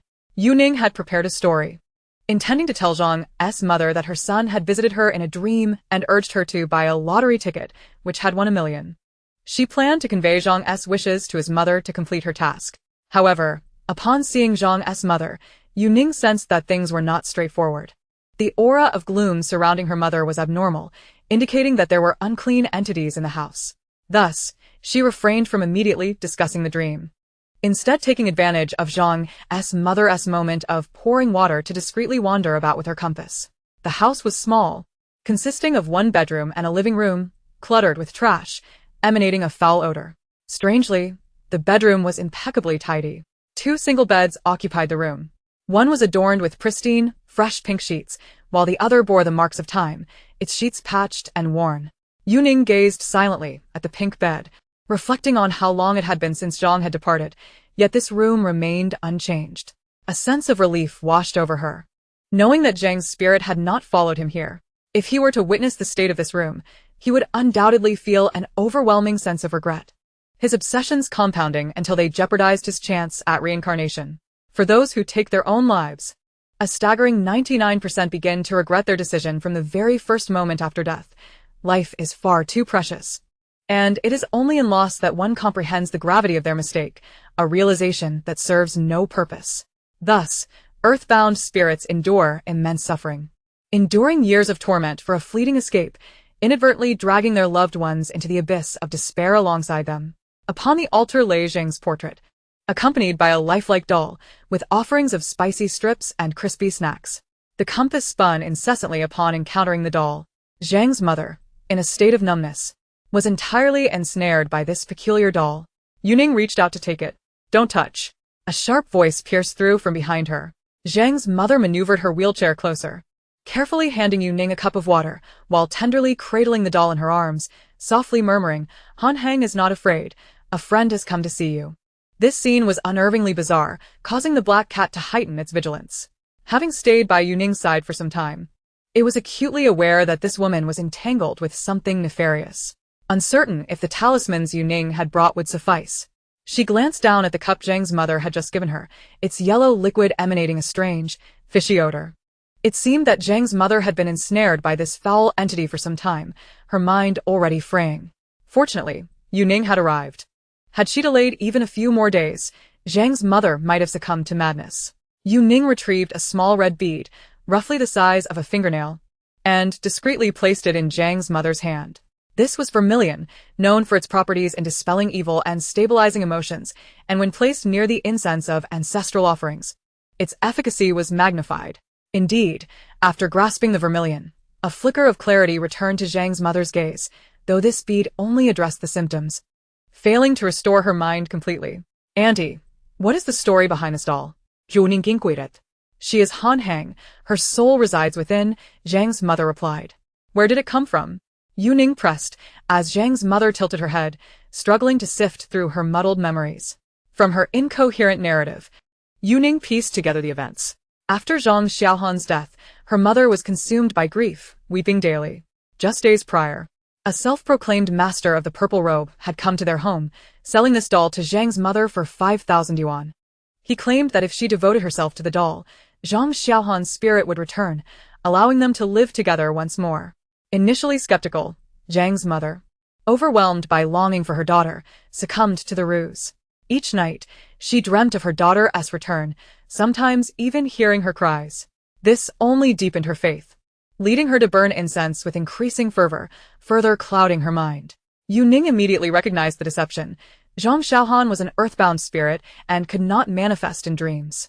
If she could, Yu Ning would not have needed to come here. The doll contained something, and judging by the compass's reaction, it would not pose a significant challenge to deal with. The talismans she carried were more than adequate to handle such trivial matters. "Auntie, do you still have the contact details for the Taoist priest who sold you this doll?" It was unforgivable to sell such harmful items to a grieving mother.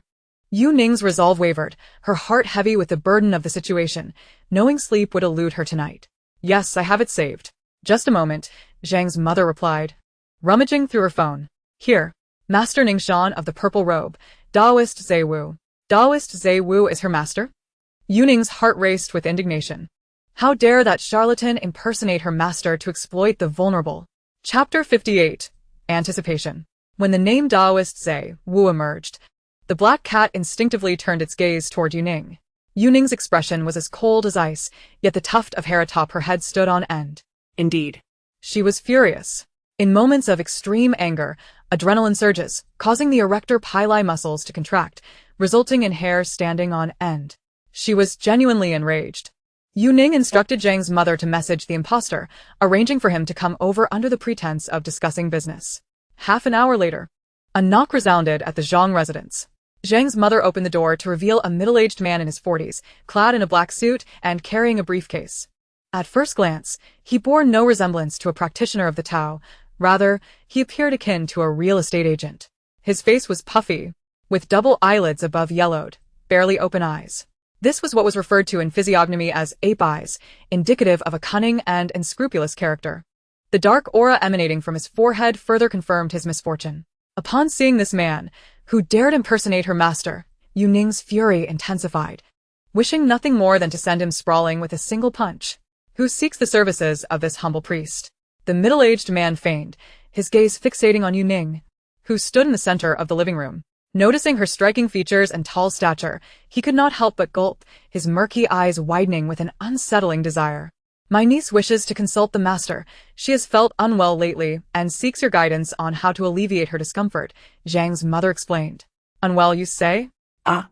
That's easily remedied, the charlatan replied, his gaze lingering on Yu Ning, a lecherous grin spreading across his face, igniting the protective instincts of the little black cat nestled in Yu Ning's arms.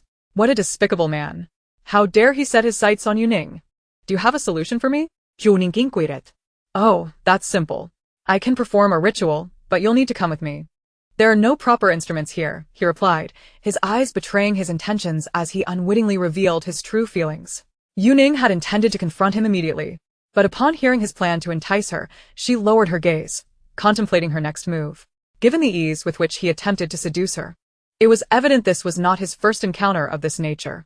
It seemed he not only swindled the elderly, but also preyed upon young women. She had heard from her brothers about some fake Taoists and monks who lured women under the guise of exorcising evil spirits. Now, he had crossed paths with the wrong individual, and she had no qualms about turning the tables on him. Yu Ning readily agreed to accompany him, and the impostor's heart soared with delight, eager to avoid letting this prime catch slip away. He hurriedly led her outside. The charlatan drove a Land Rover, insisting Yu Ning sit in the passenger seat, his eagerness suggesting he intended to make a move in the car. Yu Ning disregarded his advances, opting to sit in the back seat instead. How old are you, young lady? He inquired. 20. Have you ever had a boyfriend? Don't misunderstand. My intention is solely to vanquish demons, nothing more. No. Upon hearing that Yu Ning has never had a boyfriend, the impostor's jaw nearly dropped in disbelief. Does that mean he has encountered a virgin? Although he had previously deceived others, none could compare to the beauty before him. With this thought, the impostor grew increasingly anxious. And Yu Ning, more so than him, was eager to cut through his facade. As the luxurious Land Rover traversed the bustling city, it arrived at an upscale residential community filled exclusively with villas, each quite costly.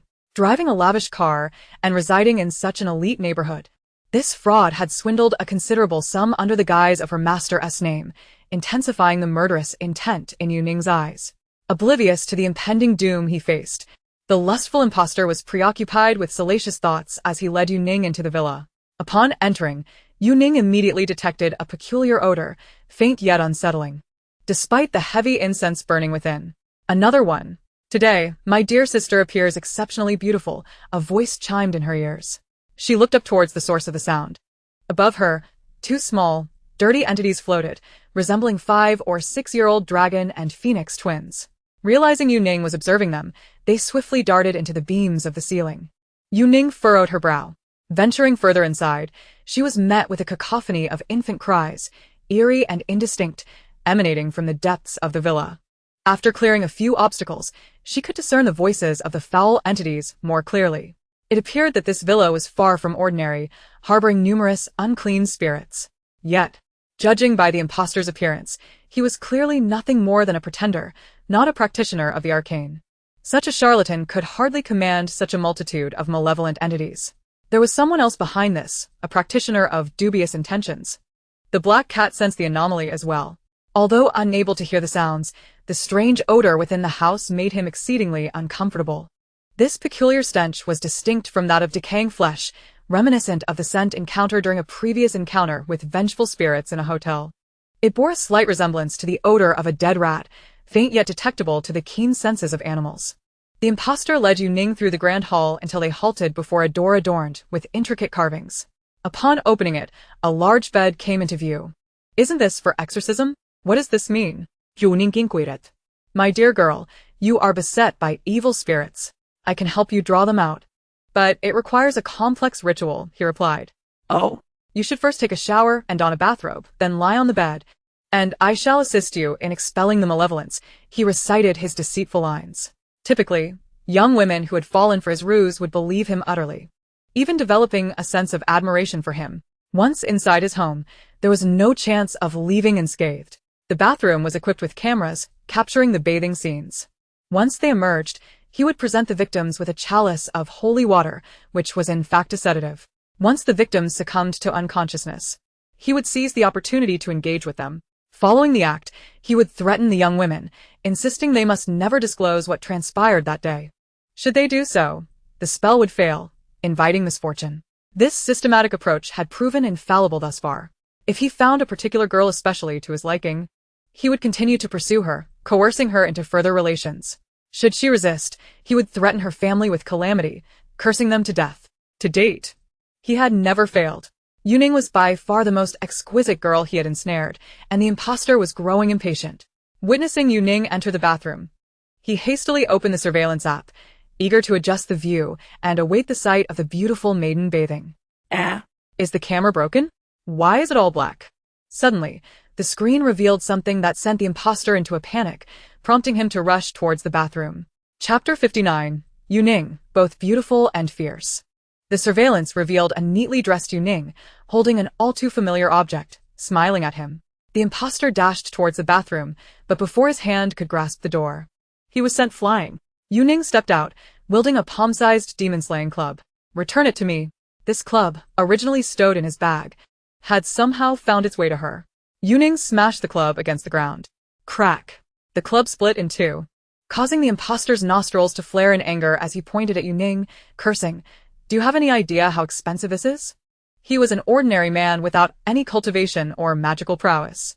His ability to engage in such nefarious dealings relied entirely on this demon-slaying club, a prized possession purchased for hundreds of thousands, now shattered by this wild girl. Who authorized you to impersonate Master Zhiwu?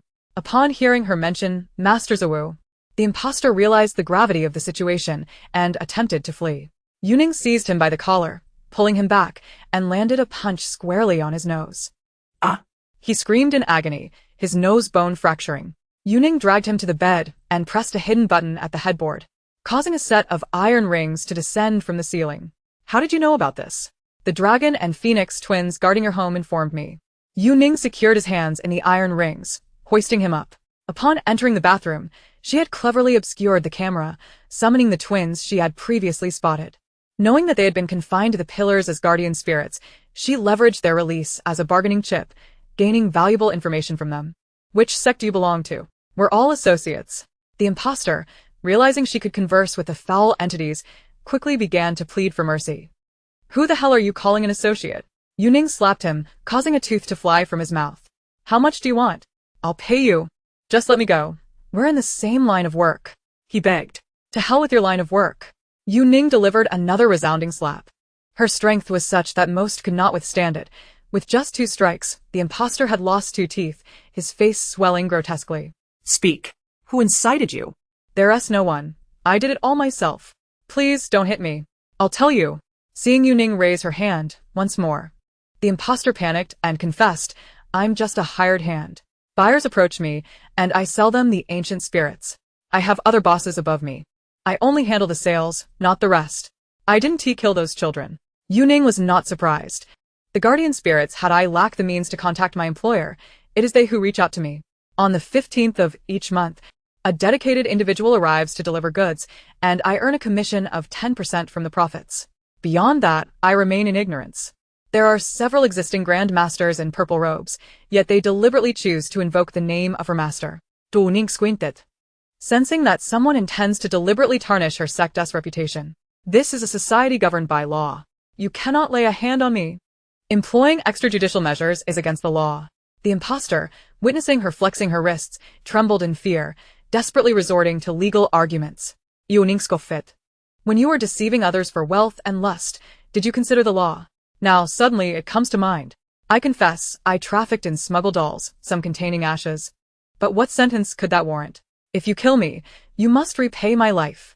The impostor's eyes darted nervously, although Yu Ning was ruthless. She did not strike him as someone who would take a life. He began to calculate in his mind, just based on the dolls beneath his villa. What sentence could he face?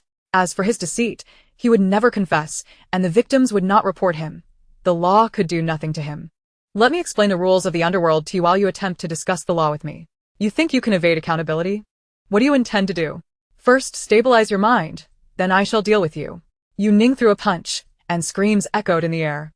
The black cat observed with keen interest. Yu Ning's composure while stabilizing her mind was truly impressive.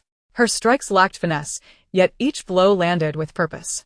By the time she had nearly stabilized her mind, the impostor lay half dead from her onslaught. Despite his critical state, he silently vowed not to confess.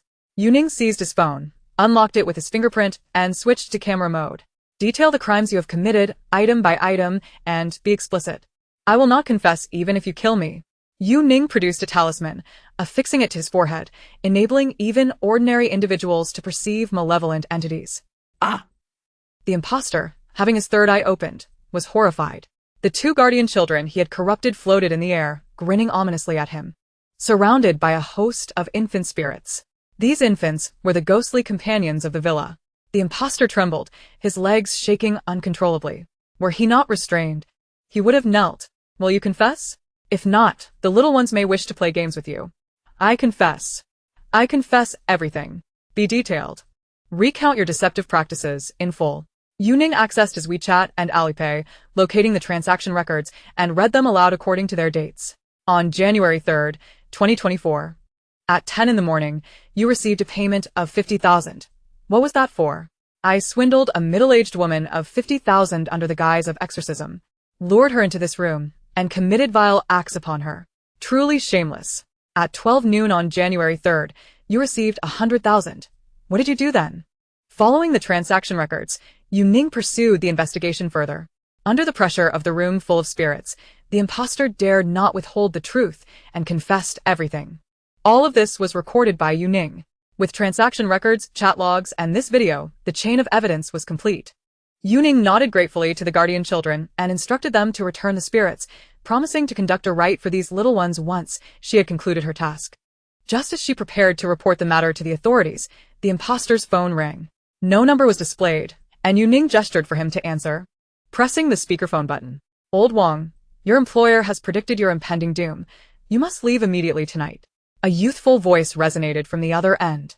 The impostor, under Yu Ning's control, dared not speak. Old Wang? The voice on the other end, not receiving a response, inquired with confusion. Your employer's prediction is inaccurate. He cannot escape. Yu Ning interjected. Who are you? The voice on the other end grew wary. I am merely an unknown neophyte who has recently entered the path. Your master, however, may be more familiar to you. Chapter 60. Explosive, exceedingly explosive. Your master? Who is it? Grand Master Zhe Wu. Click. The line went dead. It's over. They will silence me. They surely will, thought the impostor, Old Wang, his eyes vacant as he raged at Yu Ning. What do you intend to do? I have many intentions, Yu Ning replied, raising her hand to knock Old Wang unconscious. Dragging him by one leg, she pulled him down to the basement. This basement, nearly 100 square meters, was originally designed to store wine, with walls lined with wine racks. Upon entering, Yu Ning immediately detected a peculiar odor. The wine racks held no liquor. Each compartment contained a lifelike doll, illuminated by spotlights, each appearing eerily strange. These dolls contain the ashes or bones of infants. This is what a ghost child truly is. Sister, when will you take us away? The guardian twins inquired in unison, floating in the air. You still have one last task to assist me with. It won't take long. Yu Ning propped Old Wang's phone on the table and rummaged through his bag for his identification. Using a talisman, she summoned the guardian children to possess Old Wang, meticulously instructing them on how to conduct a live broadcast and what to say during it. She discovered that the children were quite intelligent and capable of learning what she taught them. Having completed these preparations, she cradled the cat and exited the villa, stopping just 10 meters away, shedding her coat to spread it on the lawn, and sat down to retrieve her phone. She sent a WeChat message to Lin Lao Wu, sharing the live broadcast link of Old Wang. Lin Lao Wu, still engrossed in trending topics, had been captivated by the continuous downfall of Hanyu, which had dominated the charts all day. It was a sight he could not tire of. Upon receiving the live link from Yu Ning, he clicked it without hesitation. After 10 seconds, Lin Lao Wu exclaimed, "What the hell? This is explosive. Exceedingly explosive." Realizing the content of the live broadcast was too outrageous, he quickly shared it with the film crew group he had previously worked with, embodying the spirit of sharing juicy gossip. Quick, everyone look. First come, first served. It will be blocked later. The assistant director, an old hand, responded with confusion. Fifth young master, have you been hacked? The leading actress, having borrowed the director's bathroom at midnight, asked, what on earth did you send?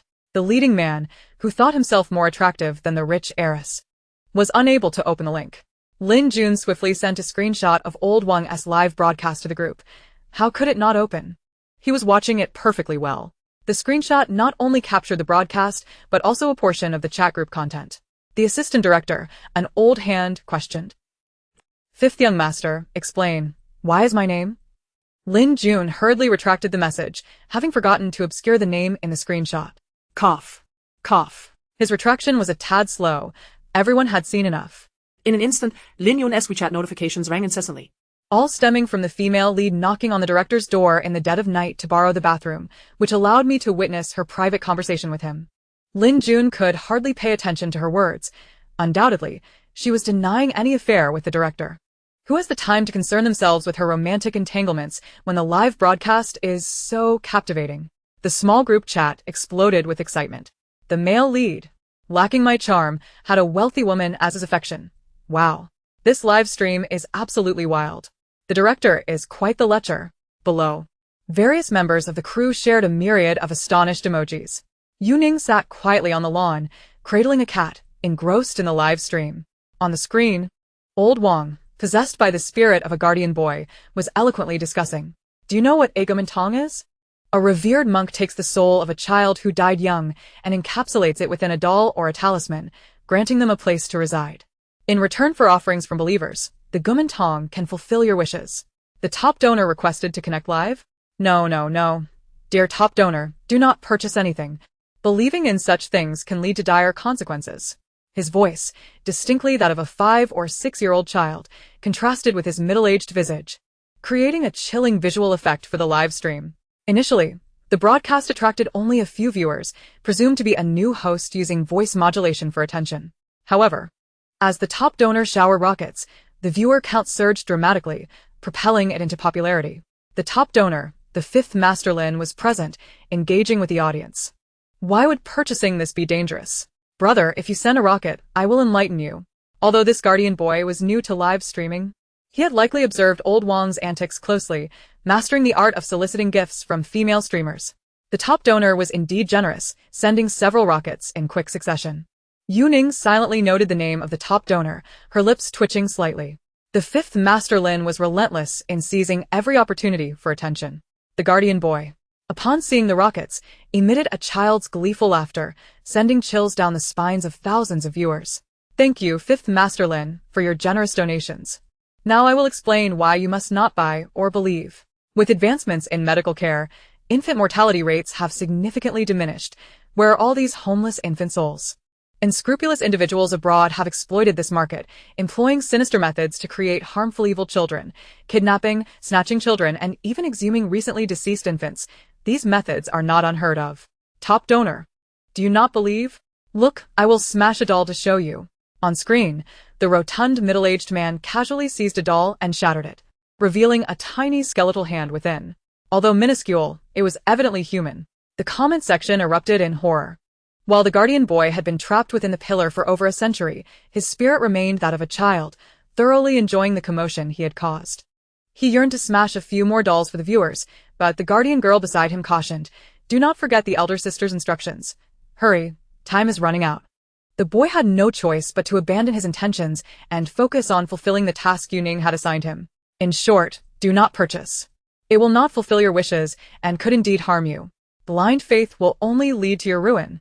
Are you curious about how these items are sold? The guardian boy maintained his innocent smile, which on old Wang's lecherous face was exceedingly unsettling. Those who had previously expressed disbelief began fervently typing prayers and blessings in the chat. Yu Ning, refusing to be outdone, commented, "Real people protect us. May the ancestors manifest." The guardian boy brandished old Wang's ID card, displaying the name and number, and spoke deliberately, "I have impersonated the most revered Taoist priest in the world. To those I have deceived, listen closely. My true name is Wang Difu, and my crimes include, but are not limited to, trafficking in forbidden objects, seducing young girls, and amassing illicit wealth. I have recorded my crimes on video, but I shall not confess. Please do not show leniency towards me." He repeated this segment thrice before kneeling and exclaiming, "Great Celestial Master, I was wrong." This spectacle left the 100,000 viewers in the live stream utterly dumbfounded. Yet an even more bizarre scene unfolded. Chapter 61. Is it polite to prevent Ning Ning from marrying? A more eerie occurrence transpired during the broadcast. The dolls, once neatly arranged on the shelves, tumbled down in unison. Old Wang prostrated himself, exclaiming, "Great Celestial Master, I was wrong. Both my boss and I are wretched scoundrels." These were all statements Yu Ning had instructed the guardian boy to say, but what followed was entirely improvised by the child. Within the pillars of this villa, there are 2 living stakes. Do you know what living stakes are? They are where my sister and I were alive, entombed within the pillars, cement poured into our mouths. The live stream abruptly cut off. The platform terminated the broadcast. Yu Ning smirked. The platform certainly knew how to stir the pot. It took nearly 10 minutes to intervene. The staff reviewing the content were likely also engrossed in the spectacle. Such public revelations of the supernatural were undoubtedly a recipe for viral fame. Soon it would likely trend. Yu Ning hurried towards the villa, retrieving talismans to perform a quick exorcism. The 2 guardian boys gradually emerged from the villa's pillars, bowing to Yu Ning, simultaneously expressing, "Thank you, sister. It is you who should be thanked. Now go report. I will find a blessed resting place for you later." The 2 children bowed once more before transforming into wisps of light and vanishing. The black cat meowed, alerting her that someone had arrived at the villa. It had heard them. Yu Ning deftly escaped through the back window. The children trapped within the villa would be escorted away by her colleagues. Given the scale of the incident, those within the industry would undoubtedly be aware and would manage the aftermath. Calmly, she circled from the back to the front, passing the van parked out front, pausing to glance at it. The young man with whom she had just spoken had sent people to hunt her down. Little did they know, Yu Ning was precise and ruthless in her actions. After hanging up, she went live, explosively vindicating her master. These individuals had been dispatched, racing against time, with no opportunity to check their phones.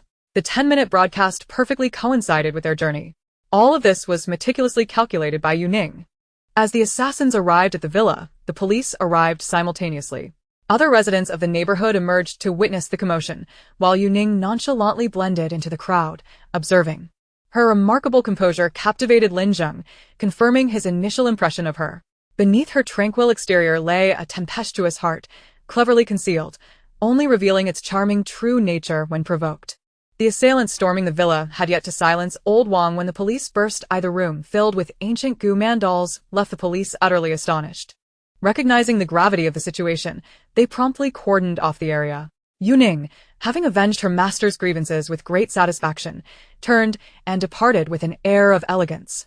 I had long warned against provoking individuals with unstable hearts. As the wind caressed the strands of hair cascading down her temples, Yu Ning gently brushed them aside. The black cat watched, its eyes nearly transforming into hearts, as she elegantly slipped away, cloaked in anonymity, embodying a charming little eccentricity. While the mastermind spent several months tarnishing her master's reputation, she managed to turn the tables on her adversary in less than 10 minutes. Although she refrained from invoking her master's name during the confrontation, those who understood the nuances grasped the significance. Forcing the wrongdoers to bow in penance before the great Taoist master was nothing short of a stroke of genius. The common folk, of course, could not discern the intricacies. Yet, those familiar with the ways of the Tao would deduce that a disciple of the esteemed Master Zhe Wu had emerged to cleanse the ranks. Old Wang exhibited clear signs of possession. His intentions were unmistakable. Anyone who dared to speak ill of her master would meet a fate akin to that of the unfortunate Old Wang. This incident seamlessly propagated the Taoist philosophy of acting in accordance with the natural flow of events. If there were grievances, they must be addressed promptly. The notion of repaying kindness with malice would not find favor with the ancestors. Within a mere 10 minutes of the live broadcast, over 100,000 viewers tuned in, quickly propelling it to trending status, overshadowing even the scandals surrounding Hanyu. Although the platform severed the live stream, numerous viewers had recorded it. The footage was sliced and disseminated across the internet, repeatedly thwarting attempts to suppress its trending status. The uproar was palpable. Some deemed it a supernatural occurrence, claiming that a fraud had impersonated a revered Taoist priest, only to be confronted by the authentic individual. Others speculated that Hanyu's management had hired actors to divert attention from his own scandal. The discourse grew increasingly tumultuous. Amidst this chaos, Yu Ning remained indifferent. After leaving the fraudster's residence, she returned to the Zhang household to help Mrs. Zhang dispose of the problematic doll. The offerings at Mrs. Zhang's home were not the ancient Gu-man dolls she had seen in the villa. The true Gu-man dolls commanded exorbitant prices. Even those acquired through dubious means could fetch hundreds of thousands. Mrs. Zhang had only spent 5,000 yuan. And the doll sold to her by the conman old Wang was not an evil spirit child, but merely an ordinary doll infused with a powder meant to induce hallucinations. Prolonged exposure to this powder could erode one's sanity, leading to the madness Mrs. Zhang had previously exhibited. Yu Ning disposed of the doll and advised Mrs. Zhang to wear vermilion powder. In less than half a day, Mrs. Zhang's mental state improved, though she remained somewhat weak and would need a few days to fully recover. Following her initial intentions, Yu Ning transferred the 1 million yuan compensation owed to Mrs. Zhang under the guise of a dream win from classmate Zhang. With this sum, Mrs. Zhang's future would be less burdensome, yet she found no joy in it. No amount of money could replace her beloved daughter. Mrs. Zhang confided in Yu Ning her desire to move by the river, to chant scriptures and eat vegetarian meals in her daughter's memory. Though uncertain if this would aid her daughter's release, it provided her with a sense of spiritual solace. By the way, little master, how should I express my gratitude to you? You have helped me so much. What kind of reward do I owe you? Mrs. Zhang sincerely thanked Yu Ning. To her, enlisting the help of a skilled practitioner typically entailed considerable expense. The previous fraudster had charged her 5,000 yuan for a counterfeit doll. If Yu Ning had requested 10,000 or even 20,000 yuan, Mrs. Zhang would have willingly complied. Meow, master? The black cat mewed in displeasure. Excuse me, dear lady, but the one assisting you is a Taoist, not a monk. Ning Ning is the kind of Taoist who can marry. Calling her master is inappropriate, don't you think? The moment Mrs.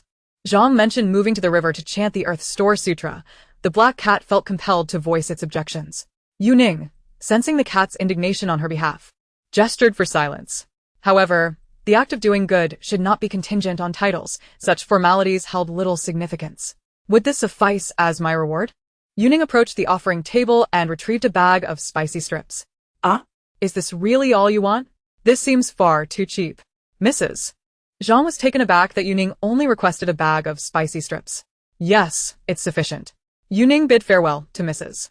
Zhang with her bag of spicy strips in hand and opened it as soon as she exited the community, much to the black cat's disdain. Junk food. What's so delectable about it? Yet, Yu Ning's next words filled the cat with a bittersweet ache, prompting Lin Zheng to make a significant decision. Chapter 62. Sister. What sister? It turned out this was the feeling Yu Ning observed as she chewed on the spicy strips, her gaze drifting to a pair of passers-by. Lin Zheng was puzzled by her words. Following her line of sight, he saw a mother and daughter. The mother carried shopping bags brimming with snacks, while the teenage girl happily chatted away beside her. In that fleeting moment, Lin Zheng comprehended. Her childhood must have lacked the simple joy of someone buying her snacks. Considering Wu Yan's character, it was evident she would not have received much kindness.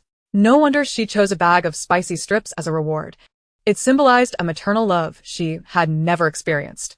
Tragically, classmate Zhang had carelessly discarded this maternal love in a moment of despair. When something is too easily obtained, people often fail to cherish it. Perhaps only upon losing it do they come to regret their actions. Lin Zheng reflected on his own life. He had never considered being human a source of happiness, yet now, as a cat, he yearned for the experience of being human. During the time it took Yu Ning to finish her bag of spicy strips, Lin Zheng resolved to buy her a mountain of spicy strips upon returning to his own body, ensuring she had everything others possessed. He believed older brothers were meant to fight, while younger sisters were to be cherished. Ning Ning had captured his heart. When Yu Ning returned to the Lin residence, night had already fallen. Lin Lao rushed towards her upon seeing her. Nink nink. Why couldn't I reach your phone? It ran out of battery. You scared me. I thought something had happened to you. Lin Jun, worried about Yu Ning, had skipped dinner. Now that she had returned, the three of them, Yu Ning, Lin Jun, and the black cat, shared a meal together. Yu Ning and Lin Jun sat face to face, while the black cat, initially placed on the ground by Yu Ning, felt increasingly uncomfortable seeing them gaze at each other. It promptly jumped onto the table to distance itself from Lin Jun's insufferable gaze. Yu Ning gently removed the black cat from the table, but it jumped back up. Resigning, Yu Ning placed its food bowl on the table. Lin Jun rolled his eyes. Just indulge it, will you? For those in the know, it's clear you have a pet. For others, it might seem like you have a husband. Meow. Nonsense. What husband? Ning Ning is my sister. Lin Jun found the black cat's glare particularly infuriating. Seizing the opportunity, while Yu Ning was distracted, He playfully tapped the cat on the head, only to be met with a swift bite. Lin Jun grabbed the cat's milk bowl, preparing to use it as a makeshift weapon, but Yu Ning promptly intervened, snatching it away. Is there some joyous occasion in your life? I see your career line has become a touch more pronounced, Yu Ning remarked, deftly steering the conversation away. You hit the nail on the head. Lin Yun, momentarily distracted, Eagerly shared his recent stroke of good fortune with Yu Ning. Meanwhile, the spiteful black cat seized the opportunity to spit into the bowl of its foolish sibling. This afternoon, while I was watching a live stream, I accidentally ranked first in gifts. A plethora of netizens flocked to my Weibo, inquiring if it was indeed me. And what constitutes a joyous occasion in that? This afternoon, a web drama crew contacted me, inviting me for a cameo without even requiring an audition. After years of playing minor roles unnoticed, I've finally made a name for myself by splurging on gifts. Lin Jun's excitement was palpable, rendering him nearly unrecognizable, completely oblivious to the black cat mixing his food with its paw after spitting in it. Ning Ning, let me tell you, this web drama is utterly fascinating. It revolves around a pseudo-sibling romance. What is pseudo-sibling romance? It means siblings are romantically involved, but not actual siblings, merely pretending to be. It's quite thrilling. Yu Ning found it challenging to comprehend the appeal. How does this differ from the melodramatic web novels I listen to daily? Lin Yun animatedly explained. Once you hear me out, you'll understand. The story features a rugged CEO. Why is the CEO depicted as rugged? Yu Ning asked, seeking clarification.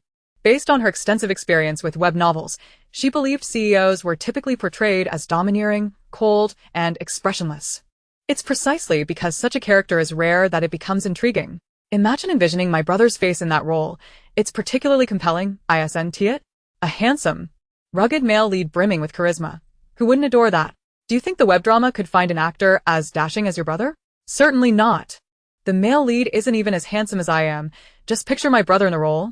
So, this rugged CEO falls for a girl, but is emotionally oblivious, insisting on treating her like a sister. Isn't that foolish? Sister? A sister, my foot. Suddenly, Lin Jun's bowl was kicked beneath the table by the black cat, startling him. Damn. You dirty little cat. Was that intentional? This is an antique bowl. Can you afford to replace it? Lin Jun rolled up his sleeves, irked by the interruption during his storytelling. The black cat, with a blank expression, appeared as if struck by lightning. Yu Ning assumed the cat was merely startled and promptly cradled it. Calm down. I'll reimburse you for the bowl.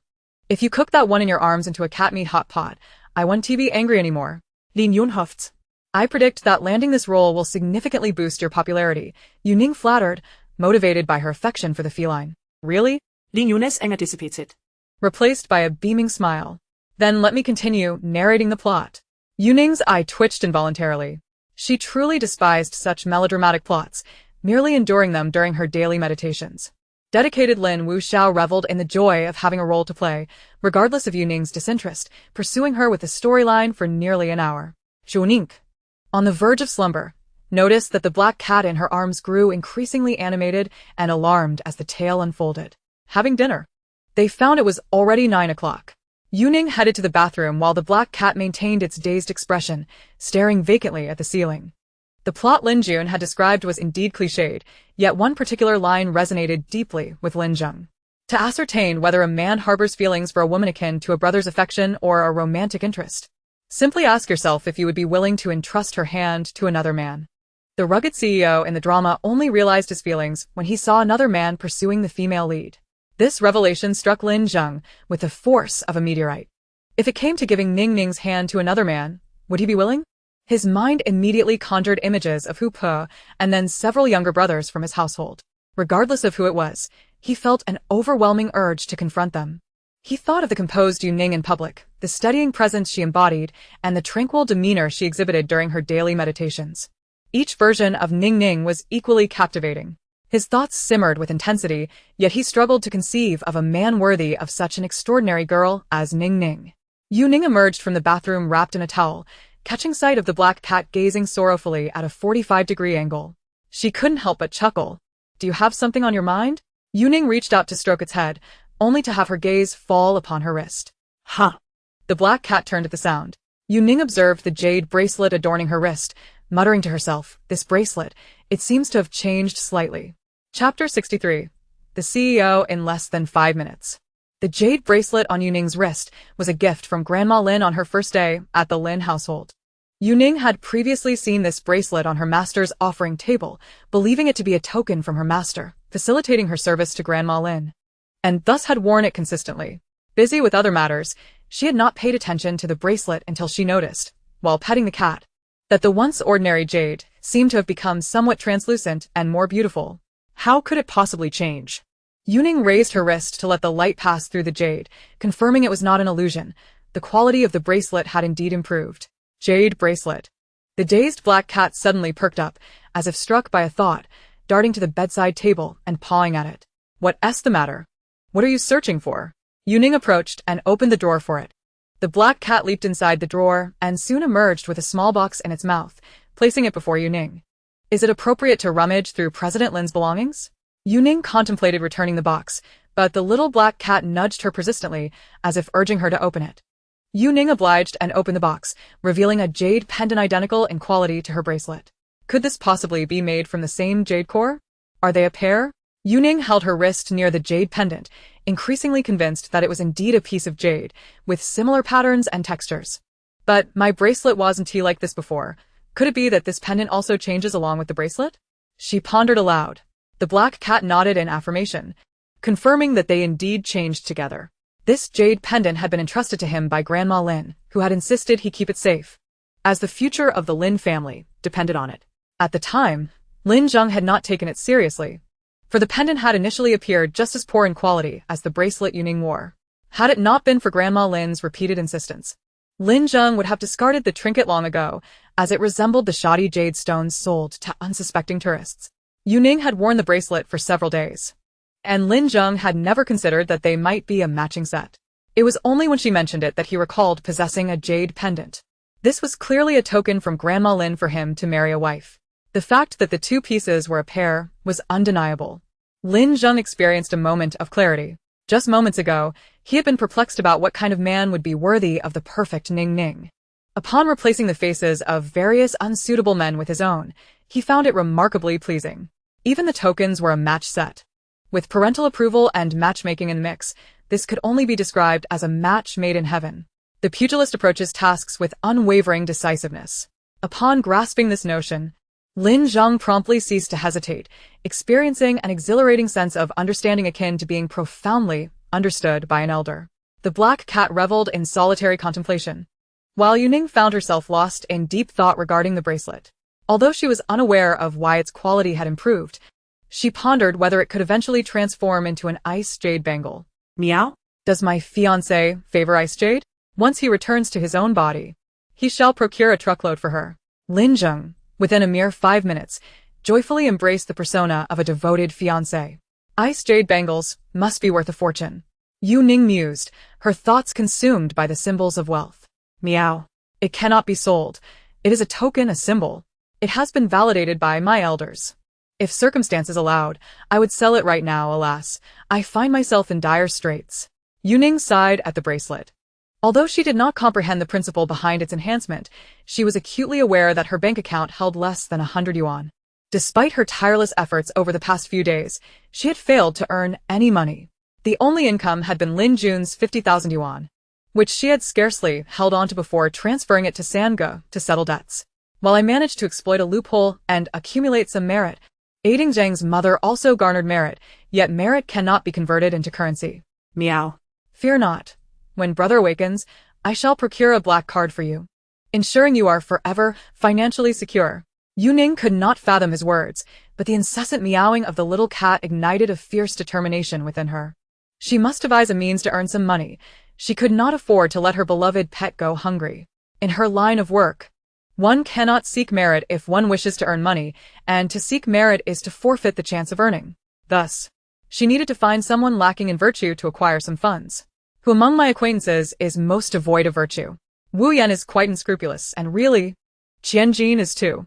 These two are entangled in a life and death bond with me, so they are off limits. Jia Qingqing is also lacking in virtue, though she just received 1 million for dispelling evil. While Yu Ning strolled around the house with the black cat, her mind filtered through potential unscrupulous individuals who could assist her in making money. It was at this moment that Madame Lin's call came through. Miss Yu. I believe you owe me an explanation.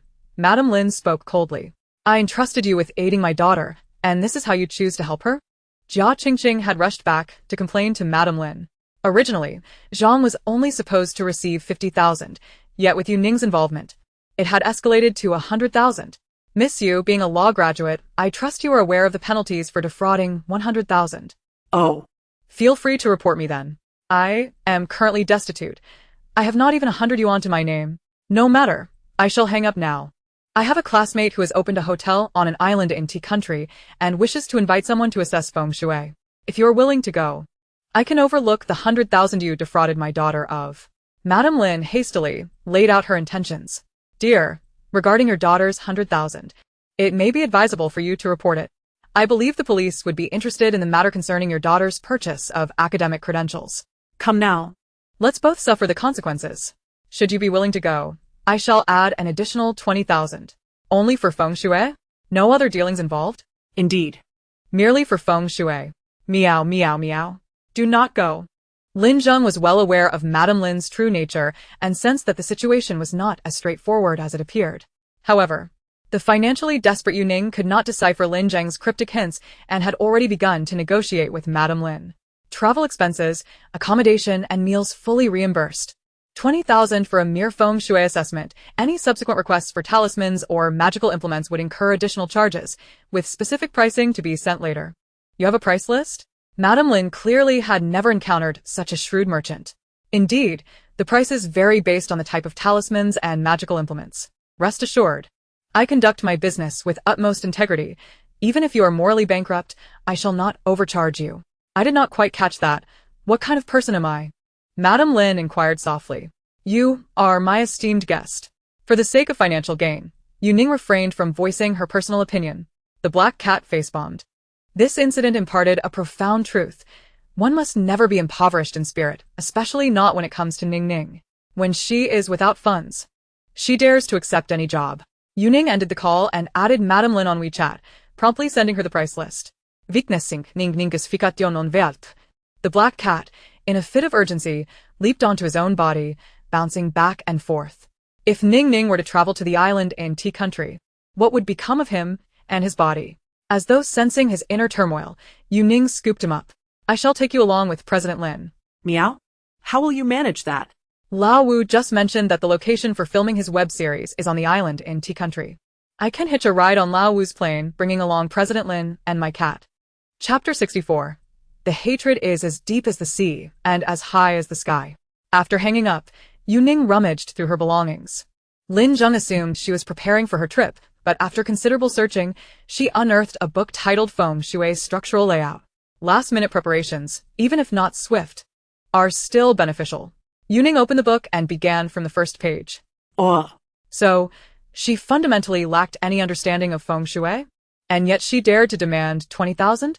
In comparison, even Lin Zheng would feel embarrassed to label himself a shrewd merchant. She boldly set her prices for those of dubious character. Lin Zheng's assumption was correct. Yu Ning was not particularly well-versed in Feng Shui. Feng Shui falls under the category of physiognomy, which is further divided into celestial, terrestrial, and human aspects. Yu Ning was a natural in human physiognomy, but her knowledge of Feng Shui, which pertains to the terrestrial aspect, was limited. Her master had only taught her a small fraction while alive, leaving the rest to her self-study. Fortunately, she possessed a high aptitude and could grasp concepts quickly, allowing her to learn on the fly. In pursuit of cat food, Yu Ning was determined to make the most of her time for self-education. After half an hour of studying, she suddenly sensed something amiss. Typically, she would have succumbed to fatigue by this hour. She needed to adhere to a routine of early sleep and late rising, otherwise, she would feel utterly drained. Yet here it was, 10 o'clock, and she felt no drowsiness. Could it be related to the several blockages she had broken through within her body? Perhaps the change in her bracelet's color was also connected? As Yu Ning contemplated the subtle transformations occurring within her, Lin Lao Wu bombarded her on WeChat, inquiring whether she was asleep. Upon learning that Yu Ning was still awake, 1 minute later, Lin Lao Wu appeared at her door in his pajamas. The black cat's eyes widened in disbelief. This rascal, knocking on his sister-in-law's door at such an hour. What audacity. Ning Ning, let me show you a few videos. Lin Jun pulled out his phone, sharing what he deemed interesting videos with Yu Ning. The news of the ancient spirit child had been trending. Users across various platforms were discussing it, with some even analyzing the footage frame by frame to determine its authenticity. Lin Jun forwarded to Yu Ning several analysis videos he found credible. Yu Ning skimmed through the videos at an accelerated pace. Most were mere ramblings of amateurs. However, one analysis was notably accurate, nearly reconstructing the events as they had unfolded. The individual referred to as Sister Xiao Kuei, an adept in civil engineering and a content creator, not only surmised that the entity attached to the deceitful Lao Wang was a protective spirit, but also accurately deduced which two columns of the villa concealed the remains of children. This person is indeed an expert.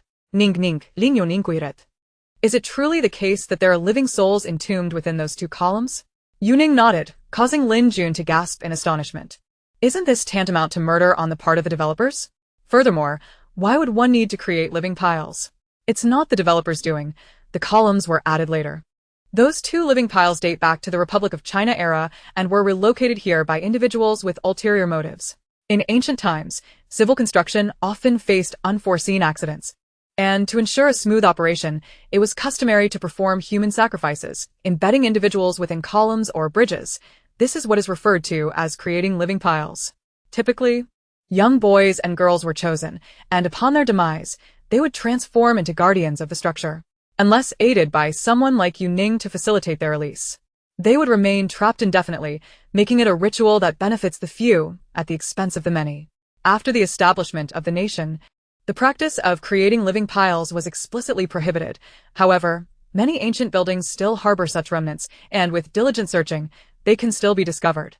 It is quite remarkable that they exerted such effort to unearth a pair of protective spirits. These fraudsters impersonating my master have ultimately outsmarted themselves. Their intent in seeking out living piles was to secure the protection of the spirits, yet unexpectedly, those spirits were swayed by merely a few words from Yu Ning. Could this content creator, who divined the presence of protective spirits within the columns, be one of your contemporaries? The voice, presumably that of a young woman, was reminiscent of Ning Ning's age, yet her face remained unseen. With only a handful of followers, including Lin Wuxiao, her name suggested a background in civil engineering. The concept of living piles was first proposed by her ancestor, Lu Ban, and if she had studied the missing one, her understanding of this topic would be unsurprising. What is the missing one? It is the latter half of the Lu Ban book, containing methods and incantations, some of which are nefarious in nature, thus rendering it a forbidden text. Those who study it are destined to encounter misfortune, hence its alternate designation, the missing one. This differs from the text Yu Ning self-studied, which is rooted in orthodox teachings, focusing on the exorcism of curses and the dispelling of malevolent forces, effectively countering the principles outlined in the missing one. Such a sinister affair. I think I shall unfollow her, Lin Jun muttered as he withdrew his support. However, Yu Ning took note of this civil engineering student, Sister Xiao Kuei. The ability to discern the location of living piles from mere fragments of architectural footage indicates that Sister Xiao Kuei possesses genuine skill in the realm of residential feng shui. Regrettably, such valuable content garners little attention, much like this restless society, where few truly concern themselves with uncovering the truth. The incident involving the Guman Tong will likely bear no further developments, as it delves into the realm of metaphysics, and the authorities will refrain from issuing any statements. The public's focus will swiftly shift elsewhere, leaving this matter unresolved. Yu Ning informed Lin Jun of her impending trip to the islands of Tea Country. Lin Jun was elated.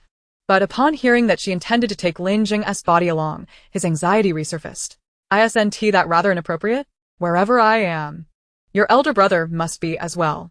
This matter is non-negotiable. Previously, when the spirit breached their protective formation, Yu Ning recognized the inadequacy of the Lin family's young protection. Rather than leave President Lin behind, it would be wiser to keep him close. Affixing her master's talisman to him would yield effects akin to the formation, effectively warding off malevolent entities. Your second brother won't agree. And neither will your third brother, will he? Lin Jing shuddered at the thought of his second brother's icy demeanor. I can persuade your third brother. Speaking of which, I have yet to see your second brother return. Among the 5 brothers of the Lin family, she had encountered 3. 2 remained unseen. As for the second brother, he has no desire to return. He is the only one in the family who would delight in elder brother's demise, Lin Jun retorted with irritation. Meow. The black cat interjected, that's rather excessive. You see, even the filthy cat agrees that my second brother is not a good person. Lin Jun felt as though he had found an ally. The black cat narrowed its eyes, appearing unconvinced. As for your second brother's thoughts, I cannot speculate. But I discern no malice directed towards you, Yu Ning remarked, observing Lin Jun's countenance. The most favorable aspect of Lin Jun's features was his brotherly palace. His brothers offered varying degrees of support. Should Lin Lao Heir truly be, as he claimed, harboring ill intentions towards Lin Wu, she would be able to perceive it. You simply do not understand him. My second brother is not a normal person. I struggled to secure a role, only for him to sabotage it. Had it not been for him, I would have already ascended to the first tier of stardom. Of course, being the magnanimous person I am, I have long forgotten that incident. I can't even recall the name of the drama called Chasing Tough Men in the 80s. Nor the fact that it won the Golden Duck Award last year. I merely find him irksome. Oh, Yu Ning nodded thoughtfully.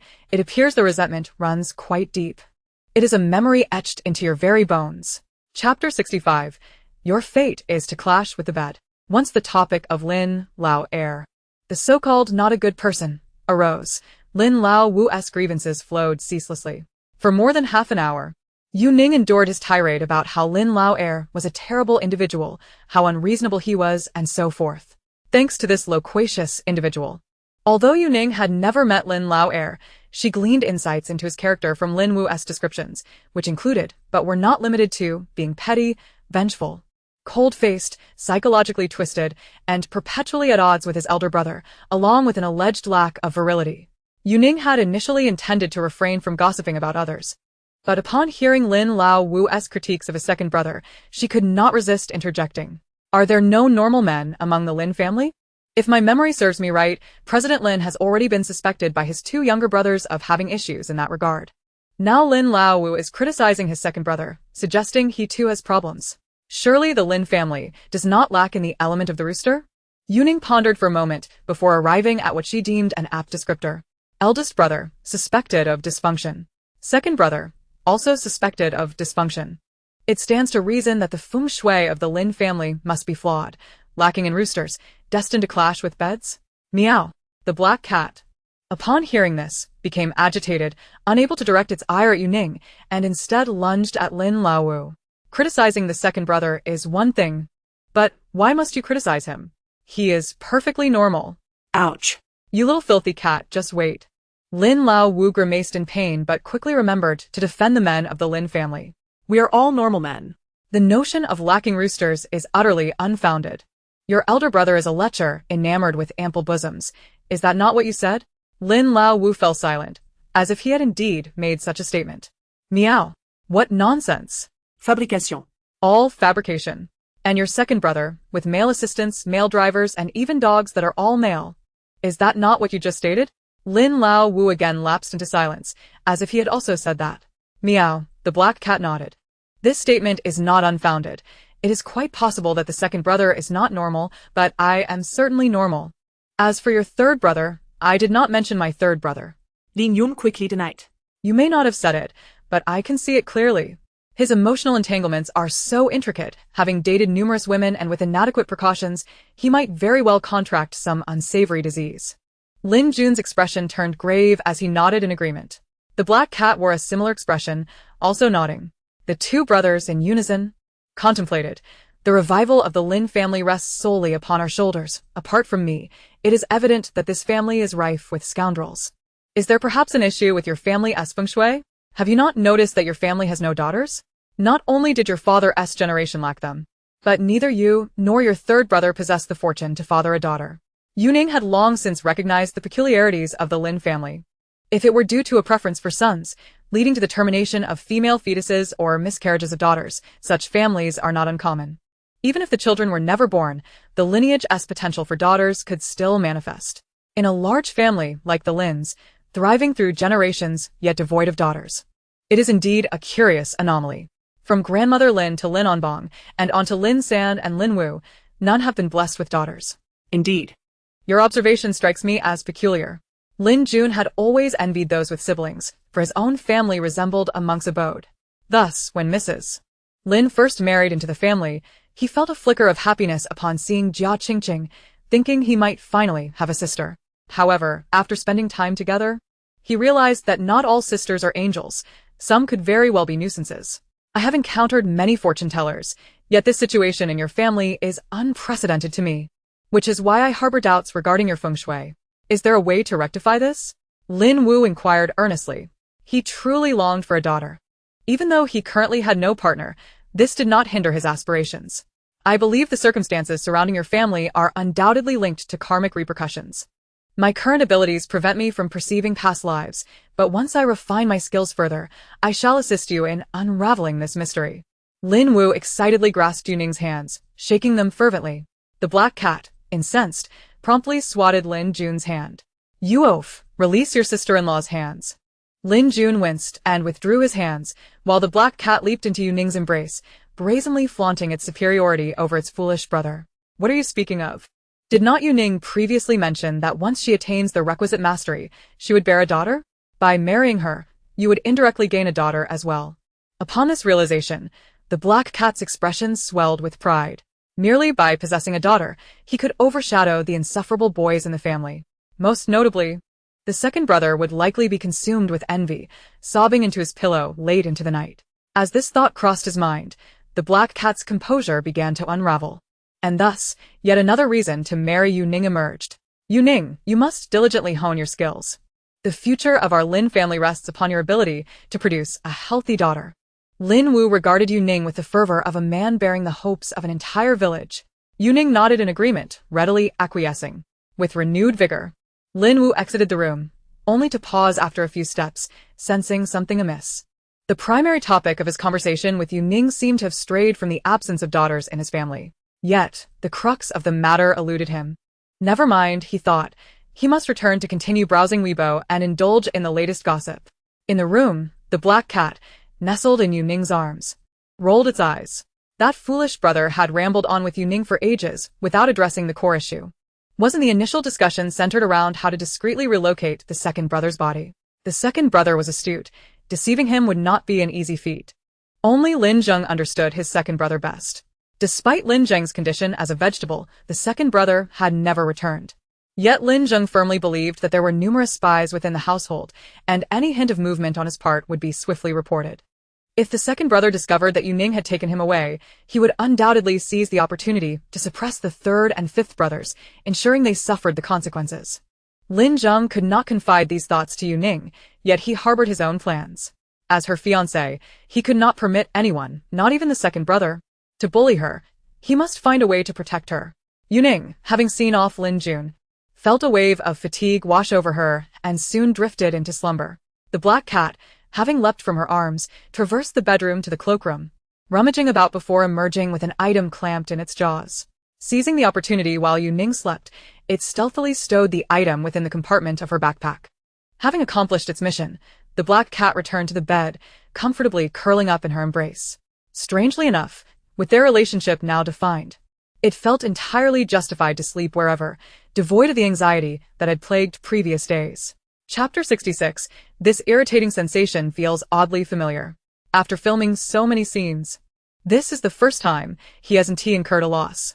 While aboard the helicopter en route to the island in Country Tea, Lin Jun couldn't help but reflect.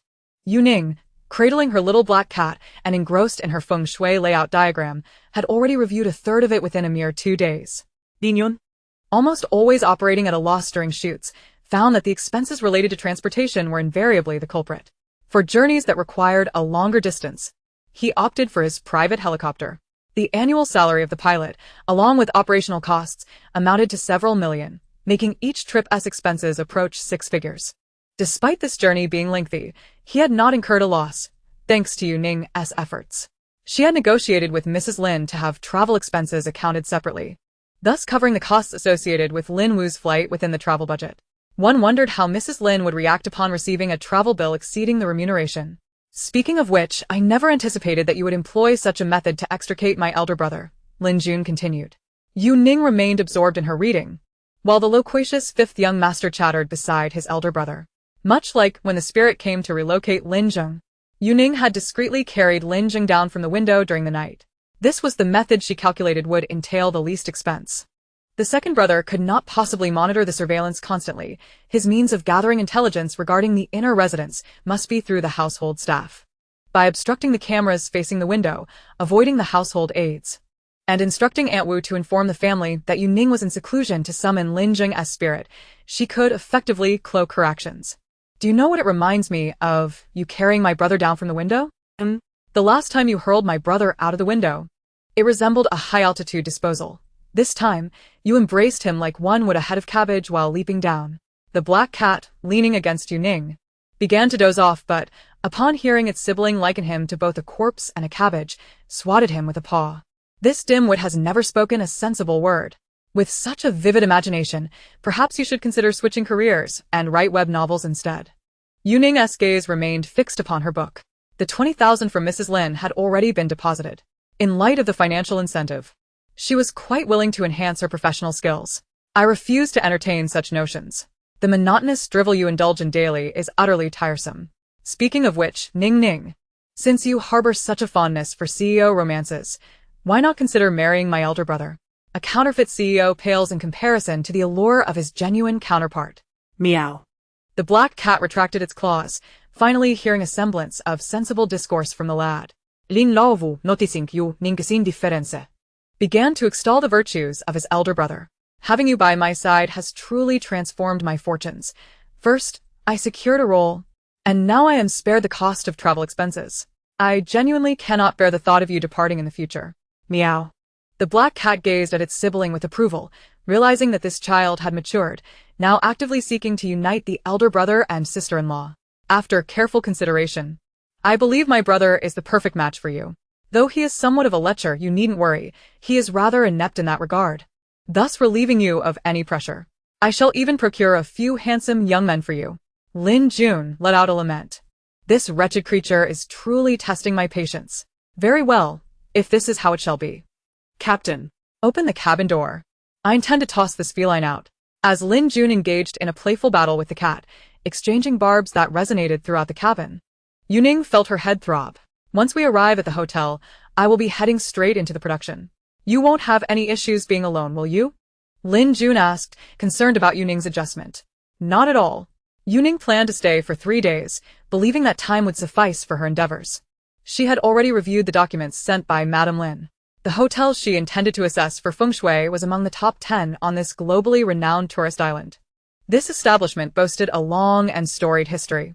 The decision to consult a master for feng shui was tied to recent policy changes. Tea Country is a nation where gambling is prohibited. Earlier this year, a lawmaker proposed a bill to establish a casino on the island, aimed at boosting local tourism. Although the bill had yet to pass, the chances of its approval were high.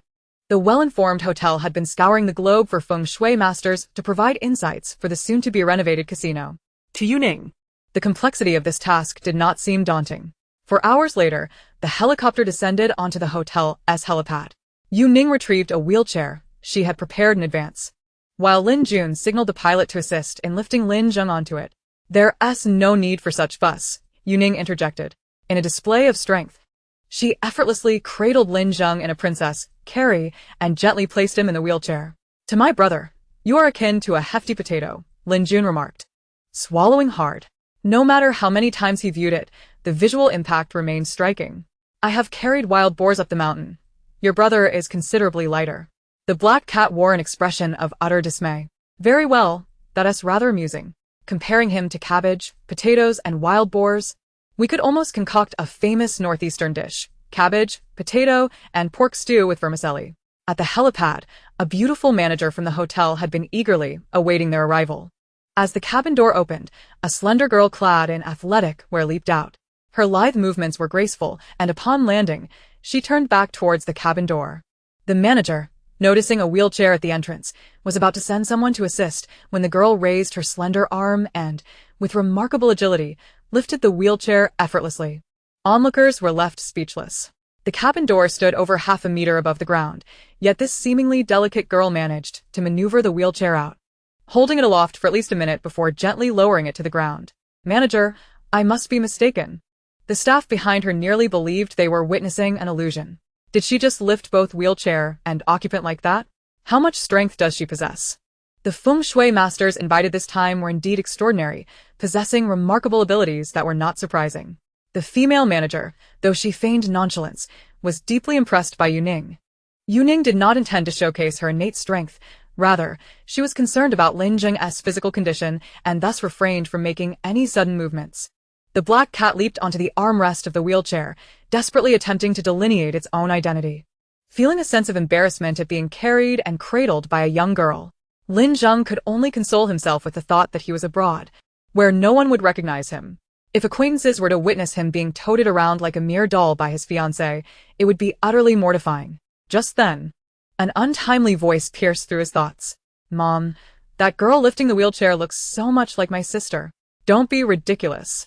That harbinger of misfortune is still at the Lin family, attending to the vegetative man. Harbinger of misfortune? Vegetative man? That dreadful feeling is so familiar.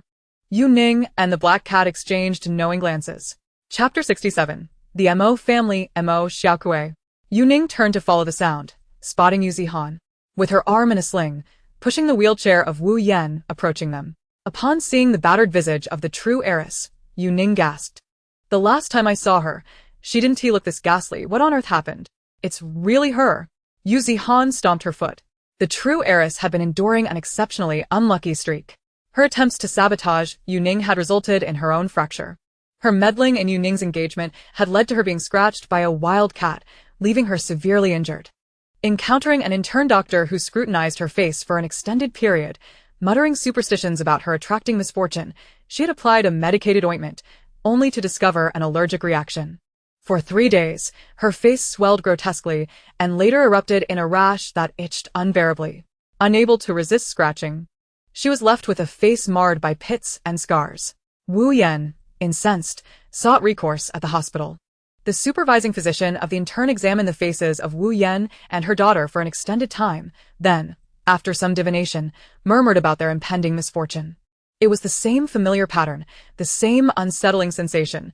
This was indeed the intern doctor's characteristic mannerisms. The esteemed physician prescribed a new medication, which Wu Yan hesitated to administer to her precious daughter, as the duo appeared rather eccentric. Having heard that T-Country possessed commendable cosmetic surgery techniques, she brought her daughter along. What began as a mere scratch from a cat had escalated to the level of cosmetic surgery, further exacerbating the true heiress's woes. Wu Yan had envisioned the picturesque scenery of the island as a means to uplift her daughter's spirits. In one moment, she had promised her daughter that they would bid farewell to all worries and wholeheartedly enjoy their splendid holiday. The next moment, Yu Ning appeared before them, wheelchair in hand. The atmosphere turned palpably awkward. Upon spotting the striking man in the wheelchair, Yu Zihan had no time to admire his handsome features. As her gaze fell upon the black cat squatting at his feet, memories of anguish surged forth, prompting her to emit a wail akin to that of a slaughtered pig. "Why is it here?" Her face. It was this accursed little black cat that had marred it beyond recognition. She would never forget. Oh my... Did this face meet the ground during a wild party? Lin Jun mused, observing the true heiress's disfigured visage. Suddenly, the black cat leapt forth, pouncing toward Yu Zihan. Yu Ning, noticing the countenance of Wu Yan and her daughter, realized they appeared even more unfortunate than the last time she had seen them. One need not even discern the aura. The transformation in her features speaks volumes. The bridge of her nose is sunken, her temples hollow. Horizontal lines mar the ridge of her nose, and a darkened space between her brows reveals her misfortune. Even those who practice the mystical arts would exclaim in astonishment, "By heavens, who is this unfortunate soul? Ah, what a wretched existence." Yu Ning turned to glance back. A young woman, seemingly in her 20s, leapt from a bouncing vehicle. Her short hair framed by black glasses, a bare face devoid of makeup, clad in a set of domestically produced sportswear. Just as she expressed her sentiments, a piercing scream erupted from ahead. Yu Ning turned her head again, only to see Wu Yan's wheelchair toppled over, with Yu Zihan covering her face and wailing in despair. The black cat stood proudly atop the overturned wheelchair, its fur ruffled by the wind, resembling a valiant warrior against the storm. Lin Zheng had always been one to settle scores. The mother and daughter had nearly brought him to ruin, and how could he ever forget? Moreover, they had once bullied his fiancée. With this thought, the malevolence in the black cat's eyes intensified. Upon returning to his own body, should he not bring the Yu family to its knees, he would not be worthy of his name.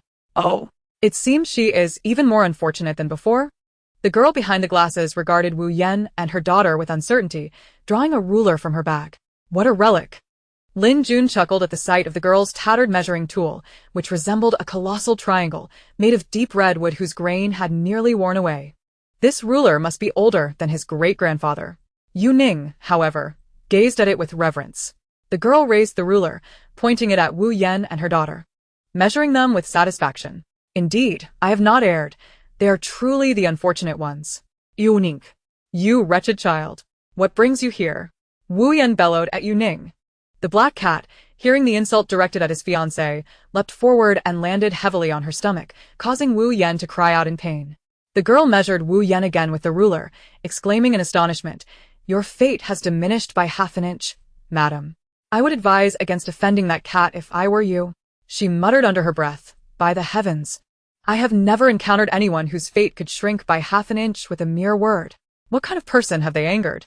Young lady, this establishment only accommodates esteemed guests. Have you perhaps wandered into the wrong place?" The beautiful manager disdainfully scrutinized the girl, noting her shabby attire and speaking to her with less courtesy than she afforded Yu Ning. "Your heart is twisted, and your eyes are askew. You look down on others with such disdain." The girl measured the manager's face with the ruler, wrinkling her nose. Infuriated by the insult, the manager was about to summon security to escort the girl away when Yu Ning interjected. "She is the esteemed guest you hired at a high price. Am I not correct, fellow practitioner?" Upon seeing the seemingly inconspicuous girl, Yu Ning recognized her as a peer, her aura shielded by the energy of the Tao, rendering her incapable of reading fortunes. The wooden ruler in the girl's hand was likely a magical artifact. "Mok Xiaokui, the 98th disciple of the Mo family. How shall I address you, fellow practitioner?" The girl clasped her hands toward Yu Ning. Hearing her name and recalling her lineage, Yu Ning inquired tentatively, "Sister Xiaokui, are you preparing for your graduate studies?" "That is my account on Bilibili. Have you seen it? Your analysis on the positioning of the birth stake was remarkably professional. And I also watched the subsequent episodes on feng shui." Yu Ning had been self-studying at home these past few days and found her videos immensely helpful. "Ning's Hun." "Yu Ning," she introduced herself. Upon hearing Yu Ning's name, a glimmer of envy flickered in Mok Xiaokui's eyes. This shabby hotel managed to invite someone from Ningxuan? "I have heard that a single feng shui adjustment with you costs several $1,000,000, yet they only offered 50,000. Was it? How did you come to be here?" Yu Ning felt a twinge of embarrassment. The multi-million-dollar fee was her senior brother's price. She was the weakest among them. Studying feng shui through correspondence courses, was that something to boast about? "Wait a moment, young lady. How much did this hotel pay?" Lin Jun, who had been listening intently, seized upon the pivotal detail. "They quoted my father 50,000, which he dismissed as too little, so he sent me, a fellow practitioner from Ningxuan." "Surely you received more?" "She also received 50,000, replied the beautiful manager. Yu Ning fell silent. How splendid. Mrs. Lin would pocket the 30,000 difference. And the helicopter would reimburse her travel expenses. Nothing unfair about that. Hey. You wretched child. Do not just stand there chatting. Your cat has inflicted such harm upon us. You must provide an explanation." Wu Yan, ignored for so long, finally raised her head to see the group engrossed in conversation, nearly bursting with rage. Chapter 68. Her life is quite cheap. Wu Yan was thoroughly displeased with Yu Ning's indifference and roared in her direction. The black cat, who had intended to retract its claws, leapt forward upon hearing Wu Yan insult Yu Ning, delivering a couple of sharp swipes to her face, causing Wu Yan to scream in agony. The black cat then bounded back to Yu Ning, content with its handiwork. Wu Yan, now bloodied and bruised, bore a visage that matched her daughter's disfigurement, a clear representation of their familial bond. "Fellow practitioner, your spirit companion is quite remarkable," Mok Xiaokui exclaimed, lifting her ruler to measure the black cat, astonished. "Where did you acquire such a creature that defies measurement of fate?" "It is merely an ordinary cat," Yu Ning reassured her, setting the black cat back onto the wheelchair. "It is anything but ordinary. This ruler is a family heirloom, precise in measuring fate. It is my first encounter with a pet that cannot be quantified. Fellow practitioner, name your price. I shall take this spirit companion." The black cat stiffened, wondering if Yu Ning might truly sell it. "Not for sale. 50,000? 100,000? I have only this much cash on hand. If it is insufficient, I can request a loan for my family. Not for sale. Consider it. I genuinely require a spirit companion such as this." Fellow practitioner. To continue this discourse would be impolite, Yu Ning replied coolly, even if she were reduced to begging. She would never part with her companion who had shared life and death with her. However, the mention of money did serve as a reminder. Yu Ning strode purposefully to Wu Yan, crouching down to meet her gaze. Wu Yan, having been overlooked for so long, felt a pang of embarrassment lying on the ground, especially as her own daughter refused to assist her. Seeing Yu Ning approach, a flicker of pride ignited within Wu Yan. This wretched child had called her mother for over a decade. Surely, there remained some affection? With affection, she could manipulate her. Hurry, help me up. Wu Yan commanded. 500,000. What? Wu Yan was taken aback. When I agreed to descend the mountain to marry in your stead, you promised me 500,000. Now it is time to settle the debt. Wu Yan, unable to maintain her facade, was left trembling with rage, pointing an accusatory finger at Yu Ning. Beside her, Yu Zihan rushed to embrace Wu Yan, feigning tears. Sister, how can you speak to our mother in such a manner? For the past decade, you have stolen her love from me. And now you wish to take her money as well? Yu Zihan deliberately raised her voice, fabricating an image of Yu Ning as a tyrant. Alas, her efforts were in vain. Lin Wuxiao paid no attention to the true heiress, instead engaging in a verbal spar with the black cat. You dirty feline. Treat me better from now on. Scratch my handsome face again, and I shall sell you. Meow. He scoffed. Look at your bravado.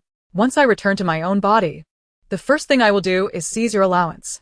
Yu Zihan put on a heartfelt performance, weeping uncontrollably, yet Lin Wuxiao remained indifferent to her plight. Yu Ning, unaffected, maintained her gaze on Wu Yan, awaiting the transfer. No money. Just my life.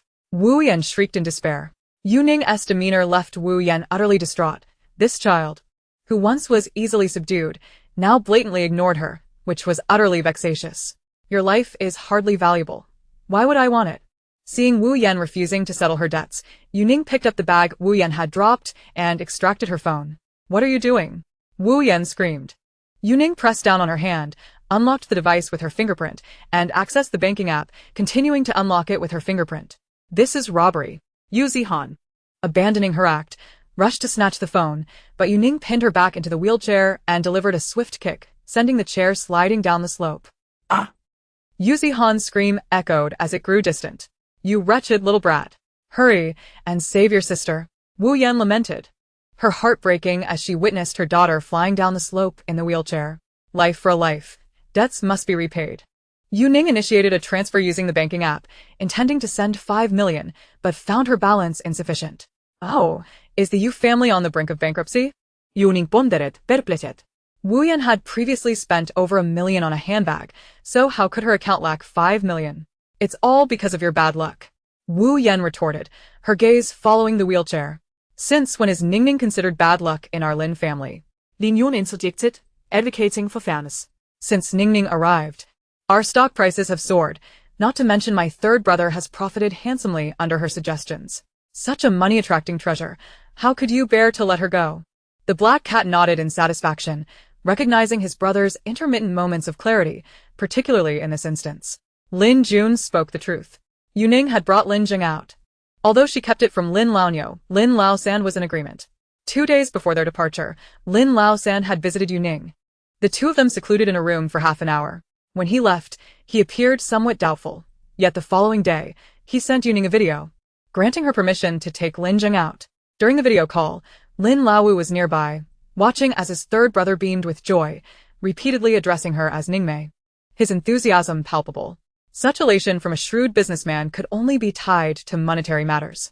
Lin Laosan was entrenched in finance, and while Yu Ning may not be well versed in it, she could calculate the 5 elements based on stock codes, deducing which stocks were favorable for investment according to the month's elemental interactions. This strategy yielded Lin Laosan a substantial profit. In the eyes of the cunning Lin Laosan, Yu Ning was akin to a golden doll, an unparalleled source of wealth.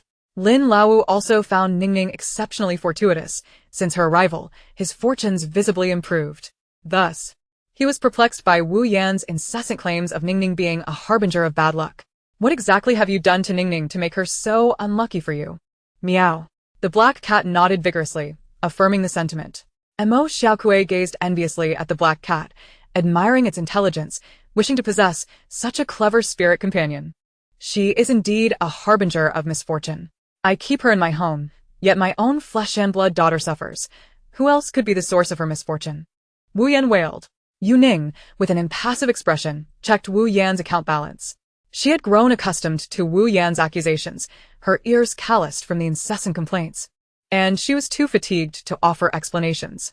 Let me speak fairly. The girl who just flew down the slope has a life that was never of great value. Though I cannot see the fates of others, your daughter's suffering is certainly unrelated to her destiny. Mo Xiaokui produced a life measurement tool.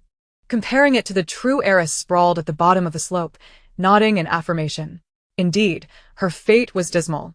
The Mo family specialized in geomancy, primarily focusing on feng shui. Although calculating fates was not Mo Xiaokui's forte, her ancestral tool could bridge that gap, capable of assessing both feng shui and life destinies. It was a treasured heirloom. The true heiress's fate was indeed quite lowly. Chapter 69. Only the best horses allowed?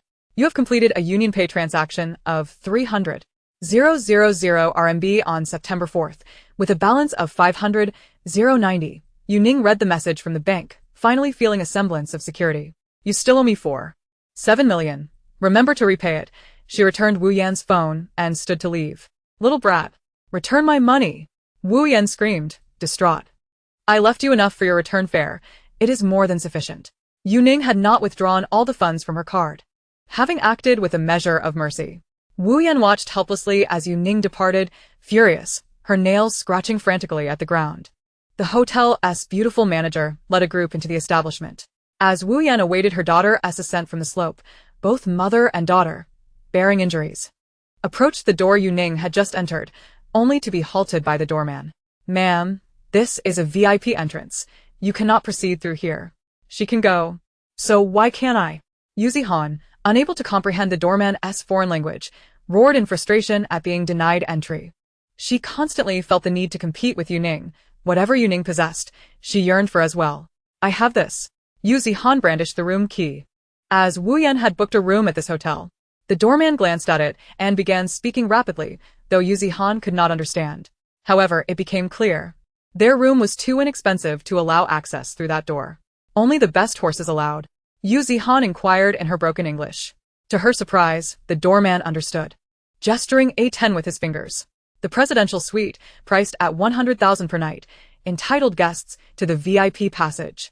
Perhaps it would be better to forget it? Wu Yan's heart bled at the mention of 100,000. Yu Ning had left her with merely 20,000 for the return trip, offering no means to upgrade their accommodations. I refuse. I must pass through here. My sister is not even your biological child, yet she can enter. Why can't I? Yu Zihan persisted obstinately. Wu Yan gritted her teeth and produced her credit card. Even if it meant overdrawing, she would fulfill her daughter's desires, for after all, this was her precious true heiress. Since Yu Ning departed from the Yu family, their financial situation had steadily deteriorated, with the company incurring continuous losses. Even this trip abroad was funded by Wu Yan's private savings, which Yu Ning had siphoned off significantly. Yu Zihan reveled in the VIP treatment, basking in the servile attention from the staff, temporarily satiating her vanity, yet soon enough, her sense of imbalance resurfaced. Why can my sister be with Lin Wuxiao? Is that handsome man seated in the wheelchair really President Lin? Yu Zihan pondered, her heart racing at the thought of the striking figure in the wheelchair. She had searched for President Lin's photos online, and he appeared to be a strikingly handsome man. Upon meeting him in person, her conviction deepened that he was indeed her destined soulmate. Such a remarkable man. Why should he end up with Yu Ning? Surely, the Lin family would not permit her to take a comatose person out without fearing potential repercussions. Wu Yan mentioned it casually, but Yu Zihan caught the crucial phrase. Fear of repercussions. If that illegitimate child were to cause any harm to President Lin, would the Lin family ever forgive her? The thought infused Yu Zihan's eyes with a newfound ruthlessness. If she could not find happiness, she would ensure that Yu Ning did not either. Upon entering the hotel, Yu Zihan felt a voice within her growing louder, persistently tempting her and amplifying her desires. Wu Yan, too, was consumed by the same insatiable longing. That illegitimate child had brought nothing but misfortune. Her bad luck had cost her hundreds of thousands. She had believed that a mere 100,000 would suffice for a one-day room upgrade, only to discover that she needed to stay for 3 days to gain access, thus losing 300,000. Adding the 300,000 that Yu Ning had taken from her, the total loss amounted to 600,000. The thought of the money tormented Wu Yan, turning her eyes a fierce crimson. The deep red chandelier cast an eerie glow, evenly illuminating the faces, filled with desire. Meanwhile, on the other side of the VIP corridor, young Master Lin observed the signed photographs of international stars, clenching his fists and raising his arms in a fervent declaration. I will become an award-winning actor. I shall dominate the film industry. Yu Ning presented Lin Jun with a red cinnabar bracelet, quieting him, his gaze slightly dazed. The black cat watched his younger brother with concern. Ever since they entered the hotel, he seemed dazed, as if his mind were clouded. The VIP corridor was extravagantly adorned, exuding an unsettling ambience. The lofty hall featured a nearly 10-meter-long crystal chandelier. Yu Ning counted the bulbs, exactly 31, a number considered enchanting in feng shui, known to induce a state of bewilderment. Kuei, is the power of the enchanting lights truly that formidable? Yu Ning inquired of Mo Xiaokui, who possessed considerable expertise in residential feng shui. Mo Xiaokui shook her head. I've visited many such hotels. Most employ enchanting lights to attract clientele. But I've never witnessed effects as peculiar as this. Yu Ning exchanged a knowing glance with Mo Xiaokui, acknowledging that they needed to remain vigilant in this mysterious establishment. The hotel's female manager, swaying her hips enticingly, led them further. Amidst the cacophony of voices, she paused to announce, our hotel has established a private casino for esteemed guests, where you can receive 100,000 in chips for complimentary enjoyment. Yu Ning peered inside the mini-casino, which, though modest, was equipped with several gaming tables and machines, manned by scantily clad female dealers distributing cards. 10 individuals were engrossed in the revelry, their spirits high, yet their expressions numb with indulgence. Aren't you tempted to try your luck, esteemed guests? The alluring manager coaxed. Can the complimentary chips be exchanged for cash? Yu Ning inquired. The manager hesitated before politely declining. I'm afraid not. This opportunity is a one-time offer, and once missed, you shall not re-enter. Oh, then let us proceed, Yu Ning said, feeling a tinge of disappointment at her mischance. As they walked further, suggestive sounds wafted towards them, igniting the imagination. Following the sound, Yu Ning witnessed Montag Xiaokui whistle in surprise. Wow, is this another complimentary service from your hotel? The exotic spa's ambience suggested that it was far more than mere pampering. It was a facade, a clever ruse. Guests may select one or several young gentlemen from here. Tonight, our trained gentlemen and ladies will ensure you experience a night of unparalleled delight. Meow, meow, meow. The black cat protested. How shameless. Testing my fiancé with such lewd offerings. A group of muscular men clad only in towels stood at the entrance, casting flirtatious glances at Yu Ning. Each one embodied a different type that would appeal to various women's tastes. Yu Ning strode directly towards the group of attractive men, while the manager smirked, her expression enigmatic. Were these two young female practitioners of feng shui truly about to fall into a pitfall? Yu Ning approached one of the male attendants, extending her hand towards his chest. Meow. Hands off. Disgusting. Don't touch me, the black cat lamented. Isn't that just muscle? Who doesn't have that? Before the cat could finish its protest, Yu Ning had already concluded her examination. Her delicate fingers hovered just above what the black cat deemed excessively greasy skin before pausing. There is something amiss with your talisman. Meow? Talisman? Not just muscle? The male attendant, a young man from Tea Country, was bewildered by Yu Ning's words, mistakenly believing she was attracted to him, and immediately turned on his charm. You, translate for me, Yu Ning ordered, pointing at the female manager. The manager, caught off guard, complied with her request. The young attendant's expression shifted to one of astonishment as he glanced down at the tattoo on his shoulder. You should consult a high monk to have it removed. Otherwise, misfortune will befall you, Yu Ning stated, her tone firm. Zheng, you understand talismans? Mo Qiaokui admired Yu Ning. Is this the prowess of someone from Ning Mountain? The talisman, unique to this region, had historical roots. Centuries ago, soldiers would carry amulets for protection during battles. When these sacred items were damaged, they would fear repercussions. Thus, monks began tattooing symbols on soldiers, providing them with protection without risking the loss of holy relics. Initially inscribed with scriptures, the trend had shifted in recent decades to depict sacred beasts, with each design offering distinct benefits through the monk's blessings. Lin Jun, standing nearby, had regained clarity, his earlier negative demeanor lifted by Yu Ning's cinnabar bracelet. Intrigued by her mention of talismans, he chimed in, Zheng, many people around me get talismans here, claiming they bring prosperity and good fortune. Should I get one too? The last one I had fell off. On his first visit to pick up Yu Ning, he had a semi-permanent tattoo on his arm, and he was particularly fascinated by such things. If you dare to get that, your elder brother will surely beat you senseless. Yu Ning replied with a cool glance. Meow. Exactly. If he dares to recklessly tattoo himself, it would be a dereliction of duty for his elder brother if he doesn't knock some sense into him. How do you know my elder brother would disapprove? Lin Yun muttered softly. Yu Ning, despite having never met his elder brother, seemed to understand him well. The photos in your gym. Those fighters with tattoos, you notice he keeps a distance from them. Having spent so much time in the same room as Lin Zheng, although he had been in a coma, she had gleaned insights into his habits from the decor of his room. He possesses many virtues characteristic of martial artists, and his temperament is undeniably fierce. You have indeed guessed correctly. He is opposed to the tattoos we have chosen. In his youth, my second brother, in an attempt to provoke him, visited a tattoo parlor, only to find himself bound and suspended like a rice dumpling as a form of punishment. The most spirited among us, my second brother, ultimately could not prevail against our eldest brother. Lin Laowu, lacking the capabilities of his second brother, naturally dared not provoke his elder sibling. Luo Lai Insuited. What seems to be the issue with his tattoo? The female manager interjected, her eyes brimming with curiosity. Yu Ning, known for her diligence in business matters, responded earnestly. Even when addressing individuals from less reputable establishments, his intention was to have a tattoo of a fortune pig, a symbol of peace and prosperity, hoping for a life of ease without arduous labor and a wealth of fortune. This aspiration aligns well with the profession of a male escort, seeking a life of effortless success. I am uncertain whether the artist who inked his tattoo was negligent or if it was intentional. But the inscriptions on the fortune pig were erroneous, rendering it incapable of safeguarding his peace and instead continuously siphoning away his luck. Have you been particularly unfortunate lately? Yu Ning asked the male escort. After the female manager translated, the male escort nodded repeatedly, a look of admiration dawning upon his face.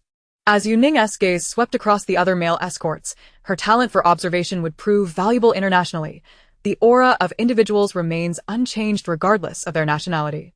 This ability surpasses that of Amber, whose family's talents diminish abroad due to their celestial companion's lack of language skills and unfamiliarity with foreign paths, making communication with overseas spirits exceedingly challenging. While Yu Ning appraised the male escorts, they posed in their finest states, assuming she was selecting among them. However, she found no interest in their fair or bronze physiques. Her focus remained on their faces, and as she surveyed them, she inhaled sharply. Dear guest, do you have a preferred young man? The female manager inquired. None. Let us depart. Yu Ning suppressed the unease rising within her, feigning nonchalance. As she exited, disappointment flickered across the faces of the male escorts. Others failed to perceive any issues, but the black cat noticed Yu Ning's peculiar reaction. Tsing Tseng must have sensed something amiss, but chose not to voice it. The black cat mused.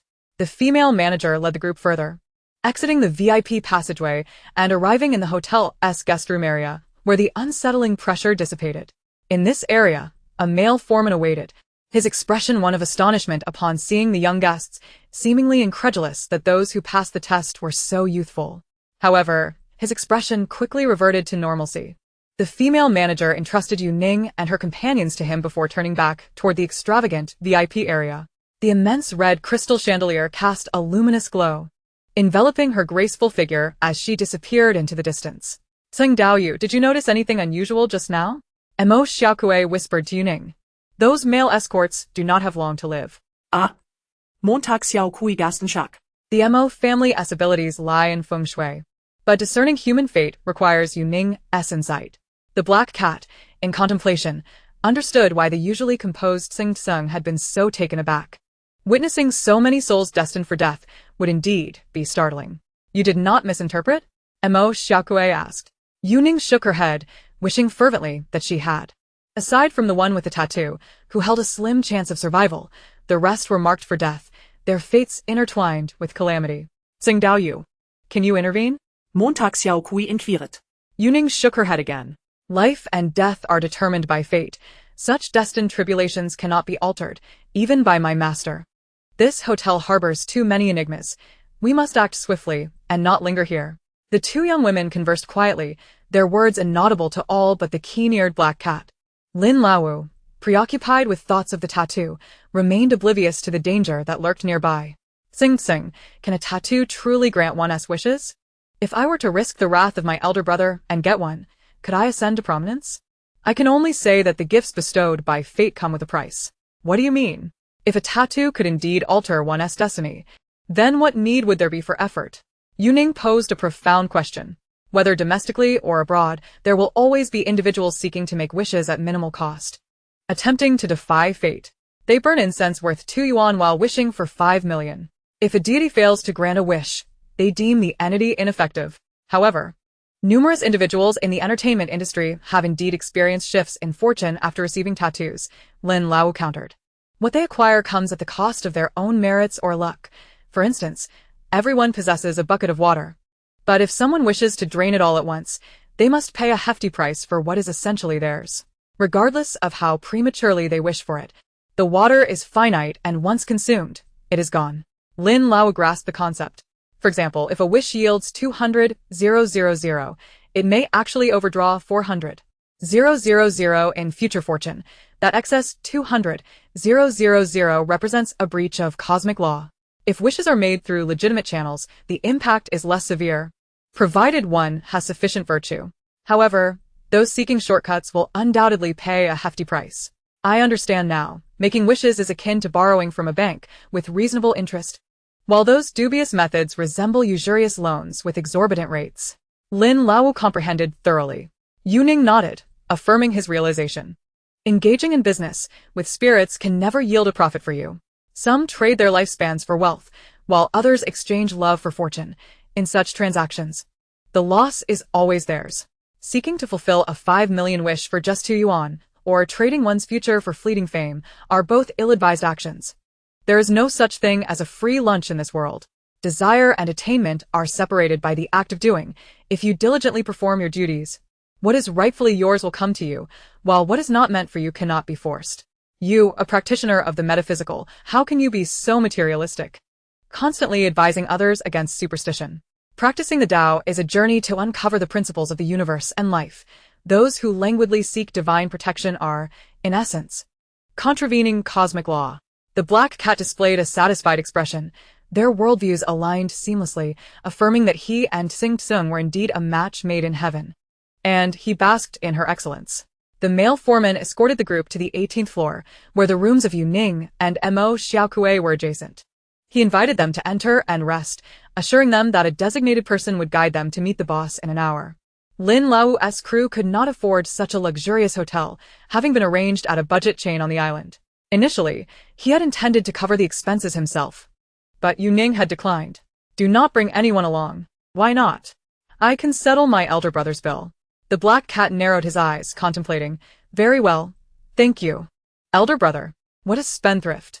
Yu Ning intended to explain to him that the hotel harbored numerous peculiarities, rendering it unsafe to bring people here. However, the explanation proved too intricate, so she condensed it into a single statement. Financial loss could jeopardize one's career prospects, and if he aspired to ascend, he must practice frugality. Lin Lao gasped, taken aback by such harshness. Thus, he resolved to obediently reside in a budget hotel instead. After bidding farewell to the naive and sweet girl, Yu Ning gently placed Lin Zheng onto the bed, removing his shoes and outer garments. Finding that he was still not entirely comfortable lying down, she peeled away another layer, leaving him in only his fitted attire. The Lin family employed professional caregivers for such tasks, but now that they were away from home, Yu Ning had to take matters into her own hands. Before their departure, she had consulted with the caregiver on how to organize a day as itinerary for President Lin, diligently jotting down notes. The black cat perched nearby, quietly observing her as she tended to his body. As Yu Ning used a warm towel to cleanse Lin Zheng, her movements were exceedingly gentle, prompting the black cat to regard her with soft eyes. Had he not witnessed it with his own eyes, Lin Zheng would never have believed that a girl, unfamiliar to him, would selflessly assist him in such a manner. Transforming into a cat had unveiled many different perspectives to him. Those who once treated him with reverence exposed their true, unsightly selves after he became a vegetative state. The caregivers he had hired at great expense, devoid of surveillance in the room, were merely going through the motions. In comparison, Yu Ning's meticulous care surpassed all of theirs. Such a selfless and genuine girl, how could one not be fond of her? Indeed, her touch felt quite pleasant. Lin Zheng praised her, lauding her selflessness. Upon seeing a few young masters earlier, his thoughts had immediately turned to President Lin, whose physique far surpassed theirs. Meow. All right then. The fruits of labor should not flow to outsiders. Feel free to gaze. Your future is assured. The black cat reassured itself. Caring for a person in a vegetative state was time-consuming, yet Yu Ning was efficient, and the appointed hour was nearly upon them. She secured the talismans on Lin Zheng, affixed charms around the room to ensure that malevolent entities could not enter in her absence, and then carried her little black cat out the door. Mo Xiaokui rushed down the corridor with her canvas backpack slung over her shoulder, a life-measuring tool in hand. Yun Daoyu, I've just conducted a thorough inspection. And it's quite peculiar. All the feng shui arrangements appear sound at first glance, yet the absence of issues is, paradoxically, the most significant issue. I concur. Don't note that. Lin Laowu had only lingered in that VIP room for a short time before declaring his ambition to become an award-winning actor. It was fortunate that Lin Laowu was a person of pure intentions. His greatest ambition was to become a leading actor. But what if someone with nefarious thoughts or murderous intent were to occupy this space? The amplification of wicked desires could yield dire consequences. I cannot discern the problem. How I wish my elders were here. I am still too young.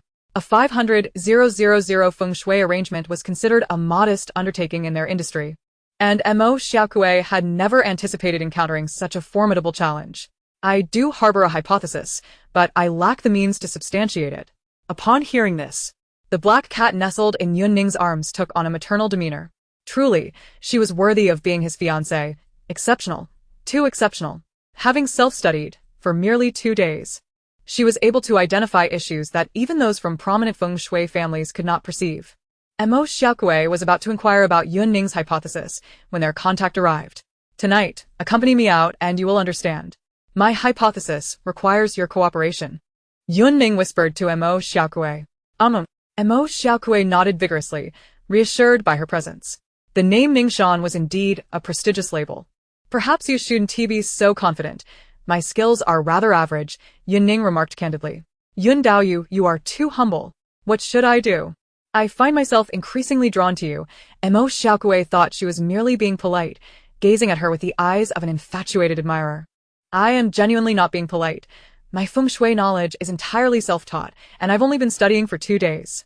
Yu Ning glanced at Mo Xiaokui, hesitating to divulge her next plan, which would be rather perilous. Revealing that she was the solitary incompetent of Ningshan would only dampen spirits. Perhaps sometimes a kind lie is preferable to a harsh truth. Chapter 72. The season of harvest. Yu Ning exchanged a few words with Mo Xiaokui before a server approached, escorting them to the general manager's office on the top floor. The placement of the general manager's office was inherently suspicious. Yu Ning recalled reading that such offices were typically situated near the front desk to facilitate oversight of hotel operations. The entire floor was eerily vacant, seemingly distant from the operational areas, the air thick with the rich scent of incense, accompanied by the ethereal melodies of chanting, and surrounding them was an unsettling silence. Rather than an administrative office, it resembled a temple, far from normal. Yu Ning retrieved her compass. Should any malevolent entities be present, it would respond. The compass remained motionless.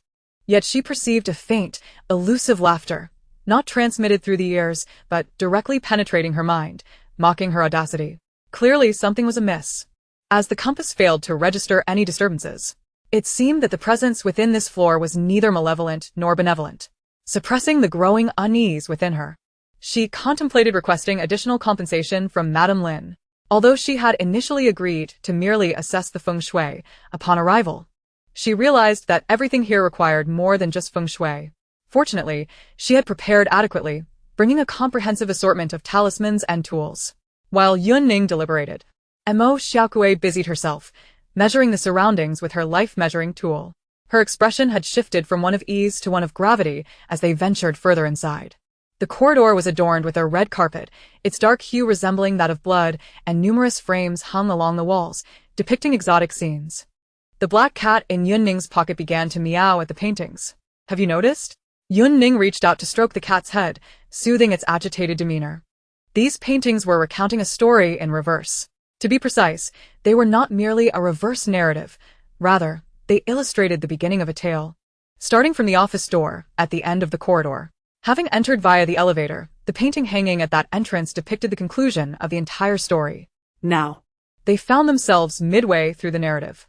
The artwork on the walls portrayed two young girls clad in white, being led forward by a horned demon, their faces contorted in horror. As the paintings recounted events in reverse, the expressions of the girls grew increasingly serene the further they progressed. Yundao, the colors of these paintings are becoming increasingly vivid, yet why do I feel more and more unsettled? Mo Xiaokui rubbed her arms as she questioned Yu Ning. Something is certainly present, but it is not malevolent.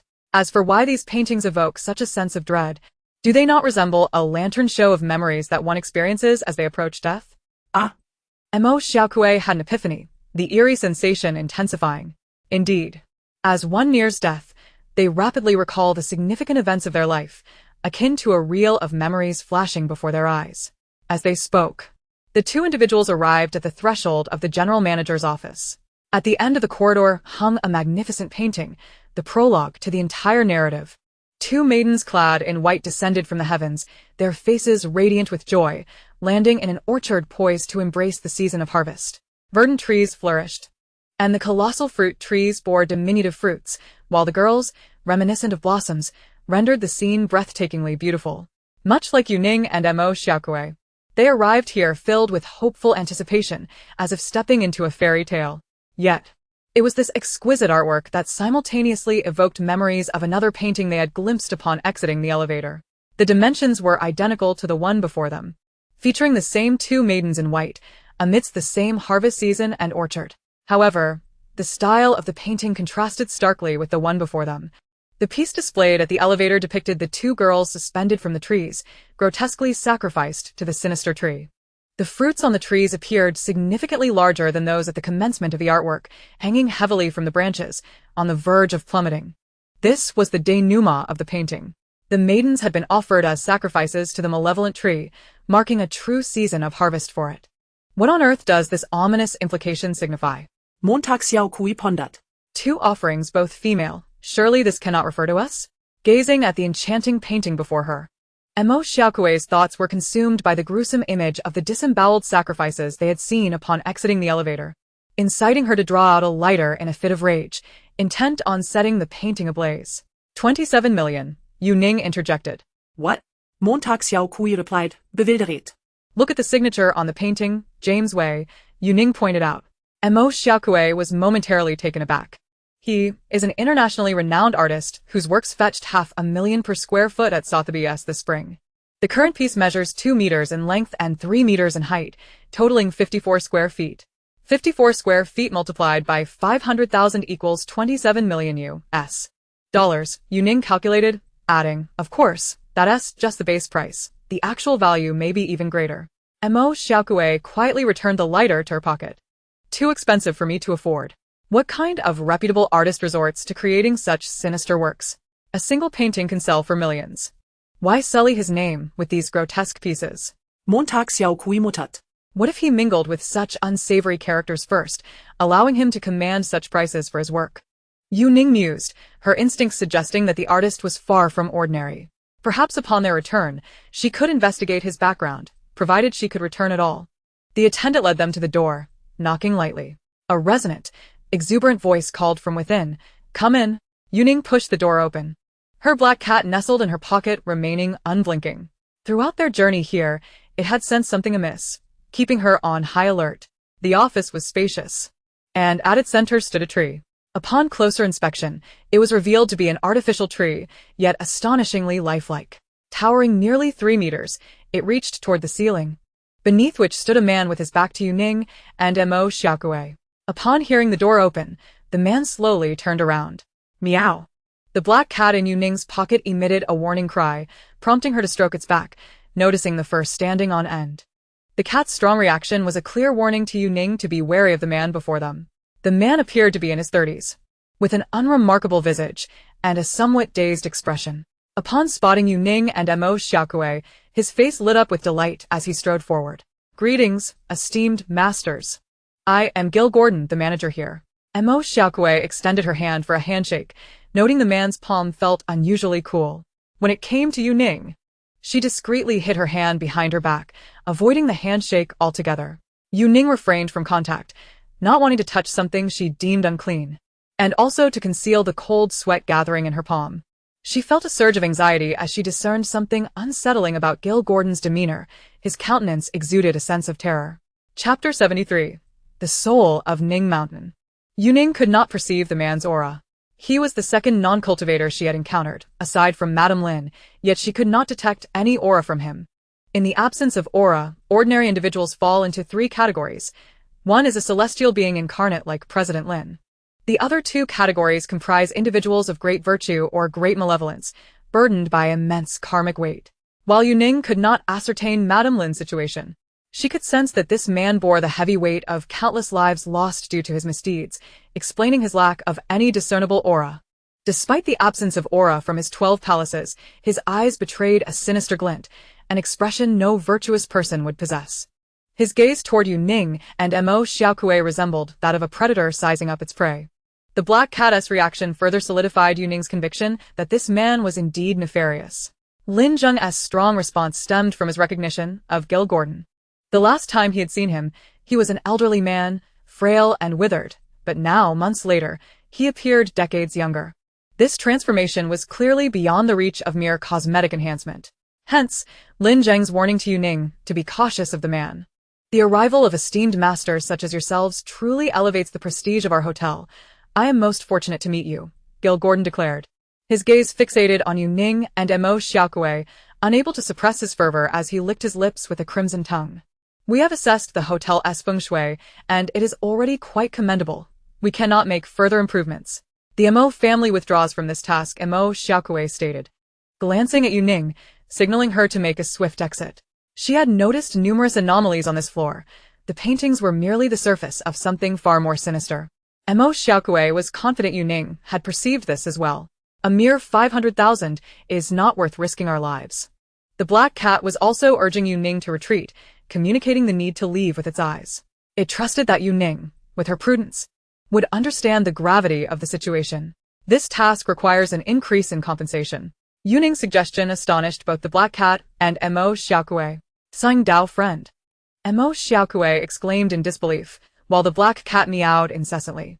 Are you prioritizing money over your life? The intermediary you engaged offered me only 200,000. Add a zero to that, and I shall remain, Yu Ning asserted. Gil Gordon hesitated for a moment before bursting into laughter. Master you truly dare to negotiate. 2 million is acceptable, I agree. Yu Ning took out her phone. Let us proceed with the transfer. Meow, meow. The Black Cat extended its little paw, wishing to admonish her, wake up. This was hardly the time to be fixated on profit. However, it was not as if it could act against Yu Ning. Its little paw raised in the air, only to be poked by her finger. You and Mo Xiaokui should leave. I will stay, Yu Ning declared, her gaze resolute. If her intuition was correct, she was prepared to stake her life to remain. This mission had transcended mere profit. It had become something far more profound. Gil Gordon transferred the funds without hesitation, and upon seeing the text message from the bank, Yu Ning calmly tucked her phone away. The Black Cat was practically beside itself with frustration. This girl was once again exhibiting her calm demeanor while engaging in such reckless behavior. Must she always perform such audacious acts with such an unflappable expression? Although she said not a word, Lin Zheng could sense her inner turmoil. That 2 million, was it not meant for purchasing cat food for him? Master, you decided to stay. Master Mo, are you certain you wish to leave? Gil Gordon inquired, directing his gaze toward Mo Xiaokui. I am sure. Mo Xiaokui hesitated but ultimately resolved to withdraw. Very well, I shall arrange for someone to escort you away. However, the flight off the island is not until the afternoon. In the meantime, you may explore the hotel. The scenery in this vicinity is quite beautiful. As for you, Master Gil Gordon's eyes sparkled with anticipation, akin to a famished wolf spotting a tender lamb. Midnight is our auspicious hour. A designated person will escort you to your destination. All right, Yu Ning readily agreed. Gil Gordon summoned a servant to escort Yu Ning and the others out. The departure was marked by silence. The servant trailed behind them, more of a watchful guardian than a mere escort, ensuring they reached their designated floor before departing. Once inside, Yu Ning cradled the Black Cat, set it down, and began attending to her phone. She now possessed 2.5 million yuan, which she divided into two portions, 2 million transferred to the Sex public account and 500,000 sent to Amber. Amber's call came through almost immediately. Sister Ning Ning. What are you up to? What colossal debt must you settle that you need to burn 50,000 worth of joss paper? No, it's for cat food. Meow. The black cat screeched, fully aware of her intentions. You're planning for the afterlife, aren't you? That little flirt of a cat is doing just fine. Why are you sending me money? Amber suddenly grasped the gravity of the situation. Have you encountered some peril? Where are you? On a tropical island in country T. Third brother, your celestial being cannot come here, so stop worrying. What? You've left the country? Upon hearing this, Amber immediately began communicating with his celestial being in shamanic language, inquiring whether the old sage could venture overseas. He was met with a resounding reprimand. Celestial beings cannot leave the country, and even if they did, they could accomplish nothing. Come back. You must return. What kind of work are you daring to undertake? Meow. The black cat, unusually synchronized with Amber, echoed his sentiments, while said, scold her some more. Wake this little money grubber up, the money-hungry little paishio. Third brother, I suspect that there is a fruit of the 5 desires here. The line fell silent. Fruit of the 5 desires. What is that? The black cat queried, utterly perplexed. He was aware that Buddhism categorizes everything in the earthly realm that incites desire within the heart as the 5 desires and 6 dusts. These 5 desires correspond to wealth, lust, fame, food, and sleep. However, he had never heard of anything called the fruit of the 5 desires. Are you certain? Amber's voice grew grave. No wonder she was so resolute. Everyone from Ning Mountain harbors a deep-seated enmity toward this entity. Encountering it spells certain death and shattered souls, compelling one to fight to the bitter end. I have not seen the physical object, but I believe it is sealed within this place. This was the anomaly Yu Ning had not had the chance to discuss with Mo Xiaokui. This hotel amplifies human desires, yet the feng shui layout seems unproblematic. And there are no malevolent spirits. Thus, the most likely explanation is the presence of the fruit of the 5 desires. You must come back. This is not something you can handle. Seek your senior brother's assistance.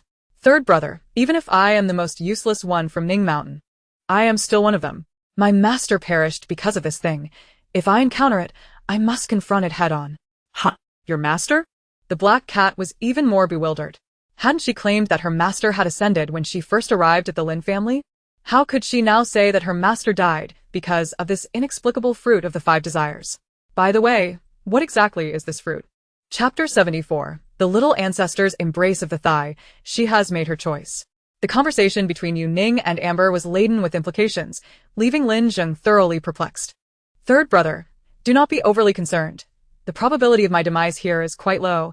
At most I might lose 10 years of my life, Yu Ning reassured Amber, urging him not to be so pessimistic. The unhatched fruit of ordinary quality could be dealt with using the high-tier talismans left by her master. While employing top-tier talismans for a higher tier would be rather costly, avenging her master would make it worthwhile. You speak so lightly, but if I lose 10 years, I might as well make it a decade. Bring that little flirt of a cat over. I have something to discuss with him. The black cat approached and meowed at the camera, spit it out quickly. You must protect Ning Ning with your life, understand? If you dare let her lose 10 years of vitality, I will set your entire family ablaze. Do you comprehend, meow? The black cat silently turned away, offering a dismissive gesture, leaving Lin Zheng to ponder. Why are you threatening my cat? Yu Ning defended her feline companion. If there's danger, just throw him out. If anyone's vitality is to be sacrificed, let it be his. He has a longer life.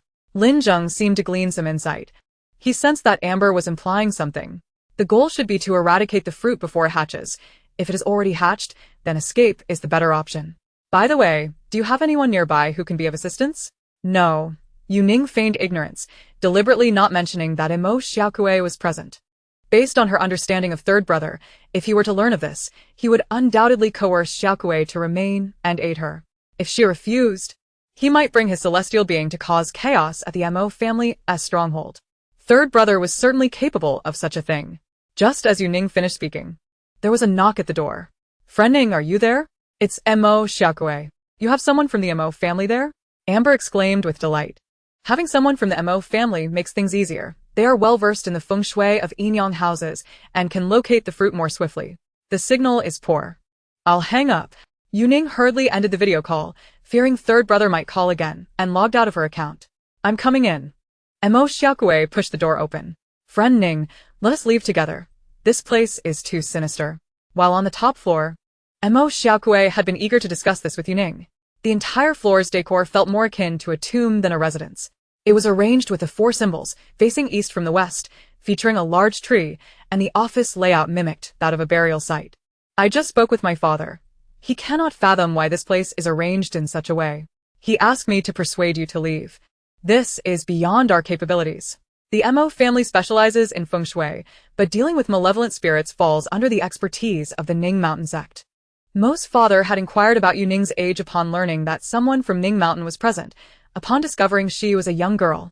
He presumed her rank was lowly and instructed his daughter to convince Yu Ning to depart. In such a malevolent environment, it would be acceptable for the high-ranking elders of Ning Mountain to contend with it, but it was unwise to risk two inexperienced youths. By the way, I haven't yet inquired, what rank do you hold in Ning Mountain, friend Ning? Given your youth, you must belong to the lowest generation, right? Each sect has its own hierarchy, discernible by their titles. I belong to the long generation. My Taoist name is Chong Ning, with Ning representing Ning Mountain. Wait. I just learned from my father about the mnemonic for the Ning Mountain ranks. Zhe, Chong, Tong, Dai, Qing, Ren, Yi, Qing, Wanli. My goodness. Mo Xiaokue counted on her fingers, breaking into a cold sweat. Friend Ning, no, Señor Ning, Ancestor Ning. What should I call you to avoid being disrespectful? The generational hierarchy is truly awe-inspiring. Mo Xiaokue had once heard from her father that the most formidable celestial masters of the present era belong to the Zhe generation, followed closely by the Chong generation. It is not merely Mo Xiaokue who must adhere to this decorum. Even her father and grandfather would respectfully address Yu Ning as senior due to the weight of her lineage. The thought of associating with someone of such stature, calling her fellow cultivator with such familiarity, sent a flurry of anxious beats through Mo Xiaokue's heart. Just call me Yu Ning, she replied. I merely happen to have a remarkably powerful master. My own abilities are rather lacking. Not at all. You are far too humble. The disciple of the most powerful celestial master cannot be insignificant. Can she? Mo Xiaokue felt a surge of respect. It was no wonder that Senior Ning chose to remain despite the risks. The weight of her lineage spoke volumes. She was undoubtedly a major player in the industry. When it came to strength, Yu Ning found herself at a loss for words and decided to change the subject. My friend will arrive shortly. You will leave with him by helicopter, avoiding the hotel's surveillance. Yu Ning intended for Xiaokue to depart with Lin Lao, taking along Lin Zheng's body and the black cat. The mural in the top-floor corridor indicated that 2 sacrifices were required, and Yu Ning willingly offered to stay behind, making it clear that Xiaokue's departure would not be so straightforward. Gil Gordon mentioned arranging a plane for Mo Xiaokue, but Yu Ning dismissed it as sheer incredulity. With a flicker of inspiration, Mo Xiaokue began to strategize. Given Yu Ning's impressive lineage, she must possess extraordinary abilities, rendering the task devoid of peril. By remaining to assist the young ancestor of Ning Mountain, she could forge a connection with Ning Mountain, thereby elevating the Mo family's status. Senior Ning, I have decided to stay. Are you certain? Absolutely. Without a doubt. She was resolutely determined to cling to the leg of the young ancestor. Withdraw your protective aura. I shall assess your fate before deciding your course. The capabilities of the Mo family would greatly assist Yu Ning, yet she did not wish to jeopardize anyone. It was prudent to first ascertain whether Mo Xiaokue's fate was resilient enough to withstand potential harm. As Mo Xiaokue retracted her protective aura, revealing her true countenance, she realized that allowing others to read one's fate was fraught with danger, opening oneself up to manipulation. Nonetheless, she felt unperturbed. Could the young ancestor of Ning Mountain truly pose a threat to such an inconspicuous subordinate? Your countenance reveals that should you remain, you may sustain minor injuries. Yet this will lead to fortuitous opportunities, likely allowing you to break through from the initial stage of qi cultivation into the intermediate stage, Yu Ning relayed honestly, granting her the freedom to choose. Mo Xiaokue's eyes sparkled with excitement. Enduring a bit of injury for the chance to break through her bottleneck was a no-brainer. She had been stuck at this impasse for 2 years and now, encountering the young ancestor presented a golden opportunity. Clinging to the right leg was indeed more effective than solitary struggle. She envisioned herself embracing Yu Ning and exclaiming, "Young ancestor, I no longer wish to strive. I long to lay back." From that moment forth, she would be the loyal appendage of the young ancestor. Who else could assume the role of this devoted lackey? By the way, there's something amusing. Would you like to hear it? Yes. If you depart now, nothing will happen. However, should you choose to team up with me, the celestial cycles will align, and the auspicious energies will usher forth fortune. Could you perhaps utter a few comprehensible words? Young ancestor? Am I destined for wealth? Mo Xiaokui, with a penchant for specialization, struggled to grasp anything beyond the earthly realm. This endeavor will lead you to your true match, a lifelong love. It appears you may have already crossed paths with him. What? Montag Xiaokui gasped in astonishment. Can I simply achieve a breakthrough without the true match? Or perhaps exchange the true match for a lottery win? I don't even need the grand prize. A second or third prize would suffice. Is a fourth-place lottery prize worth merely 200? Is a true match only worth 200? Yu Ning found herself both amused and exasperated. I would even offer my own funds if it means avoiding relationships. Mo Xiaokui declared with righteous fervor. Men merely serve to impede the pace of my career. Pursuing romance pales in comparison to the sweetness of ambition. Whether the true match was worth 200 or 250, she desired none of it. Chapter 75. The Yin-Yang Soul-Capturing Formation. Destinies are preordained by heaven and cannot be altered. Even a stubborn cow cannot be forced to drink water. Regardless of whether it is the true match or a cursed peach blossom, if I remain unmoved, that is sufficient. Mo Xiaokui disregarded Yu Ning's words. Focusing instead on her breakthrough, the two successfully formed a team and began to wander the hotel. The attendant monitoring them reported their movements to Gil Gordon.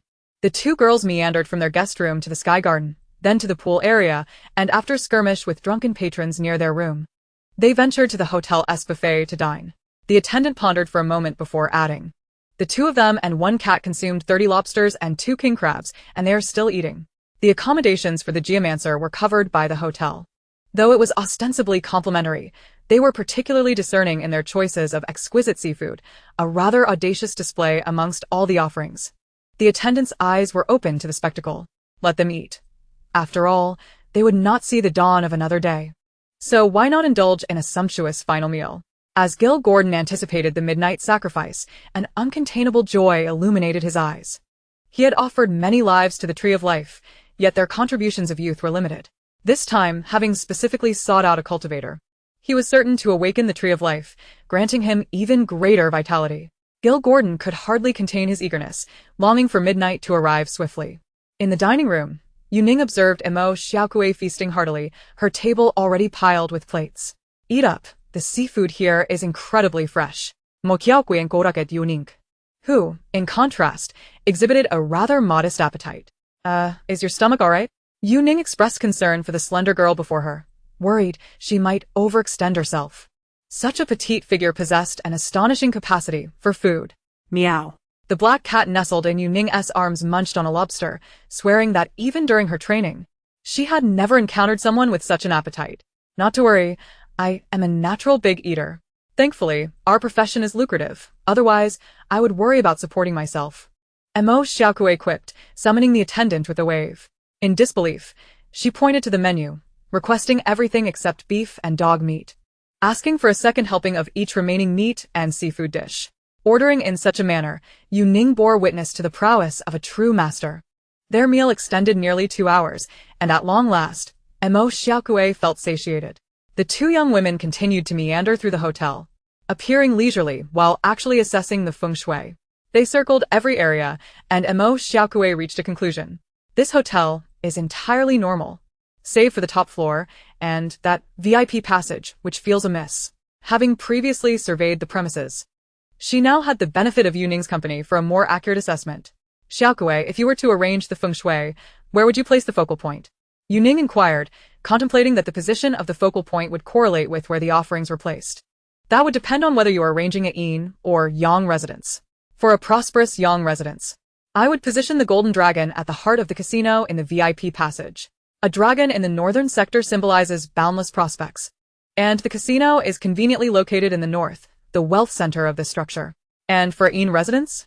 Yu Ning continued to seek guidance, her admiration for the Mo family's capabilities growing. Indeed, as professionals in the field of feng shui, their expertise far surpassed Yu Ning's self-taught knowledge accumulated over just 2 days. The insights Xiaokui shared were concepts Yu Ning had yet to grasp. The entire building is ill-suited to serve as a burial site. None of the 10 renowned feng shui arrangements for such places are applicable here. Thus, I find it perplexing that someone would orchestrate a burial layout on the top floor of such an inappropriate venue. Is it a desire for a swift demise or a wish to sever the lineage? Mo Xiaokui is utterly confounded. She has learned about these matters from her elders since she was able to speak, priding herself on possessing some innate talent. Yet, the layout before her eludes her understanding. What happens if a burial site is established in an unsuitable location? Yu Ning seized upon the pivotal concept. In such a desolate place with thin spiritual energy and an inauspicious orientation, the greatest impact on the living would surely be soul extraction, wouldn't it? Soul extraction? Yu Ning pondered deeply. The black cat in her arms seemed to have made a connection. Could the rejuvenation of Gil Gordon be linked to this? Yu Ning did not grasp the caddis thoughts, but at that moment, her mind resonated with it. All the peculiar phenomena that had baffled her upon entering the hotel suddenly became clear. Xiaokui, is it possible that the VIP passageway of this hotel and the burial site on the top floor together form a grand array for soul extraction? The VIP passageway draws in souls, while the top floor burial site digests them. All who traverse the hotel's VIP passage would lose a portion of their soul, becoming offerings for the fruit. How could this be? Xiaokui gasped, startled by Yu Ning's audacious hypothesis.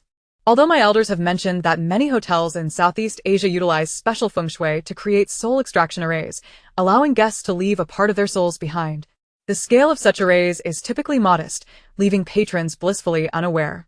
Even those with sensitive constitutions would only feel a slight discomfort. Yet, the VIP passage of this hotel is so sinister that it amplifies desires to the point of incoherence. What magnitude of soul must be extracted to achieve such potency? What entity requires the consumption of so many souls? If so many souls are taken and not digested, a calamity is imminent. If it truly is a soul extraction array with such formidable effects, wouldn't the staff within be doomed to a short existence? I believe you are overthinking this. Xiaokui had not yet finished her thought when a naked woman burst forth, her face a mask of horror, shouting, "Come quickly. There are dead bodies. So many dead." Yu Ning blinked. Was this woman truly a genuine heiress? Yu Zihan, her hair disheveled and her body marked with signs of turmoil, made it evident what she had just been engaged in. Zihan, what has happened to you? Wu Yan rushed over, draping a garment over Yu Zihan. Mom. They're dead. All the young masters in the club are dead. I was playing a game with them, and in the midst of it, they started foaming at the mouth and collapsed dead. All dead. Yu Zihan spoke in a frenzy, her peculiar appearance quickly drawing the attention of others in the hotel. She must have emerged from the VIP passage. Succumbing to temptation, Xiaokui recognized, realizing that this woman, who was now screaming, was the same one who had clashed with Ning's ancestor at the hotel entrance. The Wu mother and daughter, lacking protective talismans, were unable to maintain their composure, and as they traversed that path, their desires had been magnified, leading to their disorientation. One had entered a casino, maxing out her credit cards. The other had engaged a male escort at a spa, playing games. In the midst of their revelry, disaster struck. Oh my, did you predict this? Montag Xiaokui suddenly realized. The male escorts in the VIP passage had perished, thus confirming Ning's ancestor's suspicions. There indeed existed a terrifying array for soul extraction. Yu Ning nodded at her. I believe I know where to find what I seek. Chapter 76, Fiancé. Please use my card. The appearance of Wu Yan and her daughter only solidified Yu Ning's conviction. She had pinpointed the location of the fruit. The frantic Wu Yan spotted Yu Ning and maneuvered her wheelchair towards her. Tsing, tsing. Yu Ning halted, her expression devoid of emotion as she regarded Wu Yan.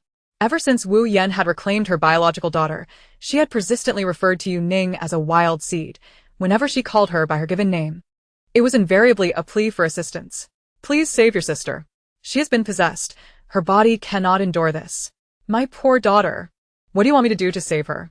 Yu Ning inquired. Hearing this, Wu Yan assumed Yu Ning was about to acquiesce, her face brightening with hope. I have heard that there is a high monk here who grants powerful talismans. You should accompany Zihan and have her birth date tattooed on you.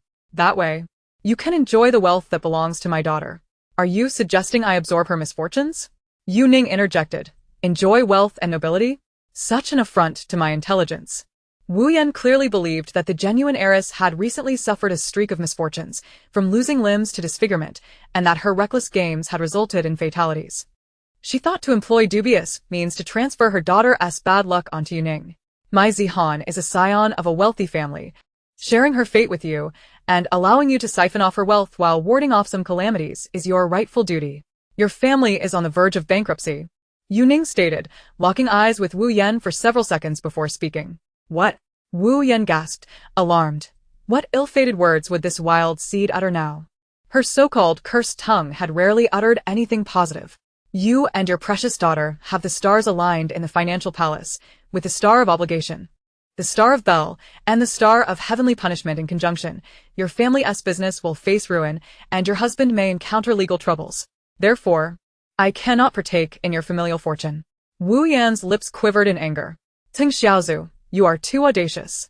Mo Xiaokui gazed at Yu Ning with admiration, increasingly convinced that she had not misjudged her ally. Just a few glances, and she could discern that the other party's family was headed for bankruptcy. Such skill in divination could only be likened to that of a grand master. At that moment, Mo Xiaokui was struck by a simple yet sincere thought. Why bother with cultivation? By focusing on holding on to Yu Ning's coattails, she could ensure a prosperous future for the Mo family, devoid of emotional entanglements. Do not casually assign me nicknames. What on earth is it, Xing Xiaozu? Yu Ning discerned from Mo Xiaokui's expression that she had once again overestimated her own abilities. Yu Ning, are you refusing to help? You selfish, despicable wretch. We have raised you for so many years, and you cannot even assist in sharing a bit of misfortune. You little ingrate. A cat suddenly appeared on Wu Yan's face. The black cat had pounced forward. Having just been nestled in Yu Ning's pocket, it was already seething with anger. What a fine young lady to have been raised in such a manner, instilling in her a cautious demeanor at such a tender age, if she had been treated kindly. How could she have developed such a repressed character? Even Yu Ning's master felt pity for her, urging her to find youthful pleasures to unwind and not to remain so tense, living such a burdensome life. Yet, the woman whom Yu Ning had called mother for so many years was still contemplating her demise. Lin Jing seethed with increasing irritation, and in a fit of anger, he lunged forward, directly aiming for Wu Yan's face. With his two front paws, he seized her head, while his small feet targeted her face, delivering a flurry of rabbit kicks. Each strike elicited a pained cry from Wu Yan, and not far away, the true heiress observed her mother's desperate struggle on her behalf with an unsettling indifference, her expression almost numb. Yu Ning stod uppryckt, her face devoid of emotion as she watched the scene unfold. From Wu Yan's selfishness to the true heiress's callousness, her gaze shifted to the black cat, her eyes softening from their earlier icy detachment. Mo Xiaokui had, unbeknownst to her, pulled out her life token once again, gesturing it towards Wu Yan. I've warned you not to provoke Ning's cat. Each time you do, your life force diminishes a little more. Why did you have to provoke it? The black cat left Wu Yan bloodied, and fresh wounds now adorned her from its earlier scratches. A growing crowd gathered, the commotion attracting the attention of a beautiful manager, accompanied by a cadre of bodyguards. What is happening here? The alluring manager twisted her body, her gaze not even glancing at Wu Yan and her daughter, but settling instead on Yu Ning and Mo Xiaokui. That naked woman? She is responsible for the deaths of several male escorts. May we take a look? Mo Xiaokui pointed at the true heiress, her eyes fixed on the manager, keen to capture every nuance of her expression. Perhaps she has ingested something hallucinogenic, leading to such delusions. With our legitimate operations, how could there be numerous deaths in broad daylight? The manager maintained her composure, a polite smile gracing her lips. If the esteemed guests are concerned, they are welcome to investigate, though this exclusive VIP passage will not be complimentary. Mo Xiaokui turned to Yu Ning, who resolutely decided to enter. How much is the entry fee? 3 million. 3 million. Are you extorting us? Does the Price Bureau approve of such exorbitance? Oh, right. I forgot, this is abroad. The villainous imperialism sets outrageous prices, Mo Xiaokui muttered under her breath. Wu Yan, clutching her bloodied face, interjected. When we first entered, we only paid 300,000. How has the price suddenly skyrocketed? If the esteemed guests wish to withdraw, they may certainly explore other options, the manager replied, her smile devoid of warmth, clearly aiming to make things difficult for Yu Ning. Mo Xiaokui checked her balance on her phone, discovering she had only 1 million. She glanced at Yu Ning, who shrugged. Don't look at me. I'm even poorer. My funds never last, as I transferred them out yesterday. The manager's demands were overtly mercenary. It was evident that without money, entry was impossible. The black cat scratched at Yu Ning's pant leg. She picked it up, and in a few swift movements, it leapt onto her backpack, pawing at it until a black card fell to the ground. It jumped down, picked up the card, and presented it to Yu Ning. Fortunately, it had come prepared. After all, his fiancée must never lack for funds. Yu Ning furrowed her brow. This card was not hers. She had no idea when it had found its way into her bag. Mo Xiaokui gasped upon seeing the card in Yu Ning's hand. Ning Kiaosu. Why didn't you reveal you possess a black card of supremacy? This is no ordinary black card. It is the supreme one among them. There are only a few in existence worldwide, and with this, one can stride confidently anywhere, even clearing an entire luxury store, as it serves only the esteemed black card holders. This card isn't mine. It belongs to my elder brother. Go ahead and use it, Yu Ning replied, glancing over as Lin Jun emerged from the crowd. His face a portrait of dejection. This is my brother's card. Feel free to swipe it. Lin Lao U spoke weakly. What has caused you such distress? Yu Ning inquired. Puzzled. How could one meal have such an effect? You seem utterly deflated. It's nothing. Lin Jun forced a smile that resembled a grimace. I don't want to go anymore.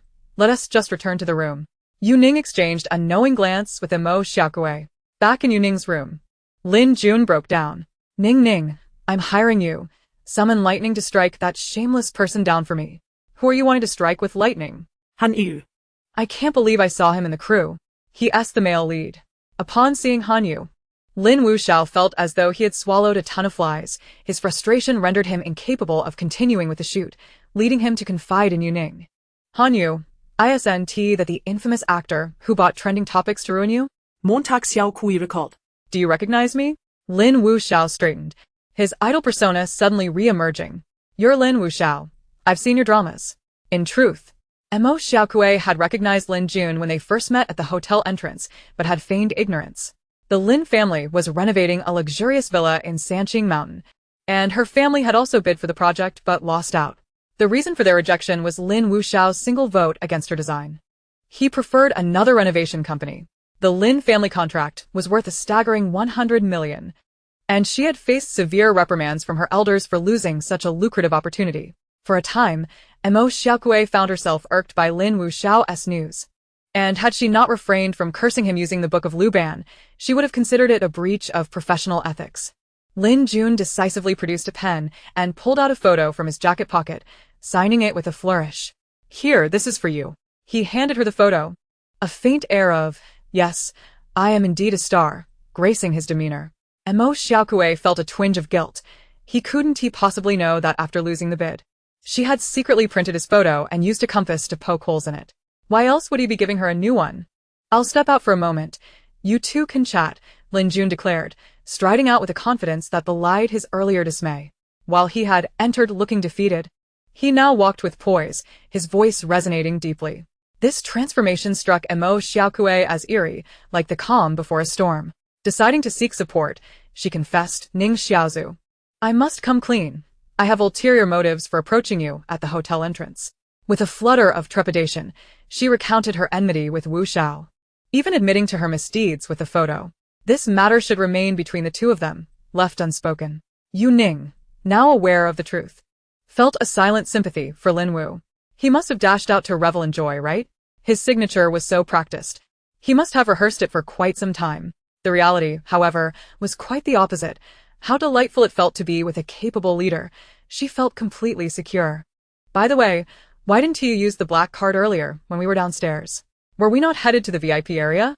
The hotel is clearly stalling for time. That manager is here to entrap us. While we converse, those bodies could have already been moved. There's no need to squander money. President Lin's funds do not come from thin air. The little black cat emitted a contented purr. You can purr? Yu Ning exclaimed, lifting the small cat to her eyes. The black cat was petrified, unable to believe such a shameful sound could emanate from him. The illustrious Lin Zongzai, a man whose accolades could adorn an entire wall. How can one possibly emit such a shameful sound? Upon hearing Ning advocate for his interests, he was genuinely elated and, unable to restrain himself, let out a coo. Curse this feline instinct. The black cat was overwhelmed with indignation, while Ning found herself particularly amused. She had heard that cats coo when they are happy, yet Blackie had never cooed, leading Ning to mistakenly believe he was unhappy in her presence. Coo a couple more times, she urged, stroking his chin. Lin Zheng had initially intended to maintain his tough demeanor, but her expectant gaze proved too compelling to resist, forcing him to muster his courage and coo twice more. So adorable, Ning beamed with delight. Lin Zheng, in a moment of surrender, lay sprawled out on the bed, exposing his belly to her. Ning Ning always felt a twinge of unhappiness whenever she encountered Wu Yan and her daughter. He could sense it. Let S indulge. As long as it brings her some joy. The tough guy image can afford to make a few sacrifices. After all, no one knows he is Lin Zheng. Are we still heading into the VIP area? Montagsjaukuj inquiret. Of course, we must, but without spending any money. What is your relationship with the Lin family? Mo Xiaokui glanced at Lin Zheng, who lay on the bed, recognizing him as the esteemed President Lin from the bidding conference. I am his. Ning Ning Bikon. But Mo Xiaokui interjected, you must be his girlfriend. Although my fate-measuring device cannot quantify your destinies and affinities, I have an instinctive feeling you are indeed a pair. My intuition for couples is remarkably accurate, and all the pairings I support have come to fruition. No wonder Ning Xiaozu can protect her from the fifth young master's vengeance. Turns out she is the fifth young master's sister-in-law. Mo Xiaokui's fear dissipated instantly. Her ally was formidable. Ning Ning fell silent. Mo Xiaokui regarded her as a powerful diviner, but her knack for assessing people was hardly convincing. President Lin appears stern. Yet he is quite kind. He was very pleased with our proposal during the bidding. It was only because his younger brother preferred another's that he acquiesced. My brothers merely compete for my food and drink.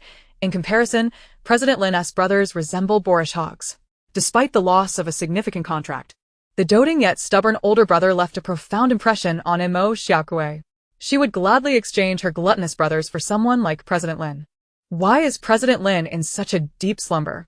Mo Xiaokui had approached Ning Ning at the hotel entrance, curious about Lin Zheng's condition. She hadn't anticipated that fate would lead her to recognize an elder brother. His soul is incomplete. I've been seeking ways to awaken him. I see. Let me assist you in determining the direction. Mo Xiaokui, eager to impress her newfound elder brother, produced a device resembling a protractor and tapped it against the headboard of Lin Zheng's bed, chanting a spell. She was employing the Mo family's secret technique to ascertain Lin Zheng's soul's whereabouts.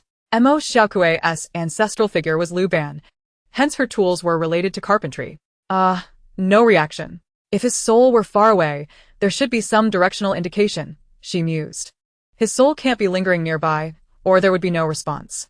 Currently at the initial bottleneck of energy gathering, Mo Xiaokui was a level higher than Ning Ning. Thus her words resonated with Ning Ning. Mo Xiaokui had been preoccupied with discerning President Lin's location, yet no matter how she calculated, she could not pinpoint it. Nor could her device detect it, which was indeed peculiar. Let me intensify my efforts and narrow the search to within 100 meters. Mo Xiaokui bit her finger, allowing a drop of blood to fall onto the protractor, enhancing the search radius. The black cat, being gently stroked by Ning Ning, froze entirely as Mo Xiaokui's protractor pointed directly at him. Chapter 78. Breaking the formation requires a child's urine. Thus, the question arose. Ning Ning and Mo Xiaokui both turned to follow the protractor's indication, their gazes converging on the black cat. Lin Zheng's heart skipped a beat. Had it been any other time, he would have instinctively raised a paw to compare himself to Lin Zheng's body, eager to return. Such a rare opportunity, if seized, could lead him back. Lin Zheng recalled Amber's warning. Amber had advised that until Ning Ning successfully gathered energy, he must not return to his body. Otherwise, Ning Ning would peris. Previously at the Lin residence, Lin Zheng had nearly revealed his identity. It was only upon hearing Amber's caution that he abandoned the idea of having Ning Ning return him to his body. Though Lin Zheng harbored a dislike for Amber, he understood she would never harm Ning Ning. What Amber said must have been the truth. If it meant sacrificing her life, he would rather remain a cat indefinitely. You, spirit beast, could it be that? Mo Xiaokui's words trailed off as a daring thought crossed her mind. Sensing Mo Xiaokui's doubt, Lin Zheng steeled himself and raised a leg, performing a humiliating act he had never done since becoming a cat, grooming himself, in a bid to appear as a genuine feline. He had no choice but to adopt a seductive pose, lifting his hind leg and meticulously licking his fur, resembling a chicken leg. Perhaps I'm overthinking. Mo Xiaokui mused, struggling to reconcile the adorable, playful creature before her with the imposing President Lin. Could it be downstairs? Mo Xiaokui changed her approach. The direction indicated by the protractor, aside from the grooming cat, could indeed imply downstairs. Within 100-meter radius, the area was quite expansive, with the hotel's rooms densely packed. Shall I narrow the distance down to 10 meters? Mo Xiaokui was eager to continue her vigorous efforts. Having already reduced the range to 100 meters, further narrowing it would lead to 10 meters, which was the smallest distance Mo Xiaokui could manage. The grooming black cat stiffened. If the range were to be reduced further and pointed at him, it would be challenging to evade the situation. Let us finish our business before investigating, Ning Ning suggested after some contemplation. Why? Montag Xiaokui queried, puzzled. Your device consumes too much energy. If you exhaust yourself now, I will have to proceed alone in our next actions. Meow. You still have me. The black cat meowed at Ning Ning, who regarded him with a profound gaze. Ning Ning noted that after utilizing the protractor, Mo Xiaokui appeared pale and breathless, a side effect of the tool. I've only used it once, and now I'm famished. Mo Xiaokui remarked, patting her now deflated belly. Ning Ning recalled the towering piles of dishes at the buffet and fell silent. It had barely been an hour since they had eaten, and she had already depleted her energy. This protractor is quite a drain on resources. If only there were something to eat, Mo Xiaokui lamented, resting her face against the table, feeling utterly drained. Is there any possibility for reconciliation between you and my family's fifth young master? As for the bidding, it's merely a matter of showcasing one's talents. If my skills are inferior and I lose, there's nothing to say. However, Mo Xiaokui sat up abruptly. I refused to accept that he could dismiss my design as trash. She had secretly shed tears over this matter for several days. Did he call your work trash? That seems unlikely. The fifth young master isn't that kind of person, Ning Ning opined, sensing a potential misunderstanding. Although the fifth young master occasionally spoke out of turn, he was inherently kind-hearted. While it was plausible he could reject a proposal, it was far from his character to disparage someone's work. Did he tell you personally? Or did someone relay the message? Yu Ning queried. The black cat, with a gentle smile, felt a sense of pride in his clever fiancé. It wasn't his direct words. It was my family elders who inquired with the young lady of the Lin family. With a household full of male heirs, which young lady are you referring to? It couldn't possibly be Jia Qingqing, could it? It seems to be her. She mentioned that fifth young master said my work was trash, unworthy of the Lin family's standards. How could one believe Jia Qingqing's words? Her character is quite lacking. Really? Mo Xiaokui was taken aback. Could it be that she misunderstood fifth young master Lin? This matter is undoubtedly a scheme by Jia Qingqing. Once we return, I shall confront her, Yu Ning declared. Mo Xiaokui, feeling bewildered, pondered whether she had indeed misdirected her grievances. Just then, Lin Jun returned, pushing a cart filled with small pastries. Please have some. Lin Jun maintained a somber demeanor as he maneuvered the cart with one hand. Mo Xiaokui was the first to request a signed photo from him. She believed he deserved a little kindness. After all, how could someone who willingly treats others to snacks be a villain, right? Yu Ning handed a piece of pastry to Mo Xiaokui. That makes sense. Mo Xiaokui, encouraged by Yu Ning's offer of cake, resolved to reconcile with fifth young master Lin. The black cat could only shake his head in disbelief. Is this all it takes? Mo Xiaokui's sensibilities are as blunt as his fifth brother's. Her affections and aversions are exceedingly straightforward. Lin Jun watched in astonishment as Mo Xiaokui devoured half of the pastries in an instant. Although these treats were diminutive, wouldn't an ordinary girl be satisfied after a few? They must be rather expensive, he mused. Mo Xiaokui, having consumed a substantial portion, felt a bit embarrassed to continue eating, especially noticing that neither Yu Ning nor fifth young master Lin partook. I didn't spend a dime. Someone in the conference room was holding a meeting, and they gave me the cart to serve refreshments. They probably mistook me for a waiter, Lin Jun remarked, adjusting his costume. He played the role of a hotel server in the production and had come over without changing out of his outfit upon witnessing Han Yu's unpleasantness. Fifth young master Lin, recalling how the hotel manager had brazenly bullied Yu Ning, decided to return the cart, thinking, I won't let them eat. I'll avenge Ning Ning. We have a server now. Yu Ning's eyes lit up with a sudden idea. Old Five, I need a favor. I don't have time, Lin Jun replied, unwilling to share the same production with Han Yu, their feelings too distinct for him to bear. He longed to escape this sorrowful place. Oh, great star, please help me. What do you want a star to do? Lin Jun ran a hand through his hair, suddenly feeling less despondent at her calling him a star. I need to break the hotel's Inyan soul-absorbing formation, and for that, I require the urine of a young boy. Old Five, are you still a virgin? Yu Ning asked earnestly. How could I be? Lin Jun's face flushed with embarrassment, adamantly denying such a thing. He pointed at his older brother, lying on the bed. You asked my brother about that. But your brother has an ex-girlfriend. How could he possibly be a virgin? Meow. Don't speak nonsense. He has an ex, but they never went that far. My brother isn't like that, you understand. Lin Jun squinted, recalling previous insinuations about his brother's situation. Oh, then it seems President Lin might also be a virgin? Yu Ning contemplated, glancing between Lin Jun and the man lying in bed, deep in thought. Chapter 79.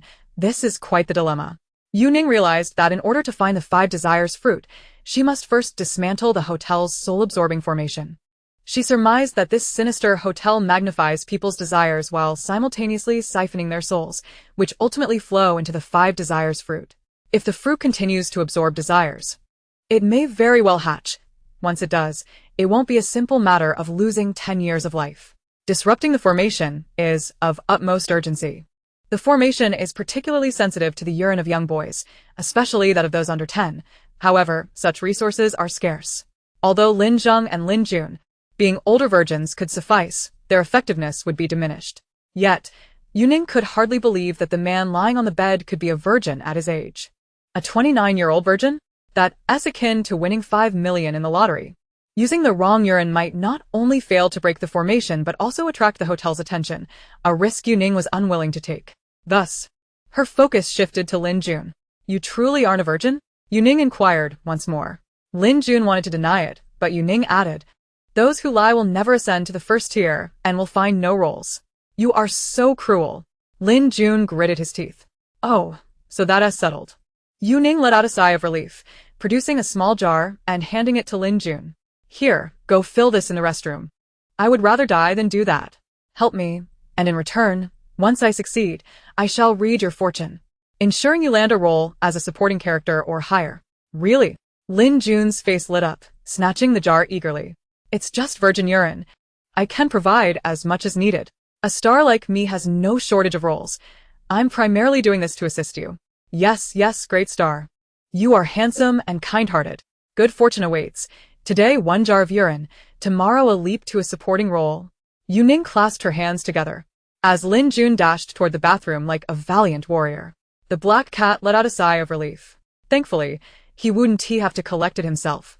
Even if he did, it could still be utilized, but who would want to do that in front of his fiancée? A prominent CEO, without any sense of dignity? I believe you are correct. 5th young Master Lin truly does not seem like a villain. Mo Xiaokui, having witnessed Yu Ning's clever manipulation of Lin Jun, became even more convinced of her words. Such a naive young man, how could he possibly be a villain? At over 20, he remains a virgin. A rarity in a wealthy family. That speaks volumes. Mo Xiaokui's impression of 5th young Master Lin improved considerably. Finding a virgin these days is exceedingly difficult. Once, while assisting someone with a house, I needed the pure urine of a young boy to dispel an evil presence. Coincidentally, there was an elementary school student, and I asked him for some. Can you guess what happened? He refused? Not at all. He readily provided me with a cup. However, when I splashed it on the evil spirit, instead of dispelling it, I only angered it, nearly getting myself killed. Thankfully, my brother was nearby to help me out. I was teased by him for an entire year. Can you blame me for that? I never expected a young student to be so reckless. Montag Xiaokui lamented. Children these days are far too open-minded. Yu Ning found the story amusing, laughing as her gaze drifted toward Lin Zheng. If even elementary students can't maintain their innocence, how could the 30-year-old President Lin possibly be one? Meow. The black cat raised its chin haughtily. A man who lacks self-respect is no better than wilted cabbage. Ha. 10 minutes later, Lin Jun emerged from the room, pushing a cart containing a jar of mysterious liquid, heading toward the VIP area as instructed by Yu Ning. Inside, Yu Ning arranged the talismans, preparing all that she might need shortly. Mo Xiaokui watched her pull out an impressive array of high-level talismans, swallowing in envy. Truly, she is the little ancestor of Ningxian. Just look at her resources. Once upon a time, Ning Xiaozu pondered aloud, isn't Wu Xiao a mere mortal? Not a practitioner of the Tao? Are you certain it is wise to send him into the VIP area to break the formation? Such a formidable array must surely have numerous guards, no? The VIP zone is a part of the Yin formation within the Grand Yin-Yang array, and the focal point you have calculated lies at the very center of the bustling casino, where throngs of people come and go. It is improbable that many would be stationed there to watch over it. Once the 5th master dismantles the Yin formation, severing the link between Yin and Yang, the Yang formation will be left devoid of energy, allowing us the opportunity to reap the fruits of our labor. What exactly is this fruit? Montagsjaukui inquiret. Her curiosity piqued by Ning's mention of the fruit. To serve as a focal point, absorbing the souls of so many, I have never heard of such a thing. The 5 desires fruit hails from the upper realm. Each fruit possesses a distinct attribute, with a total of 5 attributes: wealth, lust, fame, sustenance, and slumber. Individuals consumed by these 5 desires become nourishment for the fruit. It seeks out such individuals to inhabit their forms, siphoning their desires until it has absorbed enough to gestate into a being of the 5 desires. The quality of the fruit varies, and thus the rank of the resultant being differs as well. The weakest of these beings possesses combat prowess that far exceeds that of spiritual specters. Only those at the level of my senior brother can hope to vanquish them. Should one encounter a being of superior quality, only a celestial master stands a chance. And even a grand celestial master at the transcendent stage might find themselves locked in a mutually destructive struggle. Ning's voice faltered, a subtle tremor indicating her emotional distress. Mo Xiaokui remained oblivious, yet the black cat discerned the tremor in her tone, sensing the hint of tears. Ning longed for her master. The black cat recalled a previous video of Ning with Amber and suddenly understood. Her master was the most powerful celestial master in the world. She had perished facing a transcendent being of the 5 desires. Thus, it was no wonder Ning was so adamant about destroying the 5 desires fruit upon hearing of it. To the outside world, Ning claimed her master had ascended, but in truth, that was merely her heartfelt wish. In her heart, only ascension would suffice for her revered elder, who deserved nothing less than a beautiful conclusion. Lin Zheng, having unraveled this web of understanding, gazed at Ning and comprehended her fervent desire for strength.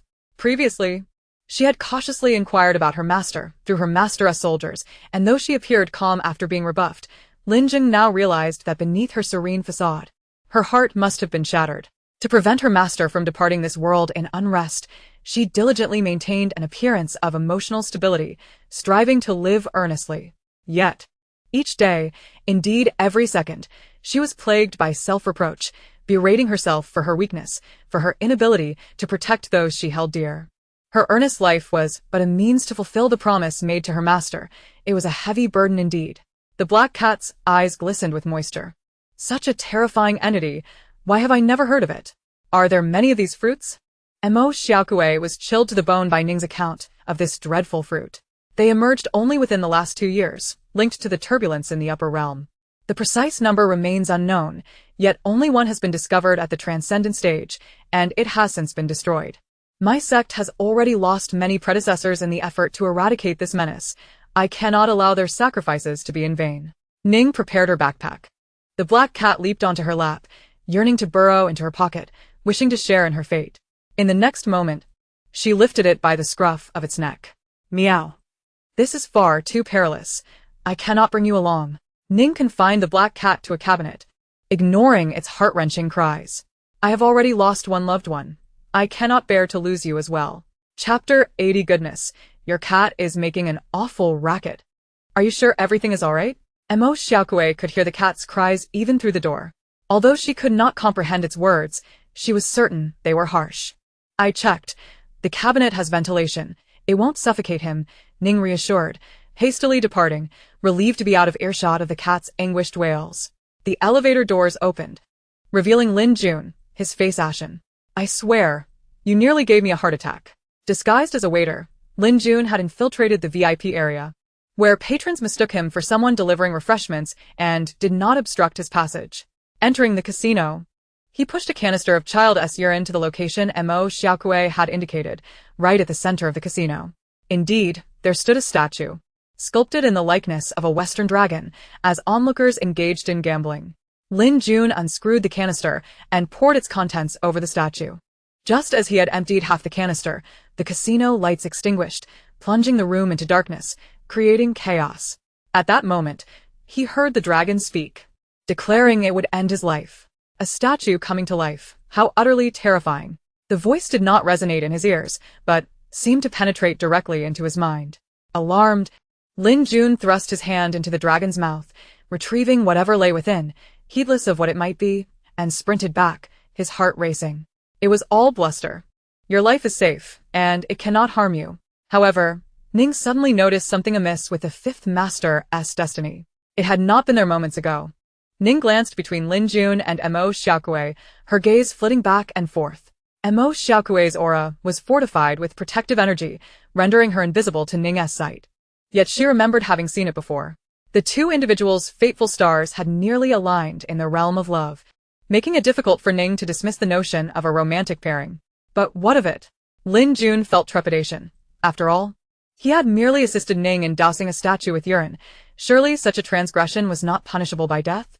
It is not a bad thing. Your task has been fulfilled. Return to your room and await our arrival. Here, take this. Ning produced a talisman for Lin Jun, her unease evident as she also handed him a small nail. This is a soul-calling nail. If any malevolent entities approach you, use this to stab them. However, be sure not to let it touch your elder brother. Why not? The explanation is complex. Just avoid contact with him. What was that voice I heard? Lin Jun remained haunted by the eerie sound. The 5 Desires fruit poses no threat. It cannot move until it hatches, and can only frighten you from afar. Ning had previously examined Lin Jun's fortune, confirming he was not in danger. She would never gamble with the lives of those around her for the sake of revenge. After parting ways with Lin Jun, Ning and Mo Xiaokui stepped into the elevator, pressing the button for the 15th floor. Unbeknownst to them, hotel staff monitoring their movements swiftly followed suit, yet upon the elevator doors opening on the 15th floor, the 2 young women were nowhere to be seen. Oh no, they've slipped away. The staff quickly contacted their supervisor. As they scrambled to locate Ning and Mo Xiaokui, the 2 girls had successfully evaded detection, opting instead to ascend the stairs to the rooftop. The rooftop was in utter disarray as Gil Gordon raged in his office. A pack of useless fools. Can't you check the surveillance? 2 living beings cannot simply vanish into thin air. The surveillance had ceased, and the backup generator was malfunctioning. Only the elevator remained operational. Infuriating. Absolutely intolerable. Gil Gordon's thunderous voice echoed through the stairwell, reaching Ning and Mo Xiaokui's ears. Mo Xiaokui gave Ning a thumbs up, to which Ning reciprocated with a thumbs up of her own, signifying their successful collaboration. The power outage was, of course, no coincidence. Ning had asked Mo Xiaokui to determine the location of the power distribution room, while the layout of each hotel varied. It posed no challenge for someone of the Mo family's caliber. After calculating the position, Mo Xiaokui, with the military talisman granted by Yu Ning, summoned her master's troops to assist in sabotaging the power system, taking down both the main power supply and the backup generator. Only the elevator line was left intact, facilitating Old 5's escape and enabling Yu Ning to shake off those surveilling her. Little did Gil Gordon anticipate that the person he had tirelessly sought was right beneath his very nose. Why do I feel ensnared in something monumental? Am I, perchance, the chosen one? Mo Xiaokui's heart raced. It's up to you now, chosen one, Yu Ning encouraged her. Yu Ning suspected that the 5 Desires fruit was located on the top floor, yet she could not ascertain its precise location. Matters concerning architectural feng shui require the involvement of the Mo family. Clenching her fist, Mo Xiaokui resolved that the chosen one must not falter. She placed the pearl, which she had retrieved from the shadow formation, atop the surface and extracted a palm-sized, sunflower-shaped ink pot from her backpack. This was a carpenter's tool used for marking lines. The sunflower-shaped ink pot was a sight to behold. I crafted it myself when I was 12 during my chi condensation phase, and it could determine positions. Mo Xiaokui held the ink pot vertically above the pearl, infusing it with a drop of her heart's blood. The ink pot, now infused with her essence, began to operate autonomously, swiftly drawing several red lines on the ground that intersected and multiplied in density. As her face grew increasingly pale, Mo Xiaokui felt her lifespan being drained by the pearl. Witnessing the lines proliferating yet failing to pinpoint a location, she clenched her fist and struck her heart once more, spitting out another mouthful of blood. The movement was so swift that Yu Ning could not intervene in time. I can consume a whole menu in a single meal. I have plenty of heart's blood. Mo Xiaokui grit her teeth. The lines on the ground converged into radial patterns, revealing a focal point in the midst of the faux tree. Just as she finished speaking, another spurt of blood erupted from her mouth, and her legs buckled, collapsing to the ground. Yu Ning rushed to support her, but Mo Xiaokui waved her hand dismissively. Me fine. I merely lost some vitality due to excessive blood loss, and a bit taken by that sinister pearl. I just need to recuperate. However, I will be unable to assist you further. The destruction of the fruit is entirely up to you now. Mo Xiaokui paid a heavy price to aid Yu Ning, her 2 blood losses rendering her combat ineffective. With tears brimming in her eyes, Yu Ning clasped her fists in gratitude. Thank you, Chosen One. Emo Xiaokui had sacrificed her lifespan for her. This was a bond of life and death. Once everything was settled, she would find a way to restore Emo Xiaokui's lost years. We must not waste time. The Chosen One is temporarily incapacitated, and I will descend to await you. Emo Xiaokui retrieved a small sliding rail from her bag and secured it to the handrail. She lacked the strength to walk and could only slide down. She could not remain above. If hotel personnel captured her as a hostage, it would hinder Yu Ning's escape. Having slid down a few floors, a sudden loud crash from above startled Emo Xiaokui. Ning is in trouble. She yearned to assist but lacked even the strength to swat a mosquito, leaving her in a state of anxious helplessness.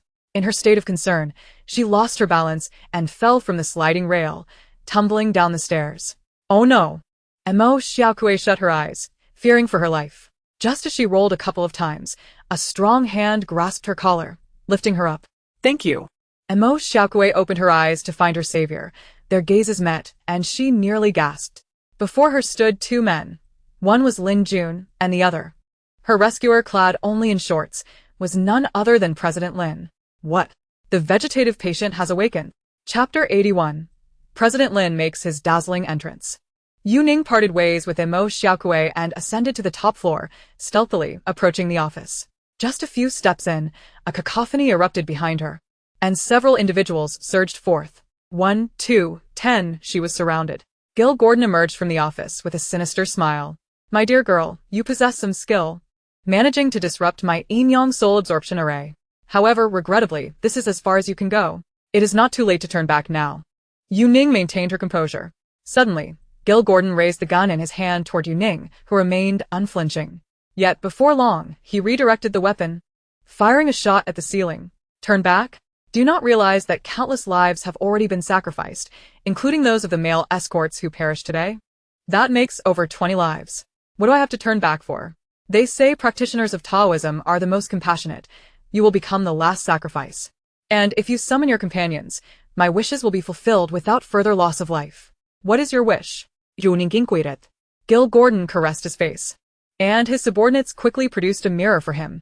He gazed at his reflection, intoxicated. Youth. I wish to remain forever youthful, to have an endless supply of vitality. Medical beauty is quite advanced now. It can fulfill your desires without harming so many lives. Medical beauty? He sneered. That is merely superficial. What I desire is true youth. Look at this vibrant life force. This is genuine youth. I have become younger. Gil Gordon reached out, choking the subordinate who held the mirror until he nearly lost consciousness before releasing him, a look of rapture on his face. Such strength.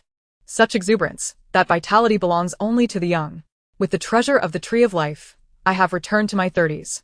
If I sacrifice these 2 from the mystical gate, I shall be young again by another decade. With this thought, Gil Gordon grew impatient. Quick. Capture her. Once you have her, seize the other one downstairs. The 10 men surged forward, closing in on her. Yu Ning produced a talisman, ready to summon troops for assistance. But Gil Gordon's laughter echoed mockingly. Do not waste your efforts. I have already summoned a master to set up a talisman here. Any Taoist below the foundational realm that enters my domain cannot utilize their spiritual energy, and all talismans will fail. Unless you can find a celestial master to assist you. Then your people cannot use their powers either, can they? Yu Ning's heart, once anxious, felt a sense of reassurance. Gil Gordon's laughter grew, even more exaggerated. 10 of us against a single girl. What need have we for spiritual energy? He understood that those dabbling in the mystical arts possessed extraordinary abilities, and fearing such power, he sought to suppress Yu Ning with brute force. With magic barred, could 10 men not capture 2 young women? Cleverness can backfire. Yu Ning muttered before delivering a swift kick that sent the nearest burly man flying. Did these people not conduct background checks before engaging in villainy? This method might work against ordinary Taoists, but against her, a cultivator who had not yet condensed her qi, it was utterly futile. She possessed no magical power. She relied solely on tools, rendering their attempts to seal her power irrelevant. Though her talismans were ineffective, her innate strength was far from trivial. Gil Gordon had not anticipated Yu Ning's martial prowess. In an instant, 4 out of the 10 men lay defeated. Your bodyguard skills are woefully inadequate. Far inferior to those of the Lin family. The bodyguards at the Lin residence could easily subdue her, compelling her to resort to underhanded tactics.